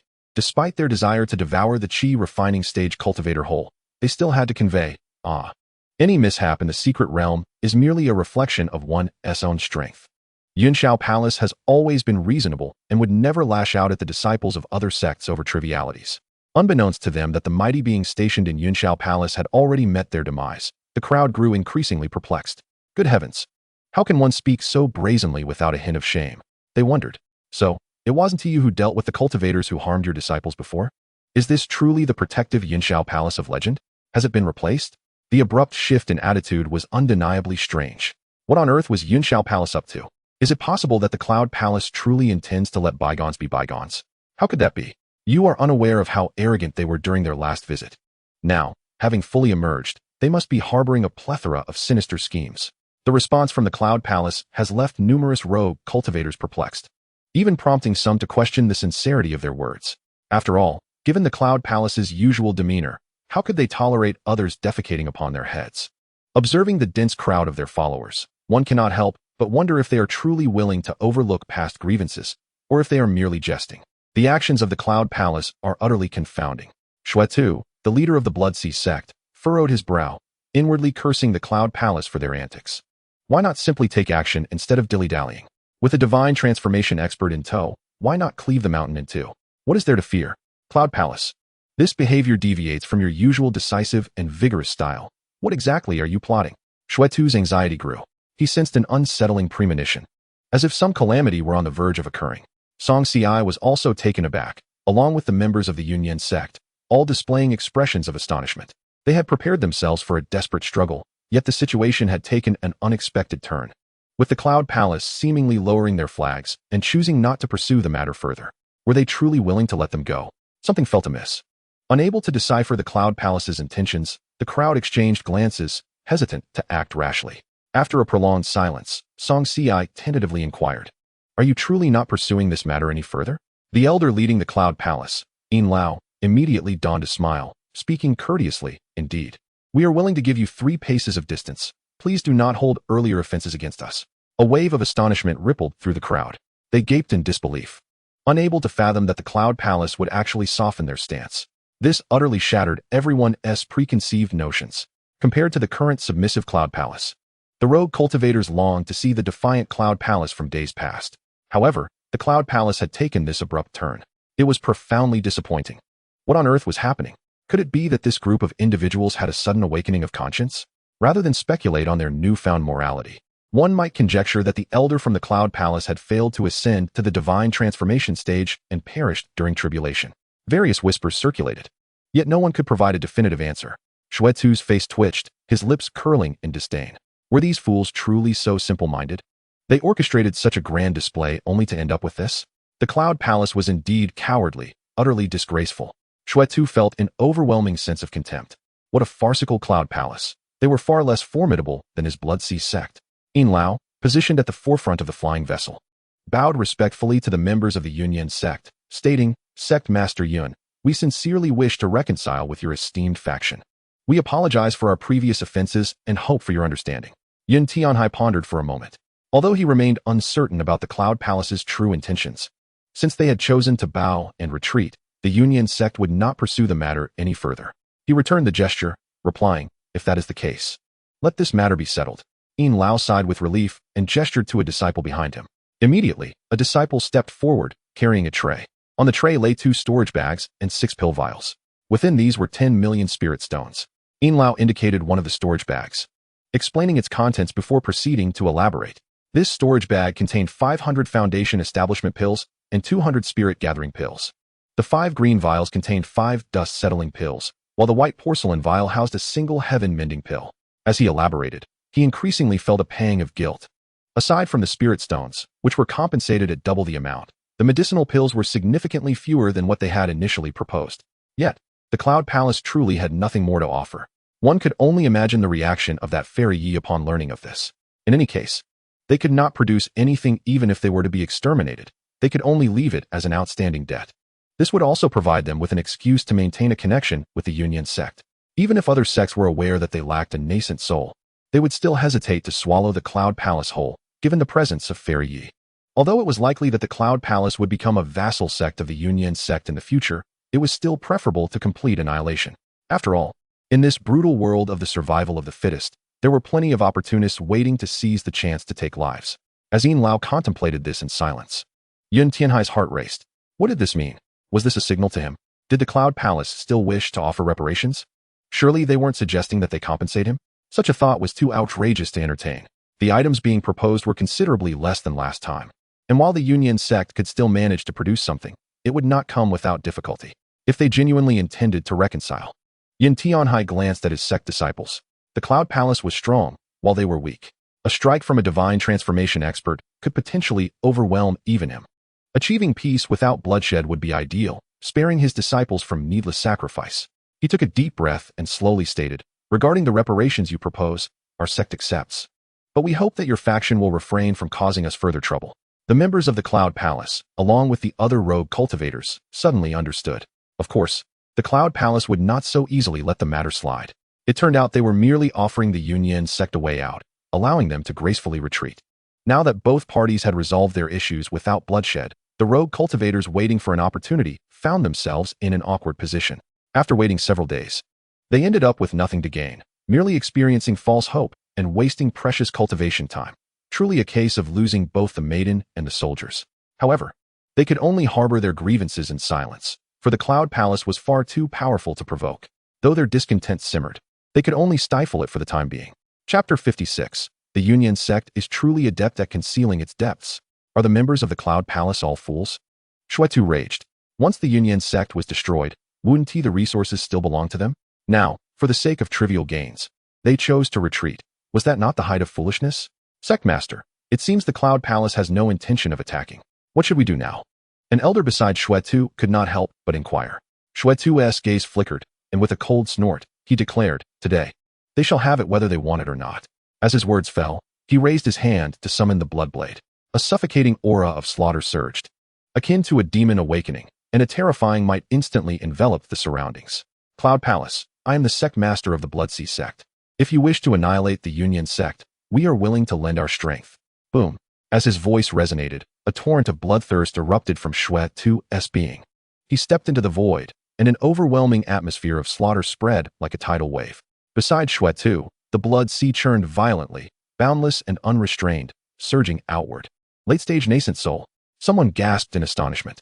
It's the sect master of the Bloodsea sect. I have heard that the Bloodsea sect possesses an exceedingly peculiar technique that utilizes malevolence to enhance combat prowess. It appears to be true. The Bloodsea sect could no longer restrain themselves. The rogue cultivators murmured amongst themselves, all struck dumb by the spectacle, with the weaker ones retreating in fear of becoming collateral damage. Yun Tianhai's brow furrowed deeply, his expression grave. He focused intently on Xuetu hovering in the air, his vigilance heightened to the utmost. The Bloodsea sect extending an olive branch to the Cloud Palace was not good news for the Union sect. Now, it remains to be seen what stance the Cloud Palace will adopt. Yun Tianhai exchanged glances with the disciples of the Union sect, signaling them to be on high alert for any unforeseen circumstances. In midair, Blood Butcher stood with his hands clasped behind his back, surveying the scene with an air of arrogance. Hearing that the Cloud Palace was fiercely protective of its own. I had originally intended to witness the extent of their protective measures today, but alas, I find myself sorely disappointed. He shook his head, a hint of regret in his demeanor. If I were the leader of the Cloud Palace, I would undoubtedly eradicate the Union sect entirely, allowing no room for their rampant existence before me. Blood Butcher's voice suddenly rose, brimming with a palpable murderous intent. The crowd involuntarily shivered, a chill creeping down their spines. The members of the Cloud Palace recalled that they once harbored similar intentions, only to be quelled by a certain woman in a black robe, who had effortlessly subdued them with a single strike. Reflecting on this, they could not help but feel a profound sense of dismay. In this realm of cultivation, when a practitioner perishes, they return their essence to the heavens and earth, causing the vegetation in that area to flourish rapidly. As for those who fell beneath the sword of Fairy Yi, I wonder if the grass atop their graves has grown nearly 3 zhang high by now? Elder Yin gazed at Blood Butcher with a complex expression, words caught in his throat. He longed to say that a friend of his from the past met a similar fate. Now the grass upon their grave is lush and green. Yet, the words remained unspoken. The heavens have their own way of meting out justice. Perhaps that Fairy Yi should impart a lesson to the Blood Sea sect as well. Elder Yin silently wished for this, then spoke, stating that our sect does not desire further complications, and kindly requested Blood Butcher to lead his fellow practitioners away. Blood Butcher's expression twitched, and the corner of his eye flickered. Was it not a simple matter for the two sects to join forces and swiftly dispatch the Union sect? Why was the Cloud Palace so timid? Was this truly the same tyrannical and arrogant Cloud Palace they remembered? Blood Butcher felt an increasing sense of unease, yet could not articulate the specific reason why. Elder Yin, unfazed by his reaction, turned to Yun Tianhai, the leader of the Union sect, and politely smiled. Sect leader Yun, you have misunderstood. This is merely compensation offered by our sect, unrelated to your esteemed sect. The elder continued, I, along with all the disciples of my sect, extend our sincerest apologies to sect leader Yun. This is a heartfelt gesture of contrition, and we hope you will graciously accept it. As soon as he finished speaking, the remaining disciples of the Cloud Palace bowed deeply in unison, respectfully declaring, we have come to atone. We humbly ask for your forgiveness, sect leader Yun. Thousands of voices echoed in apology, their collective bowing resounding as if the very heavens were responding to their contrition. Xianxia, Yun Tianhai, Blood Butcher. All the wild cultivators present were left in a daze, their minds buzzing in utter confusion. What was happening? Cloud Palace, I ask you, what are you doing? What are you doing? Everyone was anticipating your ruthless slaughter, yet here you are extending a hand of reconciliation, and on top of that, presenting a plethora of gifts? Not only were the other wild cultivators flabbergasted, but even the disciples of the Union sect were expressions of disbelief. What kind of operation was this? They were momentarily at a loss for how to react, their bewildered gazes directed towards their sect leader. Yun Tianhai was equally perplexed. Completely unaware of the situation, he found himself uncertain of how to respond. Regardless of their reactions, the members of the Cloud Palace maintained their bowing posture, awaiting his reply. After a moment of contemplation, Yun Tianhai slightly nodded, indicating his acceptance of their apology. As for the remaining 500 Foundation Establishment pills, 500 Spirit Gathering pills, 95 Dust Settling pills, and 9 Heaven Mending pills, our Cloud Palace lacks the spiritual materials to refine them. Once we gather them, we will present them forthwith. Elder Yin continued with a smile. The entire assembly was rendered speechless, utterly astounded. Merely hearing the names of these pills made it clear how rare they were. A single dust-settling pill would be sufficient to incite a frenzy among various sects, its value beyond measure, let alone the quantities following them. Thus, why would the Cloud Palace act in such a manner? Could it be that the elder of the transformation stage had perished? Some murmured in trembling disbelief. Upon hearing this, the crowd was shaken to their core, their expressions reflecting horror. Indeed, have you seen the leader of the Cloud Palace? No. It appears neither of the 2 infant transformation elders are present. Could it be that the Cloud Palace has truly encountered a grave crisis? Otherwise, they would not be so submissive, even proactively discussing reparations. The wild cultivators seemed to have discovered a new world, excitement coursing through them. Though they could not take down the Union sect, they could certainly seize the Cloud Palace. They were currently without a strong presence to maintain order, presenting an opportune moment to partition their resources. Some wild cultivators eagerly rubbed their fists, ready for action. Elder Yin cast a glance at the restless wild cultivators, his eyes narrowing. The mighty have fallen, and now, a mere group of rogue cultivators dares to covet the Cloud Palace. If even the wild cultivators entertain such thoughts, what of the other factions? If the Cloud Palace lacks a strong figure to guide them, who would still fear them? With this thought, Elder Yin clenched his teeth, resolutely stating, Sect Leader Yun, I propose that our Cloud Palace willingly become a subordinate sect to your esteemed sect, henceforth at your disposal. Yun Tianhai was momentarily taken aback, scanning his surroundings. Indeed, he had not seen the 3 individuals who had previously engaged him from the Cloud Palace. Now, the Cloud Palace was without a leader, compelled to seek new alliances. However, the Cloud Palace lay tens of thousands of miles away, making it difficult for him to assist them. Yun Tianhai replied, "The Union sect is too weak to bear the loyalty of the Cloud Palace." He waved his hand, dismissing Elder In's proposal. Elder In grew anxious. If they failed to secure the Union sect as an ally, the Cloud Palace could announce its dissolution upon returning. No, no, no. Elder In hastily exclaimed, "Sect leader, you underestimate us. The Fairy Yi, who has ties with your sect, single-handedly dispatched our sect leader and 3 elders, one of whom was a transformation stage cultivator. With Fairy Yi in your sect, how could your sect not thrive?" The moment those words were uttered, an eerie silence enveloped the surroundings. His statement struck like thunder, reverberating violently in everyone's ears. What? A single strike eliminated a transformation stage expert? That would at least be a mid-transformation stage cultivator. The Union sect, previously inconspicuous, had evidently concealed its depths. Chapter 57. Who exactly is Yi Qing'er? Fairy Yi? Which Fairy Yi? The disciples of the Union sect were equally bewildered. Observing this, Elder In hastily added, "Fairy Yi Qing'er. Who is Yi Qing'er?" This name carried an air of unfamiliarity. The crowd grew increasingly perplexed, nearly everyone wearing expressions of confusion. Does our sect even have a Yi Qing'er? The Grand Elder Feng Yang turned to Elder Qi, who was in charge of managing the sect's affairs, and inquired. Elder Qi, akin to the sect's chief steward, was responsible for organizing various intelligence and information. Yet at this moment, he too could not recall when the Union sect had acquired such a figure. After a moment of contemplation, Elder Qi confidently stated, "No. Do you believe our sect would have a transformation stage cultivator?" The others nodded in agreement. Indeed, the strongest within the sect was undoubtedly sect leader Yun Tianhai. There were no transformation stage cultivators. While disciples might be unaware, as elders, they were the core of the sect. They would certainly be aware if there was a transformation stage cultivator within the sect. Seeing the Grand Elder and others wear puzzled expressions, Elder In could only press on. The Blasting Sky Gang S. Yi Qing'er, also known as the Undead Invincible. Does anyone recall? Boom. In an instant, it felt as though an atomic bomb had been detonated in the minds of those present, leaving them in a state of shock. The name of the Exploding Heaven Gang? The Invincible Eastern? Blood Butcher's eyes sparkled with admiration for the audacious title of Invincible Eastern. I relish it. Once I ascend to the divine transformation stage and eliminate Yi Qing'er, that title shall be mine. The very sound of it was invigorating. The name of the Exploding Heaven Gang resonated with flair. Such a brazen nickname. I have never encountered such a boldly audacious individual. I am eager to meet this Yi Qing'er. If she can extinguish a divine transformation being with a mere gesture, surely, if I possess such power, I could be even more arrogant. The wild cultivators whispered among themselves. The name Yi Qing'er was indelibly etched in everyone's minds, particularly her formidable prowess, which stirred a sense of excitement among the crowd.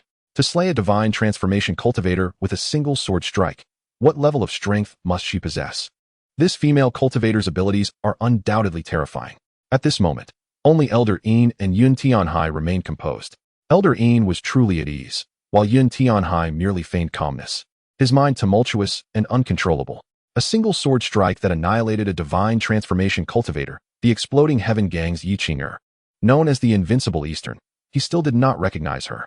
Clearing his throat, Yun Tianhai casually remarked, "The matter you just mentioned requires discussion with the elders." "Certainly. Sect leader, please take your time," Elder In replied with a smile, utterly unfazed. This was indeed a significant matter that warranted careful consideration. For any sect, acquiring an additional subsidiary sect is hardly a disadvantage. However, the vast distance between the two sects meant that Yunyan sect could hardly attend to Yunxiao Palace, necessitating meticulous deliberation. Within the Grand Hall of Yunyan sect, a circle of high-ranking members assembled, preparing to discuss the situation surrounding a map. The first question ignited a firestorm among those present. What is the origin of Yi Qing'er from the Exploding Heaven Gang? Does anyone here know her?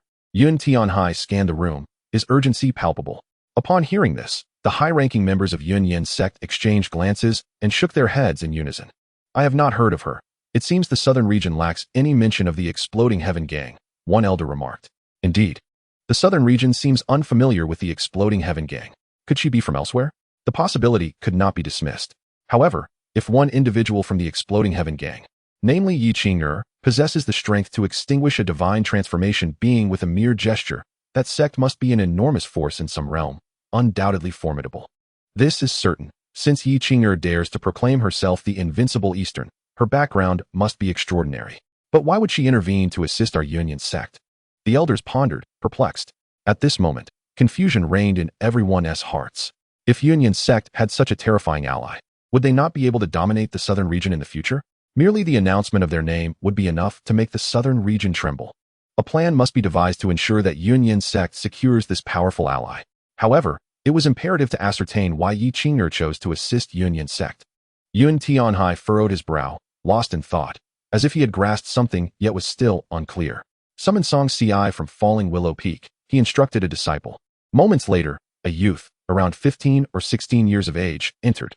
Dressed in black, his appearance was striking, his eyes gleaming with intelligence, exuding an aura of coldness. Xianxia, the true disciple of Falling Willow Peak from Yunyan sect, possesses complete qi refinement cultivation, with a 5-element root aptitude and barely acceptable talent. I pay my respects to the sect leader and esteemed elders. How may I serve you? Xianxia bowed respectfully, his tone deferential. Xianxia, I must inquire if you recognize Yi Qing'er from the Exploding Heaven Gang? Yun Tianhai's tone bore a weight of seriousness. Xianxia replied truthfully. I have never heard that name. I do not know her. Do not know her? Yun Tianhai felt a pang of disappointment. Having hoped to uncover the connection between Xianxia and Yi Qing'er, alas, that hope was dashed. The gaze of Elder Feng Yang fell upon Xianxia as well. It seemed this disciple had recently returned from outside the sect. The time he spent away could provide ample opportunity. Could he possibly be? Elder Feng Yang felt a flicker of realization and abruptly stood, excitement coursing through him. Yun Tianhai turned to see Elder Feng Yang's face flushed, his expression animated. Eyes sparkling with fervor. What insight do you have, Elder? Yun Tianhai inquired, puzzled. Ha! Elder Feng Yang laughed heartily, then confidently declared, Xianxia, you are Yi Qing'er. The crowd was left in stunned silence. Me? Yi Qing'er? This is utterly absurd. Xiangxi's expression was one of disbelief. Elder, your imagination is rather excessive, I assure you. I am not Yi Qing'er, not her. Elder Feng Yang was taken aback. The peak master of the carefree peak coughed lightly and interjected, Elder. Xianxia has only been in cultivation for just over 10 years. The divine transformation realm is still far beyond his reach. Your conjecture is rather outlandish.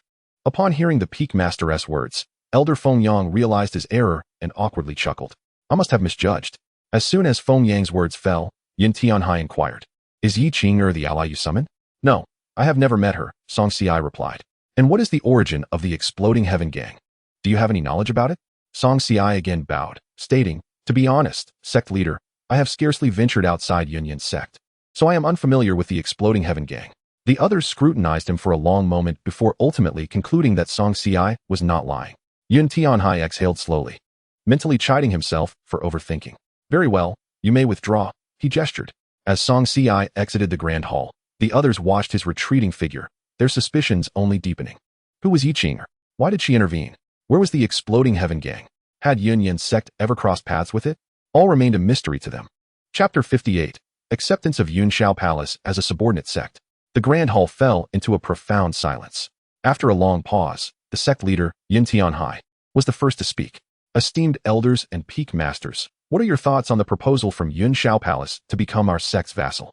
Upon hearing this, the elders fell silent. A subsidiary sect not only had to provide a certain amount of resources to the main sect each year, but also had to serve it when necessary. The initiative from Yunxiao Palace suggested that they no longer had any nascent soul cultivators to assert dominance, making them vulnerable. At this juncture, they were like a toothless tiger, inviting others to take a bite and share in their spoils. They had no choice but to submit to a sect for support, warding off those who might act on their ambitions. Yet, if one looked beyond the surface, it was clear that they were not submitting to Yunyan's sect, but rather to Yi Qing'er. However, it raised a question.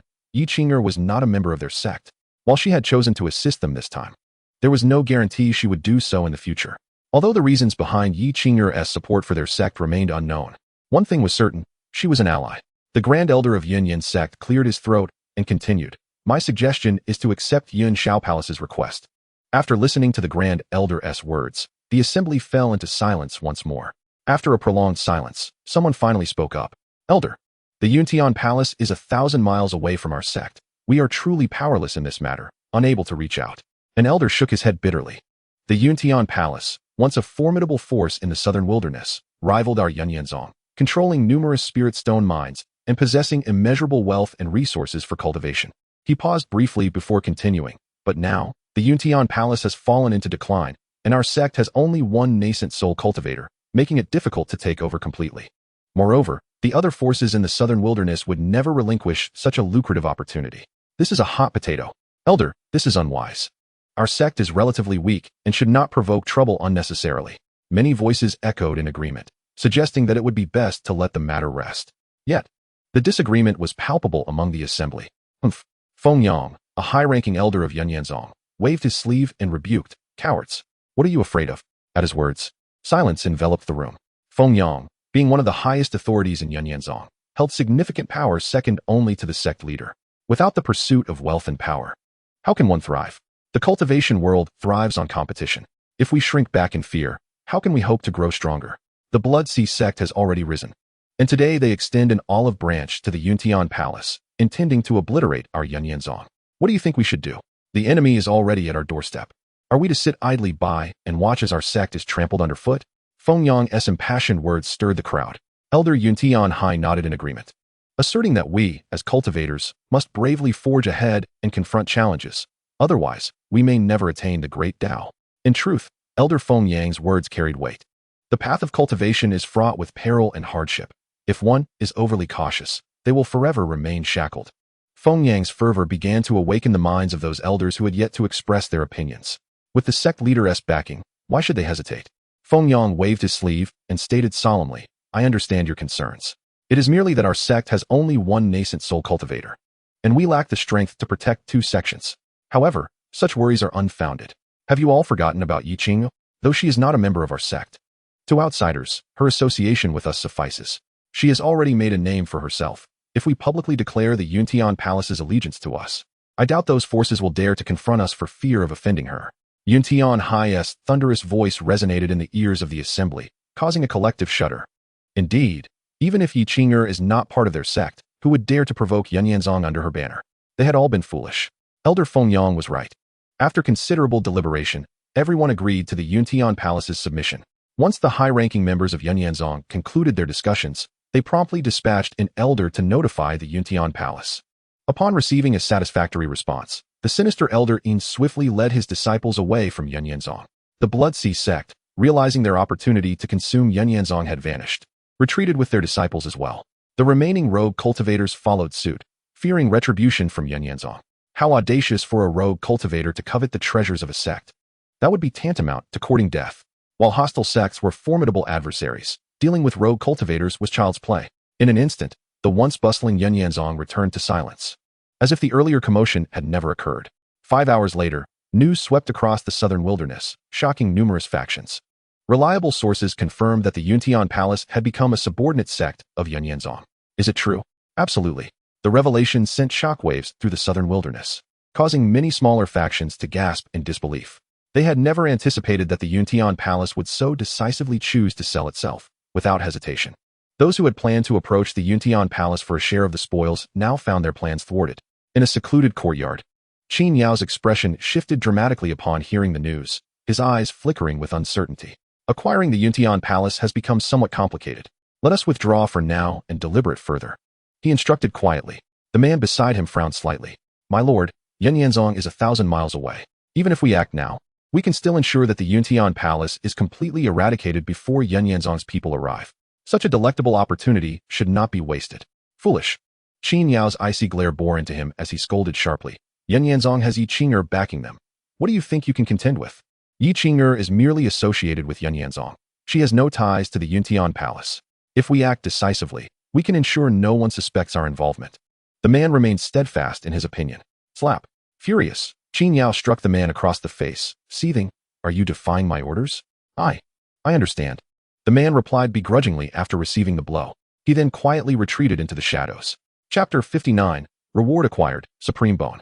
Tang Shi's doppelganger watched as the black bear vanished from view with astonishing speed, letting out a sigh. Though she was unaware of how this black bear was connected to xianxia, she wished it well, given the bear's temperament.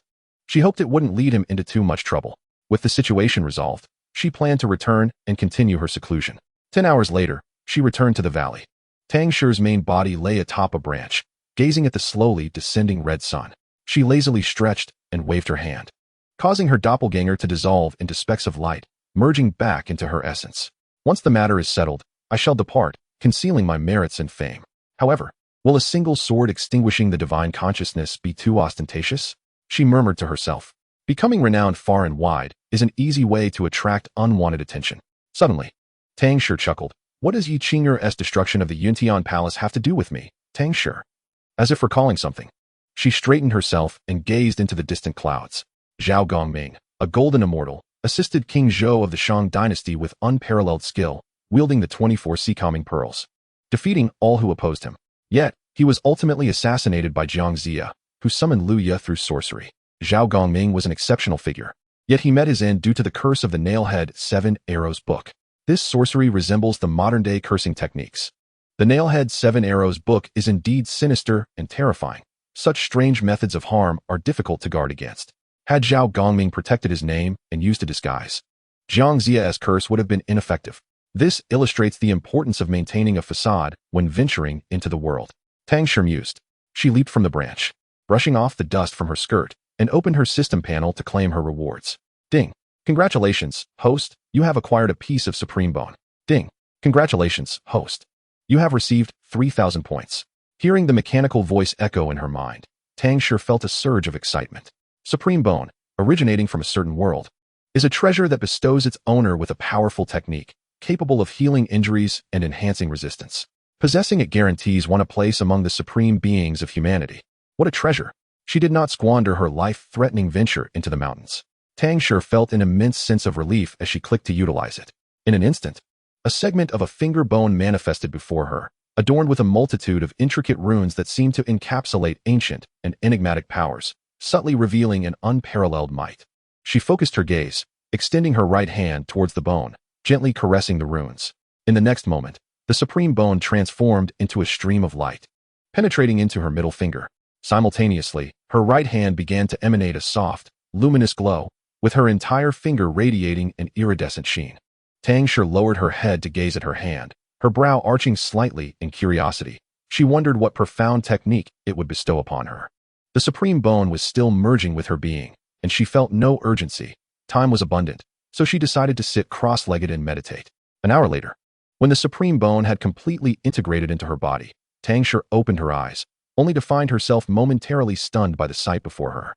An inexplicable force enveloped her, and as she lifted her right hand, her fingers splayed open to reveal flickers of golden lightning dancing in her palm. A vague memory began to surface in her mind, prompting her to squint her eyes and smile faintly. The supreme technique, the celestial hand, once unleashed, would descend like divine retribution, judging the mortal realm. It was truly magnificent.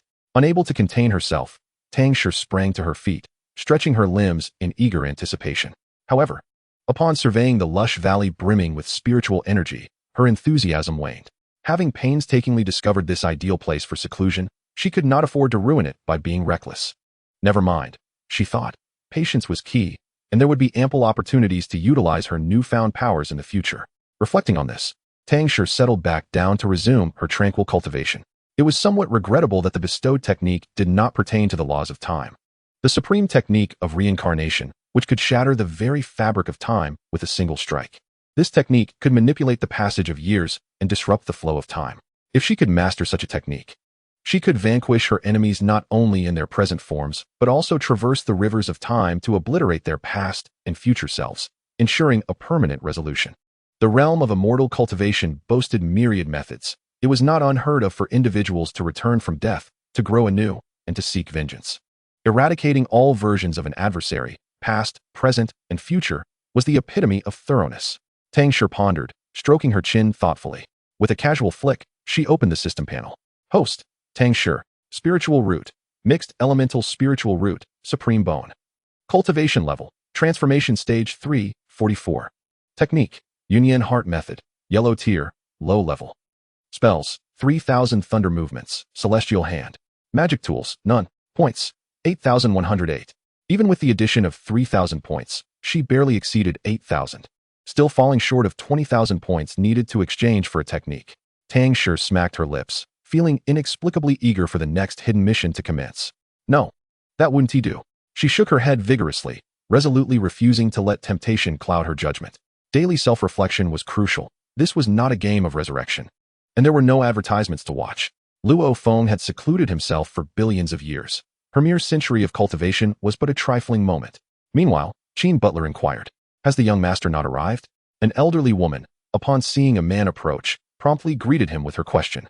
The Qin clan was a prestigious family in Nanwang City, one of the foremost powers, second only to the Yunxiao Palace. As an elder of the Qin clan, the old woman was a genuine, nascent soul cultivator. With the news of the death of the Yunxiao Palace's elders and sect leaders spreading, various factions recognized this as an opportune moment for their own ascendance.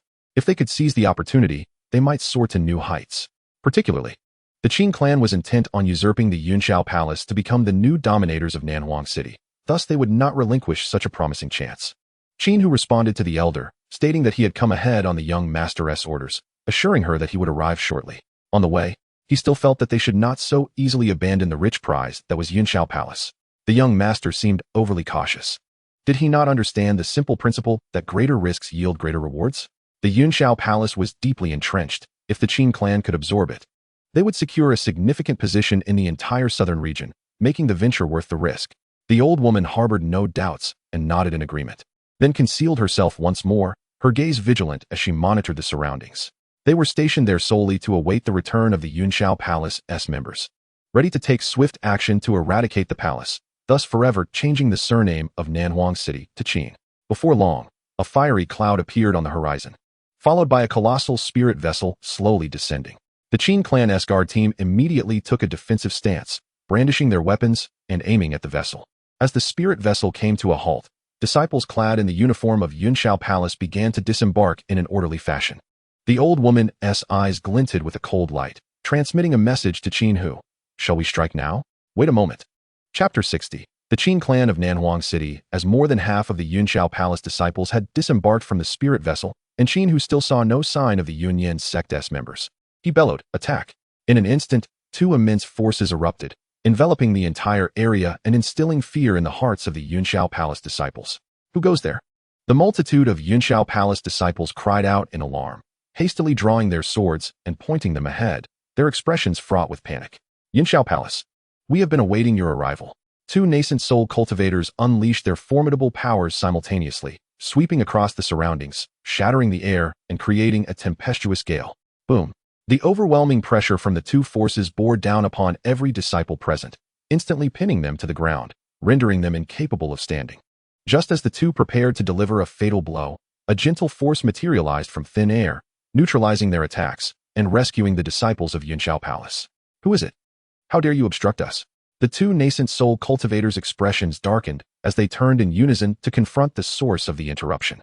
A figure clad in black robes stepped forth from the spirit vessel, wearing a bronze mask, with deep, unfathomable eyes that seemed to harbor the vastness of the cosmos, making it impossible to discern their intentions. The black-robed figure stood with an air of aloofness, exuding an aura of dominance that looked down upon the heavens.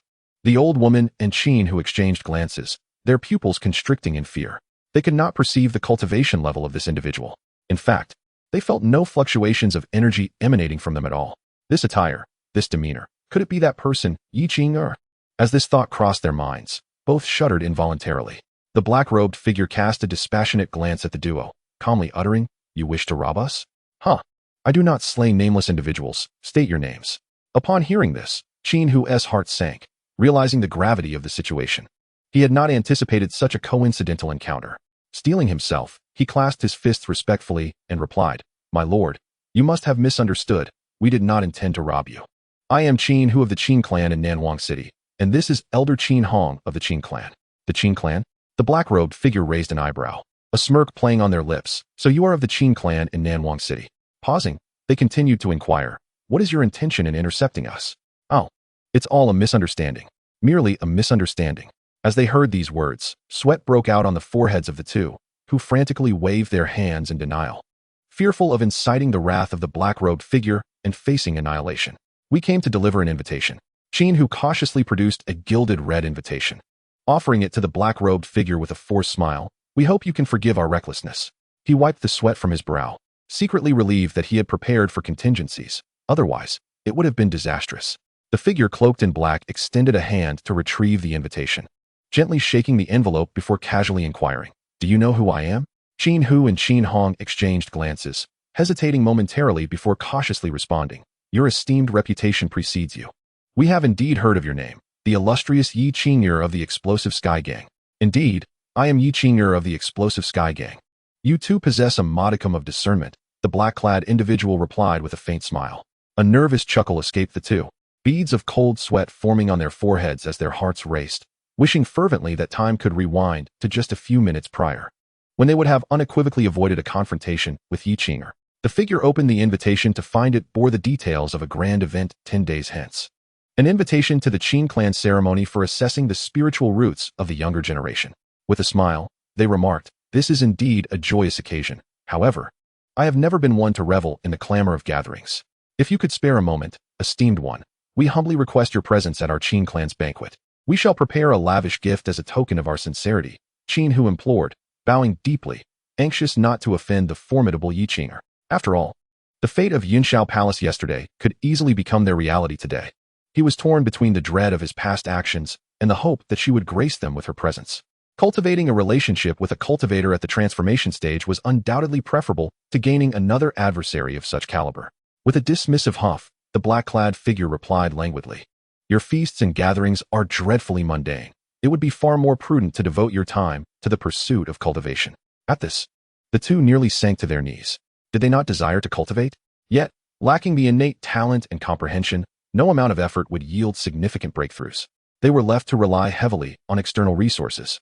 Nevertheless, they dared not retort, instead offering nervous laughter in hopes that the figure would accept the invitation.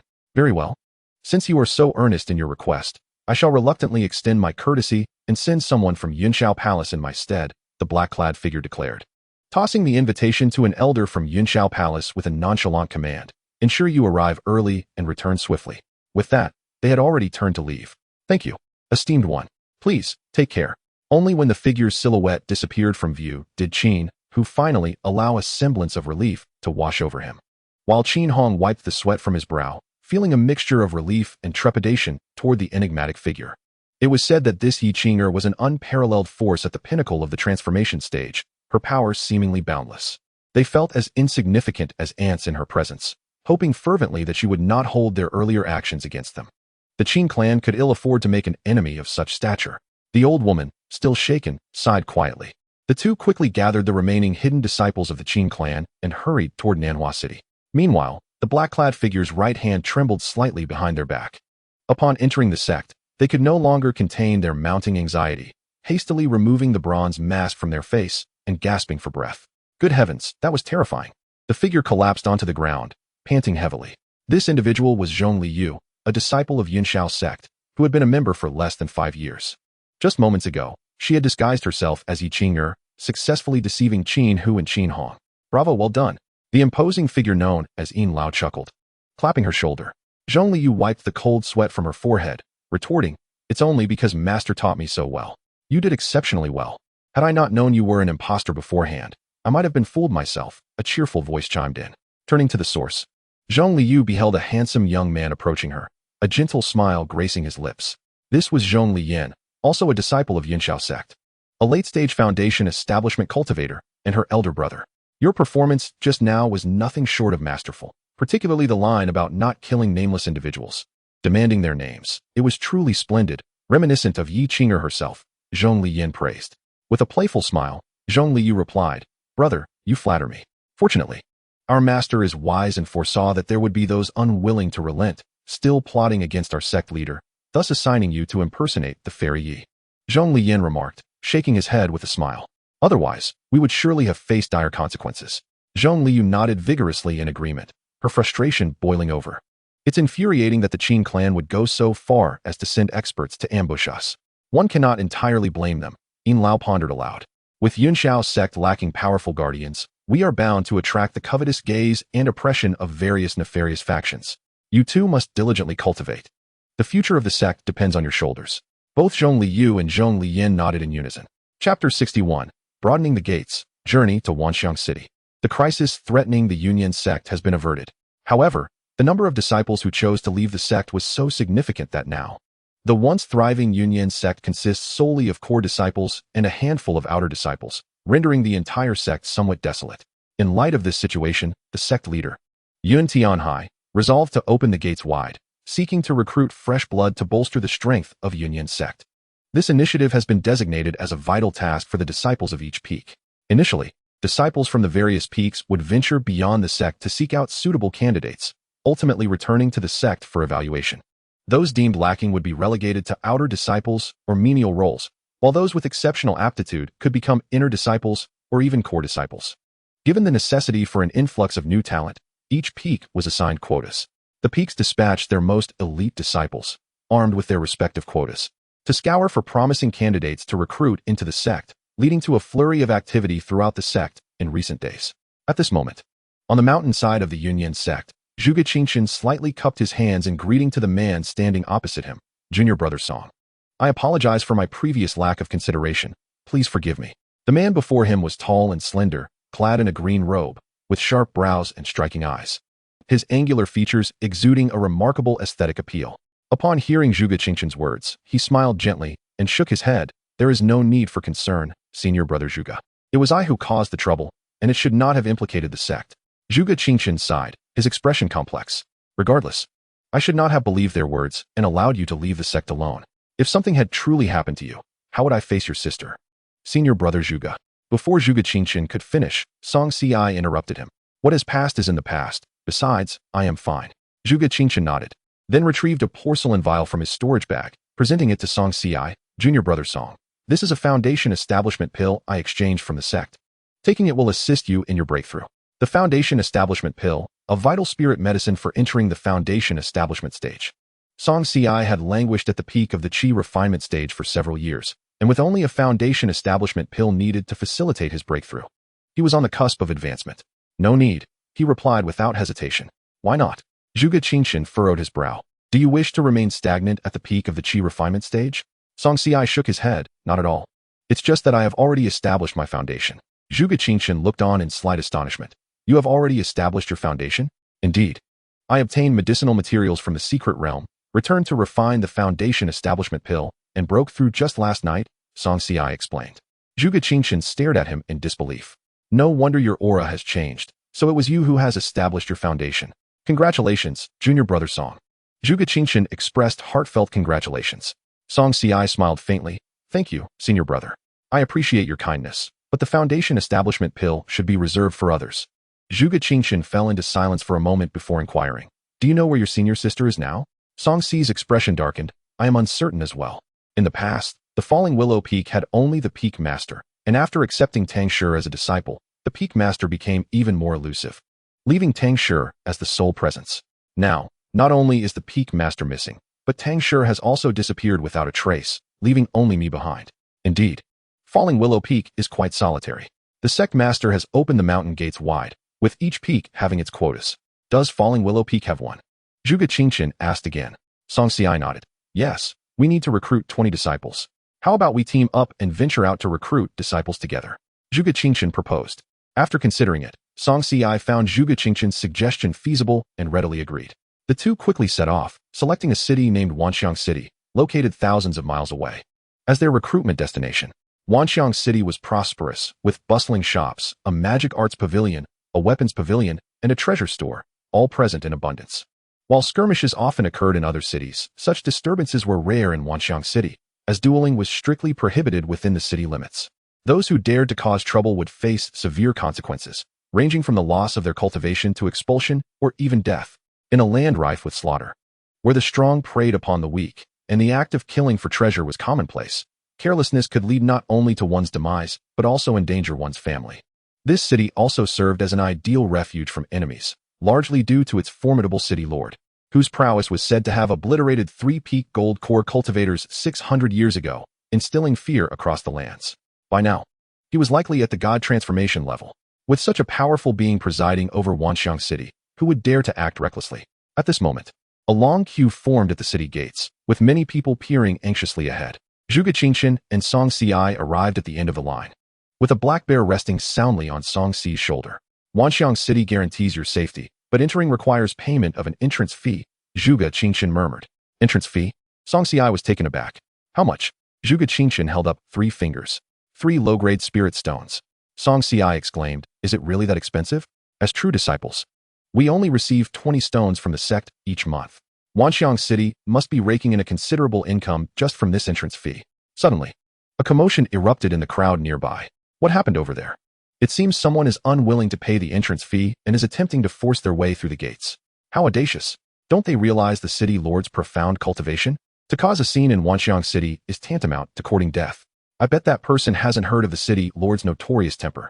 Amidst the clamor, a figure cloaked in black strode toward the gates, exuding an icy aura that felt as though they had emerged from the depths of the abyss.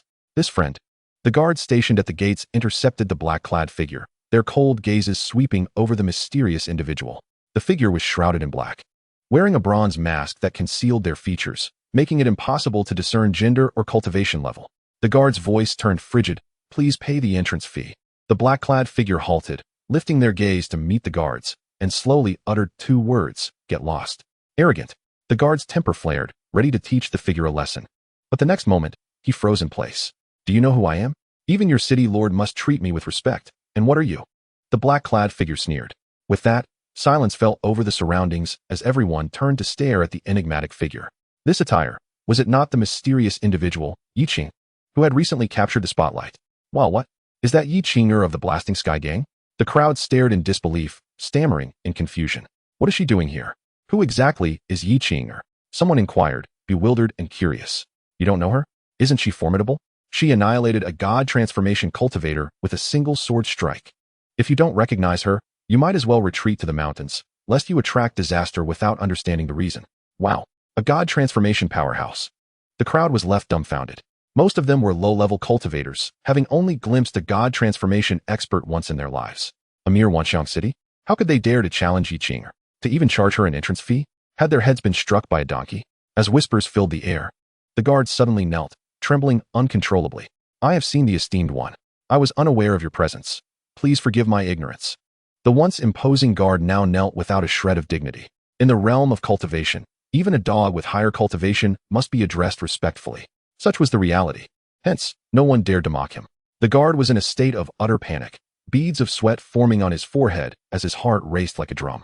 He was merely a foundation establishment ant, standing before a god transformation powerhouse, capable of rivaling their city lord. How could he not be afraid? While dueling was prohibited within Wanxiang City, this rule was primarily for ordinary cultivators. Who would dare to impede a god transformation expert? The guard's legs quivered as regret flooded his mind. He had truly stirred up a monumental mess. Humph, at least you recognize your place, the black-clad figure scoffed.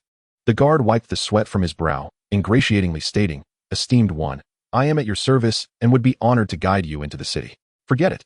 I shall only remain here for a brief moment before departing, unbothered by you ants. The black-clad figure declared, striding into the city, leaving the guards in a state of disarray. The guard wiped the cold sweat from his forehead, still shaken. He mused that it was fortunate he had acted wisely and yielded. Otherwise, angering Yi Qinger would surely cost him his life.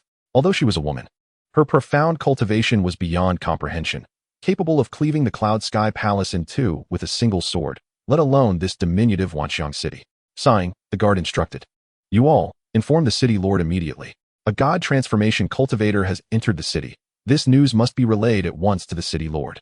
We must be prepared in case of any disturbances. Yes, the others responded promptly, turning to head into the city. Next, the guard shouted, striving to maintain order. The cacophony of discussions wafted from the front to the back. I just heard someone caused a ruckus at the city gate.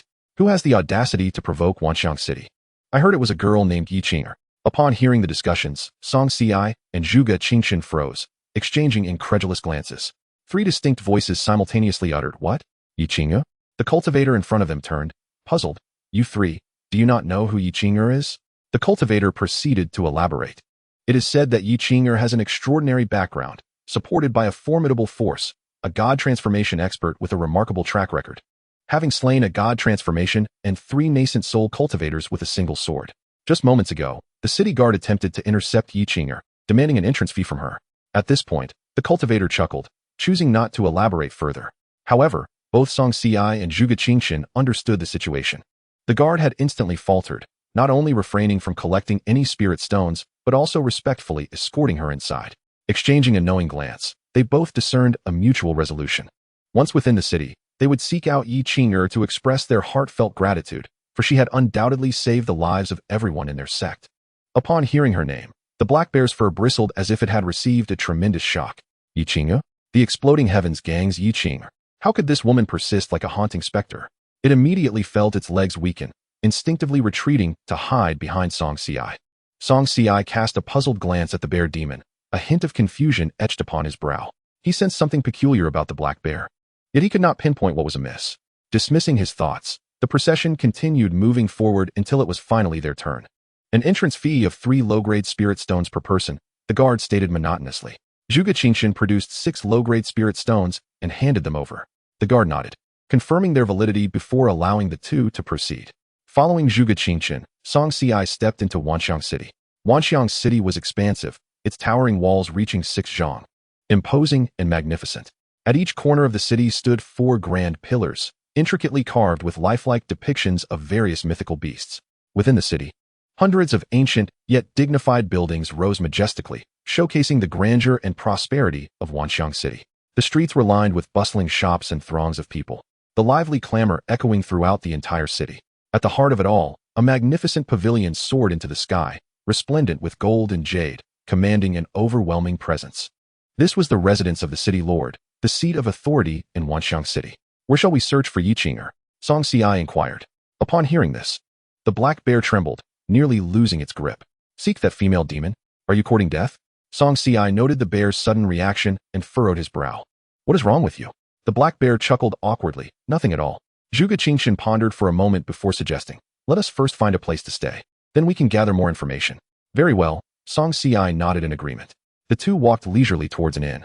A quaint establishment named Zue Chunxian came into view, adorned elegantly and nestled in a serene environment. Upon entering, a staff member greeted them warmly. "Welcome, esteemed guests. Looking for lodging?" "2 rooms, please," Zhuge Qingxian replied, tossing 2 low-grade spirit stones to the attendant. The staff member, visibly delighted, ushered them. "Please follow me." They followed the attendant upstairs, traversing a spacious, well-lit corridor, finally halting before a crimson wooden door. "Esteemed guests, you have arrived. These are your accommodations for the night, 2 adjacent rooms." Zhuge Qingxian responded indifferently. The attendant bowed and withdrew. Pushing open the door, they stepped inside. The room was simply furnished yet impeccably tidy, with a complete set of tables, chairs, and beds. The moment the black bear entered, it eagerly leapt onto the bed. "If you're going to find Yi Qing'er, just hurry up." "I'm not going." Song Xi stared incredulously at the bear for a moment before realizing, "Oh, I see. You are afraid of Yi Qing'er." "Afraid of her? I, the mighty demon king, could never fear a mere human cultivator." The black bear bellowed, though its eyes remained evasive. Song Xi squinted, a playful smile gracing his lips as he retorted, "You are not afraid?" The black bear huffed, "Of course not. Don't spout nonsense." Shaking his head, Song Xi turned to open the window. Below lay the bustling marketplace, alive with the sounds of commerce and the vibrant ebb and flow of humanity. He glanced around, spotting a figure in a black robe fleeting around a corner. "Yi Qing'er!" Song Xi exclaimed suddenly. Startled by his shout, the black bear shuddered, quickly curling up in a corner and burying its head. Zhuge Qingxian, taken aback, hurried forward to peer outside. "Where?" Song Xi tilted his head, his expression growing serious. "She just passed that corner, dressed in black, somewhat resembling." This marked the first time he had seen Yi Qing'er, and her attire reminded him of someone. His senior sister. He vividly remembered how she had once rescued him from a cultivator near the mountains surrounding Yunyan sect, slaying the man with a single stroke while clad in a black robe, hooded, and wearing a bronze mask. The more he recalled, the faster his heart raced. It truly bore a striking resemblance. Yet, he needed to confirm. "Regardless, we should verify," Zhuge Qingxian suggested. "Agreed." Chapter 63. Is Yi Qing'er my senior sister? The two hastily pursued the figure, but alas, they were met with an empty alley. No trace left. Zhuge Qingxian frowned, scanning the surroundings. Song Xi surveyed the area, his gaze finally settling on a street vendor. "I'll go ask," he declared, striding over. "Hey, fellow cultivator, what can I assist you with?" The vendor, clad in coarse linen, had a shifty demeanor, his beady eyes darting about. Upon noticing Song Xi's approach, he immediately greeted him with a wide smile. "These magical tools are freshly crafted, truly a bargain." Song Xi halted, cutting straight to the chase. "Might I inquire if you saw a figure in black robes pass by just now?" "A figure in black?" The vendor scrutinized him curiously. "Are you searching for Yi Qing'er, the fairy?" Song Xi nodded. The vendor's expression morphed into one of knowing. "I thought as much. Many seek to get close to the fairy. You might want to reconsider your efforts. Fairy Yi has shown us kindness. We aim to express our gratitude." Zhuge Qingxian interjected, unable to restrain himself. The vendor cast them a sidelong glance, clearly skeptical of their intentions. Many concoct reasons to approach Yi Qing'er. The excuses could fill volumes. "I advise you not to waste your time. She is famously aloof and disdainful of us mere mortals." Before he could finish, a spirit stone landed on his stall. Silencing his words, Song Ci coolly tossed a spirit stone, demanding, "Tell me her whereabouts." The vendor swallowed hard, pocketing the spirit stone with a gleeful grin as he pointed in a direction. Exchanging a glance with Zhuge Qingqian, the two hurriedly dashed away. After they had departed, the vendor lowered his head, eyes gleaming with excitement at the spirit stone in his hand, striking it rich. Following the vendor's directions, Song Ci and Zhuge Qingqian hastened onward. Moments later, a silhouette clad in black robes appeared in their line of sight. Song Ci's heart pounded like a drum. His fists clenched tightly, suppressing his exhilaration. It must be my senior sister, right? If not her, I cannot fathom who else would aid Yunyan sect in overcoming this calamity. Moreover, my senior sister's strength is unfathomable. All signs point to her. He endeavored to quell the tumult within, exchanging a glance with Zhuge Qingqian before rushing forward. "Fairy Yi, please hold." The figure in the black robe hesitated, slightly tilting her head, as the cold glimmer of the bronze mask obscured her face, rendering her features inscrutable. Yet, the chilling aura emanating from her was sufficient to convey that she was not to be trifled with. "Who are you?" Her voice rang out, crisp and clear, like pearls cascading onto a plate, yet imbued with a palpable distance and indifference that kept others at bay. Song Ci squinted, attempting to discern her identity. No, it was not his senior sister. Although the voice and demeanor bore a slight resemblance, there was no sense of familiarity. A fleeting disappointment crossed his mind, though he showed none outwardly and bowed respectfully, introducing himself as Song Ci, a disciple of Yunyan sect. "I am immensely grateful for your assistance regarding the matters of Yunyan sect, which spared us from utter annihilation. I have come today to express my thanks in person. I am Zhuge Qingqian, a fellow disciple of Yunyan sect. I too extend my gratitude for your timely help. Otherwise, we would have faced dire calamity," Zhuge Qingqian echoed, performing a respectful bow as well. Upon hearing their words, the woman in the black robe fell silent for a moment. She glanced at the two of them, her thin lips parting slightly as she waved her hand dismissively. "There is no need for thanks. I require nothing of the sort." With that, she turned and continued her path, leaving the two men frozen in place, exchanging bewildered glances. Indeed, this Lady Yi was as aloof as the rumors suggested. "Well, since she prefers not to engage with us, we cannot force her," Zhuge Qingqian sighed, shaking his head. Song Ci nodded, clearing his mind of distractions before they departed. Once the two had left, a flicker of unusual emotion crossed the black-robed woman's eyes, and she hastily quickened her pace, rounding a corner into a secluded alleyway. Luo Jian removed her black robe and the bronze mask, stowing them away in her storage pouch, and retrieved a mirror to inspect her reflection. The mirror revealed a delicate and exquisite oval face, with striking features and skin as fair as snow, resembling a beauty stepped straight out of a painting. She touched her nose thoughtfully, pondering how she had encountered disciples of Yunyan sect. Thankfully, I wasn't unmasked. The identity of Yi Qing'er proved to be incredibly useful, especially in the realm where strength reigns supreme. By concealing her true cultivation and mimicking Yi Qing'er's demeanor, she could navigate unnoticed, deceiving many. After all, no one knew what Yi Qing'er looked like. Donning the black robe and bronze mask, she could become anyone, whatever she desired. All it took was a hint of interest in her eyes, and others would willingly offer it to her, far swifter than mere robbery. However, encountering disciples of Yunyan sect here was unexpected. Given her past affiliations with them, she felt a twinge of fear that they might recognize her disguise, prompting her to hastily distance herself from them. Fortunately, they had not detected any inconsistencies. Otherwise, her ruse would have been exposed. Luo Jian pursed her lips in discontent, realizing that she could no longer masquerade as Yi Qing'er. With that thought, she adjusted her purple attire and set off. This Lady Yi. Song Ci furrowed his brow, deep in contemplation. The black robe, the bronze mask, they were remarkably similar to his senior sister's former guise. But Yi Qing'er was not his senior sister. Could it be mere coincidence? Zhuge Qingqian, unaware of Song Ci's musings, assumed he was simply admiring Yi Qing'er's elegance. She is quite young, having already attained the peak of the transformation spirit stage. Such prodigious talent is rare in the world. It is only natural for her to avoid mingling with lower-tier cultivators like us. There is no need for excessive obsession, he reassured. Indeed, I understand, Song Ci nodded, regaining his composure. Get out of the way. Do not obstruct this young lady's path. Hooves thundered along the streets, kicking up clouds of dust, as a robust white horse galloped past, bearing a young girl clad in a red dress.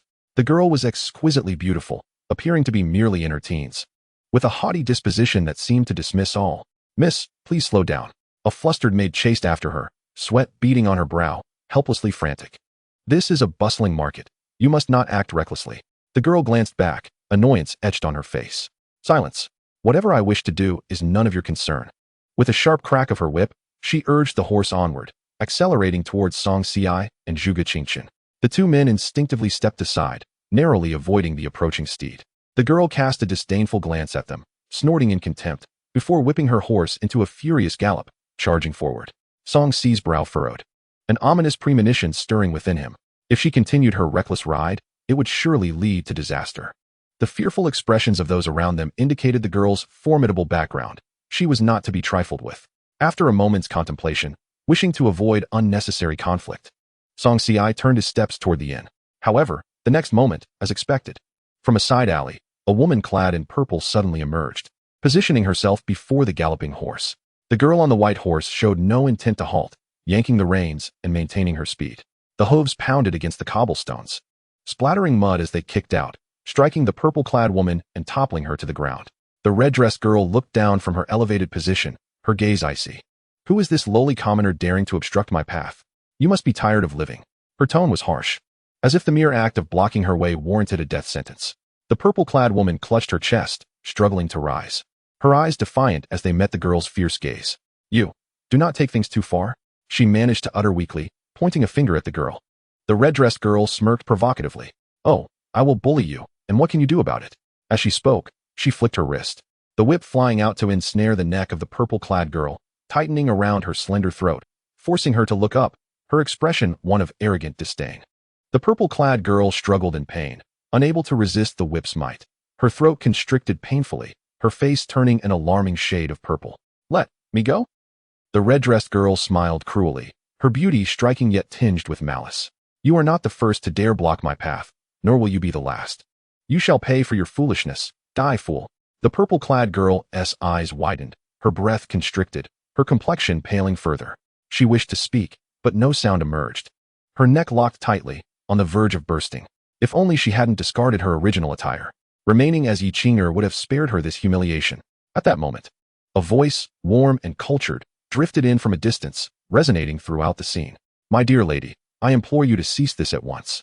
As the words echoed, a surge of spiritual energy rushed forth, pushing the red-dressed girl back 3 paces, alleviating the purple-clad woman's predicament. Fuming with indignation, the girl brandished her whip. Her teeth gritted as she snarled. Who dares interfere? Do you wish to court death?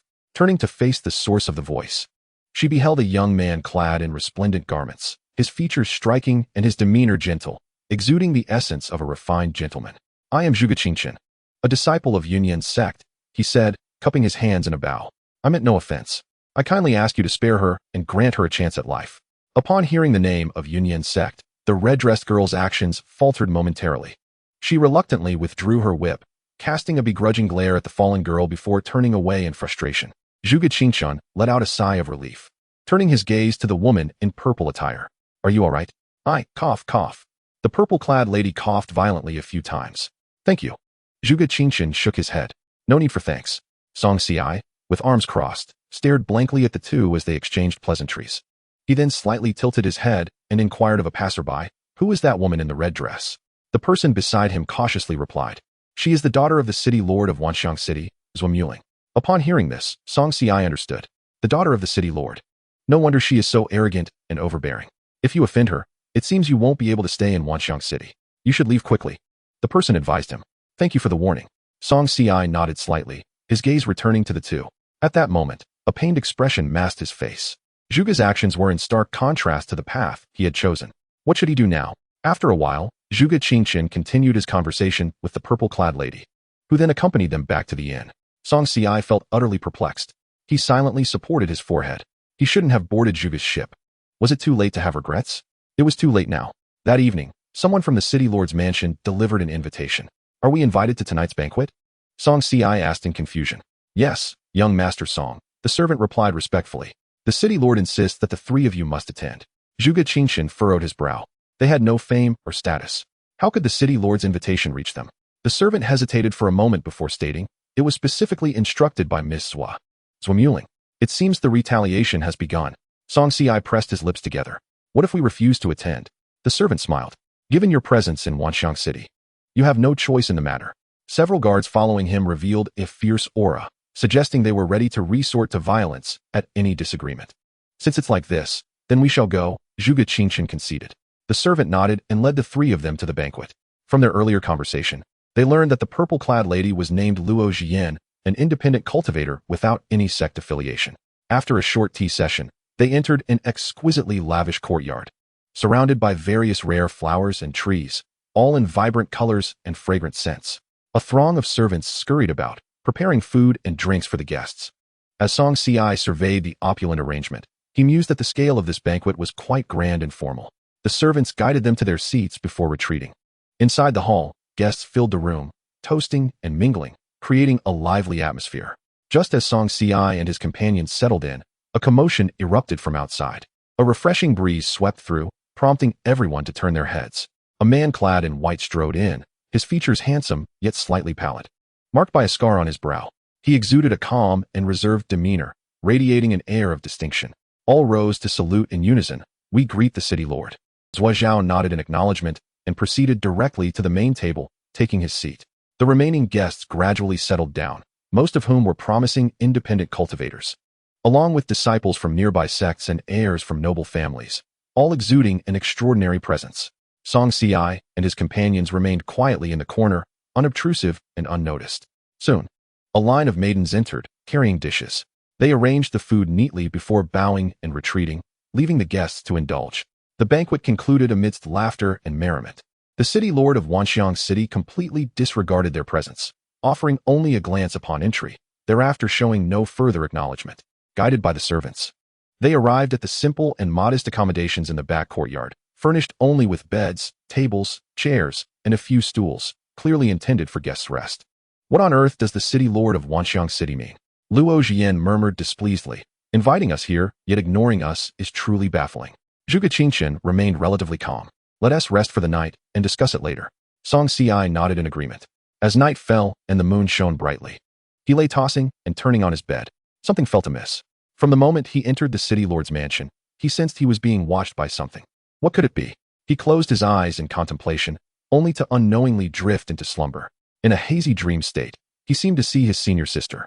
Clad in green, she stood before him, her brow furrowed with worry. Song Xi was taken aback. Is this a dream? After embarking on the path of cultivation, he had almost forgotten the concept of dreams, yet here he was, dreaming today? "Senior sister?" he tentatively called out.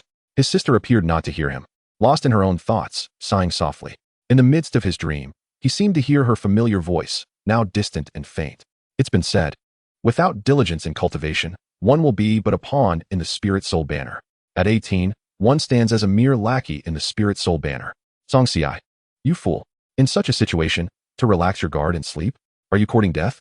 Suddenly, Song Xi's eyes flew open, and he saw a shadow darting through the window. He bolted upright and glanced outside, where a ghostly figure swiftly vanished into the night. On the rooftop, a long banner fluttered ominously in the moonlight, casting a sinister aura. Chapter 65. Without diligence in cultivation, one becomes a pawn in the spirit-soul banner. Father, what do you think of the three individuals I selected today? In a secluded chamber, Zhuo Muling knelt on a couch, her eyes slightly closed. One hand resting on her knee, while the other delicate, fair hand supported her rosy cheek as she smiled contentedly at the man beside her. There was a hint of smugness in her tone.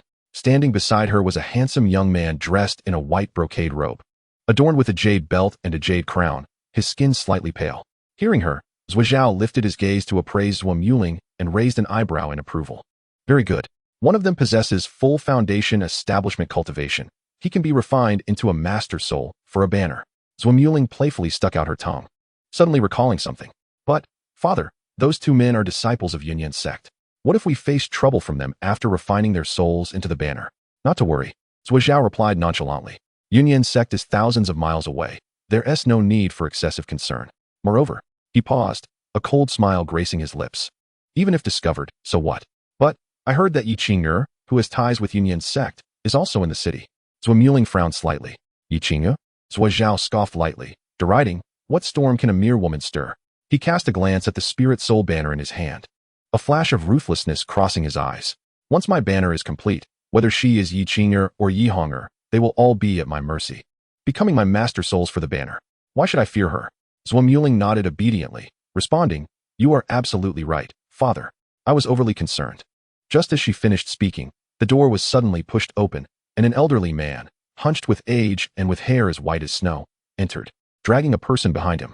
He tossed the individual onto the floor, stumbling slightly before regaining his balance. Why did you only bring back one person? Zhuo Muling's brow furrowed as she reprimanded the old man. What about the other two? Zhuo Zhao remained silent, his expression inscrutable. The old man cleared his throat and respectfully addressed the city lord. When I arrived, that lady had already vanished. As for the other disciple of Yunyan's sect, there was something strange about him. Where has that woman gone? Haven't you been watching her closely?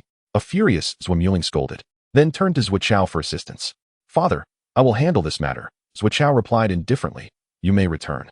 After a brief moment of hesitation, Zhuo Muling ultimately left the room. Silence enveloped the chamber, the only sound being the rhythm of their breaths. The elder felt a warm surge rise from his chest to his throat. He quickly held his breath, attempting to suppress the boiling blood within him, yet was unable to contain it, and suddenly coughed violently. Cough. Blood splattered onto the floor, the metallic scent saturating the air. Ha ha, cough, cough. The elder clutched his chest, his body swaying as he struggled to stand upright, lifting his gaze to Zhuo Chao. His lips trembled for a long while before he managed to utter a few fragmented words. Lord of the city, that boy, he. His voice trailed off, his head drooping heavily as he collapsed onto the ground. His eyes were wide open, filled with terror and despair, as if he had been struck by fear, yet found no escape from his grim fate. Zhuo Chao glanced at the elder's lifeless body, his expression unchanged, and slowly stepped over the corpse, making his way out of the room. It's been taken care of, he spoke coolly. As you command. Two shadows emerged from the darkness. One dragged away the elder's corpse, while the other carried Zhuge Qingchen, vanishing in an instant as if they had never existed. Zhuo Chao strolled thoughtfully in the courtyard, his gaze distant and profound. Once one enters the Zhuo residence, no one can leave unscathed, he murmured, a hint of a cold smile playing at the corners of his lips, his silhouette gradually fading until he completely vanished. Strange. Too strange. A banner suddenly appeared, fluttering in the night sky, its crimson patterns vividly alive, featuring a grotesque face of a victim, making one shudder at just a glance. Surrounding it was a faint layer of black mist, rendering the scenery increasingly eerie and terrifying. An air of the uncanny pervaded the entire city lord's mansion. I can no longer remain here. This was Xi's immediate reaction upon awakening. He rose swiftly and hurried towards Zhuge Qingchen's room, intending to escape under the cover of night, but upon stepping inside, he was taken aback. The room was utterly empty, devoid of Zhuge Qingchen's presence. This is bad, Xianxia thought anxiously, rushing back out to check on Luo Zhiyan, only to find the same disheartening result. Zhuge Qingchen, Luo Zhiyan, and that bear were all nowhere to be found. Furrowing his brow, he suddenly heard faint footsteps approaching from a distance. In a flash, he concealed himself in the shadows. Coo, coo, coo. The peculiar calls of birds rang out, intermingled with a distinct rhythm, creating an unsettling atmosphere in the stillness of the night. The footsteps drew nearer, and Xianxia held his breath, his heart racing, palms slick with sweat. Just as a figure was about to approach his hiding spot, Xianxia swiftly drew his sword and thrust it out. Clang! The blades clashed, sparks flying. Illuminated by the moonlight, Xianxia discerned the identity of his opponent. It was a young man, seemingly of similar age to himself, possessing striking features and an air of defiance. He wielded a sword with one hand, successfully parrying Xi's strike. The two remained locked in a tense standoff for several seconds before both retreated, retracting their swords. Who are you? The young man inquired proudly. I am Bai Liu, a disciple of the Sword Spirit sect. And you? Xianxia paused, then replied, Mu Xian. Following this exchange, they fell back into a silent stalemate. Suddenly, a fleeting shadow swept across the sky, prompting both to swiftly conceal themselves. Once the shadow had vanished, they exhaled in relief and resumed their scrutiny of one another. Are you also searching for someone? Bai Liu asked tentatively. Xianxia remained silent. Observing this, Bai Liu chuckled lightly. No need to be tense. I am also looking for someone. My senior brothers and sisters came to this Wanxiang city half a month ago and never returned. I suspect something has happened to them in this city lord's mansion, so I came to seek clues. Oh, Xianxia replied noncommittally. Though Bai Liu appeared harmless, Xianxia dared not let his guard down. Have you found any leads? He inquired. A completely white bird landed on Bai Liu's shoulder, tilting its head from side to side before flapping its wings and flying away. Bai Liu remained silent for a long time before sighing. No, I advise you to find them within 2 days. Otherwise, the consequences may be dire. Upon hearing this, Xi's thoughts stirred. This young man seemed to possess some knowledge. He hesitated, about to speak, but halted when met with Bai Liu's piercing gaze. The young man's attention drifted past him, pointing toward a sole banner behind him. Do you know what that is? The young man asked, indicating the banner. I read about it in an ancient text. It's the Wan Hun banner, crafted from the souls of numerous cultivators. When a cultivator's soul enters the banner, it transforms into a ghostly entity for the banner master to command. Each soul banner contains a master soul. The stronger the master soul, the more ghosts it can contain. Once the master soul reaches a certain level of power, it can continuously refine itself into a heavenly tier treasure, capable of summoning millions of spirits, rivaling the might of a ghost king. My senior brothers and sisters have likely become part of that soul banner. Xianxia was taken aback, murmuring to himself, if one does not strive in cultivation, they end up as brothers within the soul banner. Bai Liyu's words were strikingly apt. Chapter 66. The Thief of the Soul Banner. Such a precious item, left so carelessly. Are you not afraid of it being stolen? Xianxia couldn't help but ask. Stolen? Bai Liyu's expression turned peculiar, a mocking smile curling upon his lips. In this city lord's mansion, who could steal that soul banner? There are formations in place. Once inside, one cannot leave. Moreover, I've heard that Zhuo Chao has refined many soul banners, attempting to cultivate the strongest master soul, using a method akin to raising poisonous insects for his own control. He truly is extravagantly wealthy. This banner can be so casually placed here. It must have been discarded. Xianxia immediately grasped the situation. Thank you for the information. He clasped his hands in thanks and turned to leave. Wait, Bai Liyu called out, since I cannot leave after entering, do you have a way to escape? Take me with you. His tone was earnest and straightforward. Xianxia replied, I do not, and I need to find someone first. That's fine. I'll accompany you in your search. Once we find them, we can leave together. Besides, I arrived before you, so I am familiar with this place. Bai Liyu immediately countered. Let me tell you, my master is incredibly powerful. His strength has reached the peak of the nascent soul stage, and he only needs a little opportunity to ascend to the god transformation stage and become a formidable figure. If you can help me escape, he will surely be grateful and grant you a promise that can take you far in the southern domain. Who wouldn't want such an opportunity? Think about it. Bai Liyu continued, his words pouring forth rapidly.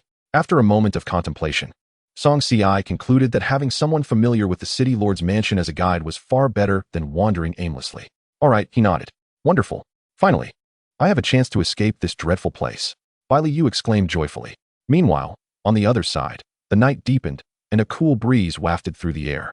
Under the shroud of a pitch-black night, the branches and leaves swayed, rustling ominously as if swept by a chilling wind from the netherworld, evoking a sense of dread.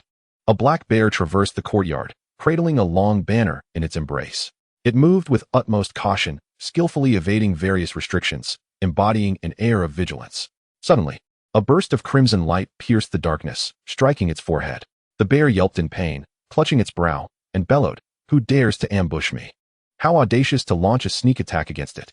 With a fierce glare, it roared, Which scoundrel is it? Show yourself. If I don't deal with you today, I shall be unworthy of my bear's courage. Keep your voice down. Do you wish to attract everyone? A cold, crystalline voice floated through the darkness. The bear paused, turning its head towards the shadows, its round eyes darting about. Hand over the banner. Luo Jian emerged from the gloom, her gaze icy as she commanded. The bear snorted, tossing the long banner towards her. What about the 10,000-year-old spiritual herbs you promised me? Luo Jian extended her slender, fair fingers, inspecting the banner for a moment. She had long heard that the lord of Wanxiang City was obsessively refining the soul banner. Losing one should not go unnoticed, right? Her deliberate obstruction of Zhuo Yuling's path had not been in vain. The beating she received was worth it. As she wished, she had smoothly entered the Zhuo residence and even encountered a beast with 800 cunning eyes, rebellious yet only recognizing spiritual herbs. Was this not heaven's assistance? As for those two disciples from the Yunyan sect, they would remain here as gifts for Zhuo Zhao. After all, she had heard he lacked a main soul, and those two disciples possessed significant strength, more than enough to serve as a primary soul. Luo Jian stowed the banner in her storage bag and cast a fleeting glance at the bear, her tone indifferent. No need to rush. I'll hand it to you once we leave the Zhuo residence. You think I do believe you? Hand it over now, quickly. Do you truly think you're in a position to bargain with me? Luo Jian shot at a scornful glance. You. The black bear bristled in outrage. Humph, Luo Jian. From the first moment I laid eyes on you, I knew you were no good. It muttered under its breath. Likewise, Luo Jian retorted without a shred of remorse. The bear's face darkened. You. Luo Jian smirked slightly. Enough idle chatter. Use your ability to briefly traverse space and take me out of here. With that, she strode ahead, issuing commands with an air of entitlement. The bear fumed, so arrogant, absolutely intolerable. It ground its teeth in frustration, lumbering after her. The duo soon arrived at the edge of the city lord's estate. If they could pass through here, they would be free from this cage. The estate was fortified with formations. Without the proper insignia, one could enter but not exit, relying solely on the bear's ability to momentarily traverse time and space. Just then, a deafening explosion reverberated through the air. With a thunderous roar, a destructive shockwave swept across, trembling the void and creating ripples. Someone is coming towards us. The aura belongs to the Lord of Wanxiang City. The bear, terrified, collapsed onto the ground, its limbs turning to jelly. That was a transformation master. Luo Xian's expression shifted dramatically as she quickly retrieved a black cloak and a bronze mask, concealing her visage while employing a spell to hide her cultivation level. In the blink of an eye, a white-clad man descended from the sky, a hint of malice in his brow, his handsome features marred by frost. He exuded an aura of slaughter, his piercing gaze locking onto Luo Xian. I extended my hospitality to you, only for you to steal my soul banner. Isn't that exceedingly rude? He remarked with a chilling smile, his tone laced with an ominous threat. Luo Xian's spine stiffened, her fists clenched, anxiety brewing within. Yet, she betrayed none of her inner turmoil, calmly lifting her chin. I am Yiqing from the Zhatian gang. I have long heard of the Lord of Wanxiang City's unparalleled prowess in crafting artifacts, and I have come to borrow a soul banner for admiration, with the promise of returning it in due course. I hope Lords will not take offense. Yiqing Zhuo Zhao narrowed his eyes, scrutinizing her as if weighing the truth of her words. After a prolonged silence, he suddenly smiled.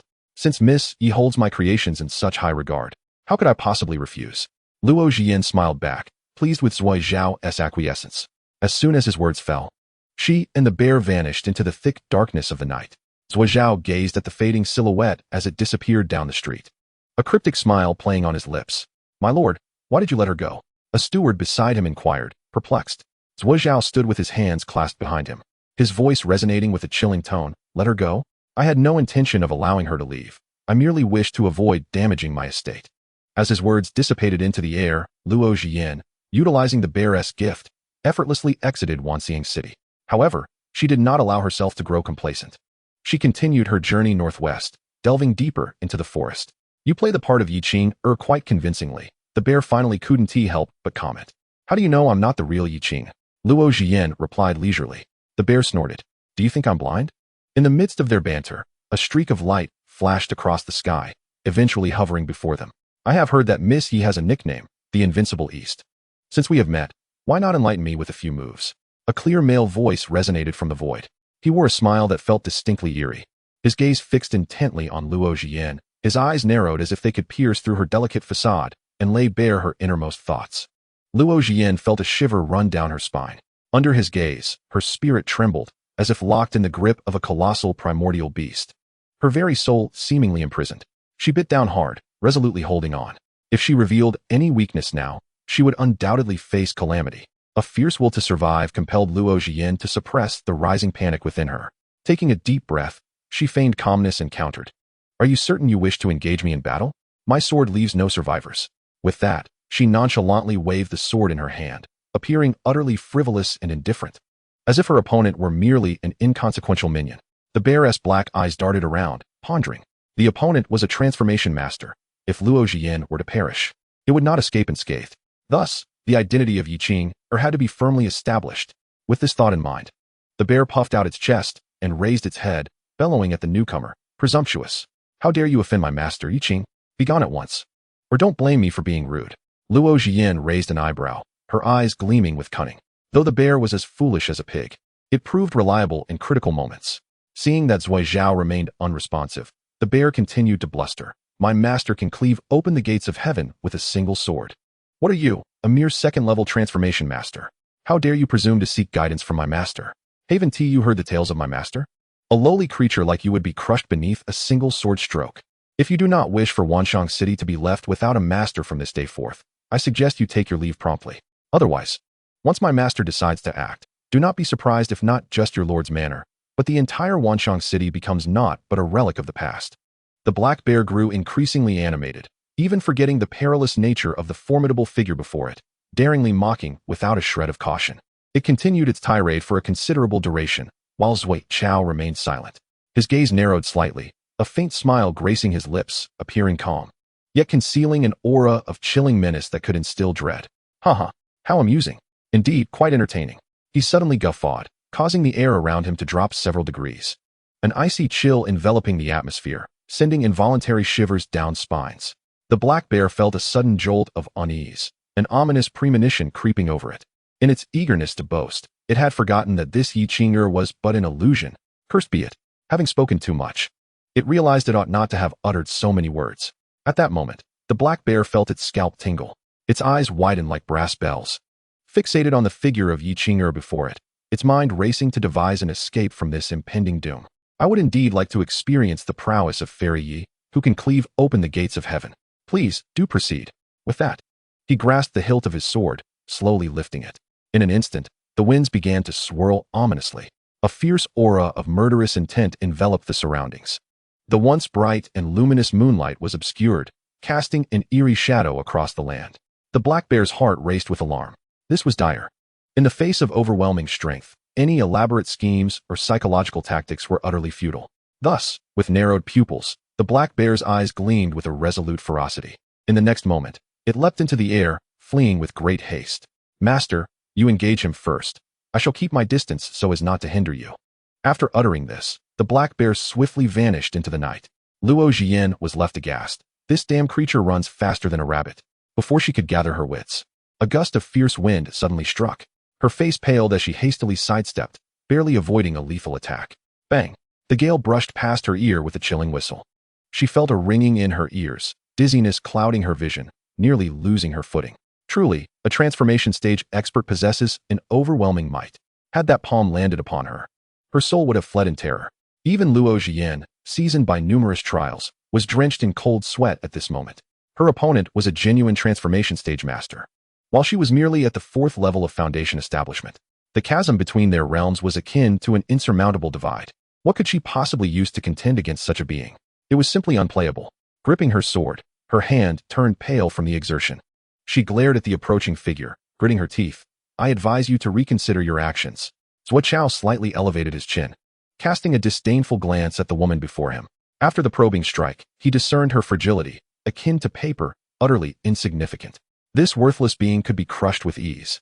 The rumors were indeed unreliable, inflating a weakling's prowess to such grandiosity, rendering him the subject of mockery. TSK. Zuo Chao shook his head with a sigh of disappointment. Xianxiaaudiobooks, you have thoroughly disappointed me. I had anticipated a formidable adversary, yet, what a waste of my time. With that, he advanced with measured steps. Each footfall seemed to tread upon the void, as if walking on solid ground. Accompanied by a surge of overwhelming vitality, Luo Jian felt a tightening in her chest, her blood roiling, a metallic sweetness surging in her throat, almost forcing her to vomit blood. Uffed. Vivid red blood stained her collar, trickling down her chin. Her complexion turned pale to the point of translucence. Her internal energy in disarray, her core sustaining damage. She collapsed, lifelessly onto the ground. Zuo Chao lowered his gaze, looking down upon the fallen figure with an air of condescension. To let you perish so easily would be a pity. Instead, why not enter my soul banner and become my ghostly servant? He summoned the 10,000 souls banner, and with his other hand, he formed a seal, unleashing a stream of spiritual light. In an instant, Luo Jian's soul was severed from her body, suspended in midair. Cackling maliciously, a ghostly figure erupted from the banner, darting towards the floating soul. After devouring it entirely, it returned to the 10,000 souls banner. Zuo Chao, satisfied, caressed the banner, murmuring, although it is merely a low-grade artifact at present, should this banner's primary soul endure, it can endlessly consume until it ascends to a heavenly grade treasure. At that point, who could rival me? As for the beast, the black bear, in its frantic escape, sensed something amiss and abruptly halted, turning to glance back. Upon discerning the situation behind it, its eyes nearly bulged from their sockets, its fur standing on end. What the hell? How could he have caught up so swiftly? Staring in bewilderment, the black bear's mind was a chaotic whirlwind. Zuo Chao, striding through the void, curled his lips into a cruel, sanguine smile. You beast might just suffice as my primary soul. Upon finishing this statement, he clenched his fingers, flames erupting from his palm. The flames were a dark purple, laced with a terrifying pressure, as though capable of incinerating all existence and obliterating everything. Boom! The fireball struck the black bear with a resounding impact. In an instant, its anguished cries echoed through the skies. The black bear writhed in torment, hands frantically swatting at the flames, its desperate wails resonating in the darkness. Help! Help! I can acknowledge you as my master. Spare my life. Have mercy on this bear. It pleaded fervently, hoping Zhuo would grant it clemency. Yet, Zhuo exhibited no intention of relenting, his expression as indifferent as stone. The searing pain surged once more, overwhelming the black bear's senses. Softness yields no results. Then I shall resort to strength. My master is Yi Qing'er. If you slay me, she will never let you off. The black bear shrieked. Release me at once, or you shall surely regret it. Oh, is that so? Zhuo's eyes glinted with disdain. That weakling Yi Qing'er? She fell without even needing to make a move. He produced a soul banner from his storage pouch, unrefined, and directed it toward the heavens. Go, reunite with your master. As soon as the words left his lips, the flames engulfing the black bear blazed even more fiercely. Ah! It cried out once more, suffering anew. Meanwhile, Zhuo activated a secret technique, forcibly extracting the black bear's soul, merging it into his own banner. Soon, a faint ethereal glow emanated from the banner, coalescing into a grotesque bear visage that radiated a formidable malevolence. Zhuo raised his hand, bringing the banner before his eyes, admiring the grotesque bear pattern with satisfaction. Not bad. This soul banner crafted from the beast's essence possesses a superior initial quality compared to those made from wild cultivators in the past.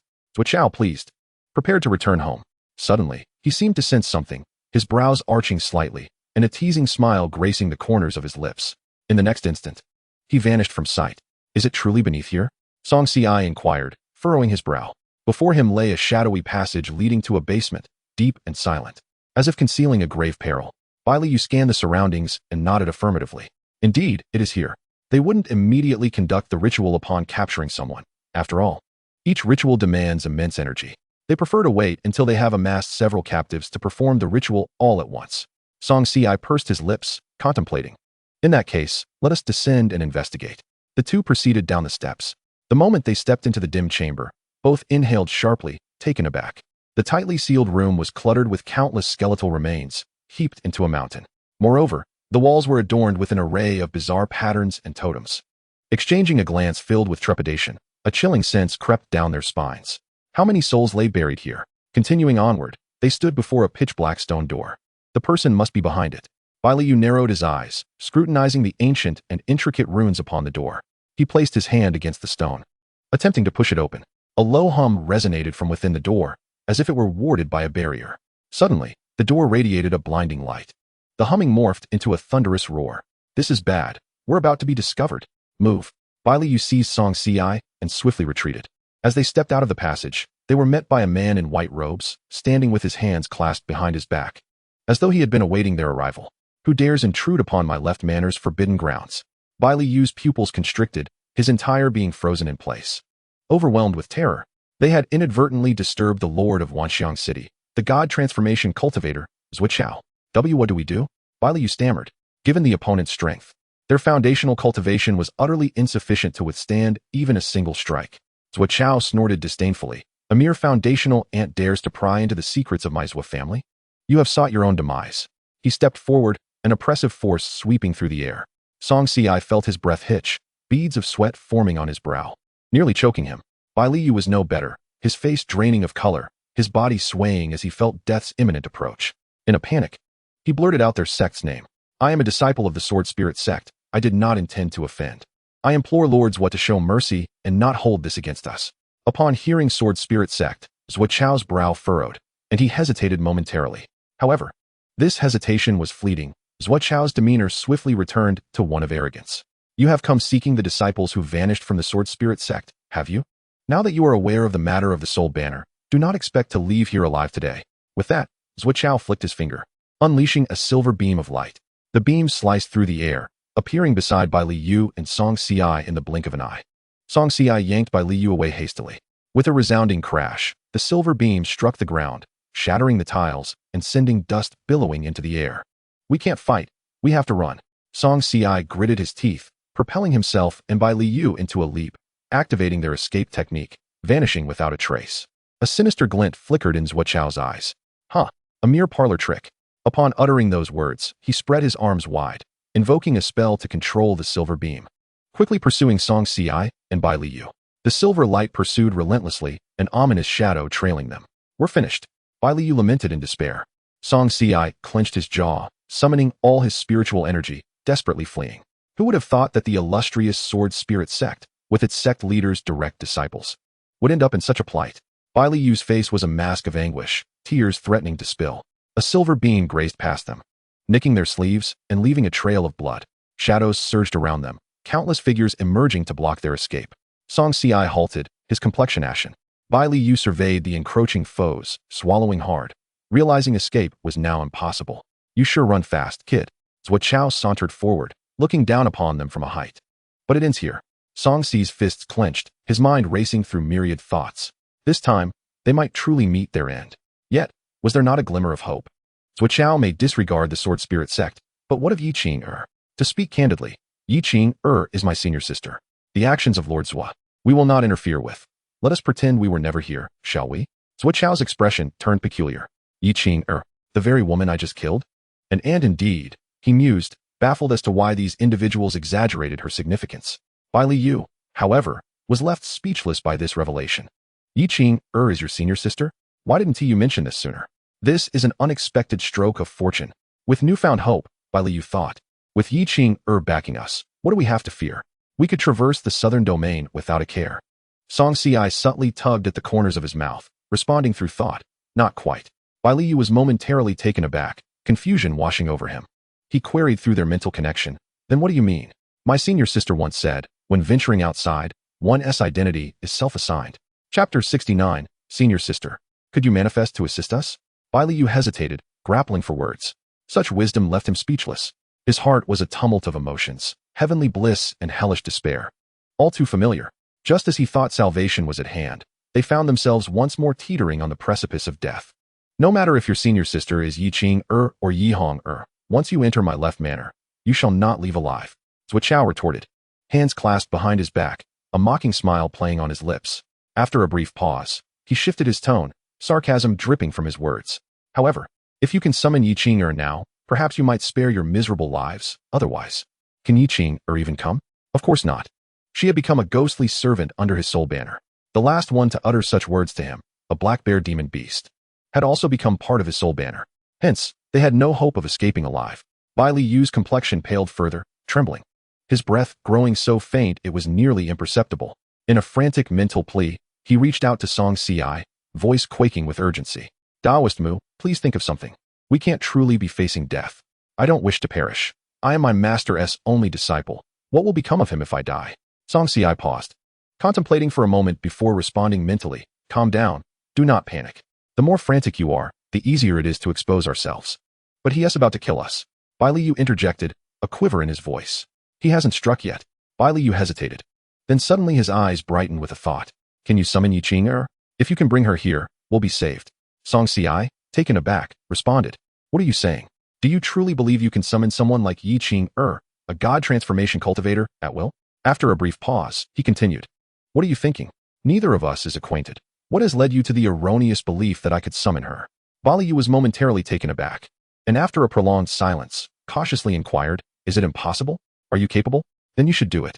Song Xi retorted without a hint of courtesy. Bai Liyu was rendered speechless, his spirits plummeting to despair. The last flicker of hope he harbored was utterly extinguished. It seemed that today was destined to be his last. Just as disappointment enveloped him, Song Xi's voice unexpectedly resonated again. Prepare yourself. Bai Liyu was taken aback, perplexed by the question of what to prepare for. Song Xi ignored him, instead casting his gaze towards the opposite side, where Zhuo Zhao stood. A shadow of gravity flickering in his eyes.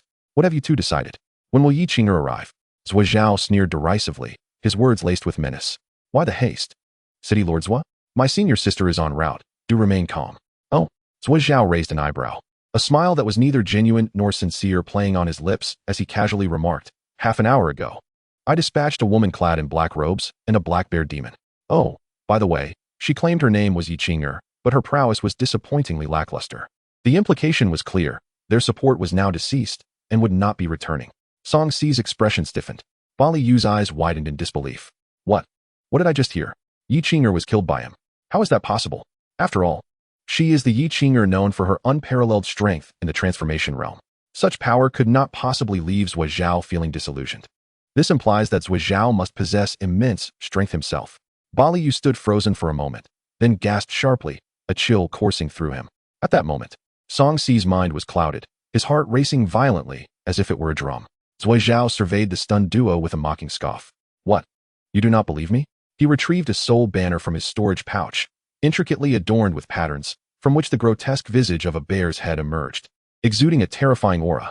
The banner quivered, emitting eerie wails, a palpable malevolence. This banner was forged from your demon beast, Zhuo taunted, his finger tracing the bear's emblem with sinister intent. Song Si's pupils constricted. This was indeed the soul banner crafted from that black bear. Zhuo snorted coldly, amplifying his voice as he declared, "Today, I shall utilize this banner, anchored by the soul of the demon beast, to summon you both as its fresh, ghostly slaves." As his words faded, the black bear emblem erupted with blinding radiance, soaring high into the heavens. The thunderous roar of a colossal beast reverberated through the void, akin to a thunderclap in the ears of all present. In an instant, black mist swirled, and a massive black demon beast emerged from the dense fog. Towering over Zhang, its body was cloaked in black scales, its entirety shrouded in darkness, with blood-red eyes radiating a thirst for blood and malevolence. Upon its arrival, a suffocating aura permeated the surroundings, inducing an inexplicable dread and a chilling sensation. "You claim my senior sister has fallen by your hand. I refuse to believe it." Song Si inhaled deeply, striving to suppress the tumultuous waves within. In battles of the transformation realm, how could there be no commotion? There must be some trickery at play. Perhaps an attempt to deceive us, just as I would do. Trust is a luxury we cannot afford. Bali Yu, regaining some composure, fixed his gaze intently on Zhuo. "Whether we believe or not, the outcome is already decided. Can you truly summon her soul? That sounds intriguing. If not, why not give it a try?" Zhuo's tone dripped with disdain as he looked down upon them, a smirk curling at the corners of his mouth. "If the city lord wishes to see my senior sister, then I shall oblige." Song Si responded in a low voice, though concern lurked beneath his calm facade. He transmitted a message to Bali Yu, "Prepare to flee." "Understood." Bali Yu bit his lip, his eyelids twitching involuntarily. Fists clenched as beads of sweat began to form in his palms. Song Si formed a hand seal, calling out, "Senior sister, can you manifest to assist us?" With a sharp whisper, a burst of silver radiance erupted from his palm. Buzz! The silver light dazzled, momentarily blinding everyone present. Zhuo's heart sank, instinctively gripping the soul banner tighter. Could he really summon Yiqing? As the silver light diminished, astonishment swept over the crowd as they realized the two youths had vanished without a trace. Zhuo squinted, casting a cold gaze around. "Where are they? I don't know. These two brats have actually fled? This is suspicious. They have tricked me. Quick, pursue them. How dare they toy with me? Once I catch you, I shall ensure your bodies are torn asunder and your souls extracted." Zhuo erupted in fury, activating the formation, spreading his spiritual sense to track Song Si and Bali Yu. Once the formation was in place, only those of the transformation realm could escape. Zhuo hovered in the air, meticulously scanning his surroundings, ultimately locking onto a location, his eyes ablaze with murderous intent. "You cannot escape." With that, Zhuo transformed into a fleeting shadow, disappearing from sight. Chapter 70. Do you have any final words before your demise? An hour earlier, Tang Shi, who had been in seclusion on her territory, suddenly felt a shift in her thoughts. She opened her eyes, raising her head to peer through layers of mountains into the distance. There was Song Si, having left a trace of her consciousness with him. She was now aware of the danger he faced. How could Song Si possibly attract the attention of a nascent soul cultivator? Tang Shi furrowed her delicate brows, contemplating for a moment before resolutely deciding to assist him in extricating himself from this predicament. Should she refrain from intervening, he would undoubtedly meet his demise. After all, Lulu Peak still relied on his stewardship. A flicker of thought stirred within Tang Shi, awakening the fragment of divine consciousness she had left with him. Just as the nascent soul cultivator was about to strike, she acted. A surge of spiritual energy sliced through the air, crashing violently into the man's chest. The nascent soul cultivator coughed up a mouthful of blood, his body hurtling backward, crashing into the ground and stirring up clouds of dust. Clutching his agonized chest, he struggled to rise. Tang Shi paid him no further heed. After all, his time was limited. With a slight narrowing of her eyes, she turned her gaze toward the bed, attuning herself to Song Si's aura. Nothing serious. He merely slumbers a bit too deeply. She lifted her lashes once more, her eyes landing on the soul banner planted outside, and a wave of headache washed over her. She had anticipated that her earlier warning to Song Si would prove prophetic. "Song Si, you reckless fool, are you courting death?" Tang Shi shook her head in exasperation before retracting her divine awareness, returning her thoughts to her own body, preparing to resume her meditation. It felt as if she had just closed her eyelids, barely having a moment to rest, when a sudden call from her junior brother pierced her mind, causing her heart to leap. Tang Shi rose, gazing into the distance, her brow furrowing, her expression solemn. Let me see what is amiss. Her eyes narrowed as she swiftly formed a hand seal. In an instant, a vivid image unfolded before her. Just as the spiritual blade was about to pierce Song Si's brow, Tang Shi's gaze darkened slightly. In the next moment, the fragment of divine consciousness that clung to Song Si manifested once more, her ethereal robes billowing as she shielded him with grace. Extending her hand, she seized the spiritual blade, her fingers tightening, causing the blade to shatter into strands of spiritual light that dissipated into the air. Does the Lord of Wuxiang City have any final words? Tang Shi slowly lifted her gaze, her cold, piercing eyes resting upon Zhuozhao, exuding an air of divine authority. Upon hearing that familiar voice, Song Si was overwhelmed with emotion, tears nearly brimming in his eyes. The same attire, the same presence as when she appeared in his moments of despair. In an instant, he was transported back to his childhood. This could undoubtedly be none other than his esteemed senior sister. Struggling to contain his excitement, Song Si held his breath, fearful of disturbing her as she prepared to unleash her prowess. Bai Liu was equally bewildered. Had they truly been saved? Was someone here to rescue them? The figure before him seemed somewhat familiar, stirring memories within. Meanwhile, the members of the Zhua household stood frozen, their hearts shaken. This sudden appearance was far too brazen. For a mere cultivator of the transformation stage to demand a final word from a nascent soul cultivator, did they wish to ascend to the heavens? Zhuozhao was equally taken aback, scrutinizing Tang Shi for several moments, puzzled. He could not discern her cultivation level. Clad in a black robe with a bronze mask obscuring her face, her appearance began to overlap with the memory of the figure he believed to be dead. Yet, the only difference was the overwhelming aura she exuded, sending a tremor through him. Another Yiqingyo? Or perhaps she was merely toying with illusions. Zhuozhao's mind raced with conjectures, a bloodthirsty smile curling at the corners of his lips. Arrogant. Since another fool has come to seek death, I shall first eliminate you before dealing with the other two. His eyes glinted with a chilling coldness as he gathered his energy, unleashing a torrent of spiritual power that surged forth like a tidal wave, aimed directly at Tang Shi. Song Si's heart leapt to his throat. Though his senior sister's strength was unfathomable, the opponent was formidable as well. Yet, faced with the terrifying pressure akin to a cataclysmic tsunami, Tang Shi remained unperturbed, calmly forming her hand seals and elegantly sweeping her sleeve. In an instant, the winds roared, the skies darkened. As the howling gales surged, a vortex of spiritual energy coalesced, crashing towards Zhuozhao with the force to obliterate all in its path. The collision of their powers erupted in a deafening explosion. The Zhua household's attendants were caught in the blast, screaming as they fell to the ground, blood spewing from their mouths. Tang Shi's robes billowed, her raven hair dancing wildly, her fair and delicate hand clutching her sword, its tip angled toward the ground, radiating an icy aura. She stood resolute like a mountain, unwavering amidst the storm. The members of the Zhua household gazed in horror at the scene before them, their mouths agape, struggling to comprehend the reality. She could actually withstand the Lord's strike. She must also be at the transformation stage. Who on earth was she? Such prowess could not belong to an unknown individual. The attendants exchanged terrified glances, their fear palpable. Zhuozhao was equally astonished, his expression shifting, a flicker of disbelief passing through his eyes as he unwittingly uttered, "May I ask who you are? Did you not summon me? Now you inquire as to my identity?" Tang Shi retorted, her tone leisurely and unhurried. Upon hearing this, Zhuozhao's eyelids twitched slightly. "Could it be that you are Yi Qing'er from the Exploding Sky Gang?" he asked, uncertainty lacing his voice. Chapter 71. The Soul Banner and the Ghost King emerges. Upon hearing Zhuozhao's inquiry, an uproar erupted throughout the Zhua estate. The crowd was filled with shock and curiosity, their awe directed toward this sudden powerhouse. Yi Qing'er from the Exploding Sky Gang? Isn't that the notorious figure recently making waves? One sword strike obliterated a transformation stage cultivator, dispatching several nascent soul experts in an instant. Terrifying, utterly terrifying. The woman renowned in Nanhuang City had truly made her appearance? Surely not. Hadn't the Lord claimed that Yi Qing'er was dead? Perhaps this was merely a trick to create illusions here? Such reasoning held merit. The crowd whispered among themselves, their emotions a tumultuous mix of anxiety and trepidation. All eyes were fixed upon her, holding their breath, fearful of missing any detail. Tang Shi stood there with poise, the night breeze rustling her garments, producing a crisp sound. "Indeed, it is I," she replied candidly. Thunderous silence followed, as if a bolt of lightning had struck the ground, leaving everyone in shock.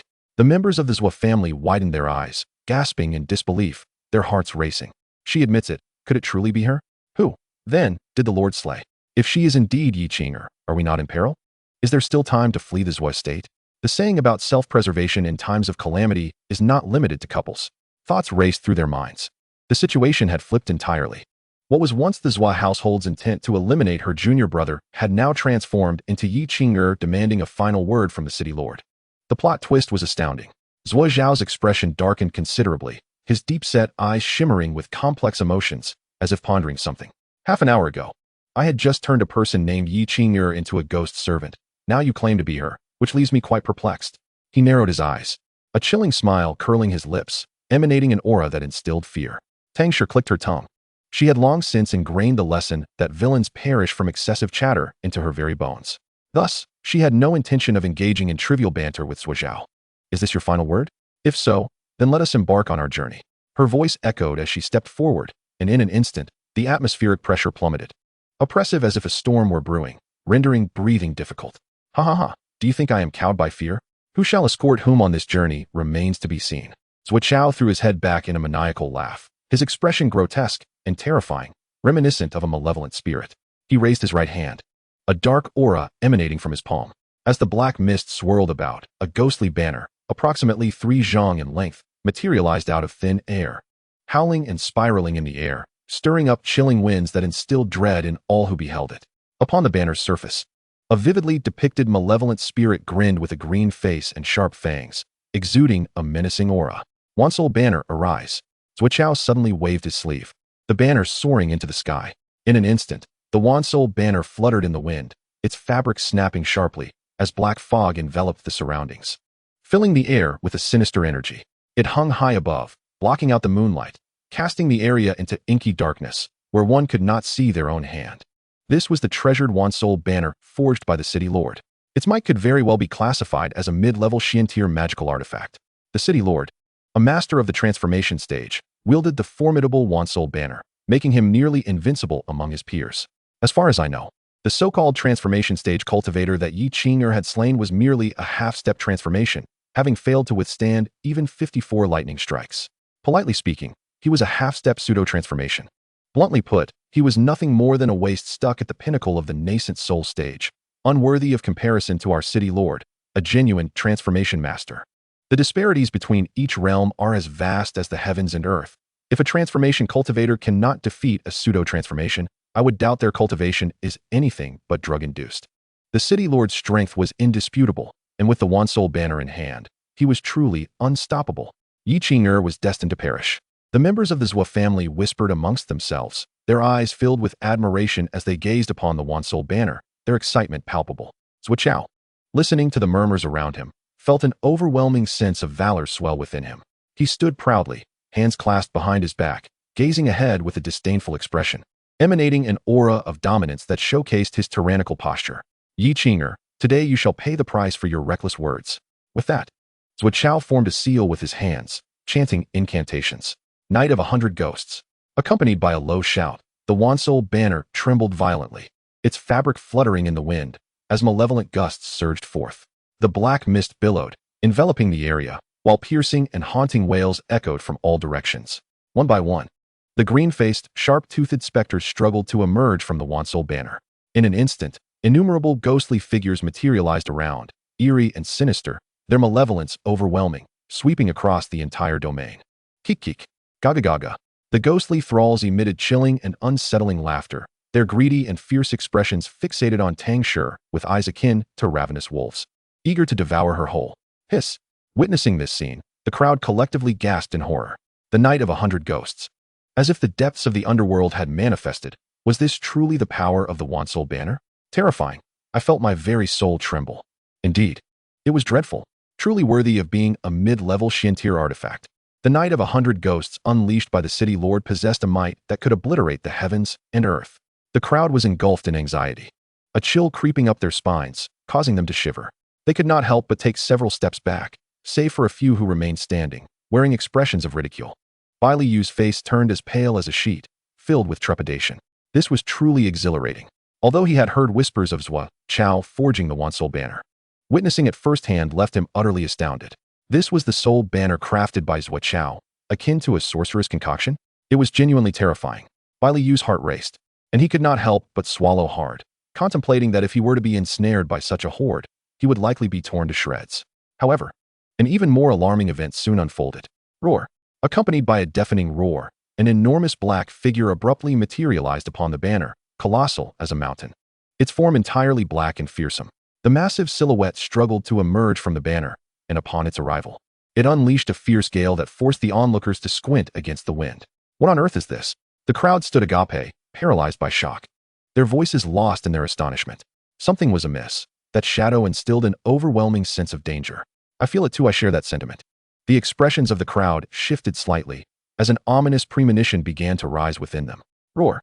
The shadow fully emerged from the once-old banner, howling towards the heavens, its presence disrupting the tranquility of the darkness. Upon its appearance, all the ghostly thralls froze in place. Its blood-red eyes, filled with hatred and madness, struck fear into the hearts of the crowd, causing their hearts to constrict as they sensed its aura. Chapter 72, The Hand of the Heavens. Half-step, transformation, early stage. A mere ghostly thrall had actually broken through the shackles to ascend to the transformation realm. This was truly terrifying. The crowd's hearts trembled violently, filled with dread. Unable to fathom such an unfathomable occurrence, countless individuals stagnate, expending their entire lives striving, yet forever trapped at the pinnacle of the golden core stage, unable to ascend further. Others languish at the peak of the nascent soul stage, destined to never touch the transformation realm. Yet at this moment, a mere ghostly thrall possessed the strength of a transformation master. How could this not astonish and astound? The crowd's thoughts swirled, unable to find calm. 1,000 ghostly thralls and an early-stage transformation ghost king, alongside the transformation lord of the city. Such a formidable assembly meant Xianxia was destined for annihilation. The crowd snorted in disdain, gazing at the solitary figure in black robes, shaking their heads and sighing. Although Xianxia was undeniably powerful, she paled in comparison to such a terrifying lineup. Her defeat was all but assured. Friend, can your senior sister withstand this? Bailu felt a sense of unease creeping into his heart. Anxiety etched across his face, worry evident in his brows. Xianxia remained silent, equally uncertain. He had always been clueless regarding his senior sister's true strength. However, even if she were extraordinarily powerful, she might still not be a match for two transformation masters. Bailu continued to strategize. Should we warn senior sister? Perhaps we should retreat? With her strength, though she may not win, she could easily help us escape. Xianxia found this suggestion astute. He then sent a message to Tang Shi, proposing, shall we flee? As long as we have the mountains, we need not worry about firewood. Tang Shi was examining the Ghost King before her when she suddenly received Xianxi's message, a slight smirk gracing her lips. Flee. As a survivor of the Gourd Sage, I would have left long ago if I lacked confidence. Do I need others to remind me? Having just acquired the divine technique Hand of the Heavens from the Supreme Bone, she saw this as the perfect opportunity to test its might. A divine technique surpassing even the celestial level surely could not be thwarted by an xianxiar artifact, could it? Tang Shi cast a disinterested glance at Xianxia, responding through their mental connection, do not be anxious. Although my main body is not present, two mere transformation cultivators are hardly a threat. Upon hearing her reply, Xianxia was instantly rendered speechless, momentarily at a loss for words. Two mere beings had no business being associated with the transformation realm. Such was the utmost disdain for formidable opponents. Xianxi's mouth hung open, his mind buzzing, overwhelmed by shock and disbelief. If anyone else had uttered such words, he would have scoffed in derision for their arrogance. Yet coming from Tang Shi, it felt entirely reasonable, leaving no room for doubt. Since his senior sister had expressed such confidence, it indicated she had her own means to resolve the dilemma at hand, and thus Xianxia had nothing to worry about. Consequently, he fell silent, obediently watching the unfolding battle. Bailu was exasperated with Mu Daoyu. What did sister say? Should we flee first? If we hesitate any longer, we shall all be doomed. Xianxia cast a glance at Bailu. Sister said, two mere transformation realm cultivators are not to be feared. What? Mere transformation realm? Not to be feared. Bailu repeated in a daze, feeling as if the world had turned surreal. Such formidable foes were dismissed so casually? Was she truly serious? This was the transformation realm, two of them. Anyone who heard such words would likely spit blood in disbelief. Yet, inexplicably, Mu Daoyu appeared to take it as a matter of course, as if it were perfectly normal, with no sense of dissonance whatsoever. Bailu stood momentarily stunned. Words caught in her throat, ultimately managing to stammer out a single word of admiration. Your sister is indeed as rumored. Bailu took a deep breath, swallowing hard. Xianxia glanced at him once more. Arrogant. Xianxia replied. Bailu cough. What I mean is, sister is truly remarkable. Oh. Bailu awkwardly rubbed his nose, his gaze flickering, at a loss for words. At that moment, the atmosphere around them grew increasingly tense. Jia. The Ghost King's sinister laughter reached everyone's ears like a death knell. A chilling wail surged from all directions, assaulting the sea of consciousness, sending shivers down their spines. Everyone felt their eyelids twitching, hearts racing as if they might explode. Ha ha ha, this is my proudest creation. Zhuo Qiao stared eagerly at the colossal figure suspended in midair, his face alight with excitement. The night of the 100 ghosts, the feast of slaughter, let it begin. He waved his sleeve once more. In an instant, the Ghost King let out a roar, leading a throng of ghostly minions to charge at Tang Shi, a dense swarm nearly engulfing the entire arena. The sight was horrifying. Roaring, swarms of ferocious ghost soldiers surged forth, claws bared and faces twisted in rage, resembling wolves ready to tear Tang Shi apart. However, Tang Shi stood her ground, unwavering. As the space around her distorted, emanating an inexplicable aura. In the next moment, she slowly raised her right hand, her delicate fingers shimmering with dazzling silver light. Instantly, a powerful and majestic aura erupted from her being.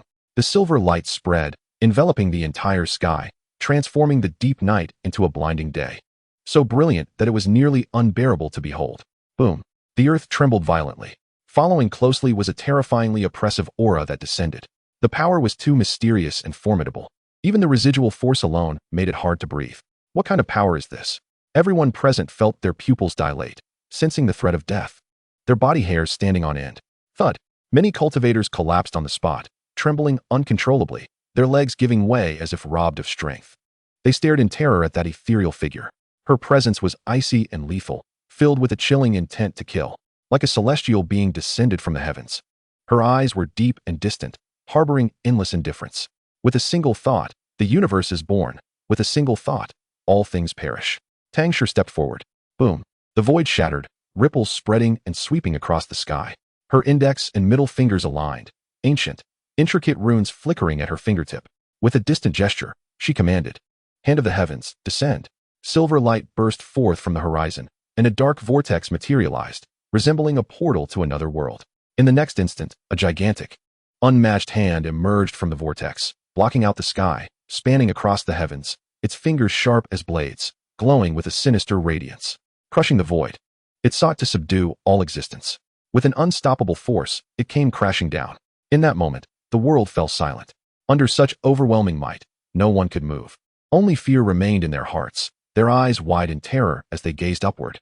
The massive hand struck down, the gale it generated sweeping away all obstructions. Even the fabric of space crumbling and breaking apart, revealing the chaotic void.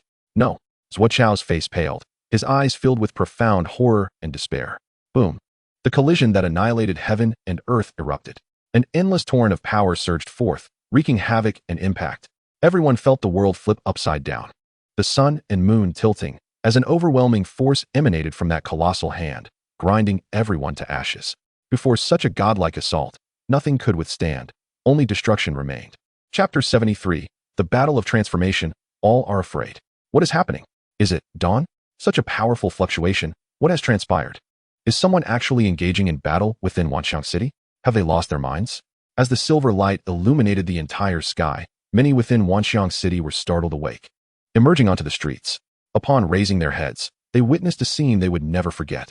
The firmament split open, revealing a long gash, like a chasm in the sky, deep and foreboding, exuding a chilling, terrifying aura.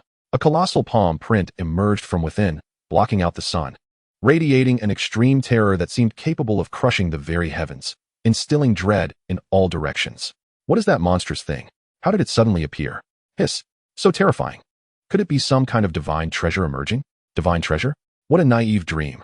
This is clearly a divine ability, and not just any divine ability, but one beyond the earth grade. Otherwise, how could it provoke such a change in the heavens and earth? That direction. Is it the City Lord's mansion? What? The City Lord's mansion? Could it be that the City Lord is using some divine ability to confront an enemy? Who dares to provoke an ancient monster of the transformation realm? Hiss! In an instant, the surroundings erupted into chaos. People stared in shock, their faces a mix of astonishment and fear. The City Lord's mansion is a place everyone knows. It is the very heart of Wanxiang City, the true ruler of the realm, wielding immense power. In Wanxiang City, daring to provoke the City Lord's mansion is exceedingly rare. After all, behind the City Lord's mansion stands a transformation realm cultivator, enough to instill fear in anyone. And now, someone actually has the audacity to cause a ruckus within Wanxiang City? This is akin to courting death. Soon, Crowds gathered in the streets, on rooftops, and even in treetops, including many formidable golden core cultivators. Even the figure of an old Yuan Ing ancestor could be vaguely seen. They craned their necks, their eyes anxiously fixed on that gigantic hand in the sky. This hand was unimaginably massive, blocking out the sun and moon. Even from a distance, they could feel the terrifying aura it exuded. Even golden core cultivators could not help but tremble in fear. Is this the pressure from the transformation realm? So oppressive and fierce. It is too terrifying. Boom. At last, the giant hand fully materialized. Its fingers spread wide, resembling mountains, crashing down as if to crush the ancient city that had stood for millennia. Instantly, the earth cracked. Stones flew, and dust billowed, obscuring the sky above the city lord's mansion. This sight was nothing short of apocalyptic. In an instant, a wailing scream pierced the heavens. No, accompanied by that piercing cry, a violent wave of energy surged from the heavens. Bang! A crimson mist erupted, cascading through the air like a torrential downpour. Yet, that colossal hand remained steadfast, inexorably advancing forward. With a low hiss, wherever the giant palm traversed, the surrounding space crumbled inch by inch, revealing the inky black chaos of the void. Should this hand descend completely, it would likely raise the entirety of Wuxiang City to the ground.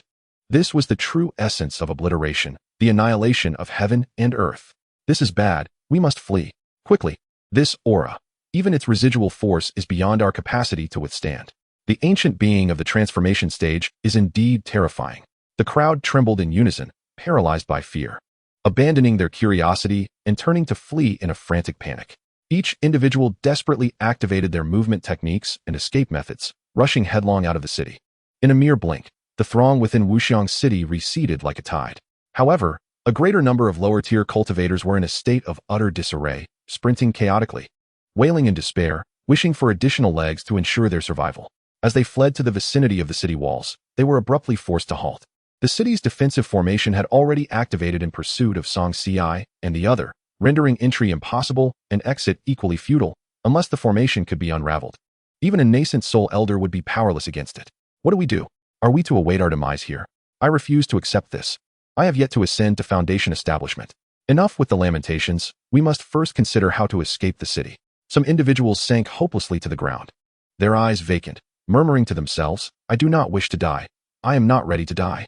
A gray-robed elder stepped forth, his expression grave as he spoke in a solemn tone. Everyone, please be silent. He was a late-stage golden core cultivator, held in high esteem within Wuxiang City. Upon hearing his call, the previously agitated crowd quieted momentarily. The elder continued, though this formation was laid by a transformation stage cultivator, it is fundamentally a defensive array. I have studied formations extensively. Perhaps I can attempt to break it. What?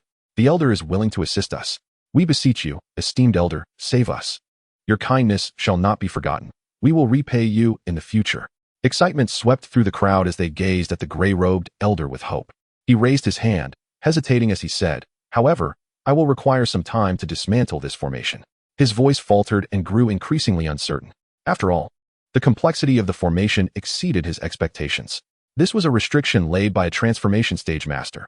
How could a mere golden core cultivator hope to unravel it easily? At his words, the momentary joy on the crowd's faces faded into a rigid despair. The calamity was upon them, and in the blink of an eye, the lives of all within the city hung by a thread. There was no time to wait for the elder to break the formation. Should they fail to escape Wuxiang City, their fates would be entwined with its destruction. With a heavy sigh, the gray-robed elder shook his head and departed, feeling powerless. Alas, it is over. We are truly doomed. Damn it. Had I known, I would have sought refuge in the mountains from my enemies. Wuxiang City is not a sanctuary after all. Amidst the crowd, someone suddenly broke into a heart-wrenching wail. I do not want to die. I have yet to ascend. My child is still so young. I cannot bear to leave him. I have 3 beautiful wives waiting for me at home. The air was thick with sorrow as anguished cries echoed, drowning the scene in despair. Humph, such minor setbacks, and they cannot endure, yet dare to speak of ascension? Just then, a voice, cool and mocking, pierced the air, causing everyone to shudder and turn in unison. At the edge of the city gate, a middle-aged man clad in a green robe stood with his hands clasped behind his back. He appeared relaxed, exuding an air of calm indifference, seemingly unaffected by the dire situation at hand. A transformation stage cultivator could obliterate a city with a mere breath, yet he regarded it with nonchalance, his composure infuriatingly serene. The crowd stared at him in stunned silence, their minds clouded. However, upon recognizing him, the gray-robed elder's pupils constricted. This man was none other than the renowned late-stage nascent soul cultivator, Lu Qingyang, infamous throughout Wuxiang City. It was said that Lu Qingyang had brushed against the threshold of the transformation stage, mere moments away from a breakthrough. He was the only one in Wuxiang City with an 80% chance of achieving transformation, yet he was an enigma, rarely engaging with the outside world. Today, however, Lu Qingyang had made an exception to appear and mock them. For a moment, silence enveloped the space, a hush falling over the crowd. "Elder Lu, do you have a means to assist us in breaking the formation?" The gray-robed elder hurriedly inquired, urgency lacing his voice. "Break the formation? Huh." Lu Qingyang's lips curled into a disdainful smile. "Why bother breaking it? It is merely residual force. We can simply withstand it." At this, the crowd exchanged bewildered glances. But this was the attack of a transformation stage master. Who could possibly endure it? Someone anxiously queried, and others echoed their apprehension. "What of the transformation stage?" Lu Qingyang scoffed, his disdain palpable. "It is nothing more than a wave of residual energy. I have slain transformation stage cultivators before. What fear do I have of a mere ripple of their battle?" Upon hearing this, the crowd collectively swallowed hard, their throats dry. "He has slain a transformation stage master?" They gazed at Lu Qingyang in shock. This revelation was utterly staggering, almost too incredulous to fathom. A nascent soul slaying a transformation stage cultivator was as absurd as claiming an infant could lift a 1,000-pound cauldron or tear a fully grown man apart with bare hands. Yet, Lu Qingyang's demeanor betrayed no sign of deceit. The crowd found themselves compelled to believe him, their eyes widening in astonishment. "Elder Lu, if you possess such strength, could you spare my life? I am willing to offer half of my spirit stones as tribute." Someone gritted their teeth, and others quickly joined in, eager to present their offerings to Lu Qingyang, hoping for his protection. Spirit stones were precious resources for cultivators, scarce and invaluable, consumed in their practices. He cast a dismissive glance over the crowd, waving his hand nonchalantly, exuding an air of arrogance. "Very well, I shall withstand this wave of attack for you. However, once we survive, you must demonstrate sufficient sincerity." The crowd nodded vigorously, tears of gratitude in their eyes as they expressed their thanks. Lu Qingyang gazed at the massive hand descending from the sky, his eyes glinting with a flicker of appraisal, as if he could see through the void to the ethereal figure beyond the distant heavens. With a thunderous crash, the colossal hand struck, and the left manor was instantaneously reduced to rubble, dust swirling and smoke billowing. Within 100 feet, every building and tree was utterly obliterated, transformed into a charred wasteland.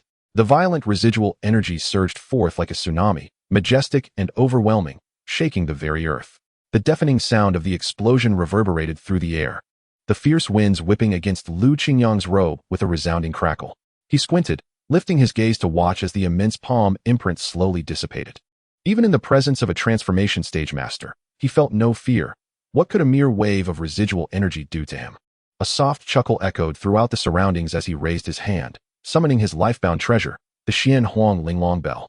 In an instant, the Xianyuan Linglong Bell radiated an overwhelming brilliance, swelling in the wind and unleashing a dazzling, blinding light, resembling a majestic mountain looming before the crowd.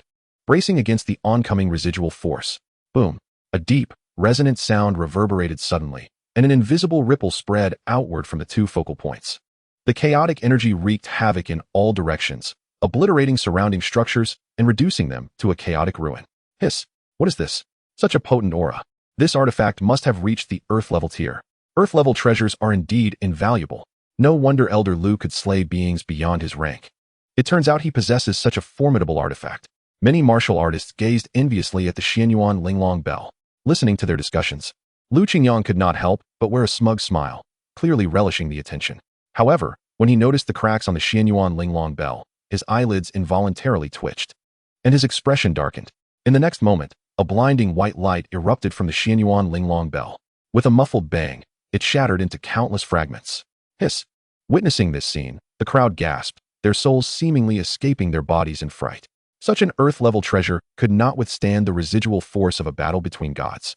It actually shattered. This loss is catastrophic. One must understand that artifacts of this caliber are rare and coveted. Each one is a peerless treasure. Even cultivators above the god transformation stage would vie for it. Yet now, it lay utterly destroyed. Lu Qingyang, a late-stage nascent soul cultivator, wielded an Earth-level artifact and possessed strength to contend with god transformation beings. Now, however, he found his treasure shattered by mere residual force, which was truly astonishing. Could such residual power genuinely be wielded by a god transformation cultivator? The crowd remained in stunned silence, their emotions tumultuous and difficult to quell. With his life-bound artifact destroyed, Lu Qingyang suffered backlash as well. He coughed up blood mixed with internal organs, his face pale as death, his body swaying perilously. Elder Lu, the crowd exclaimed in alarm. Lu Qingyang waved his hand, silencing their concerned words, his gaze darkening with intensity. Damn it, I never expected this residual force to be so ferocious. It seems I underestimated it. Lu Qingyang seethed inwardly. He had believed that his own strength would be sufficient to easily withstand it. Yet the reality had proven to be a bitter lesson. Now, he could no longer channel the spiritual energy within his dantian, relying solely on his physical strength. Meanwhile, the residual force continued to advance toward him. If he did not escape quickly, his life would be in jeopardy. Lu Qingyang frowned deeply, his eyes filled with apprehension. It's over. If Elder Lu cannot withstand the assault, we are even more helpless. There is no escape, someone whispered tremulously. Despair enveloped the crowd, as if they could foresee their grim fate. Perhaps by tomorrow, news of the annihilation of Wanxiang City, with no survivors, would sweep through the southern region like a hurricane, shocking all factions.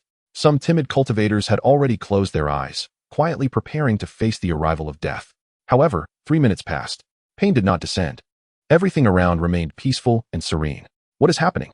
The crowd looked around in confusion, their eyes wide open. Someone noticed something amiss. What is going on?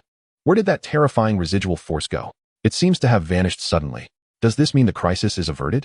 The crowd exchanged bewildered glances, each displaying a look of astonishment. Just moments ago, they had been worried for their lives. Unexpectedly, in the blink of an eye, the residual force had inexplicably dissipated. The silver light faded, and night fell once more. The world, which had appeared on the brink of collapse, now returned to normal, as though the earlier chaos had merely been an illusion. Yet the scene of the abrupt disappearance of the residual force remained etched in the memories of the crowd. Impossible to forget. The ability to summon and dismiss such residual power is truly unfathomable. While their lives were spared, a new doubt arose in their hearts. Who, indeed, was the mysterious cultivator engaging in battle here? Such divine means are truly awe-inspiring. Wanxiang City harbored no less than tens of thousands of inhabitants. The repercussions of annihilating an entire city are immense. One cannot dismiss the possibility of powerful cultivators lurking within.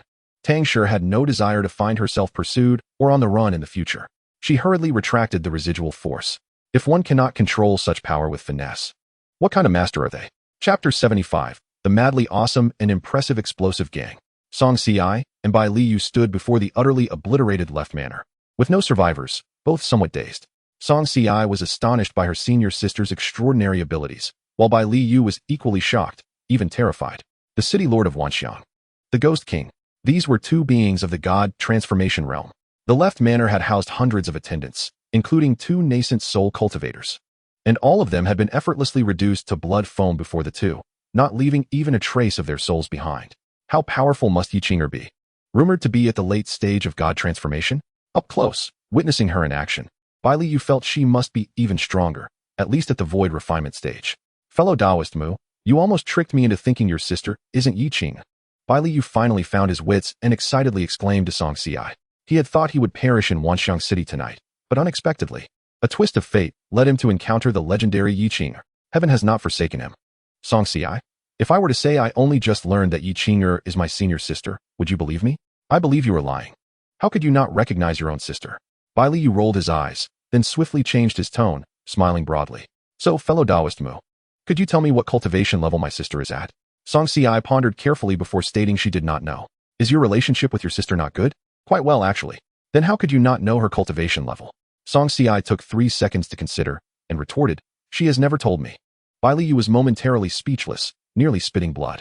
But he soon reconciled himself to the situation, reasoning that given her youth and limited time in cultivation, along with Yiqinger's inherently mysterious nature, it was quite reasonable for her to withhold her abilities. He consoled himself with this thought. Fellow Taoist Mu. Bai Liu grew increasingly familiar, his tone earnest. There is one thing I find perplexing, and I hope you can clarify it for me. Song Si raised an eyebrow. What is it? Feel free to ask. After much deliberation, Bai Liu could no longer contain himself and directly inquired. What exactly is the explosive gang? Could you provide me with a detailed explanation, Brother Mu? Song Si. Good question. This touches upon a blind spot for me as well. Bai Liu, do not misunderstand. I am merely curious, with no ill intentions. He hurried to clarify, fearing Song Si might take offense. Song Si observed with detached composure. just as he was about to discourage further inquiries, for he too was uncertain, when a familiar voice suddenly echoed in his ears. The Explosive Gang. Officially known as the madly awesome and impressive Explosive Gang, boasts 1 million members spanning the celestial realms. Do you have any further questions? Bai Liu froze, his expression gradually solidifying, his mouth agape, unable to utter a coherent word for a long while. The madly awesome and impressive Explosive Gang. Wow. I had always thought that the name Xiatian Bang was already audacious enough to exude arrogance. Who could have imagined that its full title was even more outrageously proud? With 1 million followers scattered across the heavens, what concept does this even represent? It is simply astounding. Bai Liu felt his mind go blank, struggling to comprehend the enormity of it all. Xiatian Bang, founded by Sioux, Quebec. Its mission, to march forth and leave no trace behind. Although it claims to have 1 million followers, they are merely avatars of Sioux himself. There was no need for Tang Shi to elaborate further. She turned her gaze towards Xianxia, momentarily at a loss for words. Xianxia understood her unspoken thoughts and immediately bowed his head in contrition. I am sorry. Senior sister, I was wrong. Wrong about what? Tang Shi raised an eyebrow, inquiring. Xianxia hesitated, then meekly replied, when encountering injustice, I should have taken a detour. I did not leave with senior brother Zhuge at the first opportunity, but instead lingered. Tang Shi's eyelashes fluttered slightly. Wait, senior brother Zhuge is also here? Yes. He was taken by the people of the left mansion and imprisoned in a secret chamber. Tang Shi's eyes flickered, and she turned to survey the ruins before them, her right eyelid twitching. Song Si's gaze followed suit, landing on the debris, and his expression darkened abruptly. The members of the left mansion had been annihilated in that single strike, reduced to this desolate ruin. What of senior brother Zhuge? Why didn't you say so earlier? Tang Shi exclaimed, swiftly darting towards the ruins. Song Si hurriedly followed, with Bai Liu close behind. The three navigated through the remnants, searching for any traces, and soon identified an anomaly amidst the ruins. There lay a concealed formation, severely damaged. Tang Shi reached out to press her hand against the runes surrounding the formation, and a circle of spiritual light illuminated the area. With a resounding boom, a thunderous noise emanated from the ruins. Crack! A deep, dark tunnel materialized before the trio. Let us go. Tang Shi was the first to venture inside, with Song Si and Bai Liu promptly trailing after her. They traversed the narrow tunnel for several hundred meters, arriving at a stone door. The door was tightly shut, adorned with intricate engravings, resembling a form of ceiling formation. This is it. At the time, we intended to rescue senior brother Zhuge, but the formation was protected, and it alerted the lord of the left city, who pursued us relentlessly, Song Si explained. Tang Shi examined the ceiling formation, contemplating for a long while. This formation was no simple matter. She found herself at a loss for a method to break it. Senior sister, can you handle it? Song Si asked, somewhat anxious. Tang Shi shot him a glance. If I cannot break the formation, then we shall force our way through. There is nothing a sword cannot solve. If there is, we shall use another sword. Stand clear. Song Si dared not question her further and obediently retreated to the side. Tang Shi narrowed her eyes. Fingers forming a seal as a long sword shimmering with a green hue suddenly appeared. Spiritual energy surged wildly, coalescing around the ancient sword, causing its blade to emit a soft hum. With a tremor, the long sword unsheathed itself, hovering half an inch before her. Tang Shi lifted her delicate hand, and the fierce sword aura surged, blindingly brilliant. In the next moment, the ancient long sword unleashed a powerful sword chi, tearing through the void and striking the ceiling formation with great force. With a thunderous crash, the ancient stone door quivered violently, the runes upon it swiftly vanishing before ultimately shattering completely. Tang Shi beckoned the long sword back and stepped through the stone door. A bright candle flame flickered within the stone chamber, illuminating the dark, damp underground space. Over a dozen cultivators lay strewn across the floor, their breath shallow, garments tattered and in disarray. Each individual had succumbed to a faint state, their faces pale and devoid of blood, with only a thin sheen of sweat slowly oozing from their foreheads. Zhuge Qingshan lay in a corner, his clothes soiled, bound by ropes. Senior brother Zhuge, Song Si exclaimed, rushing forward to support him. Zhuge Qingshan showed no signs of awakening. After a moment of examination, Song Si discovered he bore no injuries, allowing him to breathe a sigh of relief. What do we do now, senior sister? Song Si inquired. Tang Shi surveyed the surroundings, calmly instructing. The commotion here has been too great. It won't be long before someone comes to investigate. We must leave at once. Bai Liu concurred, Elder Yi is right. This place is unsuitable for lingering. They quickly assisted Zhuge Qingshan and dashed out of the mountains. Chapter 76. The Resurgence of a Hidden Task. As the earth-shattering battle gradually subsided, many in Wanxiang City felt a surge of curiosity, eager to uncover the truth. Upon reaching the scene, they were met with nothing but a vast expanse of ruins, devoid of all else. Where is the city lord? Has he perished? How could that be? The city lord is a formidable figure at the transformation stage. In the southern domain, there are few who could threaten his life. How do you explain the situation before us? The very residence of the city lord has been razed to the ground. If he were alive, how could he not dispatch anyone to investigate? The whispers grew louder, with many finding the situation suspicious, scattering in search of clues. After some time, they discovered the underground secret chamber. Traversing the long corridor, they arrived at the end to find a shattered stone door.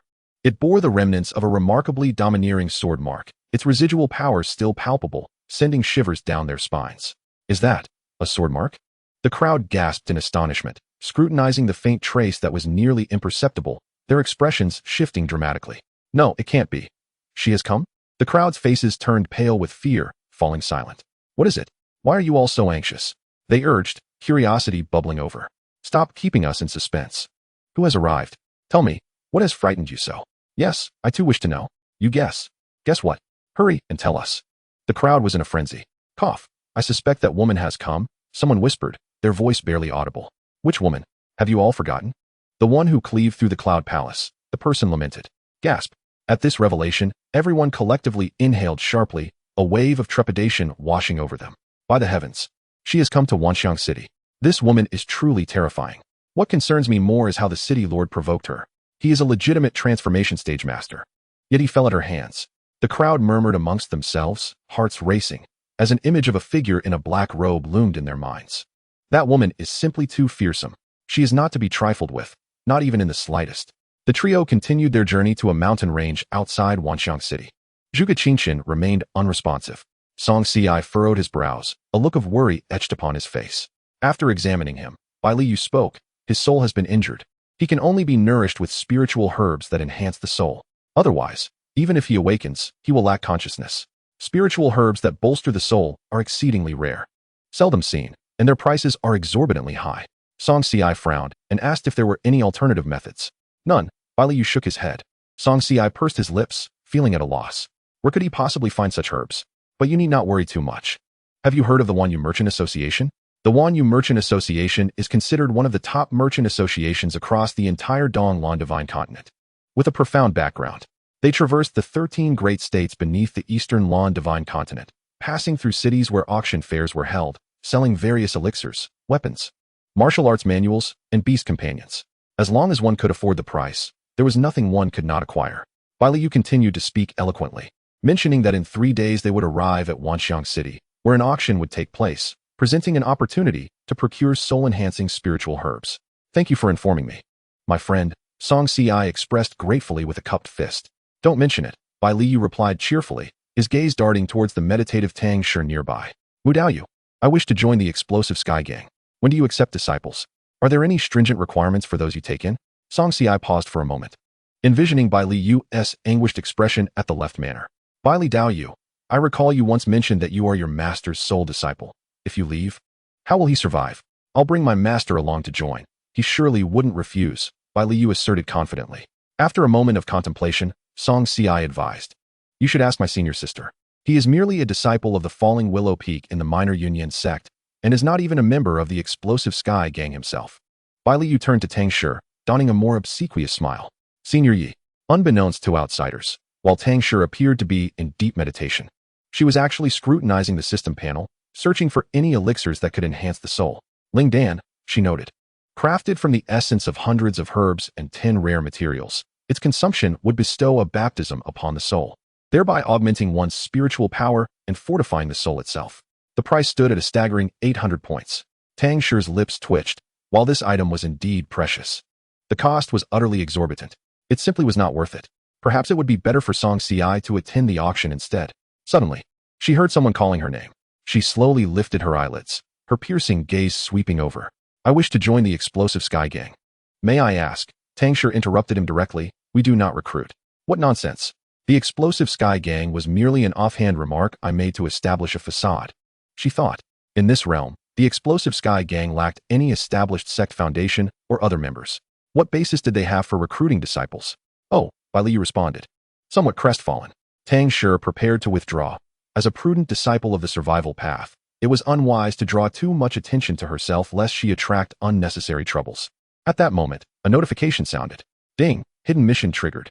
The companion you once embarked on the path within your youth is now facing a risk of losing their intellect. You have the following choices. 1. Exchange for a Ling Dan from the system to save them, earning 50 points. 2. Find a soul-enhancing item elsewhere to save them, earning a random piece of magical treasure and 3,000 points. 3. Remain indifferent and unconcerned, for survival is the ultimate path. Keep silent and earn 20 points. Tang Shi fell into contemplation. Option 1 required spending 800 points to gain back only 50, resulting in a net loss of 750 points for a single pill. How costly? It would take her over 2 years to regain those points. Choosing option 3, however, seemed unthinkable. Zhuge Qingxin had once been her task partner, and she could not simply ignore his plight. Balancing the pros and cons, she ultimately resolved to select the second option. She reasoned that purchasing something at the auction should not invoke significant karmic repercussions.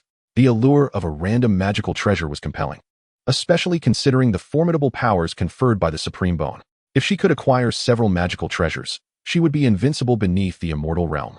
With great resolve, Tang Shi clicked to confirm option 2. Chapter 77, An Unexpected Encounter with Disciples of the Flying Star Valley. In the Mengqi mountain range, one of the most expansive and perilous mountain ranges in the southern domain, a 6-person team weaved through dense foliage, attired in white sect robes, wielding long swords, with jade tokens at their waists. Their expressions were solemn, their eyes alert to the surroundings. The leader, with refined features and a tall stature, stood atop the treetops, sword in hand, his indifferent voice resonating through their spiritual senses. We have now entered the inner reaches of the mountains. Proceed with caution and do not disturb the beasts. The disciples bowed their heads in acknowledgement, quickening their pace as they ventured deeper. The further they advanced, the more oppressive the atmosphere became. As they delved deeper, the beasts within the mountains grew increasingly formidable, some even beyond the capabilities of their sect elders. They had no choice but to tread cautiously, hoping to avoid encounters with other beasts before locating the spiritual herbs they sought. After some time, the team suddenly halted. Senior brother, there seems to be movement over there? The leader turned his gaze to the distance, noticing faint fluctuations of spiritual energy. Let us take a look, he commanded, soaring through the air as the other disciples followed closely, infusing their legs with spiritual energy to traverse swiftly. Before long, a large pit came into view, strewn with rubble and bloodstains, the air thick with a pungent scent. A pig-like beast lay slain nearby, its limbs severed, blood gushing from its wounds and staining the earth. 2 youths held long swords, their blades still smeared with the beast's flesh and innards, dripping with crimson liquid. Hearing the commotion, the boys turned simultaneously, their expressions wary upon encountering the unfamiliar arrivals. A tense standoff ensued, the atmosphere thick with unease. Bailu Yu smacked his lips, sizing up the young man leading the opposing group, who appeared to be in his 20s, and whispered to Xianxia, "What do they intend? Are they hoping to scavenge?" They had come from Wanxiang City and had settled in the Mengqi mountain range, merely waiting for the Wanyu Merchant Association to enter the city and hold the auction.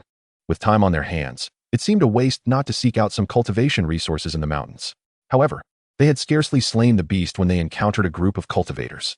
Xianxia frowned and replied, "I'm not sure, but I don't sense any ill will. Still, we must remain vigilant. The competition among cultivators is fierce, and one can never be too cautious." Though this group of cultivators showed no overt malice, Xianxia's instincts urged him to stay alert. After all, there were far too many unscrupulous individuals in this world, and he could not afford to be careless. Bailu Yu narrowed his eyes as he scrutinized the individuals before him. They appeared formidable, most at the mid-foundation stage, and the aura emanating from the young leader made him feel an inexplicable sense of trepidation. Rubbing his chin, he called out to them, "Hey, what do you want?" The leading young man slightly cupped his hands in greeting, speaking in a calm tone, "I am Suiji from the Flying Star Valley, merely passing through. There is no need for alarm." Flying Star Valley? Suiji? Bailu Yu's mind raced to gather information about these names. Moments later, realization dawned upon him, and he discreetly conveyed to Xianxia, "The Flying Star Valley is a sect located over 80,000 kilometers south of here, bordering the southern domain and southern Song Prefecture. Their sect master is said to have reached the peak of the transformation realm, just a step away from entering the void realm, making it one of the top sects in the southern domain with formidable strength. It is said that the direct disciple of their sect, having entered the golden core stage at the age of 80, is the heir apparent to the next sect leader. The transition from foundation establishment to golden core is not merely a matter of lacking a single foundation establishment pill. It represents a formidable threshold in the realm of cultivation. Only upon entering the golden core stage can one be considered a true practitioner. It is estimated that 80% of cultivators are stuck at this juncture, unable to progress throughout their lives until their lifespans are exhausted. Hence, the saying goes, once a golden core is swallowed, my fate is mine to command, not dictated by heaven. Achieving the golden core at the age of 80 is indeed a remarkable feat, a testament to one's extraordinary capabilities. Upon hearing this introduction, Xianxia felt a sense of relief and inquired, since you hail from the distant Feishing Valley, what brings you here? Xianxia humbly replied, I have heard that the Wanxiang mountain range abounds with spiritual herbs, so I brought my fellow disciples out to train. I did not expect to encounter you all in this remote area. It is truly fortuitous. This statement bore truth. The periphery of the mountain range was populated with first and second-tier demonic beasts, while they now face third and even fourth-tier beasts deeper within. Further in, there might even be fifth-tier beasts, equivalent to the peak of the nascent soul stage. Throughout their journey, they had only seen a few individuals on the outskirts, and upon venturing inward, they had not encountered anyone else. The demonic beast currently being slain by the two youths was indeed a late-stage third-tier creature, with strength comparable to that of the golden core stage. One youth was in the foundation establishment stage, while the other's cultivation was indiscernible, likely concealed. However, he should be of a similar caliber. Typically, cultivators of such prowess would only dare to hunt second-tier or lower beasts on the outskirts, fearing the dangers of deeper excursions. Yet, these two were exceptions, having slain a third-tier beast despite their foundation establishment cultivation. This piqued curiosity. Since we have crossed paths, it must be fate.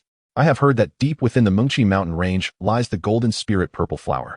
Would you care to accompany us in exploring this mountainous expanse? Xianxia tentatively proposed. Finally, you felt a flicker of excitement.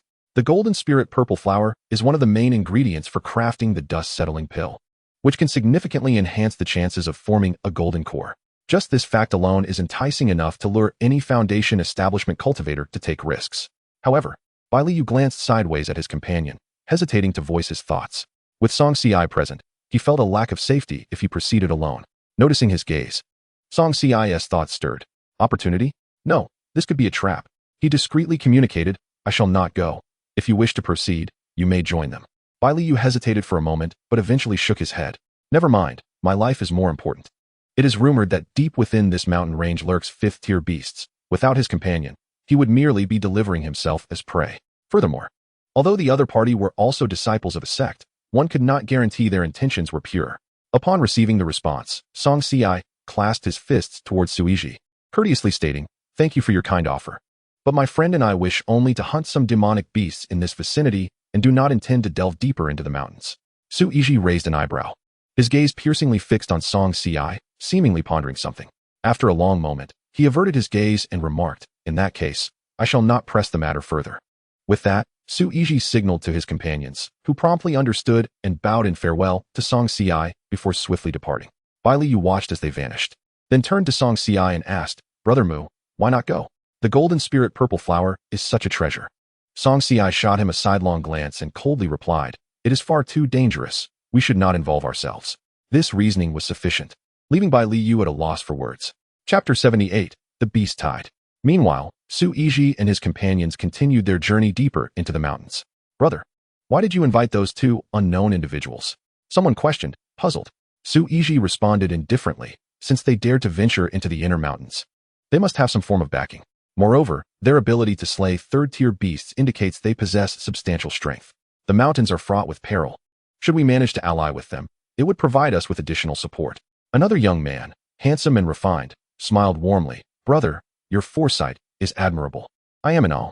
However, it is quite unfortunate that those two rejected our invitation. They truly do not know their worth. An arrogant young man scoffed disdainfully.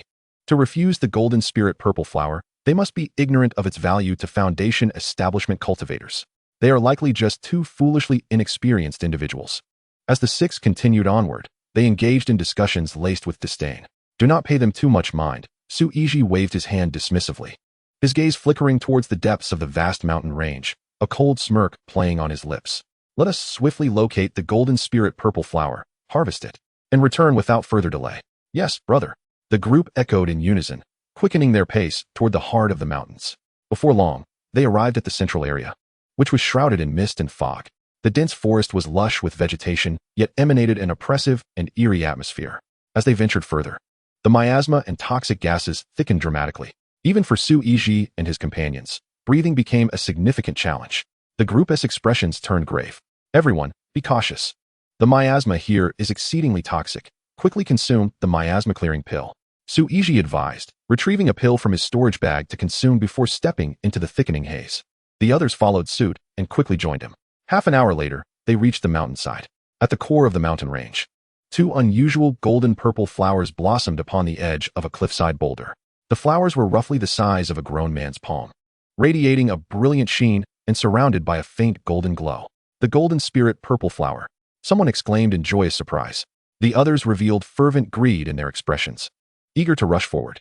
Brother, shall we proceed to harvest them? Suiji surveyed the surroundings. Wherever spiritual herbs thrive, demonic beasts are sure to lurk. Let us proceed with caution while I assess the area. The others nodded in agreement, each on high alert. Suiji narrowed his eyes, releasing his spiritual sense to probe the surroundings. Soon, he detected a third-tier early-stage ironback rhinoceros hidden within a cave beneath the cliff. The ironback rhinoceros was armored like a tank, with skin as hard as steel and astonishing defensive capabilities. This type of demonic beast had tough skin and flesh, making it resistant to ordinary attacks. However, it lacked any offensive prowess. Suiji licked his lips, suddenly gesturing with his hand. Whoosh! A sound of slicing air resonated. A flying sword transformed into a silver bolt of lightning, swiftly piercing into the cave. Thud! The sound of flesh being pierced erupted. A series of anguished cries emanated from the cave, and the roar of the ironback rhinoceros was deafening. Attack! Suiji bellowed. Boom! With a resounding explosion, the entire mountain seemed to tremble momentarily. In the next instant, the six of them charged forth, unleashing their techniques and spells in a frenzied assault. Bang! Bang! Bang! Waves of spells struck the ironback rhinoceros's head. Boom! The mountainside crumbled as the massive body of the ironback rhinoceros crashed into the earth, clouds of dust billowing. When the dust settled, the ironback rhinoceros had drawn its last breath. Was that so simple? I hadn't even unleashed a third of my strength.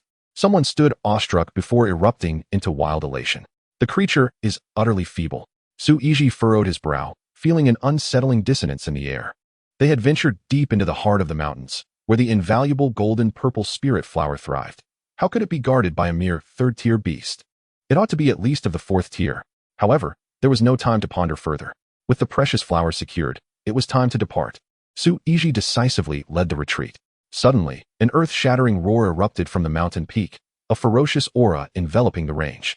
An ancient beast stirred from its slumber, its terrifying presence casting a chilling pall over the group. Was it the fabled fifth-tier beast? No, something was amiss. This aura was unmistakably that of a sixth-tier creature in its early stages. Suiji's pupils constricted. We must flee at once. With those words, he dashed forward, the others following in a frantic rush, propelled by sheer urgency. In the wake of that thunderous roar, the mountains reverberated with the growls of countless beasts. A horde of monsters surged toward Suiji and his companions, a formidable force. This was preposterous. How could this happen? Had the beasts gone mad? A sixth-tier beast possessed intelligence comparable to that of humans, capable of commanding other creatures. Such was not an unusual phenomenon. Enough with the chatter, we must escape.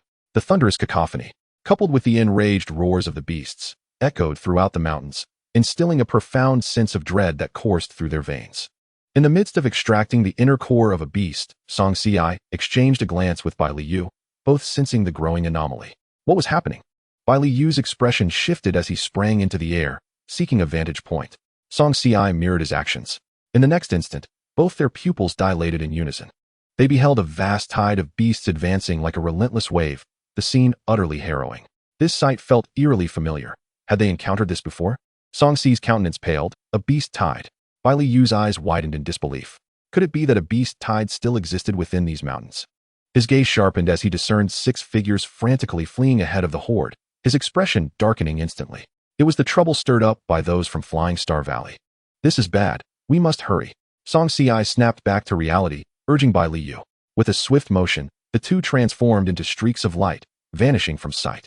Yet, the disturbance caused by the beast tide reached beyond the depths of the mountains. Those on the periphery were also converging upon them, encircling them from all directions, plunging them into a dire trap.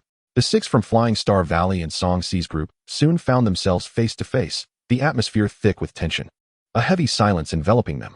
Fellow cultivators, might you assist us in overcoming this peril? We shall reward you handsomely afterward, Suiji proclaimed, clasping his hands in a formal gesture to break the silence. Bai Liu wore a sardonic smile, chuckling dryly. With our meager cultivation, do you truly believe we could be of any assistance? We have procured 2 golden purple spirit flowers, and we can offer one to you. Su Yizhi gritted his teeth as he spoke. Golden purple spirit flower? Bai Liu's demeanor shifted instantly, a smile lighting his face. Excellent. Everything is negotiable. He then relayed a message to Xianxia. Brother Mu, this is indeed a golden purple spirit flower. You haven't reached such monstrous levels of cultivation at merely 10 years old, have you? This would greatly benefit you. Noting Xi's lack of response and the encroaching beast tide, he quickly urged, saving them equates to saving ourselves. What is there to hesitate about? Hurry and summon your senior sister.